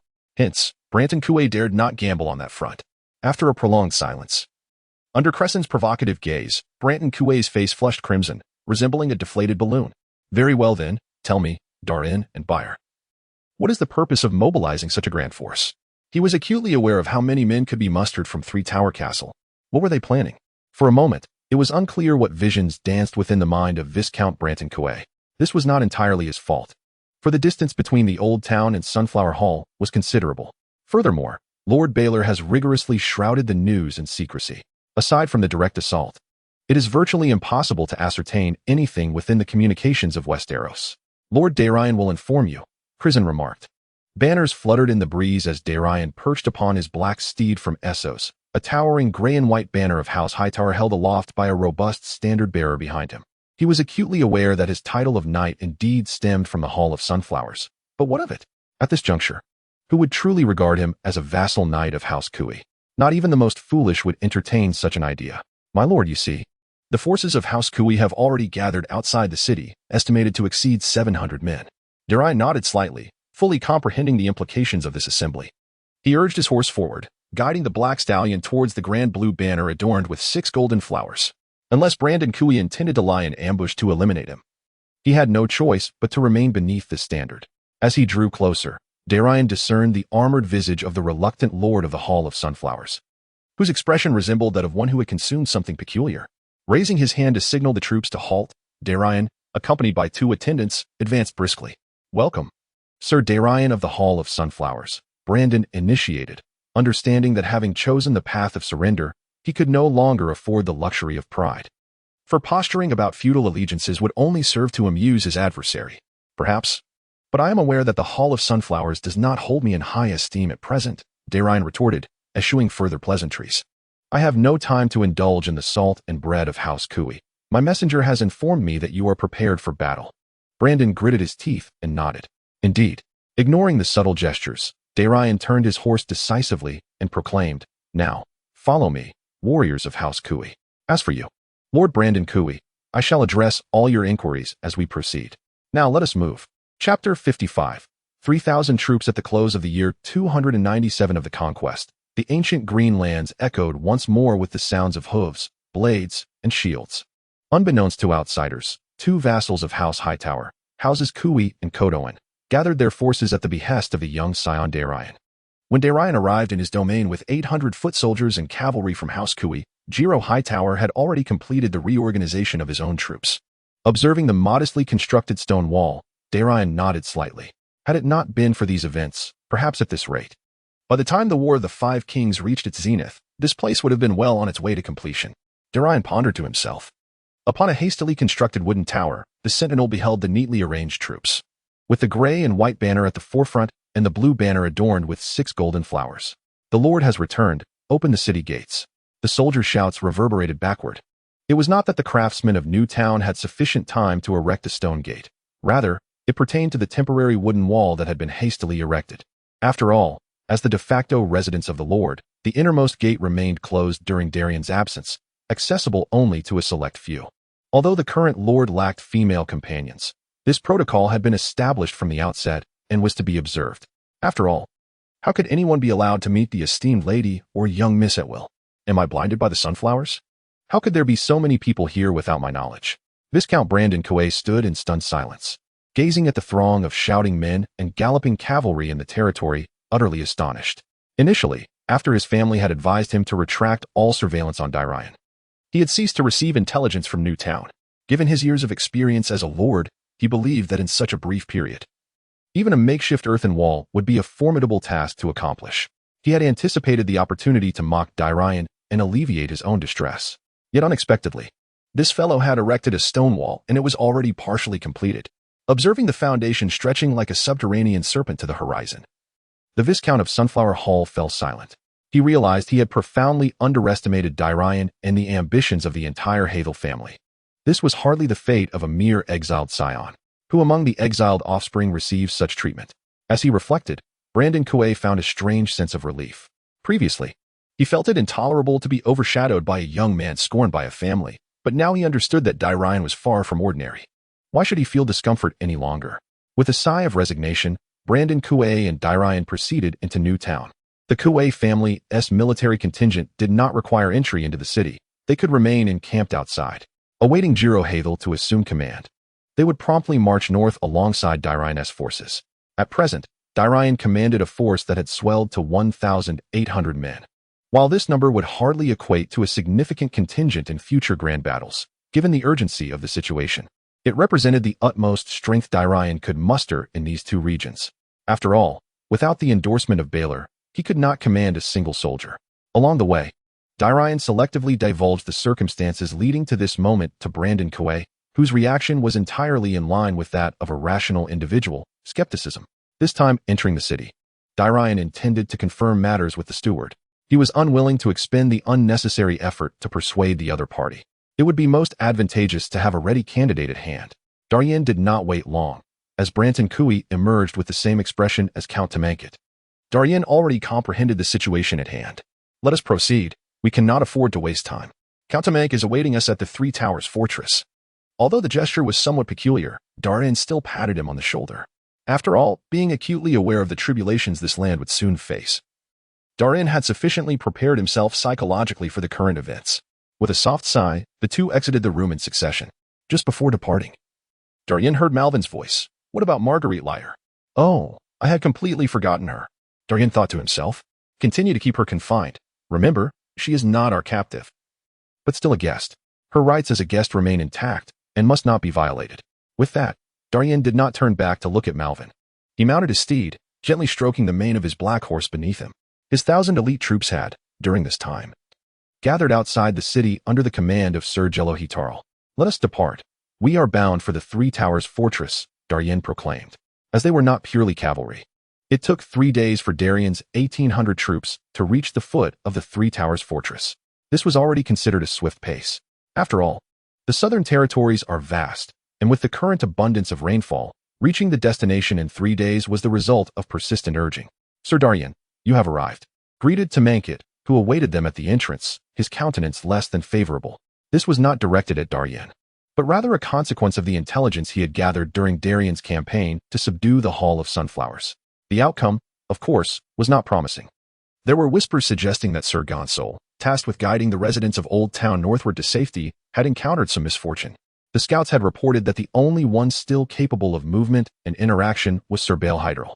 This was indeed disheartening news.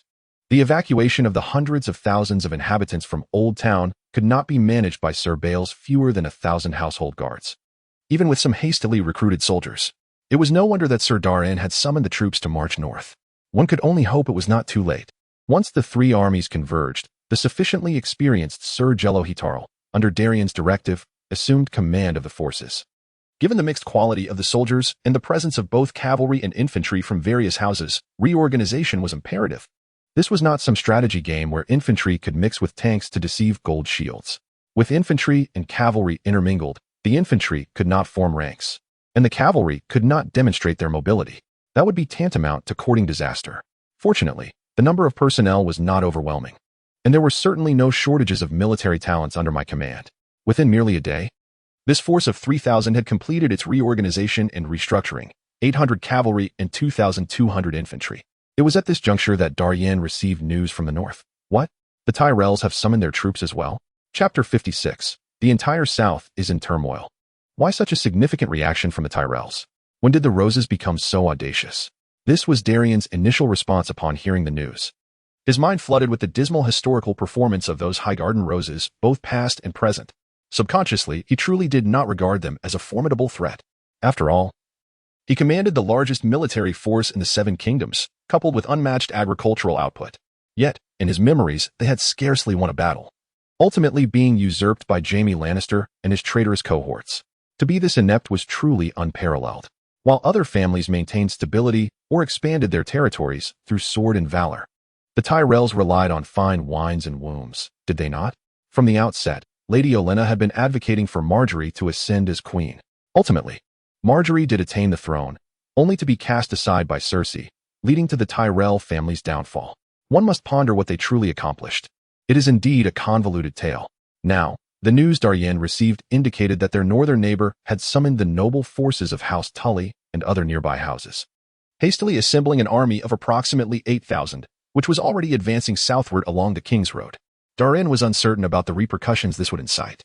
Even if Robert were to drown himself daily in barrels of wine, as an innate warrior, he could not remain oblivious to such a development. The Iron Throne could not possibly be unaware of this matter. It was only a matter of time. How would the Tyrells justify this? Would they cast the blame upon us, the Hightowers? Though a lord's political standing surpasses that of a vassal, resorting to violence against vassals is utterly unacceptable. Just look at the Mad King and then at Tywin, who brought forth the storm of Castamere. Which of them enjoyed a favorable reputation? Upon reflection, Darian finally discerned Lady Olenna's intentions in this affair. Could it be that she suspects the Towering September is plotting rebellion? From the perspective of the Tyrells, this notion appears somewhat plausible. The inexplicable military mobilization, followed by mysterious circumstances severing the ties between Oldtown and Highgarden. His precious granddaughter was ensnared in her new town. with no word to be had. Indeed, piecing this together is rather difficult to elucidate. However, this was no longer within his purview. First, he would head to Oldtown and see for himself what could have stirred such upheaval. The 3,000 troops began their march northward. As the King's Road ceased to extend southward upon reaching the Mead River, the journey along this stretch had invariably become arduous. "My lord, at this pace, it will take us at least 2 days to reach Oldtown," remarked to make it, wiping the rain from his face as he caught up to Darian. Darian, too, was mulling over this predicament. He had already squandered considerable time on the way, and now the entry of the Southern Lord added another layer of uncertainty. Therefore, he could no longer afford to proceed at such a leisurely pace. Resolving within himself, Darian declared, "Order the cavalry and infantry to separate. Lord Branton and Giro will lead the cavalry ahead, aiming to reach the outskirts of Oldtown within a day. To make it, you and I shall command the infantry and arrive a day later. Inform both of them that upon reaching Oldtown, they need not await my command to act. They are to assess the situation independently." To make it felt a surge of spirit. Somehow, this young scion of the towering Tane family, whose youthfulness still lingered upon his visage, emanated an inexplicable aura of authority once he assumed command of the troops. This was indeed a fortunate circumstance. After all, if a reckless dandy were to lead the army, it would spell true disaster. Nodding in agreement, to make it responded, "As you wish, Sir Darian. I shall inform them at once." With a resonant neigh, to make it turned his steed and galloped ahead. Soon, the sound of the military horn pierced the relentless curtain of rain. The cavalry quickened their pace, overtaking the infantry. Another melodious blast of the horn signified the command to advance. Ordinarily, marching in the rain would significantly affect the morale of the troops, but at present, such considerations were secondary. "My lady, the news has been confirmed. Sir Darian Hightower has gathered the forces of Three Towers Fortress and Sunflower Hall and is en route to Oldtown. Our skirmishers encountered them and conveyed Sir Darian's invitation, requesting that we also muster our troops to head towards Oldtown." The young Countess of Black Crown, the bewildered 8-year-old Alyson Burway, found herself at a loss. At such a tender age, she was ill-equipped to determine the appropriate course of action, even as her entire family relied on her leadership. Meanwhile, seated beside her, her mother, Victoria Tiller, expressed her dissent unequivocally. "What is the meaning of this? What authority does Sir Darian Hightower possess to summon our forces?" Victoria was acutely aware that something significant was unfolding in Oldtown. Otherwise, Sir Darian would not be recklessly amassing troops to march northward in this inclement weather. Yet, as a Tiller, she was also inclined to safeguard the Burway family and had no desire to further Sir Darian's ambitions. In the council chamber of Black Crown, a pin drop could be heard amidst the silence. The other family members were profoundly displeased with Victoria Tiller's remarks. After all, in their hearts, the Lord of the Sealed is Hightower. How dare a mere Tyrell voice dissent? "The Lord of Lords is not my sovereign. That is an immutable decree." After much contemplation, under the expectant gaze of her mother, Alessandra spoke. "No, we are vassals of the tower. Therefore, we shall heed the guidance of its progeny." The girl, with a voice as crisp as a morning breeze, uttered the most resounding command despite her mother's fleeting grimace. "Assemble the family's forces. Let us gather at Oldtown." A similar scene unfolded within the Malden family of Highgarden and the Bisberry family of Honeycomb. In an instant, all vassals of House Hightower were mobilized.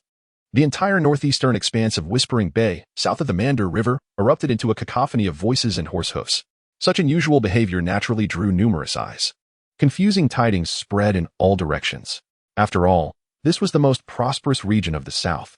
Any ripple here commanded the sensitive nerves of the kingdom, unlike the forgotten wastelands of the north.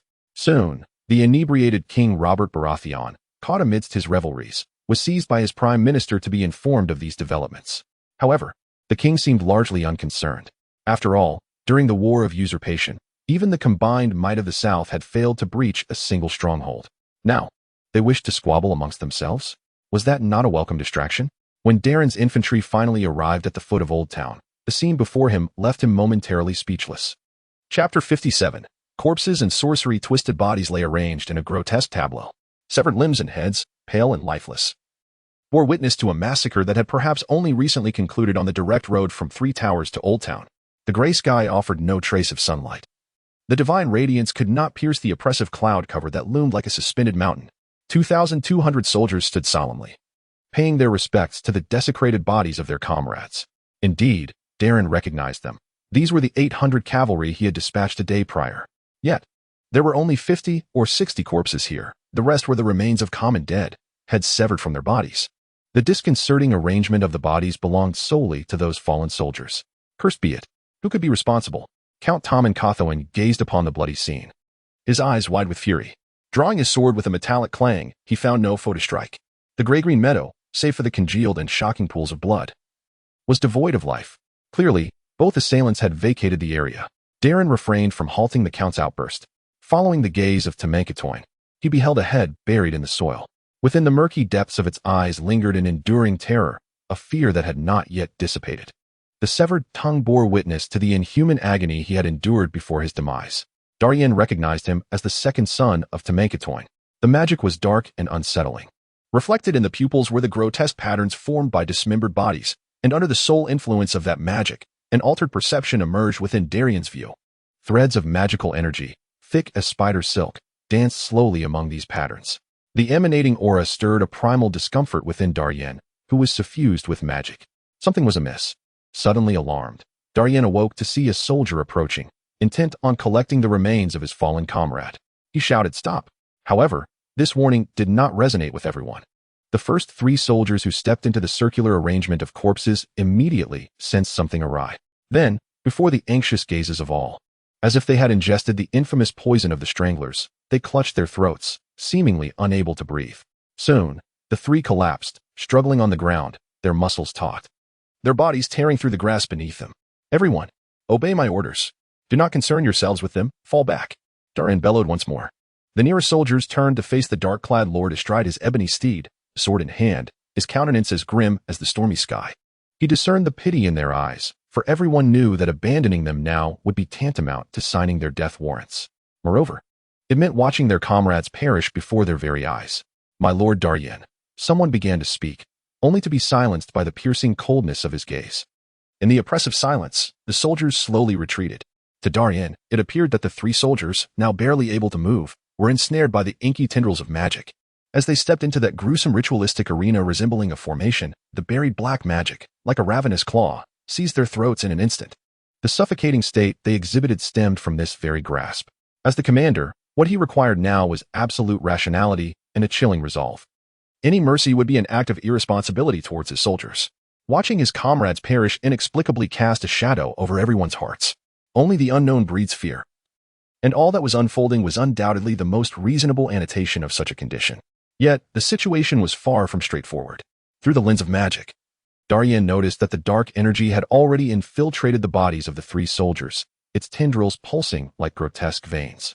Their vitality was being devoured, sacrificed upon that sanguinary altar, while simultaneously, a viscous substance gradually infiltrated the bodies of these soldiers. Within mere breaths, they had transformed into something altogether different. In the terrified gazes of the soldiers, pale corpses arose, contorted in form, swaying as they stood, caked in mud. No one comprehended the unfolding horror. The living, still clinging to hope, gazed at the silent figures. Trembling voices ventured to inquire, "Como, are you well?" Yet, before the words had fully escaped, a sharp crack echoed as the nearest individual abruptly twisted his neck at an impossible angle. His eyes, marred with dark veins, stared vacantly. Then he moved. Stumbling a few paces, he succumbed to a frenzied pursuit of flesh and blood. Dark magic propelled this deceased entity, lunging towards his former comrades, screaming in retreat. The targeted soldier forgot to draw his sword, instinct driving him to flee in panic. No one thought to assist him, for all present were rendered dumbstruck by the chilling scene. "Oh, gods above, save me!" His feet slipped, and the fleeing soldier fell to the ground. In the next moment, the mud-streaked corpse, with blood at the corners of its mouth, caught up to him, pouncing directly upon him. No one would dare to liken this scene to any colorful jest, for the gaping mouth was poised to sink its teeth into the soldier's fragile neck. Just then, the thunderous sound of hooves resounded. The corpse, initially undisturbed and ready to feast, seemed to sense something, abruptly abandoning its tender prey. It perceived danger of a familiar kind. Raising its head, it met the chilling gaze aimed at it, along with the glint of a drawn sharp sword. The spell, sharpness unleashed instantaneously, azure-white magic surged forth, filling the entire blade under Darian's full force. Only magic can vanquish magic. A hoarse growl escaped the temperature-less throat as the corpse stood, adopting a defensive stance. The master of its bloodline had not imparted how to confront such an adversary. Descend into hell. In the instant their paths crossed, Darian's sword descended violently. The blade sliced through the air, emitting a piercing shriek. A strange sound echoed as the knight on the black steed cleaved through the foulness. Behind him lay the lifeless body, utterly still. The powerful black warhorse halted, its rider shaking the blood from his blade. An indescribable energy surged from the sword's edge into his being. Suddenly, he turned towards the other two corpses, also poised in defensive postures. And it seemed Darian began to comprehend. Chapter 58, the plunder of magic and the purification of the lifeless body, ensnared by dark magic, had lost its vitality. Yet it was the very presence of this malevolence that defied the laws of nature, compelling the corpse to launch an attack. When this abomination began to reveal its malice towards the soldier who called out its name, Darian had already resolved what course of action to take. Now, it appeared that his suspicions were entirely justified. The source of this calamity was the dark magic reverberating throughout the southern region of the Mundar River. The tide of magic had unleashed the malevolence that lay dormant in history, catching the unprepared family off guard. With this in mind, Darian had little faith that a corpse, recently awakened by this black magic, could withstand the full force of his spell, Blade of Sharpness, infused into his sword, like a hot knife slicing through butter. There was no sense of resistance as the blade cleaved through the flesh. The knight charged forward, and the tainted remains shattered into countless pieces. What surprised Darian the most was the faint trace of magic that resonated back to him.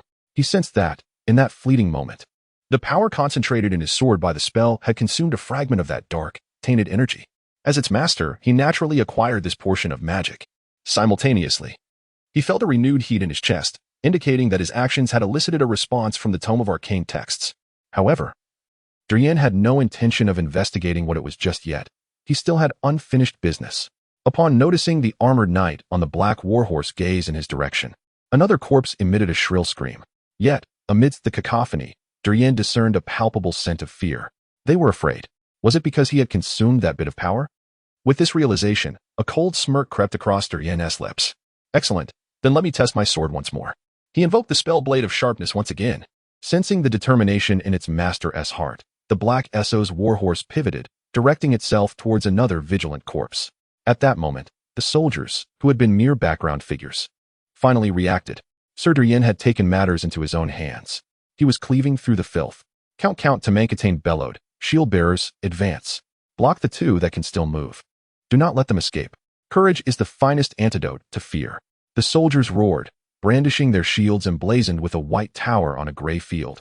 6 golden flowers on a blue background, and a silver chalice with black roses, swiftly encircling the two undead, effectively sealing off their escape routes. The demands of offense and defense required different kinds of bravery. Although this sudden turn of events was unexpected, the elite of the Heidel family, alongside soldiers from the other two houses, had no trouble obstructing the potential escape routes of the two living corpses. The black stallion let out a fierce neigh and began to accelerate. Darian's sword was once again imbued with magic. The world seemed to slow considerably in his perspective at the moment he swung his sword. Two distinctly different magical forces collided fiercely in another dimension. The verdant energy bestowed by the prologue of the grimoire intertwined with the viscous black power of necromancy. In an instant, the outcome was determined. With a sharp crack, the long sword cleaved through bone, and in a single stroke, Darian severed his opponent's head. As the brain, the pivotal node that animated the body through necromancy, was destroyed, the spell could scarcely exert its influence. The animated corpse did not even emit a scream. It simply perished once more. However, this time, necromancy could not reanimate the shattered flesh. As the momentum waned, Darian swiftly altered his course, urging his steed towards the last remaining foe. There was no room for pity. Once the living essence had been entirely consumed by necromancy, they were no longer human. Another heavy thud resounded, and the gray-green expanse fell into silence.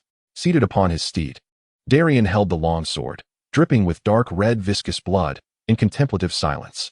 The soldiers who had witnessed the entire ordeal remained voiceless, for they had just slain comrades who had shared laughter only 10 minutes prior. Dismounting, Darian's boots met the blood-soaked ground. He did not regret his previous decision to divide the troops. If this ambush was inevitable, then a mixed regiment of infantry and cavalry, overwhelmed and suddenly attacked, could lead to chaos. Lacking the necessary organizational measures, such a situation was quite common for armies of this era. "My lord Darian, be cautious."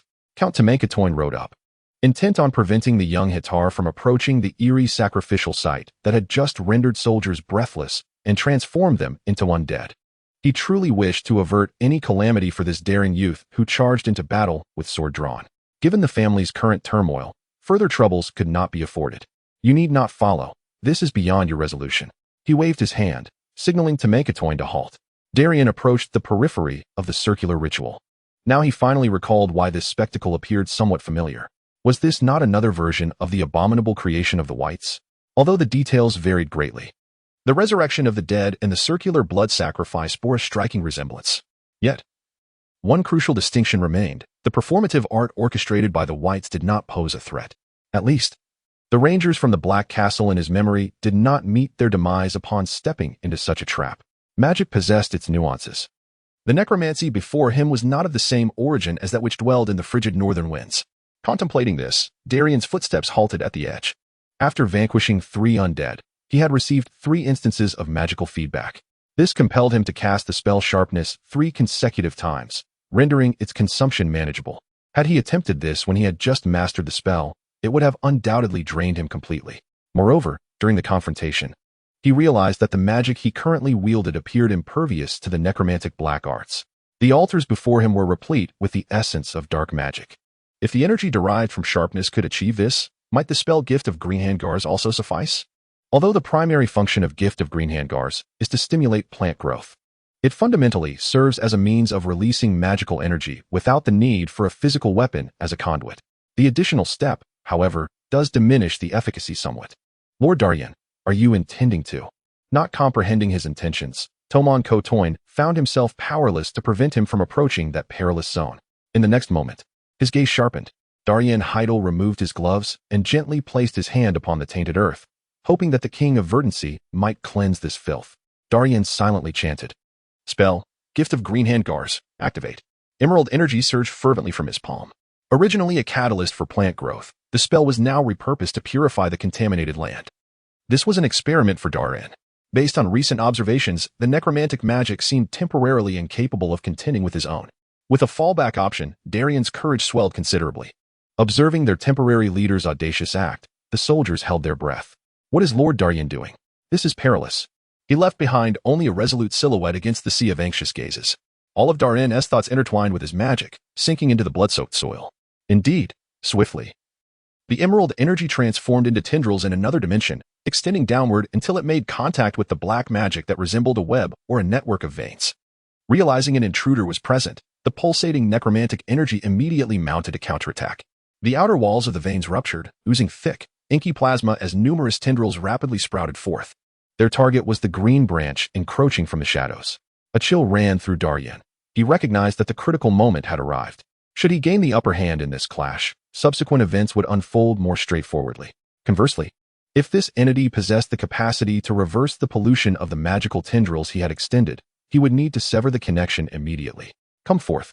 Let us see who prevails, he thought, as he commanded the magical tendrils to lash out fiercely at the nearest appendage.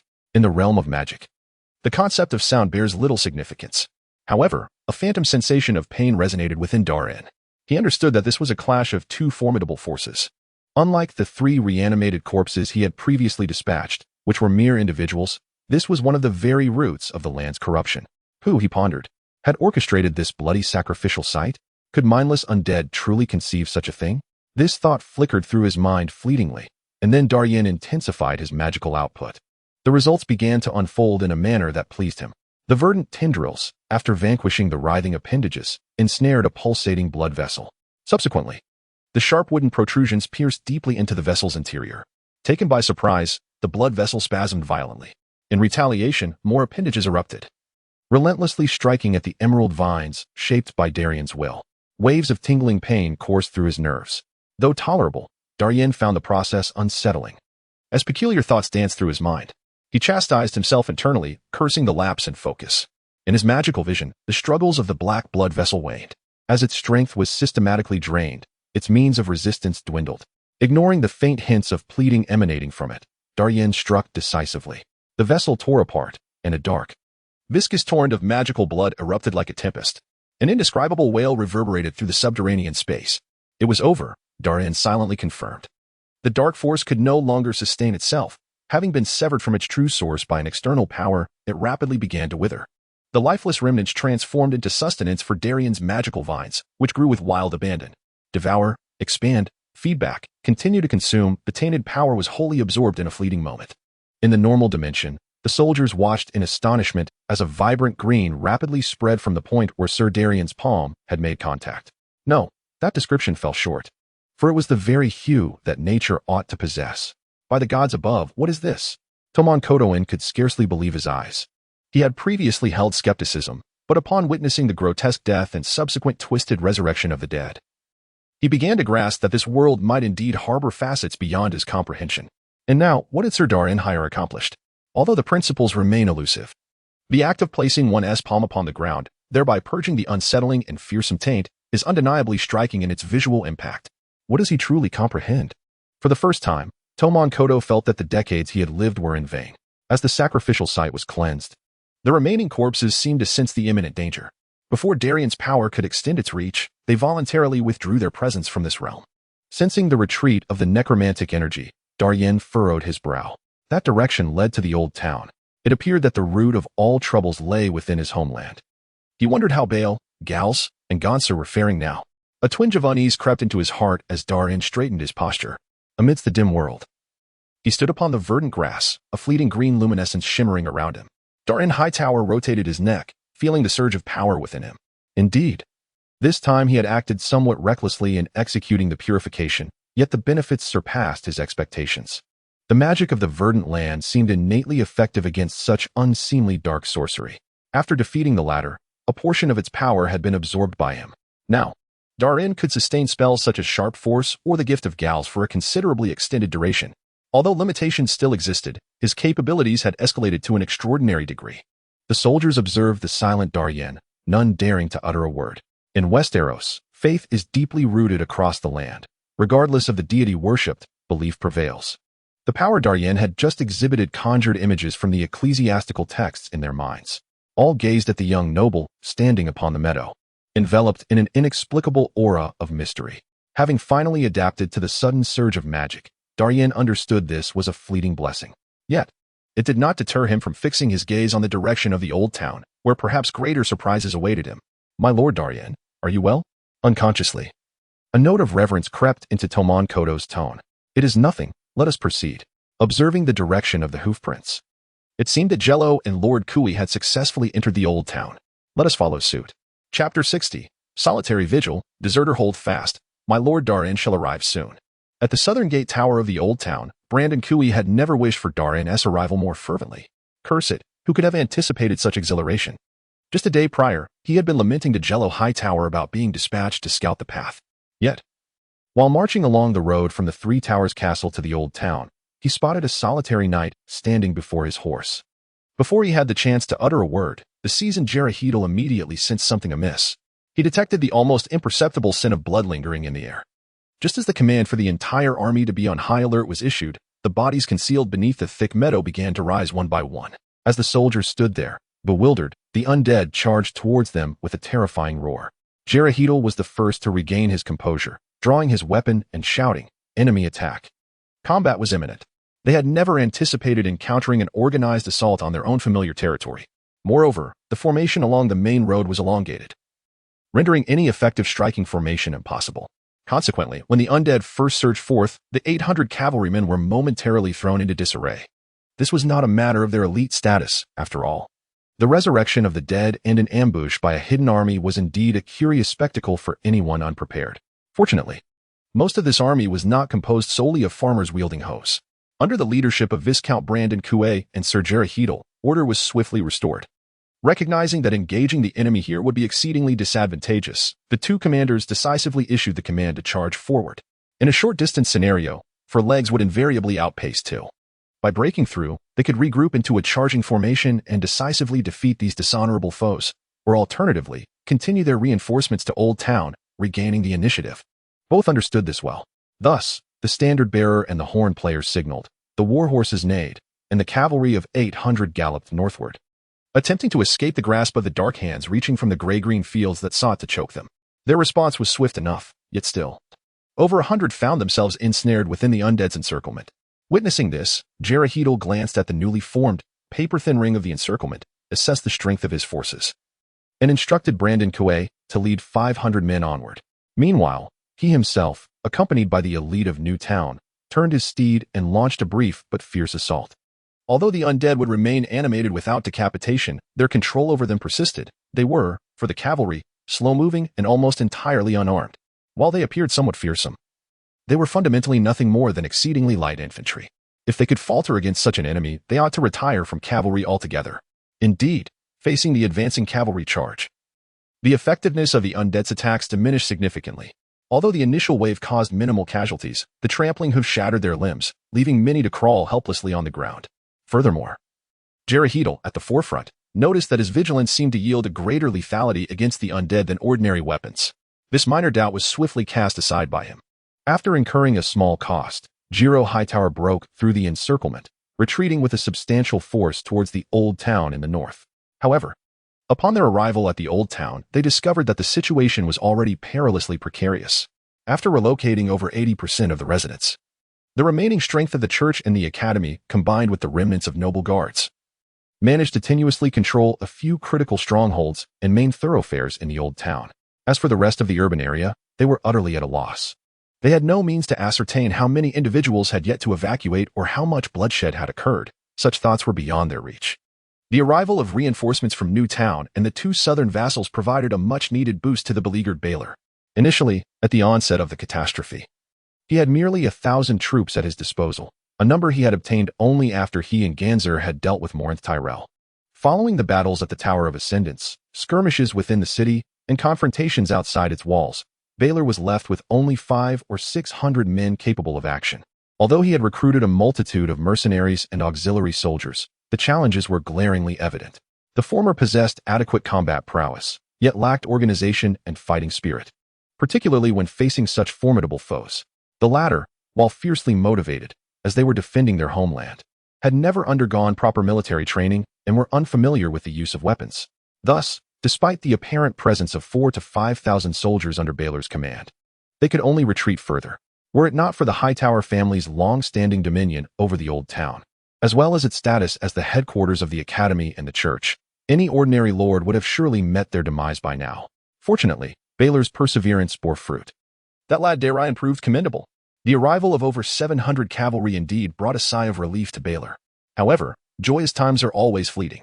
Just as Giro and Brandon had arrived at the Old Town, still unacquainted with the circumstances, a horde of the deceased suddenly surged forth from the indistinguishable alleys of the Old Town, launching an assault on the walls defended by the guards.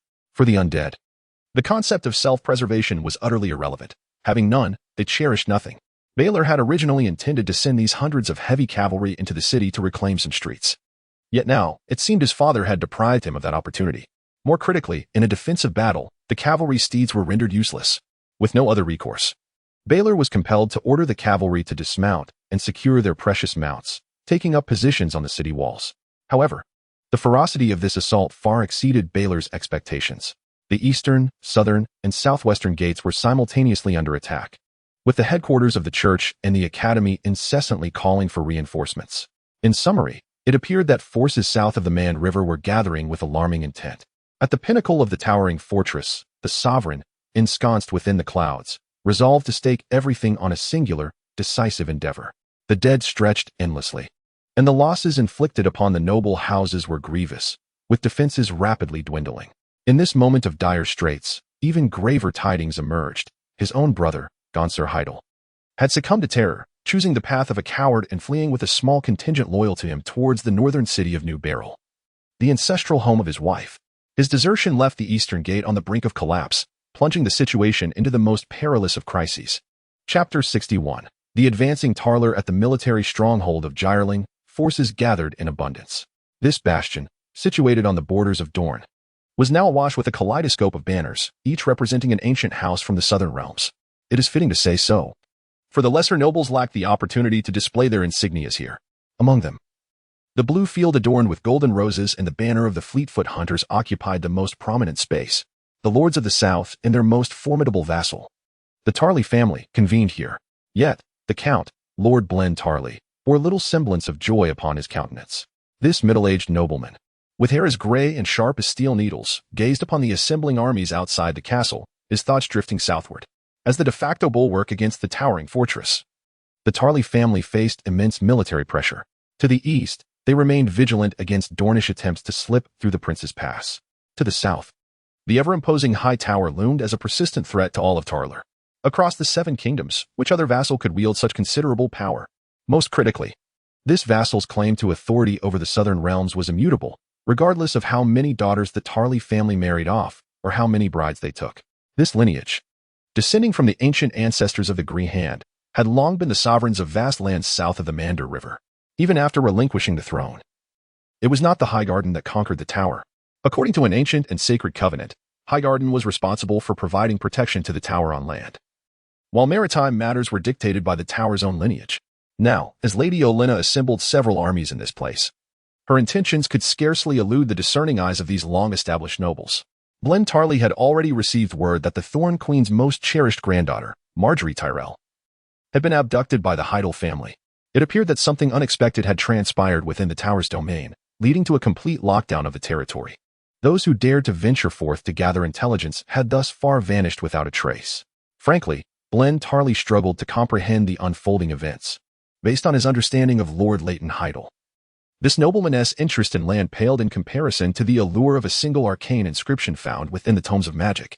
Moreover, even if Hightower possesses the strength to rival nations, it does not wield the power to casually destabilize the entire noble structure of the South. Otherwise, they would have long established themselves as the true rulers of the South, and there would be no need for the current circumstances. My lord, Lady Olenna requests your presence. Upon hearing the message, the contemplative Lord Bladetail nodded. He followed the soldier who conveyed the message to a grand tent outside the city, where he encountered Lady Olenna, who was savoring a fine red wine. Ah, Bladetail, perhaps you might indulge in this exquisite vintage, a treasure from the past 285 years. Its flavor is rather delightful. The Earl of Thornhill observed as the Queen of Thorns set down her wine glass, revealing a large, unfolded map of the southern territories spread across the table. Though he had a suspicion regarding the purpose of his summons, Bladetail responded, I appreciate your kindness, my lady, but I find myself disinterested at present. Narrowing his eyes at the robed figure before him, devoid of any ordinary armor, Lady Olenna pointedly remarked, No, you ought to take an interest in it. After all, this is a rare opportunity. Not wishing to engage in cryptic exchanges, yet recognizing her position as the ruler of the South, Bladetail could only muster patience as he replied, My lady, you must at least provide us with a reason to uncork it. The delicate rose is confined within the bottle. I wish to see its fragrance restored to its rightful place. Is that not sufficient? Ignoring the dangerous glint in her wrinkled eyes, he candidly stated, My lady, Hightower has not acted against Tyrell. To my knowledge, Miss Marjorie's journey to Oldtown was at your behest. If we are to support a war initiated by you due to some possible misunderstandings, frankly, with your intellect, you should comprehend the damage it would inflict upon Tyrell's prestige. Although, in truth, that prestige was already tenuous at best. Furthermore, with our limited numbers, do you truly believe we could compel Hightower to relent? You must be inebriated, Bladetail mused inwardly. Sensing the discontent in her vassal's words, Olenna sighed. She had little desire to engage in extensive dialogue with Bladetail and his peers, for she had received the latest news indicating that the upheaval in Oldtown was, in fact, a crisis of magic. While this may sound absurd, the influx of information compelled her to believe it. Others might perceive it merely as an unexpected calamity. But her keen insight discerned the vast opportunities lurking within. Previously, the towering might of Hightower under Leighton's rule was unmatched and solidified. Yet, following the singular incident of magical turmoil, it had descended to this state. The latest intelligence Olenna possessed suggested that Hightower was on the brink of losing even Oldtown. Thus, if such power were to fall into the hands of Tyrell and her maternal lineage, the Redwine family, who among the Seven Kingdoms could dare to underestimate them? Have you not all long proclaimed your noble bloodline? If the descendants of Tyrael were to master the divine magic powers, what would you have to say? Although before each dawn, Olenna Redwine is gripped by a chilling sense of ambition, the Thorn Queen cannot forsake such a splendid opportunity. If the rumors she has received are indeed true, she is prepared to sacrifice her granddaughter. It is not my intention to provoke. But if you were to cast your gaze a little further south, you would realize the situation there is far from favorable. Hightower is embroiled in chaos, and I harbor no intentions of annexing it. The Thorned Queen wearily waved her hand, offering a semblance of reassurance to Landetali. She understood the vulnerabilities of these nobles. They would undoubtedly revel in Hightower's misfortunes, yet they must not allow it to grow powerful enough to overshadow them. Such words are futile if spoken solely to me. Landetali shook his head.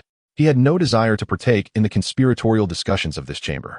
Seeing that Landetali remained impervious to her persuasion, the Thorned Queen recognized her attempts to draw him into her schemes had failed.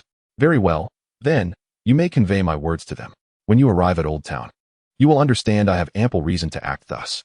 Unbeknownst to him, who had become the object of interest, Darian finally reached the outskirts of Oldtown. However, upon their arrival, they were met with the sight of black smoke rising ominously above the town, particularly towards the eastern gate. Damn, it seems I have arrived too late. Darian cursed inwardly. Chapter 62. No entry to the city, Lord Darian. Look, our banner, exclaimed Thaumankatoin, pointing excitedly towards a tower near the southern gate. Darian certainly noticed. The gray and white banner of House Hightower might not signify much, but the silver cup and black rose emblem of House Kodoin undoubtedly indicated that the 800 vanguards he had previously dispatched were currently manning the walls. Let us approach and send someone to inquire about the situation atop the walls. As the commander of the army, Darian would not permit any errors at this critical juncture of their long journey. Yes, Sir Darian. Casting a meaningful glance in his direction, Thaumankatoin complied with the order. His mind still echoed with the display of prowess exhibited by the young scion of the towering house just a day prior. Along the way, he pondered the long-standing tradition of the Hightower family in the study of magic, and his thoughts began to wander. Could it be that Sir Darian possesses the ability to wield magic? Or perhaps it is the bloodline of the entire tower that holds the privilege to channel spells. Alas, it is regrettable that there are no suitable and of age women within the family. Having mused over these thoughts, he now observed the calm demeanor of Darian, starkly contrasting with the reclusive Hightower air he had previously envisioned, and Thaumankatoin couldn't help but sigh. After this battle, as long as the family remains, Sir Darian shall inevitably reclaim his rightful seat. Contemplating this, the Earl of Three Towers dutifully executed Dorian's orders. The infantry was arranged in neat formations, advancing slowly towards the southern gate in groups of 100. Meanwhile, the scouts spurred their horses, racing towards the tightly shut iron city gates. With an army of over 2,000 pressing forward across the wilderness, as long as the defenders atop the walls were still alive, it was evident to any observer. However, when the scouts reached the gates, no one came to open them. From the battlements, a middle-aged man clad in the armor of House Hightower, likely of officer rank, shouted down, "Is this the army of Sir Darian?" This was rather redundant, for amidst the chaos with Gonsel fleeing north, Henfrey missing, Garz unconscious, and Baylor fighting valiantly, only Sir Darian Hightower could be leading a great host bearing the gray and white tower banner outside the city. Indeed. "Open the gates and welcome our lord into the city," the scouts shouted impatiently. Dorian's previous display of valor against the undead, which seemed like something out of a terrifying bedtime story, had fostered an immense reputation among the soldiers, a recognition he was blissfully unaware of. Now, witnessing the family keeping this esteemed lord outside the gates was quite displeasing to the scouts. However, the officer above wore a troubled expression and, after a long pause, shouted back, "It is not I who refuse to open the door. The monsters within the city have launched an assault near the gates. Lord Baylor has issued a strict command. As long as we are alive, no monster may breach the city walls." The scout fell silent.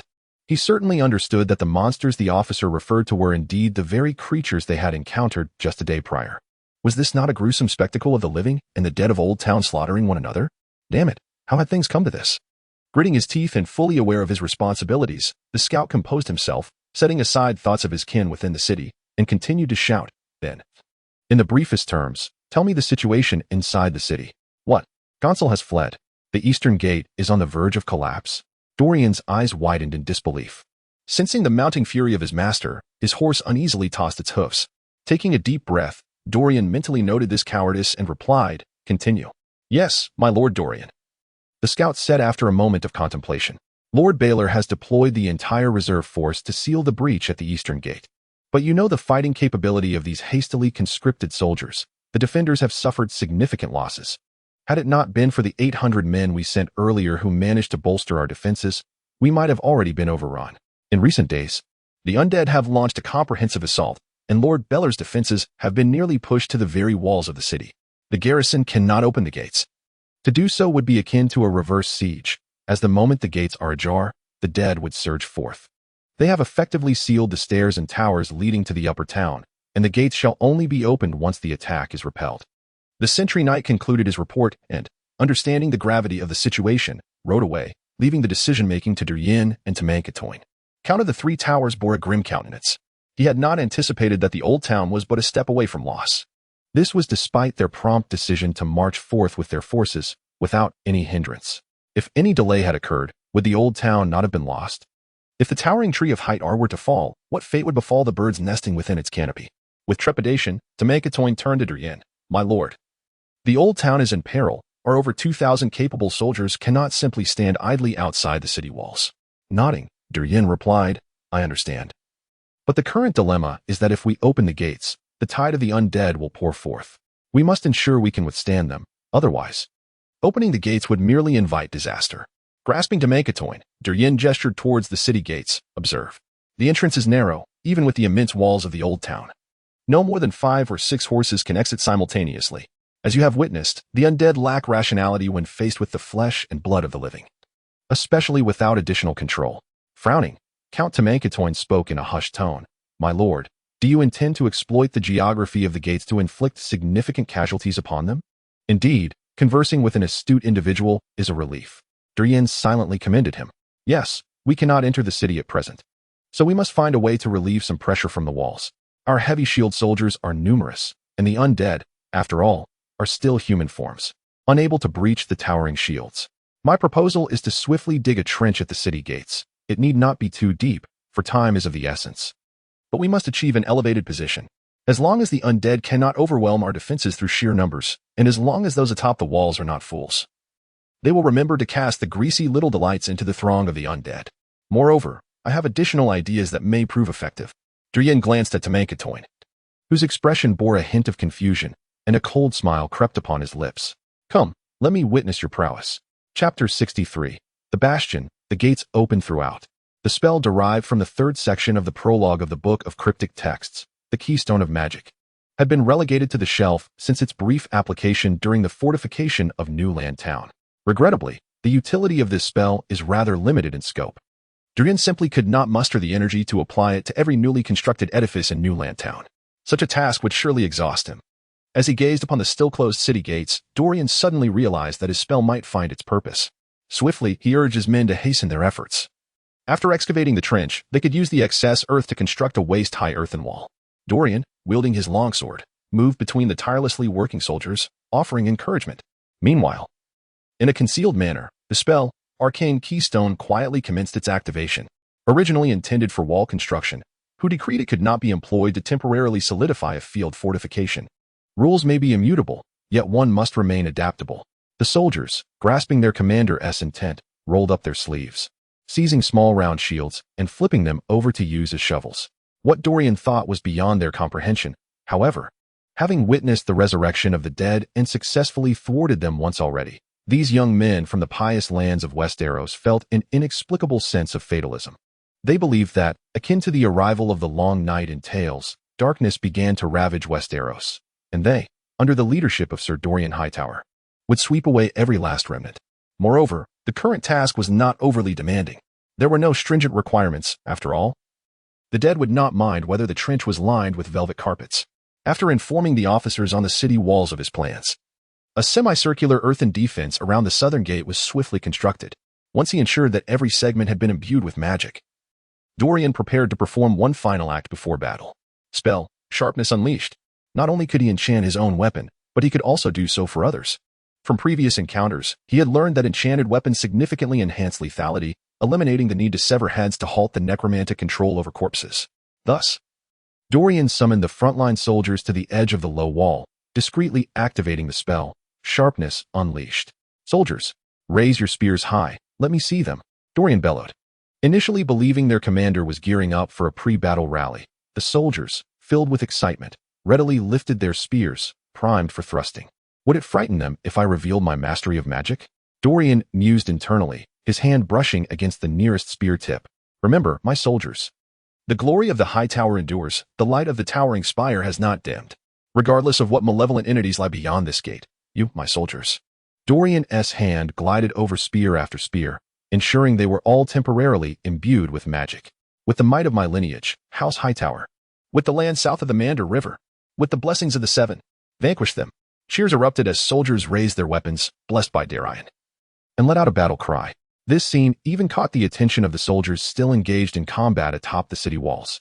Sensing that his magical energy had diminished significantly, Darian nodded approvingly. The front line was entirely enchanted by him. Although these enhancements were temporary and would fade after the battle, they should suffice. In the realm of magical perception, the air resonated with intertwining black and green energies. Now was the time to commence the conflict.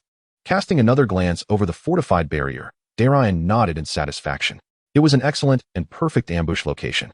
Upon receiving Darian's signal, the lookout waved a flag, sending the agreed-upon signal to the city gate. Observing the preparations below, the officer in charge of the southern gate shouted, "Sir, Darian's forces are ready. At my command, raise the iron gate." In a vast city like Oldtown, the city gates, being a vulnerable point in defense, were given special attention. The heavy iron gate required the efforts of several soldiers to operate the winch, raising it slowly. With a series of creaks and groans, the once immovable gate finally opened. The throng of monsters gathered below sensed the fresh flesh of the living through the widening gap. Had these humans lost their minds?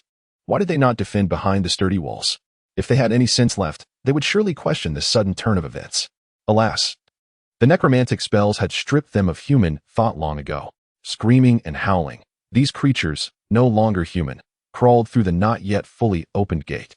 Their thirst for pulsing blood was insatiable. After all, only the freshest blood could sustain their existence. Otherwise, once their magical energy was depleted, they would face true death. It was indeed ironic that the undead, transformed by necromancy, would fear death. Gazing coldly at the encroaching tide of corpses, Darian commanded, "They are coming. At my order. Raise shields and brandish spears." The black wave surged forward fiercely, yet the foremost ranks suddenly stumbled into a trench. As they fell, disoriented, they were trampled by their comrades behind them. The necromantic arts had not significantly enhanced their physical strength, thus, broken bones and torn muscles were their inevitable fate. On my command, thrust spears. The frontline command was entrusted to the officer. Darian need not always lead from the front. As the spears were thrust down, the soldiers atop the walls felt a surge of apprehension for their brave comrades. They had scarcely emerged victorious in trench warfare during this period. Sir Darian exhibited remarkable audacity, invoking the favor of the gods upon his endeavors. Yet, in the next moment, their eyes widened in disbelief. For the seemingly indomitable undead fell with but a single thrust beneath the gleaming spearheads. The low wall, which appeared as though it might collapse under a mere kick, stood resolute against the ferocious onslaught of the corpse tide. They beheld the rapid construction of this fortification, fully aware of what could be achieved in such a brief span. But what could possibly account for this? What actions had Lord Darian and his soldiers undertaken? Why was this wall so formidable? Chapter 64, The Sighing Wall. The encirclement planned, young men, steady your weapons and let them truly experience what it means to be men. Though he had distanced himself from the front lines, Darian rode along the flanks, vociferously encouraging the soldiers engaged in the fray. It seemed somewhat peculiar for one of his tender age, merely 17 or 18, to utter such declarations. Yet, in this blood-drenched battlefield, reciting lofty sonnets to this blood-maddened horde would only earn one a thrust from a spear. From the outset, the battle had escalated into a fervent clash. For their adversaries, there was no need for preparation, nor any call to arms, as they possessed no semblance of morale. A black tide surged forth from the parted iron gates like a deluge, although hindered by the heavy shields, low walls, and trenches that comprised the defensive line. Their overwhelming numbers remained indifferent to the minimal losses incurred. Curse be it, my spear is stuck. These lunatics, these monsters. Who has a spare spear? Mine has been seized. Useless. Fall back. The men behind will replace you. The cacophony of shouts pierced Darian's eardrums. His gaze remained fixed upon the unfolding events at the heart of the battlefield, where he sensed a burgeoning crisis. In truth, the preparations he had previously undertaken proved invaluable. Were it not for the hastily constructed field fortifications that effectively mitigated the impact of the corpse tide, not even a single rank of heavy infantry would have withstood the assault, let alone 3 or 5. It must be understood that this was not merely a conventional engagement between two armies. Were they facing living foes? The sight of deadly spears would prompt considerations of evasion and defense. However, what Darian's forces confronted was a horde devoid of sensation, mindlessly driven to charge forth by necromantic forces. Should a collapse occur, it would not stem from any other cause, but from the overwhelming pressure exerted by the tide. As they were literally pushed aside, "Go, convey my orders, command the 200th unit to advance, the 300th to stand by as reserves, and withdraw the first 100 for rest." Darian commanded, furrowing his brow as he observed the battlefield. "Yes, my lord." The soldier obeyed. The actual command at the front was entrusted to Count Mankaton. He has endured the war of usurpers, once following Count Lando Tarly to Tsinshu Beach, where they decisively vanquished the forces of the then rebel, Robert Baratheon. Although this victory did not alter the ultimate outcome of the war, it bestowed upon Tomon Kodo invaluable military experience. Consequently, Darian refrained from intervening in specific military maneuvers. His role was to bolster morale and leverage the arcane abilities granted by the Book of Shadows to assist his side in establishing an advantage, employing his youthful and agile intellect to create conditions that would tip the scales of war. He held no interest in commanding the mere adjustment of a spear on the front line by 50 centimeters. After all, Darian was of House Hightower, not House Stark. He summoned a second messenger and added, "You will now proceed to the battlements and inform the guards that I have shouldered a significant burden on their behalf. I do not wish for anyone to merely spectate from above. Within half an hour, I expect to see those damned incendiary bottles crashing down upon the city gates. Moreover, instruct them to lower the iron gate immediately after burning. My soldiers will encircle and thoroughly eliminate the remnants outside." Watching the messenger depart, Darian cast a glance at the bustling wall. He had faith that the officers stationed above were not fools, though his family's forces could not match the elite. Seasoned troops of the Lannisters in guerrilla warfare, they possessed a fundamental military acumen. After all, the gold dragons spent on their upkeep could easily purchase every brothel in King's Landing. From the onset, Darian had never intended to confront the enemy forces in Oldtown head-on with his mere 2,000 men. He was acutely aware of the weight of the Iron Gate. When opened, it could release the dead, and when closed, it would sever the retreat of the undead horde already outside the city. Although these revenants required no logistics, this guillotine tactic was well suited for dealing with such obstinate foes. Darian understood that the vast majority of Oldtown's inhabitants had already evacuated. Thus, he had no concerns about his enemies being unable to sustain their losses. A few decisive strikes, akin to slicing through sausage, would likely deter his father, commanding from the tower above, from sending increasingly fewer troops into such a futile endeavor. Before long, Darian's orders were successfully conveyed to the battlements. The news of the coalition of 3 southern armies reaching the main forces had reached the commander responsible for the defense of the Eastern Gate, Lord Baylor, who, in his elation, transferred command of the southern defense to Darian. Thus, here, Darian had become the supreme commander with the power of life and death. Only a fool would disregard his command. "My lord, this is the 600-man contingent that is rotated out," reported Count Tomon Kodo, riding forth and wiping the sweat from his brow. Nodding slightly, Darian inquired, "What are the casualties among our forces?" With a slight shake of his head, Count of the 3 Towers maintained an expressionless demeanor. "As far as I know, there are but 23 soldiers who have returned to the embrace of the 7 gods." At this juncture, he glanced at Darian, cautiously inquiring. "The soldiers report that the earthen wall is remarkably sturdy. Many heavy wooden shields have been splintered against it. Yet that wall, which should have long since collapsed, remains intact. Furthermore, those weapons you have handled seem to exhibit a superior lethality against these foes, appearing sharper than usual." Tomon Kodoin felt as though his words resembled the ramblings of a drunken man. Yet, the soldiers' accounts and his own observations did not deceive him. Darian comprehended the implications of the Count's words. However, the full acknowledgement of magic, or its return to the continent of Westeros after countless years, would require time.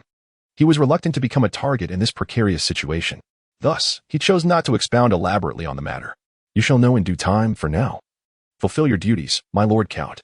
Inform the soldiers that all they have received is the wrath of the gods against the corruption ravaging this verdant land. They are but instruments of divine will." With this proclamation, the previously inactive battlements finally assumed their rightful role in the war. Black oil canisters were hurled from the parapets, and the rendered fat rained down upon the undead horde. Before they could react, 10 fiery arrows found their mark amidst the chaos. With a thunderous explosion, the oil ignited, sending flames soaring into the sky. "Excellent. Now it is time to devour them." Chapter 65, Clashing Steel and Bloodshed. "Hurry. Lord Darian commands, turn the winch, and lower the iron grate. What are you dawdling for? Are you afraid of shattering the treasures below?" The officer scolded. To be honest, he had no desire to engage in this sudden and inexplicable battle. The enemies seeking his life might have been his friends and kin just days prior. If they were to perish and return to the god's embrace, it would be one thing. Yet, the insidious corruption that had emerged prevented their souls from finding peace, causing them to linger within their cold, lifeless bodies, yearning to rend the throats of the living. After days of combat, the officer felt his heart had grown utterly numb. When Sir Darian arrived, he secretly wished not to witness such a scene. What is this? Perhaps this malevolence is a punishment from the gods for the old town. As the last remaining scion of the Tower family, should I not seek to distance myself from this place as the final hope? However, upon observing the swiftly erected circular defensive formation, the soldiers' high spirits, the inspiring silhouette left by Sir Darian, and the ominous spears standing resolute, he gradually relinquished that notion. Regardless, it is what it is. Death is inevitable. Even the last bloodline of the family has taken to the battlefield, rendering any semblance of cowardice among his men utterly unacceptable. Ganser. Bah! These thoughts swirled in the officer's mind, yet they did not hinder him from commanding his soldiers to execute Darian's orders. With a cacophonous clatter, the heavy iron gate thunderously fell. The connection between the deceased, basking in the scalding embrace of boiling oil at the city gates, and those within the city was brutally severed. Witnessing this scene, Darian could not help but clench his fist. Excellent. Quite spirited. A cursory glance revealed that approximately 300 or 400 souls were trapped in the inferno outside, including those who had already fallen. Darian estimated his tally to be around 500 or 600 during this brief span. However, he felt no joy at this figure. Damn it. These were the people of the Hightower family, a precious labor force. How much wealth must be obliterated? Cursing inwardly, Darian yearned to swiftly conclude this rebellion in the Oldtown. The rising tide of magic demanded caution. The entire continent was not devoid of families engaged in the study of sorcery. Who knows when such events might transpire again in some other place? Soldiers, our retreat is no longer an option. Now is the time for us to counterattack, Darian bellowed. To make it, who had already dispatched the 10th 100-man unit, also witnessed this spectacle. While he felt a sense of relief, he could not help but applaud Darian's maneuver. The concepts of endless enemies and those whose numbers can be ascertained are entirely distinct. Indeed, as the soldiers perceived the dead before them faltering, their earlier loss of courage quickly returned. Heed my command, soldiers, draw your spears. With Tamankit's directive, the soldiers uniformly thrust forth their long spears. After this period of combat, they had realized that unless weapons were blessed by Lord Darian, conventional arms were of little consequence. Only a strike to the head could inflict effective harm. Thus, seasoned soldiers, armed with experience, struck with precision and ferocity. The spears pierced the sunken eye sockets, obliterating the bloodshot orbs. The spear tips ravaged the brain tissue overtaken by necromancy, ceasing the frantic struggles of those bodies. Flames ignited the clothing and fat of the dehydrated corpses, plunging the zombie horde, driven by necromancy, into further disarray. In their moment of crisis, they could no longer sustain their offensive at the front.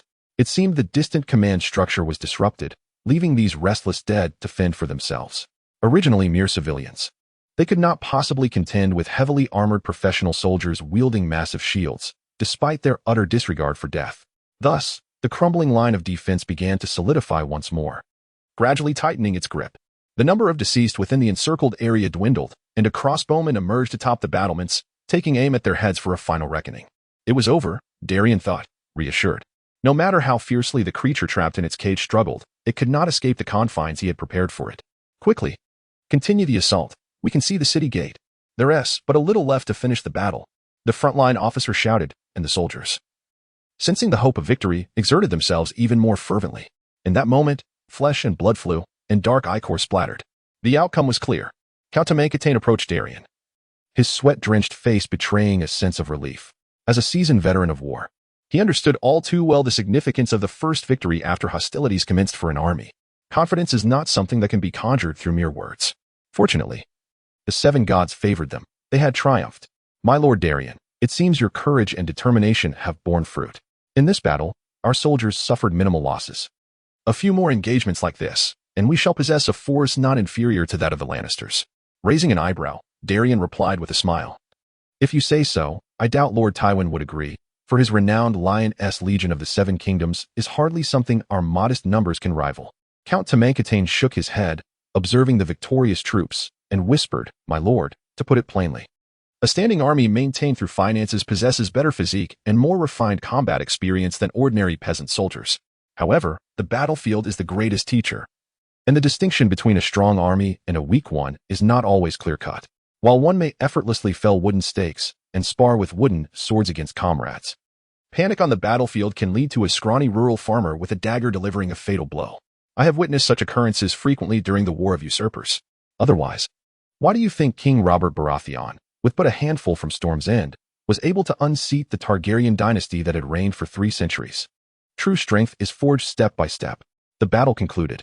As the final legless corpse was dispatched with a spear thrust to the head, silence enveloped the battlefield. The air was heavy with the nauseating stench of burnt flesh and blood. There were no cheers, no accolades. They could vaguely recognize the garb of these grotesquely disfigured bodies. Thus, there was little to celebrate. The crowd parted, and Darian stepped into the heart of the battlefield. After surveying the scene, he sighed, I am sorry. There is no time to bury you. The fight must continue. Chapter 66. A similar approach. Darian was unaware of how many had perished within the city due to this upheaval. After all, considering the population of Oldtown, the second largest in Westerosi, how many of the hundreds of thousands that fled in haste were unable to escape or chose to hide? This matter is likely known only to Baylor, who orchestrated this grand retreat. For Darian, he could only vaguely sense that the aura of necromancy and dark sorcery still lingered strongly in certain areas of the city. Thus, the annihilation of a small contingent of the dead army at the city gates was merely a drop in the ocean amidst this tumult. There were greater battles yet to be fought. Dispatch orders for the 1,000-man units that have seen frontline action to reinforce the damaged trenches and low walls. Once completed, they shall withdraw and be replaced by the remaining forces, Darian commanded. He was uncertain whether his enemies would be foolish enough to fall for the same trick again. Regardless of their actions, his preparations must be meticulous. Facing foes devoid of fear and fatigue, achieving a trade ratio of 1 to several was largely due to the advantageous terrain. If they were to engage in a positional battle on open fields, the outcome could be dire. Counter Oldtown. What I mean is to devise a means to replicate our previous success. I estimate that if we incur similar losses again, the siege at the south gate will be lifted, Darian stated to the Earl of Three Towers. At that moment, a soldier who had gone to inquire about the situation at the city gates returned, accompanied by another individual. Darian raised his eyes and recognized him as Lord Brandon Huey. Previously, after he had forcibly bound Lord Huey to his chariot alongside Baylor, the latter had not exhibited any semblance of comfort. However, now, the man was unusually cordial. Extending his hand, "By the seven, my Lord Darian, you have executed splendidly." You still find time to praise me?" Darian squinted at the man. "Speak more if you can. I saw your banner atop the city walls. It appears you were the first to engage in battle. Pray, tell me of your triumphs," he inquired. The Lord of Sunflower Hall shook his head, his demeanor no longer as before, and spoke softly. "My lord, we are primarily cavalry, and this defensive battle on the walls is not our forte. I believe you are aware that we faced an assault as we followed behind you. By the time we reached Oldtown, the south gate was under siege from both sides. Commander Hightower and I led the cavalry to disperse the dead army attacking from outside, yet the gate remained sealed. Our steeds, left outside, were rendered ineffective. Ultimately, we had no choice but to leave our horses with Lord Baylor at the east gate and hurry back to the south gate to ascend the walls." Brandon Huey gently closed his eyes, seemingly reminiscing about the battles of the past few days. Alas, those once fine townsfolk have been transformed into frenzied creatures. In just over a day, we have suffered the loss of more than 100 lives. Morning, noon, dusk, and even night, there is no respite. They ceaselessly assail us without a moment's pause. Our arrival offered a semblance of hope to the beleaguered south gate, and your presence, my lord, alleviated our urgent plight. To be candid, my lord, witnessing our army decimate those monstrosities was a tremendous relief for me." As Brandon Huey meandered back into the conversation, Darian raised his hand, interrupting him. "Enough of that. Now, tell me, what is the situation within the city gates?" Although he appeared somewhat disheveled, Brandon Huey's mind remained sharp. After a moment's contemplation, he replied, "The siege continues. However, following the recent wave of carnage, our defenses will not be significantly pressured for the time being. Darian Hightower has taken a portion of our forces to support the Starlight Sanctuary, where the defensive strain is equally intense. The old townsfolk who refuse to retreat are not all rushing out. It seems they are being directed by someone who understands that the sheer number at the wall hinders their efforts. Thus, they maintain a steady level, with us eliminating one batch only to see another emerge." Darian inquired, "How long do you estimate before the next wave arrives?" The Viscount of Sunflower Hall responded, "I posed this question to the officer at the gates, and they anticipate that in approximately 2 hours, another surge will gather to launch an assault. Currently, the battlements are maintained at a minimal defensive capacity, with the remaining personnel taking much-needed rest. Everyone is utterly exhausted." Nodding, Darian grasped the current state of affairs within the city. Fortunately, the church and the academy are secure under the protection of the family. With their presence, along with the establishment of the family troops, once this ordeal concludes, we need not worry about the aftermath. After a moment of reflection, Darian addressed Tamanket. "Let our men rest as well. Allocate 500 troops to remain on guard, prepared for any potential threats from outside the city. Maintain constant communication with the garrison. Should enough enemies converge at the city gates, allow them entry and repeat the previous tactic. Remember, do not be greedy. A moderate approach suffices. If we overreach, I fear that the enemies inside will retaliate fiercely, and we may lose our opportunity."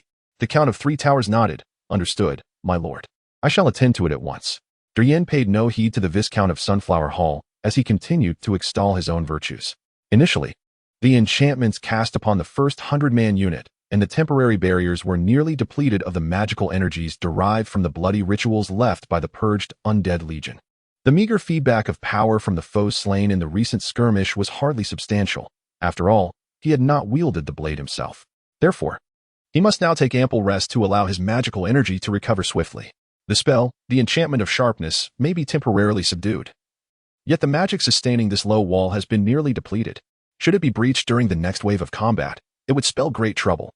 As afternoon descended, Darian was hoisted atop the city walls in a basket, where he observed the unfolding situation within the city. Indeed, a dark throng of the undead army had begun to gather.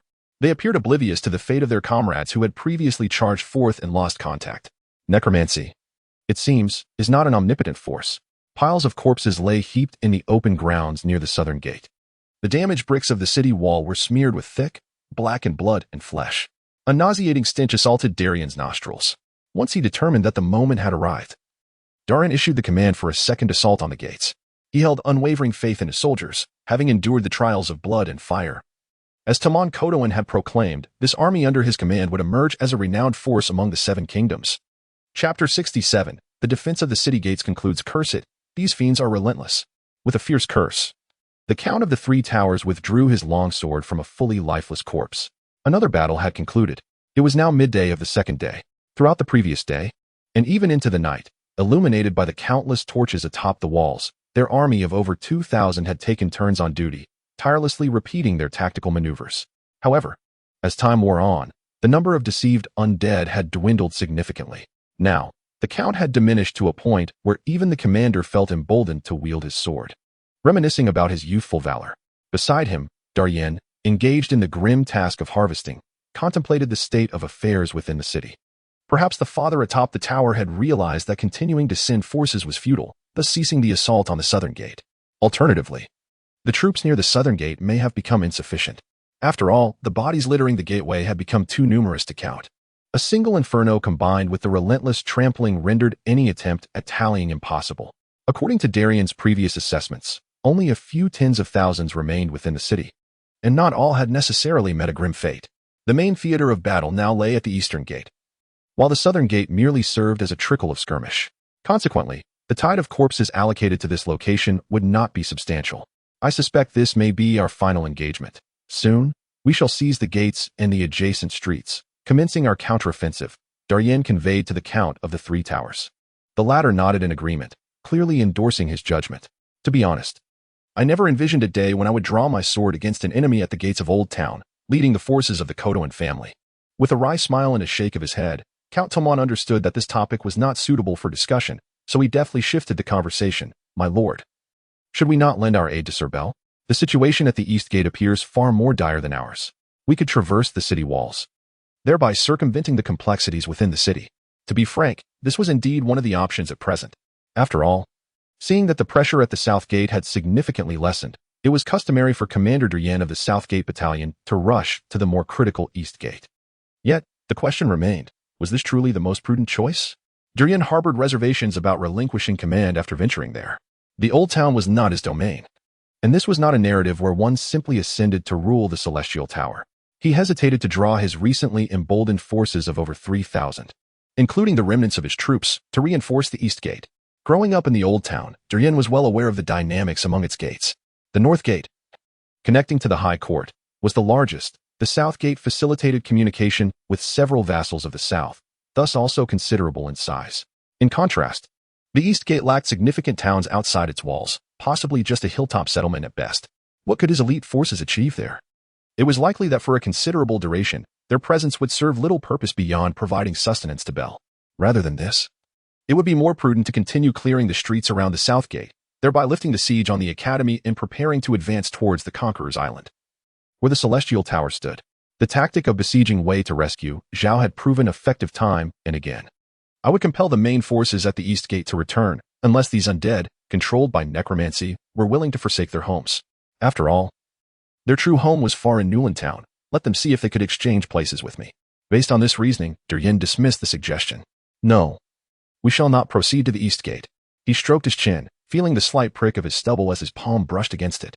Going to assist Bell would be of no avail. Moreover, he had not called for my assistance, indicating that he was likely managing well enough on his own.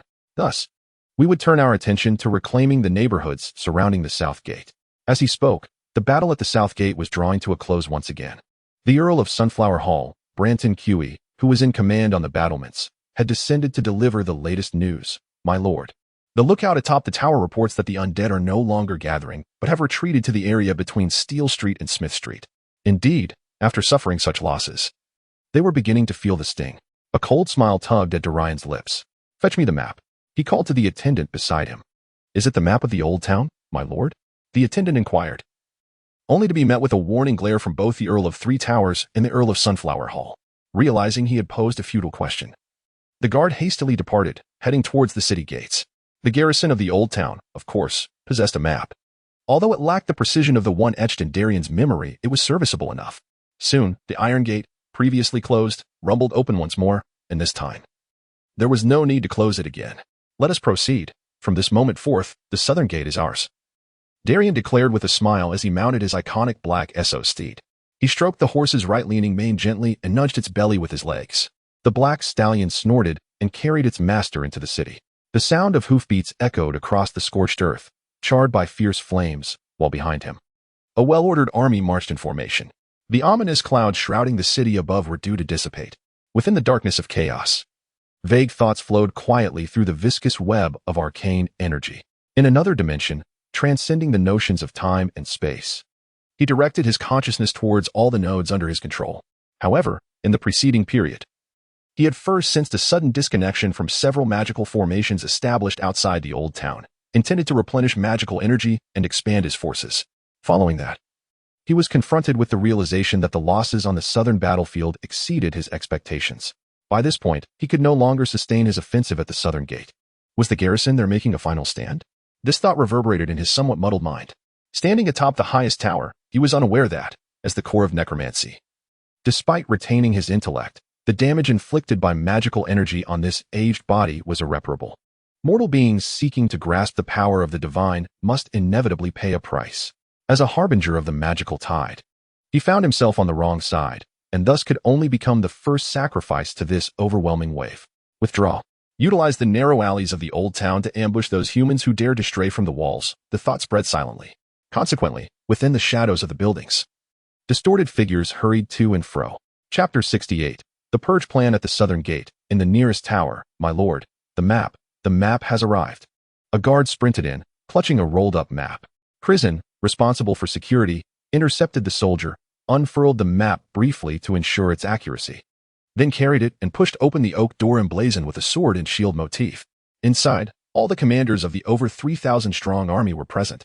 As the captain of the guard, he could not afford a moment's negligence. Upon entering, Crizin beheld Count Tamaket of the Three Towers, engrossed in a heated debate with the Viscount Branduki of the Sunflower Hall, brandishing a sheet of paper depicting some unknown design. This is unacceptable. We are moving far too slowly. Are you not aware?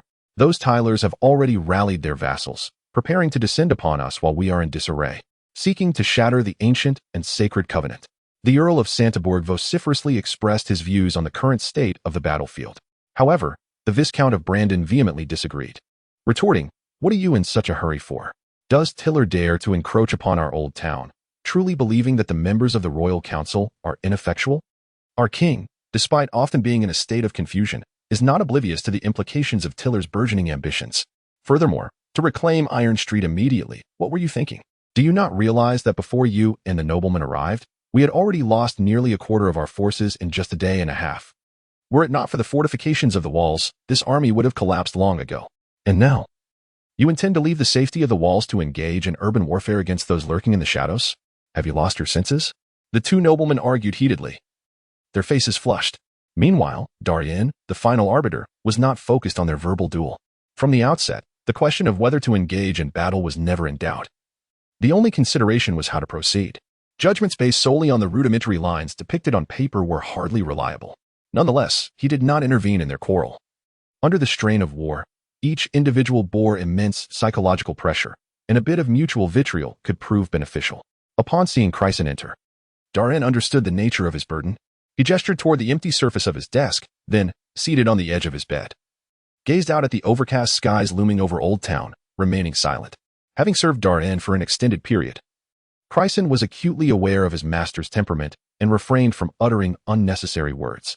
He discreetly sidestepped the two still engaged in their dispute, moved to Darian's side, unfurled the map, and pressed it flat with 2 cups before pouring wine into the glass beside Darian. A slight nod indicated that Chryson was free to leave. Darian remained silent. He withdrew his gaze from the ominous sky. The current weather was abnormal, likely tied to the necromantic magic pervading Oldtown. Yet, he could not ascertain the cause. He recalled the ancient Vale of Valyria, where they had encountered foes capable of manipulating storms and seas during their expansion. Thus, it was conceivable that magic indeed possessed the ability to alter the weather. However, in present-day Westeros, such notions were hardly imaginable. After contemplating for a while, Darian cast those thoughts aside, allowing his focus to settle on the unfurled map. Oldtown was vast, scarcely inferior to King's Landing. Entering through the southern gate, a thoroughfare named for the father led directly to the Isle of Conquest. This road had now fallen completely out of control, as it was impossible to defend an open street with no cover during the preceding battles. To the east lay 2 parallel streets known as Iron Street and Smith Street, an area bustling with blacksmiths and armories, hence the names bestowed upon them. Darian's plan was to first seize control of the 2 streets, with these thoroughfares as forward bases. He could then make efforts eastward, where the spire of the Starry Sanctuary awaited. Once the church was encircled, subsequent matters would become considerably more manageable. The academic city by the Honeywine River was still out of reach due to its distance. The map marked several significant buildings between the 2 streets, reflecting the family's internal considerations of military value. The Blacksmith Association, if memory serves, is a sturdy 3-story structure that should be easily defensible once captured. As he studied the map, Darian recalled his experiences. After all, he had lived in this city for over a decade, unlike Henfry, who was less resourceful and had traversed the nooks and crannies of the Old Town. The first stronghold he selected, the Blacksmith Association, was conveniently located near the city wall, a prudent choice. This was not a battlefield where armies clashed in open fields. Urban warfare necessitated a careful advance from one suitable stronghold to another. After securing the Blacksmith Association, the next optimal target would be Master Diome's forge, which, if memory serves, had an accompanying warehouse. Capturing it would facilitate the transport of provisions and equipment. However, it remained uncertain whether the nearby well had been contaminated. Otherwise, hauling water from the city wall would pose a significant challenge. Darian's finger rested on a marked location depicting a hammer, deep in contemplation. After multiple confirmations, he deemed his plan sound and addressed the assembly. "Gentlemen, let us cease our disputes." Upon hearing Darian's voice, the lords of the Tower of Three and the Sunflower Hall fell silent simultaneously. Their previous arguments were merely for his benefit, as it was Darian, the legitimate heir of the Hightower, who held true authority here. Although they had anticipated that this affair was intertwined with their liege, Lord Leighton Hightower, the Hightower's influence over this land had loomed for far too long. Thus, as long as Darian was not inept, this unquestionable power rightfully belonged to him. The city gates are now under our control. Given that there are no immediate issues with Baal, we cannot remain here in avoidance of battle. My orders are to swiftly regroup, restore our strength, and repair our equipment. Tomorrow at dawn, we shall advance from Steel Street, house by house. Upon hearing Darian's command, the previously withdrawn Viscount Brant and Coué, still reeling from the assault of the Undead Legion, attempted to voice his concerns. "My lord, is this not overly risky? We know nothing of the situation within Steel Street. Those adversaries could emerge from the shadows, catching us unawares." In response, Darian waved his hand dismissively. "Fear not. My understanding surpasses yours. I shall personally lead the charge tomorrow. Is that not even more perilous? If something were to happen to you, who among us could bear the responsibility?" Brandon Keyes whisper.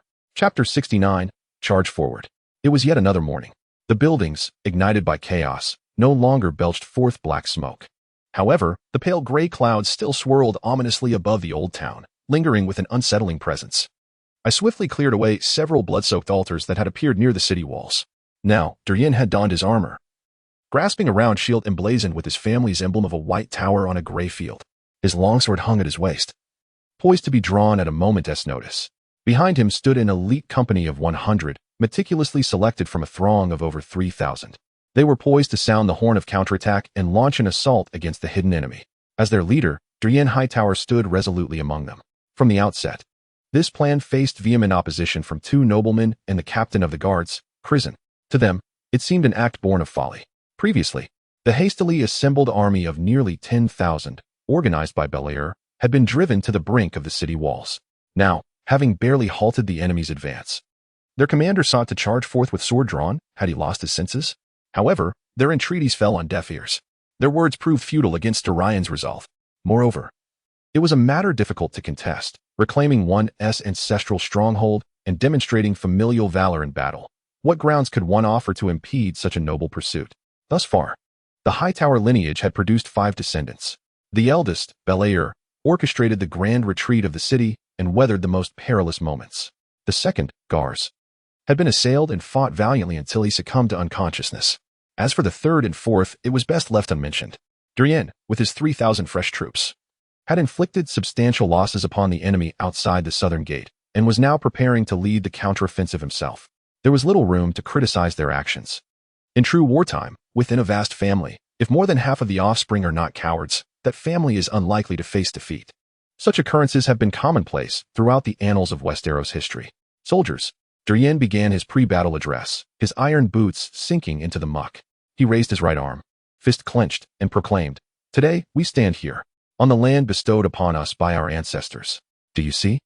The flames of the towering spire still burn brightly behind me, illuminating the path ahead for us all. Yet, the disgraceful black magic has sullied the sanctity of the spire. And thereafter, our honor, yours, mine, all of ours, has vanished.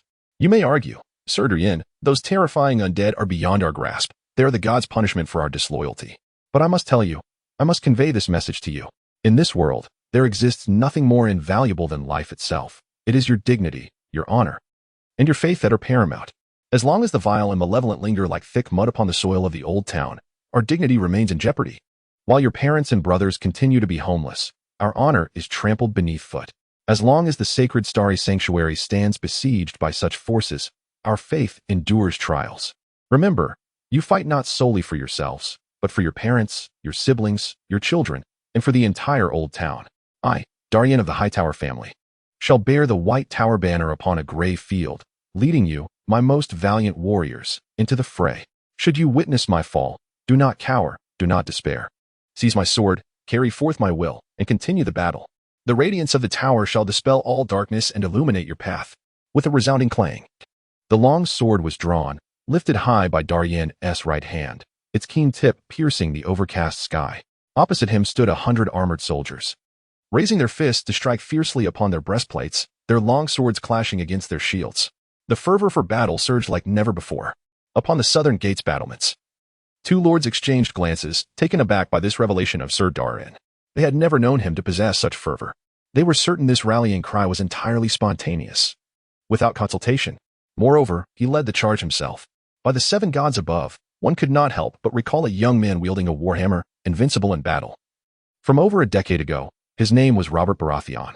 It seemed that the words he could muster then paled in comparison to those of Sir Darian now. This absurd thought flickered through their minds.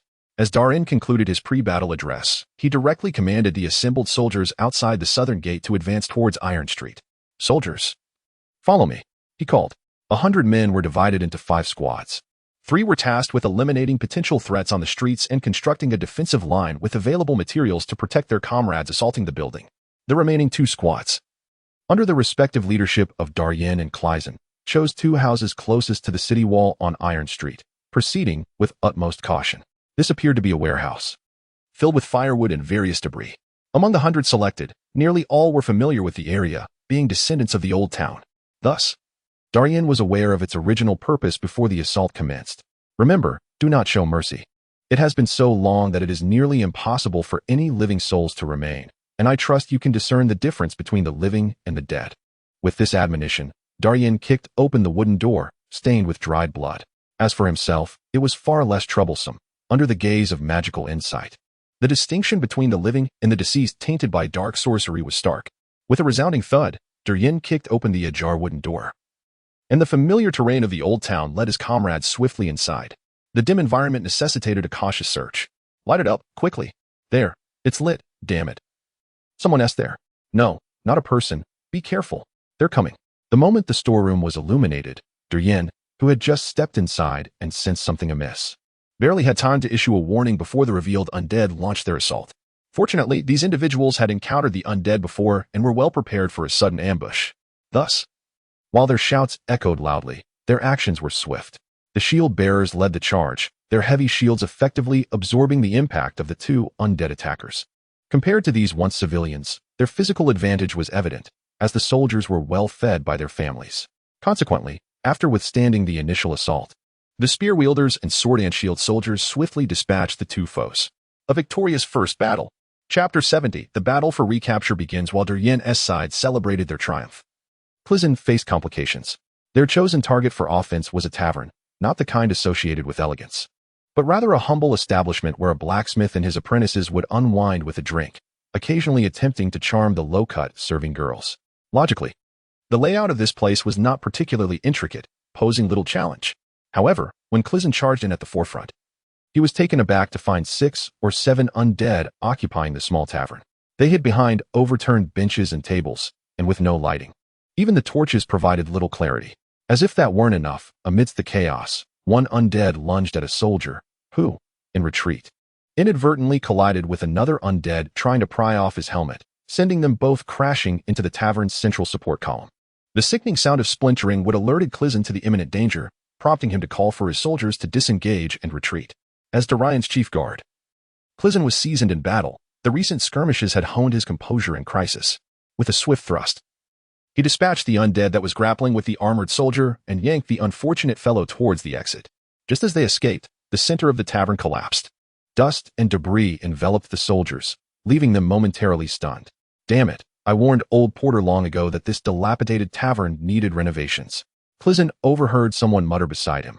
Evidently familiar with the tavern's original proprietor, he refrained from reprimanding the soldier. Such sentiments were futile at this juncture. After approximately 3 minutes of waiting, the dilapidated tavern finally ceased its collapse. The primary cause was the central ceiling crashing down, while the 4 walls remained relatively intact. However, a pressing question emerged. Had the purge been completed or not? It would be absurd to discard the rubble merely to ascertain whether the corpses within had perished. The surrounding soldiers exchanged glances, clearly recognizing the dilemma at hand. Pursing his lips, Clizin contemplated his next course of action when Darian, having concluded the battle, strode through the steel street towards the ruins, sword in hand. He had been drawn by the commotion, only to be taken aback by the devastation before him. Good heavens! Were you all this formidable? Did you truly collapse the building and crush the deceased within? Such peculiar thought processes baffled him. Feeling the weight of his leader's strange gaze, Clizin had no choice but to explain the recent events. My lord, shall we bypass this area for now? We could wait for the others to catch up and instruct them to be cautious here. Clizin's tone was somewhat tentative. After all, having made a blunder right after engagement, it would be mild if the nobleman merely struck him a few times with the hilt of his sword. Having grasped the situation, Darian rolled his eyes internally. Step aside. Let me take a look. He shoved Clizin aside and focused his gaze on the wreckage. Surely, while others might be oblivious, he was not. Through his magical sight, 5 indistinct black figures were faintly outlined beneath the rubble, indicating that these entities were not yet entirely deceased. With their locations identified, the subsequent actions became considerably simpler. Spell, enchantment of sharpness. Raising his sword, fully imbued with magical energy, Darian deftly executed the final blows with precision. As the last shadowy figure vanished from view, he retrieved his dust-covered longsword, dusted off his hands, and declared, "All right, this matter is concluded. You may proceed."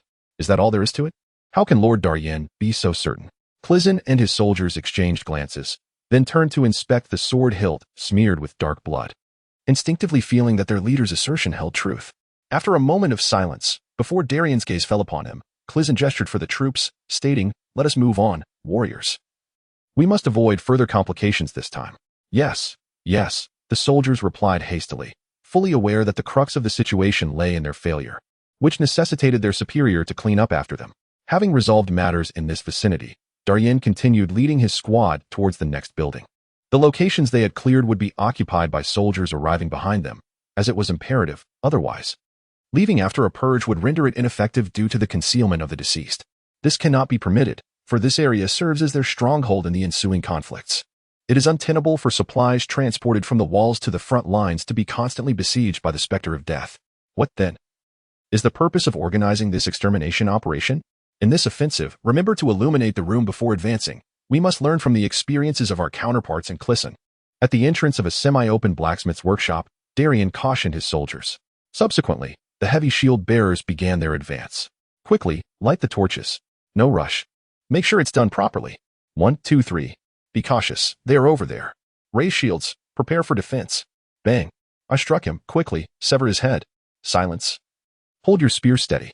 Though the attack was chaotic, the soldiers' previous collaboration made their coordination remarkably fluid this time. The surprise assault initiated by the 3 undead could not inflict any significant damage against the heavy oak and ironclad shields. The spear wielders managed to restrain the movements of these undead, while the sword and shield bearers stepped in to deliver the final blows. 3 heads rolled, and the battle concluded. All right, swiftly check to ensure all is well, then allow the brothers behind us to take their positions. We shall continue our advance, Darian instructed. The sun once again inclined towards the western sea of sunset, and the sight-restricted human soldiers planned to fortify their reclaimed area, erecting a defensive line to withstand potential nighttime assaults. In today's skirmish, they liberated the entire eastern section of Steel Street at the cost of 5 lives. Capturing the undead's most significant stronghold, the Blacksmith Guild, Darian dismantled 6 bloody altars, garnering a substantial replenishment of magical energy. Naturally, this commotion drew the attention of other nearby undead. Thus, after successfully securing the Blacksmith Guild, Darian decided to halt the day's offensive. His 100-man unit had suffered 11 casualties in total. Moreover, the intense combat had nearly exhausted the soldiers' stamina, even with rotations. Keep your eyes sharp. Tonight is unlikely to be peaceful. Tomorrow morning, I will bring reinforcements for you. Remember, anyone who allows drowsiness to compromise our position will face military law. Chapter 71. The desolate streets. The night was far from tranquil. As Darian had anticipated, the undead, relying on necromantic magic to locate fresh flesh, attempted to exploit the humans' impaired vision under the cloak of night, aiming to catch them off guard. After all, they had only recently regained a portion of Steel Street and were still unsteady in their position. However, the alert humans, fortified by layers of defenses, withstood the onslaught of the undead horde. After losing merely 3 or 4 buildings, the undead found it increasingly difficult to gain any further ground. Ultimately, after suffering losses that exceeded their threshold, the undead commander opted to terminate the night raid. The military presence in the southern city has dwindled significantly. If losses continue at this rate, it will be imperative to mobilize the main forces at the East Gate, which are persistently engaging in assaults, to ensure that the human army does not push us back to the crossing of the War Island. Darian is well aware that his front line has encountered an attack. However, he has refrained from sending reinforcements. Not every matter can rely solely on his command. In the early morning, while partaking in breakfast, Darian learned of last night's battle reports from Tomon Kodo, who had not slept a wink. The Count of the 3 Towers reported, "My lord, we fought for most of the night and suffered 54 losses. Fortunately, the casualties are not severe. The young men displayed great bravery, and our exchange with the Legion of the Dead stands at 1-4, which is commendable for a night battle." Nodding in approval, Darian accepted this outcome. He decided to withdraw the soldiers who had stood guard last night and replace them with fresh troops, for our resources remain considerable. Darian intends to utilize this urban siege as a training exercise. With over 3,000 men, it is impractical to deploy them all at once. Rotating them will not only accumulate experience, but also alleviate fatigue and minimize losses. Given the current intensity, Darian is confident he can advance to Smith Street the day after tomorrow. Securing Smith Street will essentially resolve the issues surrounding the Starry Sanctuary. At that point, a coordinated assault from both sides will mark a promising start to the reclamation of the Oldtown. Let us proceed with the assault. Our objective this time is the entire Steel Street, and capturing the northernmost point will signify success, Darian announced, outlining the day's mission. He and Klezen would lead the charge. The soldiers who had engaged in the previous day's siege have been rotated out, and their responsibility now is to share insights with those who have yet to be deployed. Listen closely, do not panic, and refrain from unnecessary actions. Remember each of your roles in battle, Darian emphasized to his soldiers before resuming the advance. In confined spaces, chaos and disorganization are the gravest of errors. Observing the soldiers nodding in understanding, Darian refrained from further elaboration. His magical perception faintly sensed whether the undead lurked within, yet for the sake of caution, he opted to clear each house systematically. This was not a moment for complacency. Open the door, proceed with caution, and remain vigilant. The new recruits were understandably tense, as humans are inherently fearful of dark environments, a primal instinct. However, this tension soon morphed into confusion. "My lord, I found nothing here." "Neither have I. Not in the kitchen, nor in the bedroom." The soldiers' voices echoed as they reported their findings. Darian was already aware of the outcome, which struck him as peculiar. given the palpable aura of necromantic magic in the vicinity. Had they just departed? Darian pondered silently, his expression impassive as he accompanied the soldiers on a thorough inspection of the house. The final gaze lingered upon the open window of the bedroom. The atmosphere here was most palpable, and the departure would not be long delayed. Darian was well aware of this. Confirming that all was in order, he withdrew. Entrusting the task to those who followed, they would proceed onward. Although a sense of unease flickered within him, he recognized that halting his advance due to a mere whisper of apprehension was not an option.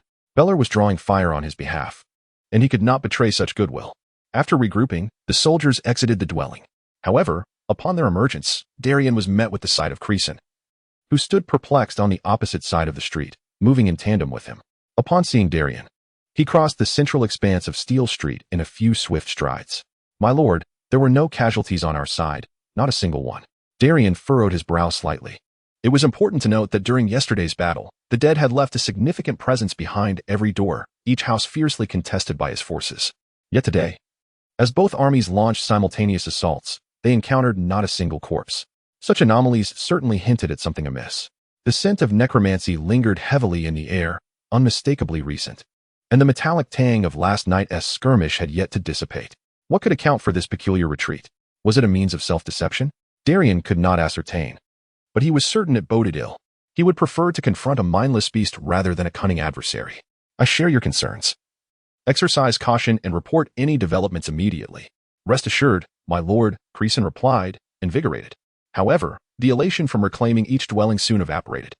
No signs of life, none at all, persisted until they reached the end of Steel Street and beheld the small square where several streets converged. Still, not a single deceased soul was in sight, as if they had never existed at all. "What the devil is going on?" Creason muttered, his brow knitted in frustration as he surveyed the eerily silent district, a chill creeping into his heart. He would rather face a horde of gnarled corpses than engage in a battle of wits with the void. An unsettling sense of being watched by unseen, bloodthirsty eyes enveloped him. Swallowing hard, Creason approached his lord, who was equally troubled by the sight of the street. "My lord, something is amiss," Creason murmured. "I am aware," Darian replied coolly, devoid of any discernible emotion. What was anticipated to be a brutal clash had devolved into this unsettling armed parade. Darian did not believe for a moment that the dead were showing him any kindness. His gaze pierced through the mist, settling upon the white tower that loomed beneath the gathering storm clouds. "What are you truly contemplating?" Darian wished to inquire of his father. It was evident that the deceased of the entire Oldtown had a commander, although there was no direct evidence. He was acutely aware that this individual could only be the former elder of Oldtown, Count Darian Hightower. Regrettably, the only response he received was the damp wind that brushed past his ears. "Very well, let us prepare for what may come. Relay my orders. Remain vigilant tonight. Light the torches, and do not fear wastage," Darian commanded. Since the adversary had made their move, it was only fitting that he respond in kind. Chapter 72. A surprise attack. Night had fallen, still and windless. Following closely behind Darian, Creason could not help but yawn. It was already the dead of night. His lord seemed unable to find rest, repeatedly patrolling the recently reclaimed Steel Street. Creason had no inkling of Darian's intentions. It seemed as though his lord's gaze was unlike that of others, darting from east to west, revealing nothing of what he was scrutinizing. As the captain of his guard, Creason could only forsake his makeshift bed crafted from a few rickety wooden crates and trudge along with his sword at the ready. "My lord, might you share with me what troubles you?" Creason ventured to ask. Earlier that day during the purge, he had indeed noted the unusual withdrawal of the dead. Yet upon reflection, he wondered what purpose it served to fret so. The territory was secured, the soldiers were encamped, and sentries had been established. Why concern himself with the whereabouts of those wretches? Tomorrow, they would advance once more, and once the Starry Sanctuary was liberated, the initial phase of the counteroffensive would achieve its objective. Surely, that was the truth. However, despite his superior being only marginally older than his own son, the weight of concern he bore was entirely different. "No, it is not a matter of unease. It is an enigma I cannot fathom. Why would the dead relinquish Steel Street to us so readily?" Darian shook his head. Creason felt the urge to scratch his head, but his helmet hindered him. "My lord, I do not mean to be disrespectful, but the dead, while undoubtedly under the thrall of necromancy, should we presume them capable of tactical consideration?" Creason hesitated, voicing his thoughts. Stopping by the edge of an overturned cart, Darian leaned against the half-broken carriage and paused. Perhaps they are indeed mindless. Yet their commander is not. Darian sighed. Creason fell silent, for he understood precisely who that commander might be. After all, when chaos had fully erupted, He had perused the letters Baal had sent to Darian and had participated in the last few meetings. Acknowledging that Darian grasped his meaning, he continued, "My father, having remained in the towering spire for so many years, has witnessed not a single disturbance in the entirety of Oldtown. If such a person were truly opposing us, would you still believe that everything encountered during the day has driven the adversary to the brink of despair? My concern lies in the possibility that he has deliberately conceded Steel Street to us, perhaps plotting something sinister. Were it not for the mutual understanding between us, one might think he is preparing to orchestrate a grand maneuver." Clisson found himself at a loss for words. He longed to suggest that the master was overthinking matters and should simply seize a bottle of summer red and indulge in its depths, resting until dawn to continue leading us. Yet, Clisson could not conjure a convincing rationale to assuage his master's apprehensions. After all, everyone was acutely aware of Count Layton's capabilities. As they fell into a contemplative silence, Darian suddenly lifted his head, gazing intently beyond the northeastern structures. "What troubles you, my lord?" Clisson inquired, only to be silenced by a commanding gesture. This action was sharp and decisive, embodying an authority that brooked no contradiction. Fixated on that direction, Darian perceived through his magical sight that something was rapidly approaching. No, it was not merely here. He sensed a looming threat from the northeast, east, northwest, and west. The urgency was especially palpable from the true east and west. Suddenly grasping the significance, Darian leapt from the overturned cart, sprinting towards the heart of the street. Exerting every ounce of strength to bellow, "Enemy attack! Prepare for battle!" Instantly, Steel Street erupted into chaos. Simultaneously, at the eastern gate, Hadel jolted awake from a nightmarish vision. In that dreadful dream, he had witnessed his brother Darian ensnared by grotesque hands emerging from the shadows, dripping with blood and dark muck, tightly grasping his throat. He yearned to pry those sinister hands away, but his efforts were in vain. Helplessly, he watched as his brother Darian met his demise before his very eyes. In that final moment, through Darian's terrified gaze, he perceived a dark, bloodshot hue creeping into his own eyes. At that instant, fear enveloped his mind, reaching the limits of his nerve. Thus, the dreamscape shattered, and he bolted upright in bed. As the de facto lord of the Oldtown, Hadel's every action drew the scrutiny of countless onlookers. No sooner had he cried out than his guards burst into his chamber. There was no alternative. Should anything befall Sir Bayer, the thousands engaged in battle at the eastern gate would find themselves devoid of allegiance. "My lord, what has transpired?" inquired a loyal guard of the Hightower family. Observing the young man, whose face was etched with worry, Baylor suddenly regained his senses, realizing that the events that had just transpired were merely a dream. Yet, the vividness of the scene lingered far too intensely in his mind.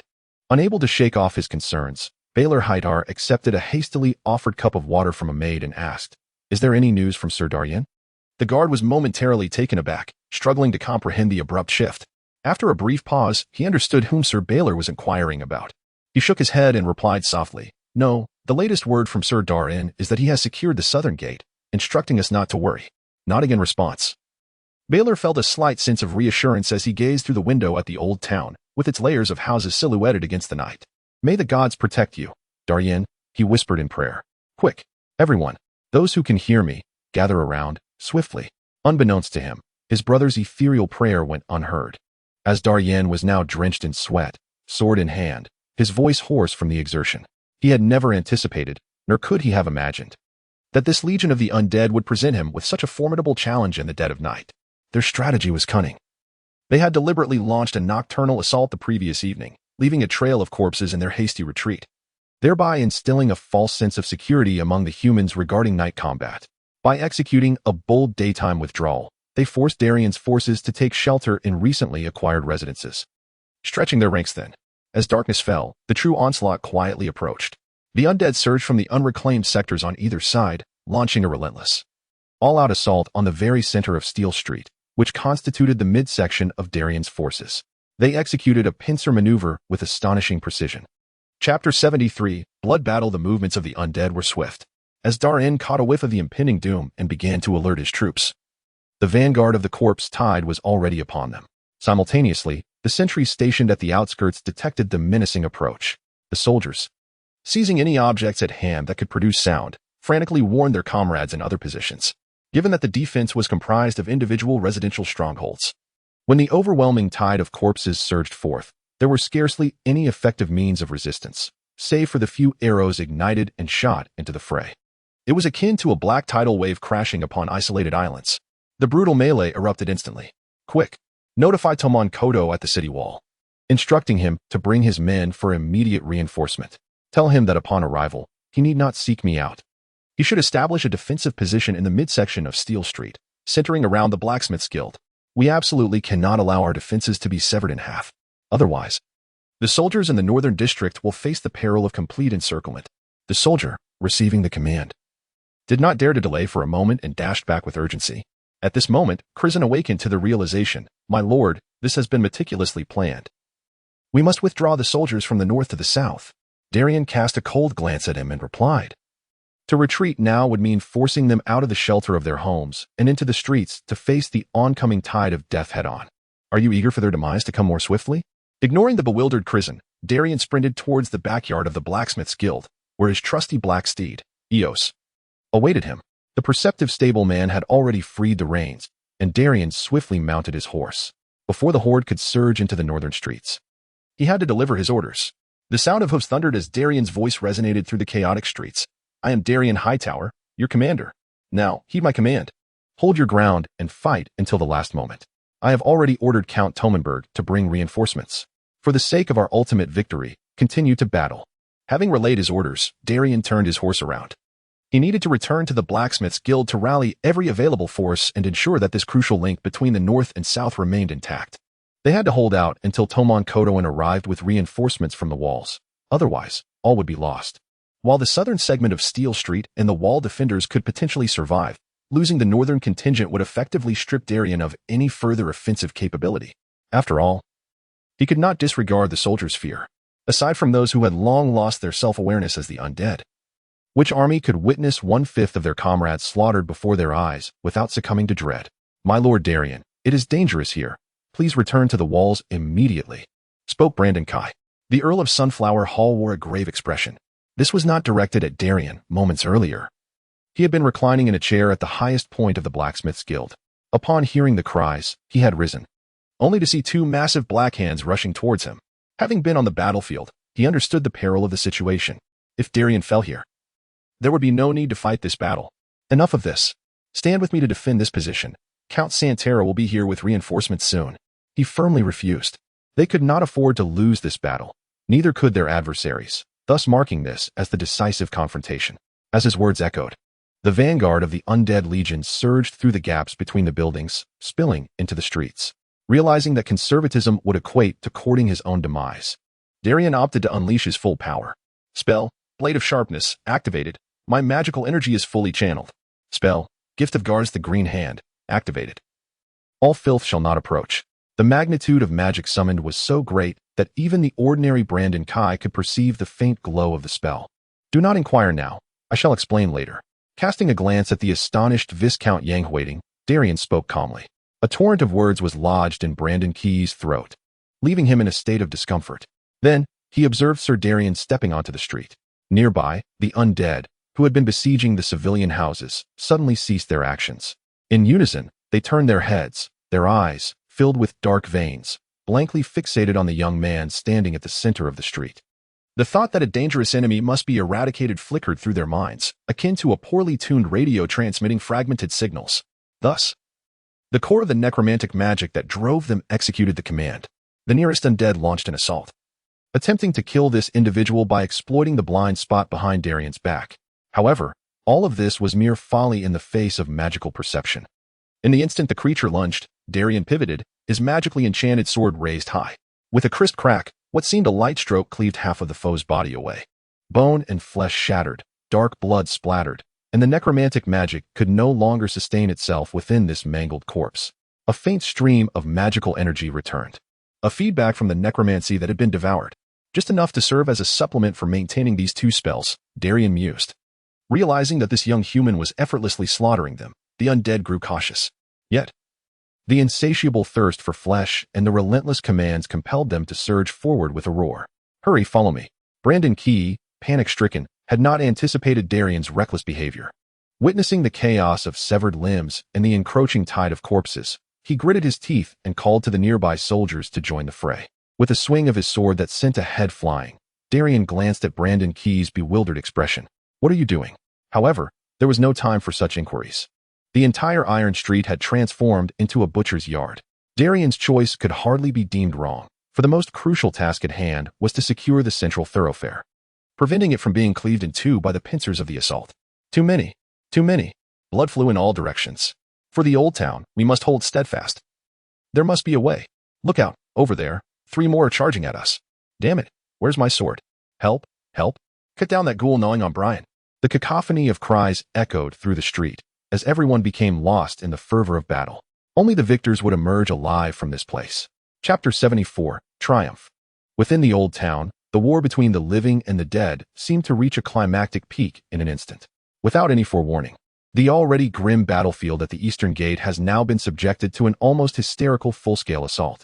The gates, along with the nearby walls and residences, manned by thousands, have been nearly engulfed by the tide of corpses surging forth from within the city. In such a bloody melee, where the death toll exceeds 10,000, the anguished cries of an individual on the brink of demise hold no significance whatsoever. Awakened from a nightmare in the dead of night, Bale found himself amidst this overwhelming onslaught. Frowning, sword in hand, he patrolled the walls, protected by the most elite guards of his family. Were it not for the fact that the army of the deceased lacks the means to operate machinery or even draw a bell, such recklessness would be unthinkable on a conventional battlefield. What madness possesses these corpses? What could possibly be occupying his thoughts? Bale mused to himself, his voice barely audible. He knew precisely to whom he was referring. In just a fleeting hour, the gains made by his forces had nearly matched those achieved over the previous 3 days. The current wave of corpses pressed forward heedlessly. Many of the traps set by Bale's men triggered, yet they continued to charge relentlessly.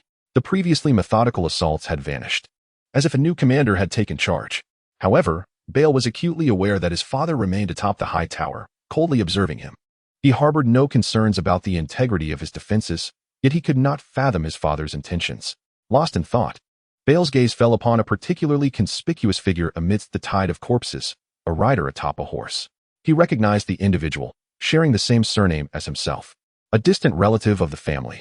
In an instant, Bale recalled the command issued by his father before he had even discerned the looming crisis. All of the height or lineage must return to the Oldtown. Bloodline? Wait a moment, Darian. His mind instinctively turned towards the southwest, where a troubling hypothesis began to form. Could this be a ruse to keep me occupied, preventing me from dispatching forces to aid Darian? He recalled the fresh memory of his recent dream, his expression darkening. Had Ofieri already fallen? Now, were those eyes fixated on Darian? Despite his unwillingness to relive it, the horrific scene surged back into Bale's mind. It was after that moment that the battle atop the towering spire had finally erupted. In a state of urgency, Bale hastened to find Jello, who was commanding the fight. Can we spare any troops? I have a premonition that Darian may be in peril. Yet, Jello shook his head decisively and replied, No, Bale. In just 1 hour. We have already exhausted our forces on the streets. If we draw any more men, the walls will surely fail. Though Jello refrained from voicing the rest, Bale understood all too well. It is utterly unacceptable to place the entire East Gate in jeopardy based solely on your lord's unfounded intuition or unverifiable rumors. With a forceful punch, he struck the stone battlements, disregarding the pain from the impact, and cursed vehemently. Damn that old fool. The moment those words escaped his lips, everyone nearby fell silent and averted their gazes. The notion of a son cursing his father was beyond their purview, even in this dire situation. The correctness of his sentiment was undeniable. With a swift motion, another blade sword, its edge imbued with lethal force, achieving yet another victory in battle. At Lord Darian's feet, the lifeless corpses, animated by necromantic magic, piled high like a mountain. Alone, he attracted the majority of the undead horde that had appeared here. For reasons unknown, Darian felt an unsettling sense that this assault was aimed directly at him. Fortunately, they were oblivious to the fact that he was not merely a noble dandy and capable of wielding a sword. Through the shimmering interplay of 2 spells, the dead, bestowed with the gift of the necromancer Gallus, found their movements severely hampered. This was not the original intent of the spell, rather, it was a consequence of their necromantic servitude, which caused interference within the designated range. Faced with foes whose movements were slower than those of an elderly lady, if the spell lethal force could not accomplish the harvest, he might as well dig his own grave. Thus, amidst the astonished gazes of all, Darian, armed with nothing but a sword, wreaked havoc and single-handedly mitigated the ferocity of the initial onslaught. Regrettably, he did not replenish his magical stamina, and after feeling the weight of exhaustion, he retreated into the heavily fortified main building of the Blacksmith's Guild. With his withdrawal, the streets of Steel Street were irrevocably lost. This time, The figure in the towering spire had mobilized every reserve force at his disposal. Otherwise, Darian and the Lord would not have been so beleaguered. Barricading the staircase with tables and securing the windows, the upper floors momentarily transformed into a sanctuary. My Lord Darian, your recklessness is astounding. The Viscount Brandon, who had fought alongside Darian throughout, albeit with fewer accolades, bore witness to the entire ordeal. Reflecting on it now, he still felt a chill of fear. Not to worry. We have already retreated here, haven't we? Darian replied with a smile, wiping the sweat from his brow as he stood up. He was now on the 3rd floor, and even from this vantage point, he could hear the commotion at the staircase below. Darian's choice of the Blacksmith's Guild was not arbitrary. This structure, distinct from the rest of Steel Street, was predominantly built of stone. This meant it was particularly resilient in battle. Had it been a typical wooden building, any defensive efforts on the staircase would have been futile, as the relentless tide of the undead would soon dismantle the stairs entirely. Calculating. We have likely endured for an hour and a half. Regardless of the chaos, Count Tomon Kotoin should be arriving soon. Darian leaned back in his chair and spoke slowly, as if his words held a magical power. From one side of the street, a chorus of battle cries, akin to celestial music, resounded. At such a critical moment, any voice of the living, no matter the message, felt like a divine proclamation. Excellent. Reinforcements from Count Tomon have arrived. Darian stood up and, taking a few strides, reached the window. Although the night was dark, nearly obscuring everything, the fiery torches forming a colossal dragon in the direction of the city wall were distinctly visible. My lord, they are retreating. The dead are withdrawing. The soldier's exclamations echoed in Darian's ears. A sigh of relief washed over him. He had delayed long enough. And Tomon Kotoin proved to be quick in response. Otherwise, had they been caught off guard, salvation would have been beyond reach. Chapter 75, Dawn, Complete Withdrawal. Though the night struggled, dawn would inevitably arrive as promised. The previous night, the living paid a heavy price to witness the sun of the following day. Despite being a direct participant in this conflict, the suddenness and darkness rendered Darian Hightower unable to command effectively. It was akin to playing a real-time strategy game with a multitude of troops, yet shrouded in a fog of war. Even the most meticulous strategies would yield no results. Thus, from his perspective, the battle of the previous evening consisted solely of an incessant cycle of killing, a monotonous endeavor, yet the only recourse available to him. As a wielder of magic, he had come to realize that his presence, in the eyes of the dead, likely shone brighter than the flames of the campfires in the night. Hence, standing resolute in place maximized his ability to draw the attention of the undead tide. Fortunately, by the end, the central section of Steel Street, anchored by the Blacksmith Association, had not completely fallen. When Tomon Kotoin's reinforcements arrived, at least a quarter of the stronghold remained steadfast. However, that quarter was all that remained. In the early morning, the sun hung in the eastern sky, yet was obscured by thick clouds. The lingering scent of blood from the previous night seemed reluctant to dissipate, a reminder to the living of the souls that lingered here. Still seated on the 2nd floor of the Blacksmith Association on Steel Street, Darian observed Count Tomon Kotoin enter, his attire stained with blood and his expression grave. Alas, it is truly dreadful, Darian heard the Count's murmurs. Understanding what was to come, he braced himself. After all, as a fellow witness to the war, he was well aware of the gravity of the situation. Please, take a seat. He gestured towards the chair opposite him. Tomon Koto, with a heavy heart, threw himself into the conversation and, after a moment of silence, slowly spoke. 458 men perished on the spot, and 677 sustained varying degrees of injury. Some even died twice. According to the soldiers, amidst the chaos, their comrades had their jaws torn off yet still lunged forward, intent on tearing out their throats. In an instant, nearly 1,200 lives were lost. My lord, this is... Darian could empathize with the anguish of the Count of Sandtower. After all, his forces and those of the Kuei family, due to inadequate training, were not responsible for the daytime assault, but rather served as defenders following the offensive. The events of last night had resulted in these brave souls from Sandtower and Sunflower Hall being torn into fragments by the tide of corpses, struggling in blood, ultimately drowning in the inky waves. This morning, while conducting the post-battle tally, Tomon Koto took over for the slightly injured Brandon Kuei. Yet he truly could not fathom how the morning had unfolded. It was utterly devastating. Upon hearing this figure, Darian found himself at a loss for words. A loss of nearly half. Were it not for the fact that the dead cannot surrender, they would have been driven to a dead end. Had they faced any other human army as an adversary, let alone half the casualties, even a quarter would have caused the army to collapse long ago. We must pause to regroup, Darian stated. Indeed, such considerable losses left him without the resources to continue the assault, and the morale of the troops also required restoration. Nodding silently, the Count of Sandtower remained reticent. What of our gains? Darian pondered before posing another pivotal question. Many are beyond counting. You understand my meaning. Approximately 6,000 or so, with little fluctuation. According to Sir Bale's reports, our enemies have also suffered grievously in this battle. Indeed, the dead are not infinitely replaceable. They are those townsfolk who could not retreat in time or, for various reasons, chose not to. Bale has withdrawn the vast majority. There cannot be too many remaining. An assault of over 10,000 like last night is unlikely to occur again. That is good. Should we face an attack of such magnitude again, we would have to abandon all footholds within the city. Darian nodded in agreement. Fortunately, the cost of over 1,000 casualties has yielded some return. The dead were intent on achieving their objective in one fell swoop, showing little regard for their own losses. Yet they did not anticipate the resolute resistance of humanity and the swift response of reinforcements. Just then, Darian's ears detected the sound of footsteps descending from below. Oh, is that Brandon returning? Darian recognized the owner of the footsteps. Sure enough, 5 seconds later, the Viscount of Sunflower Hall appeared before them. His arm bandaged and his left cheek wrapped in white cloth. Last night, the Viscount of the Kingdom, who had been engaged in a fierce battle with Darian, ultimately found himself overwhelmed, nearly having his left arm broken by a robust corpse, which also inflicted a savage tear across his face. Fortunately, he had numerous offspring and did not need to rely on his visage to resolve matrimonial matters.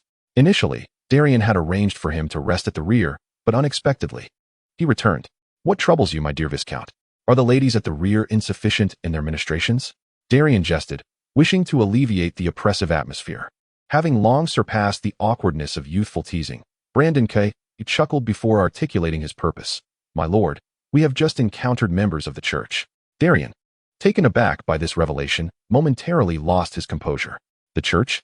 Surely I misheard. Steel Street is now but a shadow of its former self, and the further north. The Smith Street is virtually non-existent. Are the church's forces truly that formidable? How was I unaware? A flurry of thoughts raced through his mind. Yet Brandon Coe had no intention of prolonging the suspense, continuing, My lord, they have retreated entirely. The undead have withdrawn, and our sector between us and the Starry Chapel is devoid of any corpses. Due to last night's events, our men did not venture further, while those from the Starry Chapel boldly ventured forth. Consequently, when Bishop Dorian and his clerical entourage arrived, they encountered not a single undead. Bishop Dorian informed me that the same holds true for Sir Baylor. The siege at the Eastern Gate has concluded, and the undead are retreating in full force. Sir Giro pursued them with cavalry until he was halted at the outskirts of the Conquest Isle and subsequently withdrew. My lord, it appears that last night's battle was indeed the final frenzy of these wretched souls. Our losses were not in vain. Ignoring the elated count of 3 towers, Darian furrowed his brow. Is it truly that simple? Though he felt a nagging doubt that this affair would not conclude so hastily, Darian dispatched the remaining cavalry to advance swiftly along other streets. As anticipated, the news brought by Viscount Brandon Coué was corroborated. The entire circumference of the city walls, encompassing a substantial portion of the Old Town, had been entirely cleared of the undead. Another piece of news soon followed. The army raised by the Tillier family had encountered an assault from the undead legions during their southward march, also under the cover of night. This time, the coalition army, hastily assembled by Tillier and several other noble families, was caught unprepared. After all, their intelligence regarding their adversaries was woefully inadequate.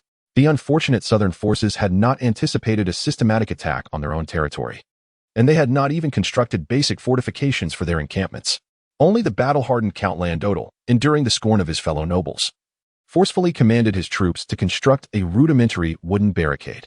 Yet, this meager defense might deter wild beasts, but was utterly powerless against the relentless tide of corpses, as fragile as certain inanimate items, easily torn apart. Although the number of attacking dead was not overwhelming, the sheer horror of facing such a nightmare, one that would only emerge in their darkest dreams, caused morale to collapse faster than an avalanche. Imagine dreaming of the tavern owner's daughter with her voluptuous form, only to awaken and behold a face devoid of color, bloodshot eyes filled with darkness. If these soldiers did not immediately feel their souls fleeing to the embrace of the 7 gods, it could only be deemed a testament to their courage. Chaos was inevitable, and for an army that had long dwelled in the shadows, this was nearly fatal. Count Landodal was jolted awake by the cacophony of cries, and instinctively, his hand grasped the sword resting by his bedside. A servant rushed in, hastily donning him with armor. His young son, Dikantali, burst in, shouting, Father, we must flee. It is perilous here. Having once survived a toppled carriage, Landodal's grizzled face bore little sign of panic. Rather, he expressed dissatisfaction with his son's demeanor, scolding. What are you panicking for? Tightening the straps of his breastplate, he accepted the sword offered by the servant and inquired, "What is happening?" Daikon's face, still clouded with anxiety, did not ease under his father's reprimand. He spoke rapidly. "The dead. It is the dead. We are being ambushed by the dead. They are endless." Landodal was bewildered by this, struggling to comprehend the absurdity of it all. Doubting his son's sanity, thoughts of his long-abandoned eldest son darkened the Count's mood. Realizing that his father did not believe him, the now tall Daikon urged Landodal out of the tent. Upon exiting, Landodal was immediately struck dumb. His tent was situated high, affording a clear view of the entire encampment. Though night had fallen, torches still illuminated the general outline. However, the once oval-shaped camp, housing 8,000 men, had descended into utter disarray. The southernmost section had succumbed to a disquieting darkness, akin to a gaping maw of an abyss that had swallowed the living whole. Faint cries, though shredded by the howling wind, still reached Landodal's ears. Just from this sight and sound, he grasped the gravity of the situation. At that moment, a knight clad in rose-emblazoned armor galloped towards them. "Is this Count Landodal?" The herald bellowed, clearly recognizable as a messenger. "It is I." Though raising a hand at this moment may seem somewhat undignified, there is little room for such considerations now. Spotting an elderly man with his hand raised in the darkness, the soldier exhaled in relief and relayed the command with a booming voice. "Madame Olenna has quelled the rebellious forces and is retreating northward. Earl Landau, rally the Tarly forces to withstand our foes." The moment he heard this, Earl Landau felt a heavy weight settle in his heart. After years of nobility, he was well versed in the art of rhetoric. Quelling the rebellious forces and retreating northward? The Earl of Hornhill understood all too well that he had been betrayed. Anger surged within him, yet he found himself powerless. After all, he must organize the nearby Hornhill troops and lead them out as best he could. Each of the nobles who dared to show disdain towards the Targaryens possessed not only a noble lineage but also formidable strength.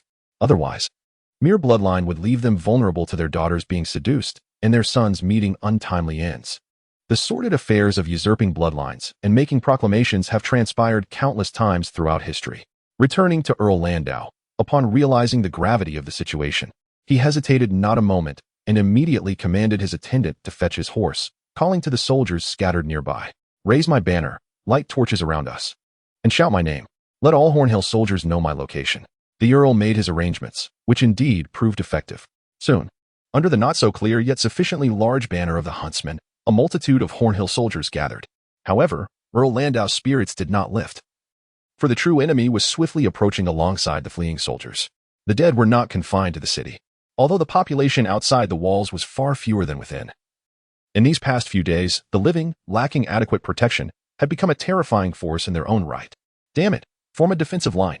Do not fear. Shields at the front, spears behind, move quickly." Riding forth without fear of stumbling in the darkness, Earl Landau commanded his soldiers to form a thin defensive line. It was not out of stubbornness to withstand the encroaching tide, but rather his seasoned experience in warfare that made him acutely aware that ordering a retreat now could easily lead to a full-blown rout. Only by repelling the immediate enemy could they truly retreat in the measured manner that timid Olenna had suggested. However, he had gravely underestimated the impact of the undead horde and overestimated the fighting spirit of his troops. In less than 20 minutes, under the desperate pleas of his son, Earl Landau found himself compelled to turn his horse and flee. His army had ceased to exist.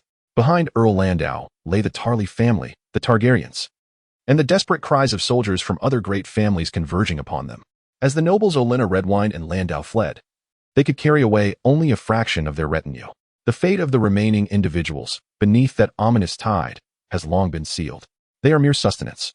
Chapter 77. Visitors from the Church and Trade.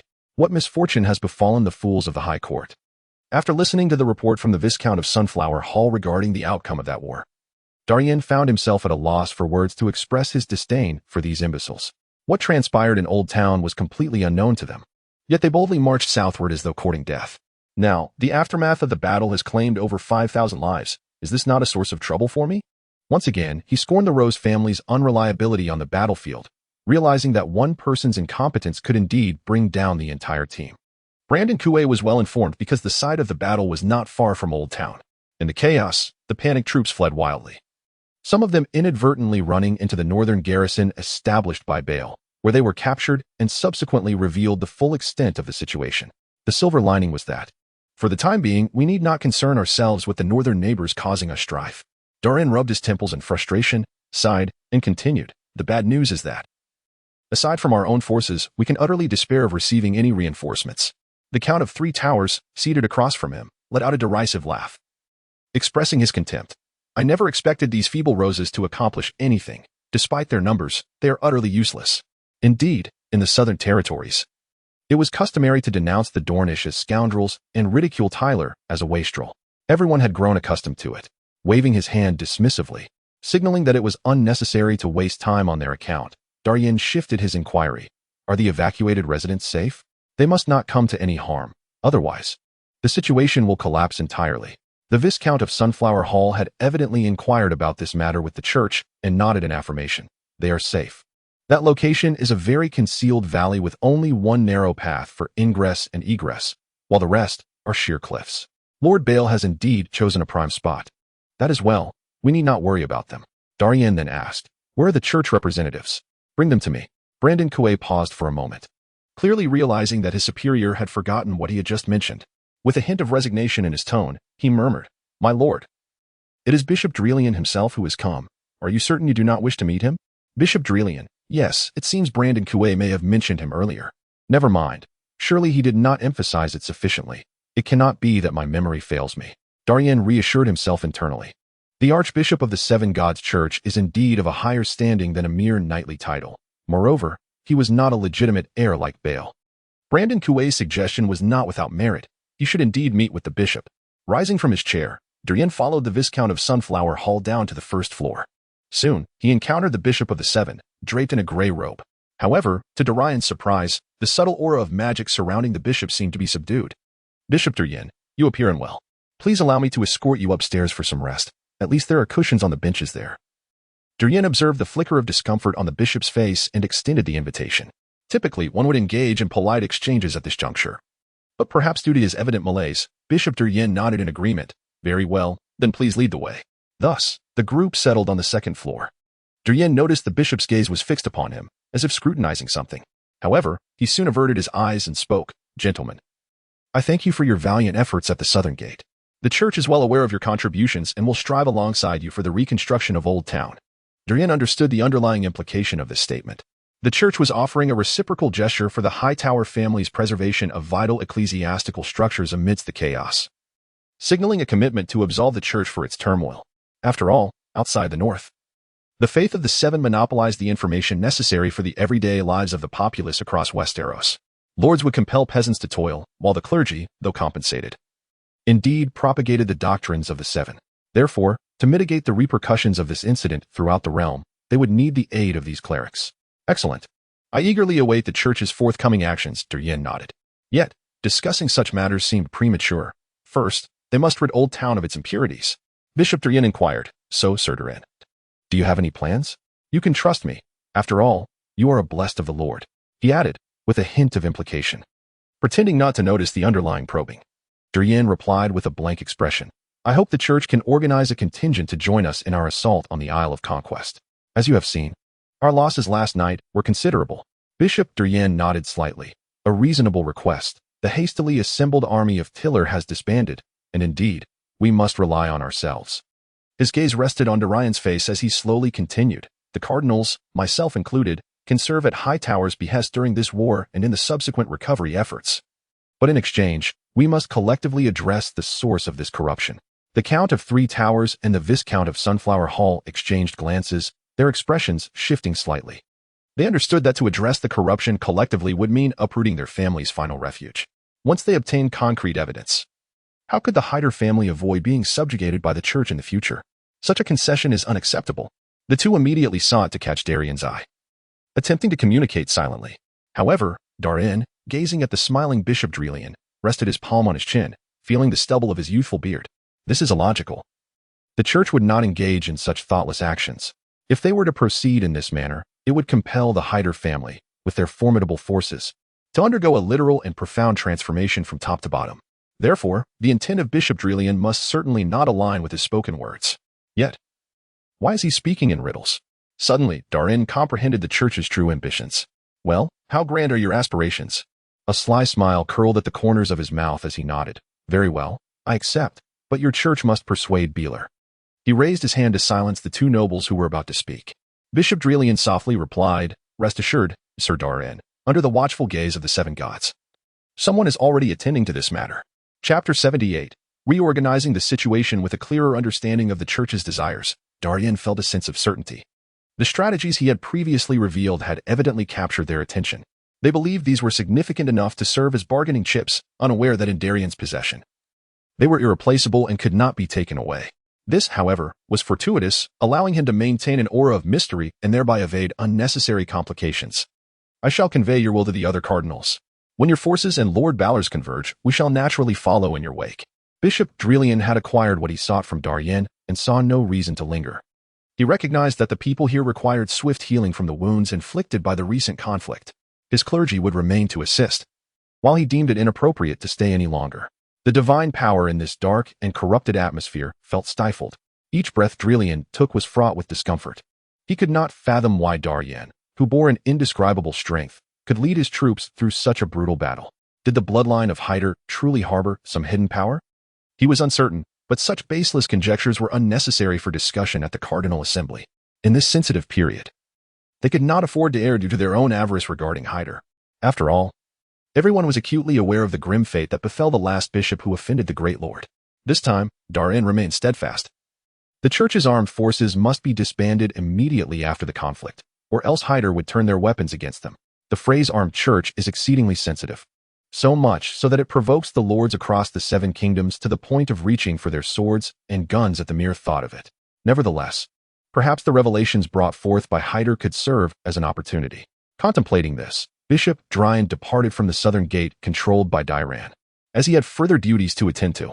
Shifting focus back to Darian, as soon as Bishop Darian left, Count Tamaikaton and Viscount Brandonku immediately voiced their concerns. My Lord Darian, you cannot acquiesce to him, regardless of whether the old count is the root of these matters. This is an affair among the nobility. How can we permit the church to interfere? Indeed. Should I send someone to catch up with Darian and silence him? They understood the apprehensions that lingered. Darian reassured them. Fear not, it is not as you envision. The church lacks the audacity. Our family contributes a substantial sum of gold dragons to them annually. They would not dare offend Hyder. The two nobles exchanged glances and chose to remain silent. After all, the matter had been broached. How it would be executed was a private affair of the Hyder family. If Bale agreed, what could they do even if they opposed? Conversely, if Bale were to disagree, based on their recent understanding of Sir Darian, he would not dare oppose his elder brother. Enough of the church's matters. Darian decided to steer the conversation back. It was evident that last night's fierce assault had indeed been a desperate offensive by the undead within the old town. Our immediate priority now is to swiftly establish communication with the church and the eastern gate while they are in retreat. Count Santabao hesitated for a moment before expressing his concerns. My lord, I mean no disrespect, but we cannot endure a second incident like last night. The implication was clear. They must not fall into the trap of the dead again, causing their already scarce forces to scatter like a pancake. That is precisely what I intend to convey. Darian affirmed. This time, we need not occupy the houses they vacated. We merely need to ascertain that no undead remain. Our force of over 1,000 must unite as one. Furthermore, we shall deploy scouts at a distance, no fewer than 3 in number, to ensure that should a repeat of last night's events occur, we will not be caught unprepared. Having motivated his two subordinates, Darian allowed them to depart to visit the injured soldiers. He had already done this once that morning. To do so again would seem somewhat disingenuous. Alone, he found the opportunity to ponder the current situation, rewarding himself with a glass of fine golden wine. Darian savored the liquid while reflecting on the events of the past few days. First and foremost, if Bale was not mistaken, the number of enemies before him was indeed limited. The outcomes of the battle have been outlined. Darian, with a keen sense of strategy, recognized that his father's resources were limited. The number of human lives cannot be fabricated. After all, Hyder is well aware of the extent of his dominion. He took a piece of paper and inscribed the number 10,000. Indeed, he surmised that, including the forces at the East Gate and those before him, Count Leighton commanded no more than 10,000 men. Meanwhile, his own troops, under Bale's command, totaled several thousand, presenting no significant disparity. Without taking morale into account, an armored warrior could contend against more than 3 undead without faltering. Thus, did the advantage lie with us? With a wry smile, Darian continued his contemplation. The site of the ambush on the Tyrell forces was not far from the old town. Assuming they were indeed under Leighton's control, which was highly probable, they would likely have devoured the several thousand corpses left by Tyrell, thereby augmenting their strength beyond that of the old town's garrison. This back and forth effectively meant they were facing a pincer movement of 20,000 troops. A twinge of discomfort gnawed at him, and he found the wine in his cup suddenly unappealing. Although time seemed plentiful, the reality was that the situation had grown more urgent. He began to suspect the machinations of the figure atop the towering spire. Could it be that they feigned weakness to lull his forces into complacency, only to secretly reposition their army outside the city for a decisive strike? Their swift elimination of the vulnerable Tyrell was likely a strategy to ensure they could focus entirely on dealing with his troublesome offspring. Recognizing the gravity of the situation, Darian inscribed the term pincer attack on the paper, followed by the word time. Indeed, the crux of the matter now revolved around time. Like dueling swordsmen on a narrow path, the one who drew first would seize the advantage, and with that advantage, the likelihood of victory would greatly increase. No. I must confer with Bael. He can no longer delay. Even if it means exhausting our forces, we must resolve the matters within the towering spire. I hope that after eliminating Leighton, the returning army of 10,000 will decisively strike down upon our foes. Chapter 79, The Convergence. Meeting Bael having resolved his course of action, Darian was determined to proceed. Now, he needed to race against time with Leighton, although the soldiers were still somewhat apprehensive. They gritted their teeth and complied when Darian, embodying the authority of a commander, compelled them to advance eastward. After all, the prestige of a noble, particularly an esteemed scion such as Darian, was not something the commoners could defy. The soldiers, trembling with fear, opened each door with trepidation, dreading an ambush from the undead lurking within. The relentless assault of the previous night had left an indelible psychological scar that could not be mended in the span of a single day. However, it soon became evident that there were no adversaries whatsoever in the region east of Steel Street. Apart from the desiccated bloodstains adorning the walls and floor, one could hardly fathom that this place had once served as a lair for the undead. Not a single corpse remained.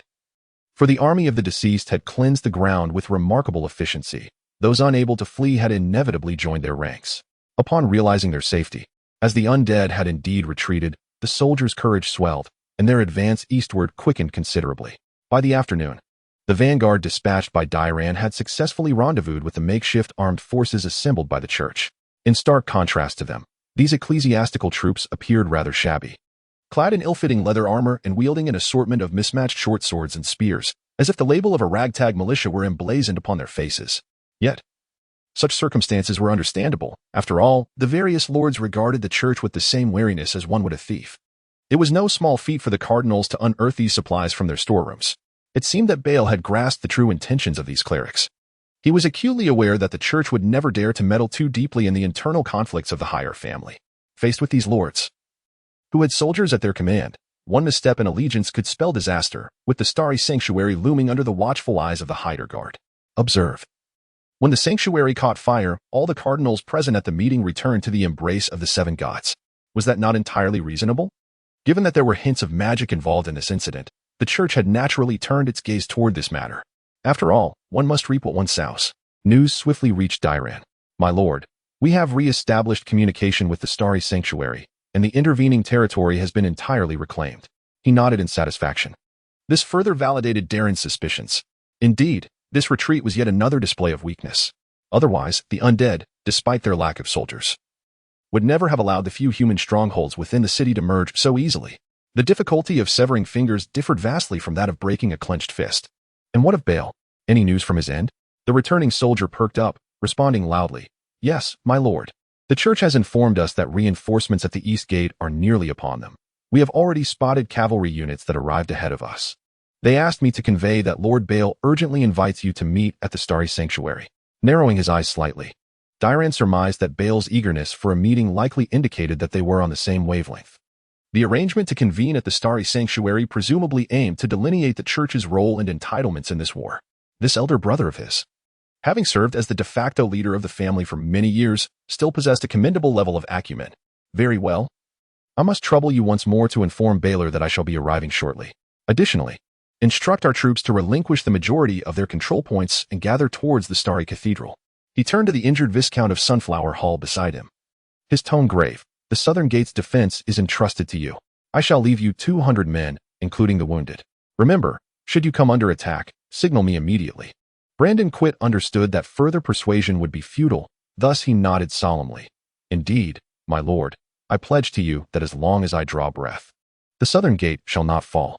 Recognizing the weight of this declaration, Darian ceased any further discourse, grasping his sword, now cleansed of blood and restored to sharpness. As he stepped outside, his Esso's steed was already saddled, awaiting him in the open space outside the blacksmith guild. Mounting his horse, Darian conveyed his orders to Tomon Kotwin.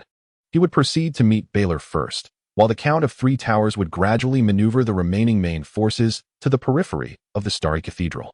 He was uncertain of Baylor's intentions, yet as long as the army encircled the cathedral, those scheming zealots would dare not act against him.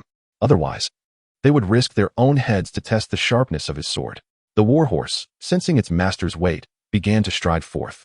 The old town was vast, yet traversing its deserted streets did not take long.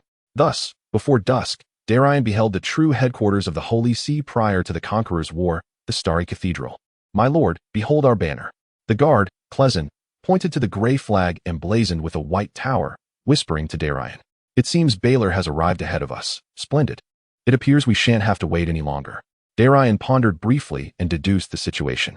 Indeed, as he ascended the lofty steps, a monk adorned with sacred symbols guided the de facto second-in-command of the Old Town into the cathedral's interior.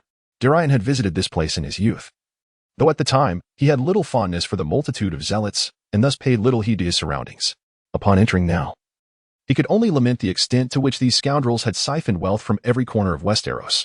If Darian was not mistaken, from the moment he stepped into the core area, which lay beyond the reach of ordinary worshippers, every candelabrum was gilded. While not pure gold, it was still exceedingly extravagant. Reflecting on how his family annually contributed a sum of golden dragons to the church, Darian felt his heart bleed. Damn it, we've been too lenient with these scoundrels. This cannot stand. I must devise a way to make these gluttonous fools relinquish their gold. As he brooded silently, Darian began to contemplate how many gold coins would suffice to construct the new town, until the priest before him came to a halt. A deep voice belonging to a middle-aged man echoed in his ear, pulling him back to reality. "What are you thinking, Darian? You don't even greet me upon seeing me." At the familiar sound, Darian looked up with a start. He then smiled and said, "Beller, I didn't expect you to come out to greet me." Beller, leaning against the wall with a slight tilt of his head, gestured in a certain direction. "Let us have a chat before we go inside." Chapter 80. Can we allow this? Indeed. This marked the first meeting with his elder brother since departing from the towering spire. It had been several months, and it was evident that Beller appeared somewhat more aged than before. This was hardly surprising. After all, Count Leighton had ruled Oldtown for an extensive period, and as his heir, Beller was naturally not in his youth. Given the recent upheavals within the family and the gruesome sights he had witnessed, Beller's current state could be considered quite commendable, especially when compared to the still slumbering Gars. The two brothers had previously fought on the same front, yet now each commanded their own forces, leading to a shift in their perspectives. Beller realized that he had underestimated his seemingly simple-minded brother, who only wielded swords and blades. After a moment of hesitation, Beller placed his hand under Yen's shoulder and remarked, "You've done well." However, this was not the time for brotherly reminiscence. The sentiment came swiftly and departed just as quickly. Beller fixed his gaze on Darian's face, lowering his voice. "You understand why you are here, don't you?" Darian smirked slightly, mimicking Beller's low tone. "The nuns of the Starlit Sanctuary don't have enough appeal." Beller's expression stiffened momentarily, but he was well aware of the underlying meaning. "All right, once this is over, I'll see to it that you're introduced to a suitable young lady." Although the brothers were ostensibly discussing how to address the group of cardinals, the content of their exchange seemed to drift elsewhere. "To be honest, Darian, do we truly need to share our father's legacy with the Holy See? I've been informed that the resurgence of the vanished magical tide is responsible for this outcome. The Church claims that the power of the seven gods has begun to manifest frequently within the Starlit Sanctuary, with the most devout monks displaying some extraordinary abilities. Let us assume the magical tide has indeed returned. I'm uncertain about sharing our father's relics with the Church." Understanding his elder brother's concerns, Darian gently shook his head. "Beller, the final battle must be fought solely by our own people. The Church cannot intervene. The spoils they will ultimately see will be those we have chosen to present. As for what lies within those treasures, that is for us to decide. They wouldn't dare to act against us. I believe that even with the resurgence of the demonic tide, they cannot escape our control in the short term. If magic were truly potent enough to alter everything, then why are we still standing here?" Nodding, Bale stated, "Very well, let us proceed inside. Several archbishops await us." Darian scoffed. "What? Do they think the assurances we provided to them no longer hold weight? Do they genuinely believe that because the seven gods have recently shown some vigor, we shall reaffirm our oaths before them?" Bael furrowed his brow and glanced at his audacious brother, saying, Darian, we are within the sacred hall of stars. And you too are a devotee of the seven gods. Ah, indeed, I momentarily forgot that I am theoretically one as well. Nobles maintain a respectful distance from the divine. As long as you do not interfere with my conscription or taxation, who cares what your gods do? The brothers returned to the hall's entrance, where the cleric regarded them briefly, uttering nothing, yet respectfully opened the grand doors. After all, the identity of being a direct descendant of the Hightower family was exceedingly formidable. He would only report to the cardinals that Bael and Darian had a brief conversation in the corner, lacking the audacity to inquire further. As light streamed through the ajar doors, illuminating Darian and Bael's faces, the brothers discerned the scene within. A long table, notably expansive, awaited them. Candles flickered in the recesses of the dark golden walls, arranged in rows. Outside the windows, the sky loomed heavy and dreary. Silhouettes clad in gray robes sat silently on either side of the long table. Darian noticed that the seats reserved for them were positioned closest to the door, clearly visible to all. The implication was unmistakable. They sought to impose pressure upon me. Darian inwardly scoffed. Sharing a glance with Bael, the brothers approached the two chairs side by side. However, Darian did not immediately take his seat. Instead, he rested his hand on the back of the chair, surveying the surroundings. The position beside the plump, somewhat grizzled elder in the center appeared quite spacious. That would suffice. Thus, amid the astonished gazes of all present, the young master of the Hightower family boldly seized the chair and strode purposefully towards that spot, exuding an air of defiance. His intention to strike with the chair took everyone by surprise. As this was a closed-door meeting, no security was present. Consequently, the elevated cardinals were left momentarily stunned, their faces paling. They certainly recognized the individual Darian had targeted. He was the leader of their cardinal assembly. In that moment, they realized they had committed a grave error. Unlike their familiar companion Bael, this Darian Hightower was a fierce warrior who had carved a path through thousands. Did they not fear the consequences of provoking him?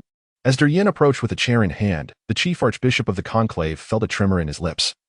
Wishing to shift his corpulent body away from the impending confrontation, yet unable to afford the humiliation of yielding to that individual. Just as the words were on the tip of his tongue, Darian had already reached his side, lifting the chair aloft. What audacity! What was this brute attempting? This was the highest conclave, a place blessed by the gods. The thought echoed in the minds of all the archbishops present. Yet, Darian's actions rendered them motionless, their bodies rigid with apprehension. Not far away, Beller, who had intended to take a seat, halted in his tracks at the sight of Darian's maneuver. This young man always has a knack for concocting something novel. Due to the distance, all the bishops had been facing the entrance, hoping to exert their most potent glares upon the Darian brothers, striving to extract more concessions from the Hyder family in the forthcoming negotiations. However, as Darian took an elaborate detour to reach his superior's position, the instinctual urge to follow his movements met with the unfortunate reality that their necks could not comply. At that moment, Darian leaned down to address the portly figure, who instinctively recoiled, a look of terror dawning upon his visage, and whispered, Your Excellency, I have taken a liking to this seat. Might you allow me to have it? Chapter 81. Threat. The phrase reverberated in the mind of the seasoned archbishop, leaving him momentarily blank. He could not have anticipated that Darian Hightower would approach him with such an aggressive demeanor, only to express an interest in the seat beneath him. What was this nonsense? A good view, perhaps? But the chilling authority infused in the young man's voice compelled the archbishop to make a swift decision. Very well. You may sit, he conceded, scrambling away from his seat, only to witness Darian settle into the space beside him. Then, this audacious individual raised his gaze, fixating on the archbishop standing nearby, and inquired with feigned curiosity, What is the matter, Your Excellency? Will you not sit? The archbishop's mind began to re-engage. Realizing the absurdity of the situation, his face flushing as he mentally cursed Darian's entire lineage.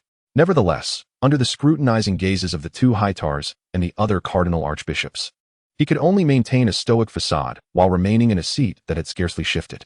As one particularly irascible archbishop prepared to chastise Darian for his blatant disregard of the divine representatives, he observed Darian reclining against the chair's back, casually remarking, esteemed colleagues, I have brought along my army that recently battled against the Legion of the Dead. They are currently encamped around the Starry Sanctuary.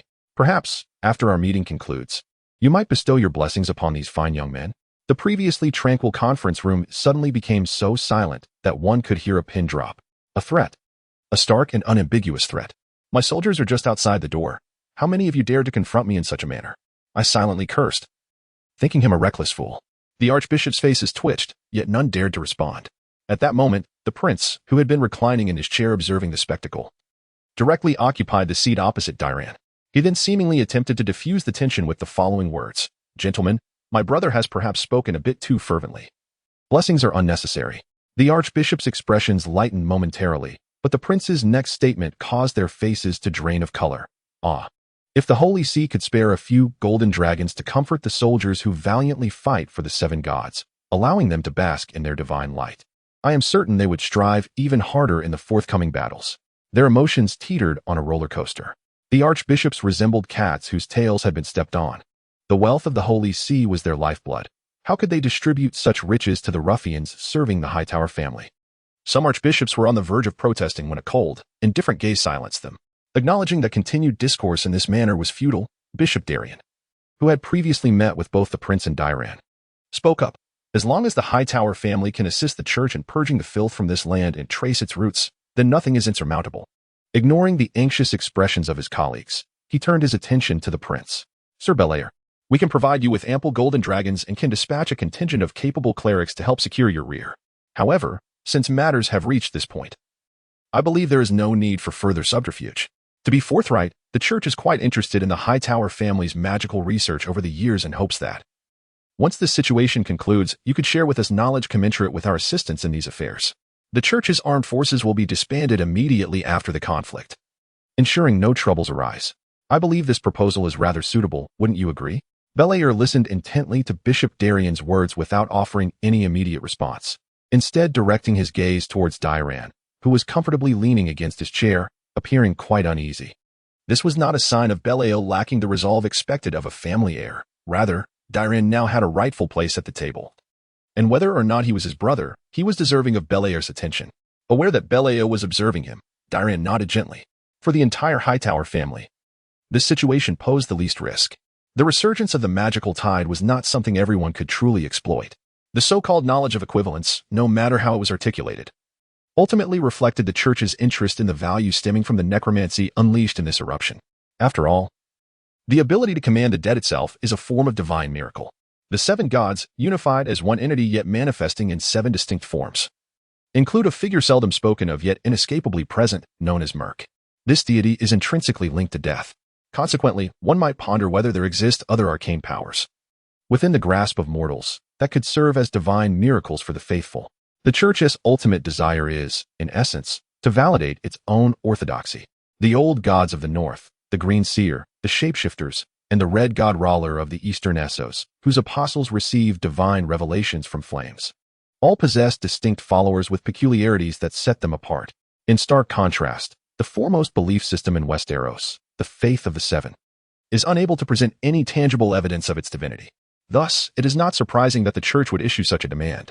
"I, on behalf of House Hightower, consent to the church's terms," Baylor declared, his hands pressing firmly against the table as he surveyed the now diminished presence of the cardinals, his voice resonating with gravitas. "From this moment onward, the church's armed forces shall serve as the logistical army for House Hightower in reclaiming Oldtown. You will be responsible for safeguarding the supply lines and fortifying the defenses, without the need for you to engage in the desperate struggles alongside the dead."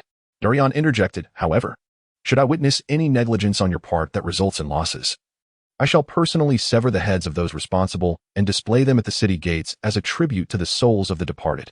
The gravity of his words left no room for jest, the underlying scent of blood lingering in the air. Darian Hightower was indeed capable of murder. The cardinals were acutely aware of the brutal conflict that had transpired the previous night, along with Darian Hightower's own formidable reputation, evidenced by the mountain of corpses that served as a testament to his prowess. Naturally, they had no desire to join their ranks. Enough of this unnecessary discourse. You all understand the implications far better than I. Darian cast a glance at the disconcerted faces of the church's higher-ups and continued. "From this point forth, Baylor and I shall advance into the city with full force. I trust you will execute your responsibilities diligently."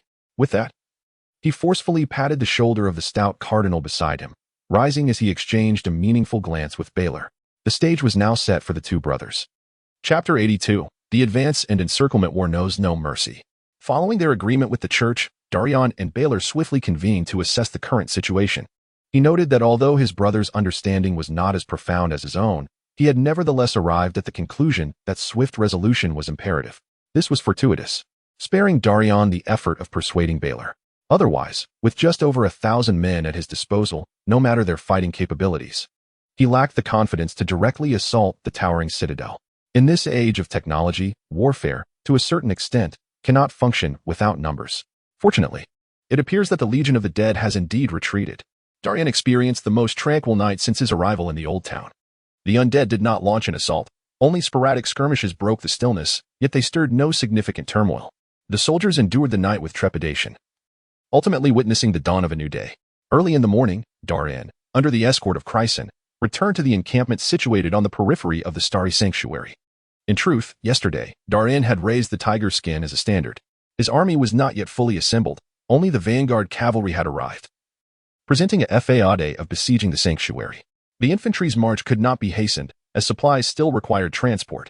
Hence, the plan was for the entire force to arrive by midday. After all, no one dared to march under the cover of night, unless they were eager to tempt fate. Within the encampment, Darian's table bore no wine bottles. The forthcoming matters demanded utmost diligence. A single cup of wine could not be allowed to impede the mission. "Is the army fully assembled?" Darian inquired, gazing at Count Temankatin of the Three Towers Fortress as he entered. The latter nodded, responding, "Indeed, we are ready. Including the lightly wounded who insisted on participating, we have a total of 1,800 men. And the equipment?" Darian pressed. "All are at full capacity. The deficiencies of each squad have been rectified." Clenching and relaxing his hands, Darian rose, grasped his helmet, and slowly donned it upon his head. "Very well, they have withdrawn. Now, it is our turn to advance. Relay my orders." The countenances of all present officers and nobles became solemn. Darian fixed his piercing gaze upon them and commanded, "All troops, proceed according to the previously devised plan, advancing separately." Count Temankatin. Upon Darian's words, the Count thumped his breastplate and proclaimed loudly, "Your command, my lord." Without further pleasantries, Darian instructed, "I am assigning you 800 infantry to advance along the 3 streets to the north. Remember, do not prioritize speed. Ensure that the paths you traverse are free of ambushes from the undead. They may not be able to overcome you, but they can certainly harass that rabble of the Holy See." Glancing at the 3 streets indicated by his finger on the table, Temankatin promptly answered, "I shall adhere to your will, my lord." Nodding, Darian turned to Chryson. "This time, you need not guard my side. With Viscount Branton unable to fight and Giro assisting Baylor, I will assign all the cavalry to you." Darian would not entertain Chryson's refusal and continued, "Your task is to forge a path to the Isle of Conquest with the iron hooves of the Hyder family. Crush any who dare obstruct you, leaving none behind." Finally, he articulated his strategy. "I shall lead the main forces to eradicate all remaining enemies and advance to the southern dock area of Honeywine River. Remember, my comrades, you have but one day. This is an order." The troops under Darian have begun their march, while the forces at the eastern gate, led by Bale, are also advancing concurrently. They must resolve this matter before the main body of the undead army, which has been decimating the Tillier forces, returns to Oldtown. Otherwise, encircled from all sides, even doubling their numbers may not ensure their survival. This is a gamble, yet in the current predicament, we have no choice but to stake our fortunes. Moreover, how can one discern the tides of fate without taking a risk? As the army progressed, Darian gradually became aware of a troubling reality. The gray and white tower banner had once again unfurled over the majority of Oldtown. Yet, he had not witnessed any of his soldiers liberating a few survivors from its clutches. Clearly, the undead had taken with them every scrap of military strength they could muster. Observing the terrified souls, some of whom were on the brink of madness from fear, Darian gestured to hand them over to the clerical order stationed at the rear. Meanwhile, after discussions, Bale managed to assemble several hundred cavalrymen, supplemented by a few skilled horsemen hired temporarily, culminating in a total of 800 riders. Their battlefield lay not within the city, but beyond it. The vast plains were the ideal arena for cavalry maneuvers. These forces would strive to impede the relentless advance of the 10,000 undead converging upon Oldtown, employing their high mobility to disrupt the enemy's southward march. In essence, every effort must be made to delay the enemy reinforcements. They must hold out until Darian and Bale conclude their mission in Oldtown. On the second day of their offensive, the legions of Darian and Bale had converged at the dock area. The gray and white tower banner was poised to launch an assault against the very tower itself, a notion that, at times, renders this world utterly absurd. Including the troops I command, excluding those left to guard our retreat, the remaining combat-ready forces barely total 7,000. Standing on the dock, gazing at the silent flagship of the Hadel family, the Oldtown Glory, With its 4 rows of oars, Darian realized that Bale had approached. Without turning, Darian's gaze remained fixed upon the massive vessel. Strangely, whether by design or happenstance, the undead had not even considered destroying the ship. Darian remained uncertain how his father, Leighton, had managed to deceive everyone and send those under his control to the battlefield. Perhaps all answers would reveal themselves within the oppressive shadows of the White Tower. The Oldtown glory was large enough to transport the landing forces, assuming the undead would not ambush us on the shore. Bale spoke again.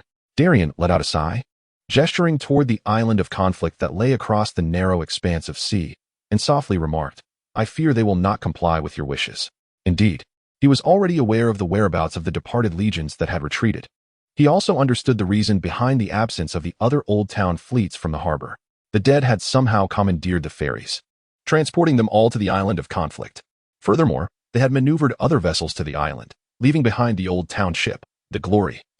As a cruel mockery of the last flicker of hope, this remaining glimmer felt like a silent taunt, echoing relentlessly in Darian's ears amidst the tumultuous waves.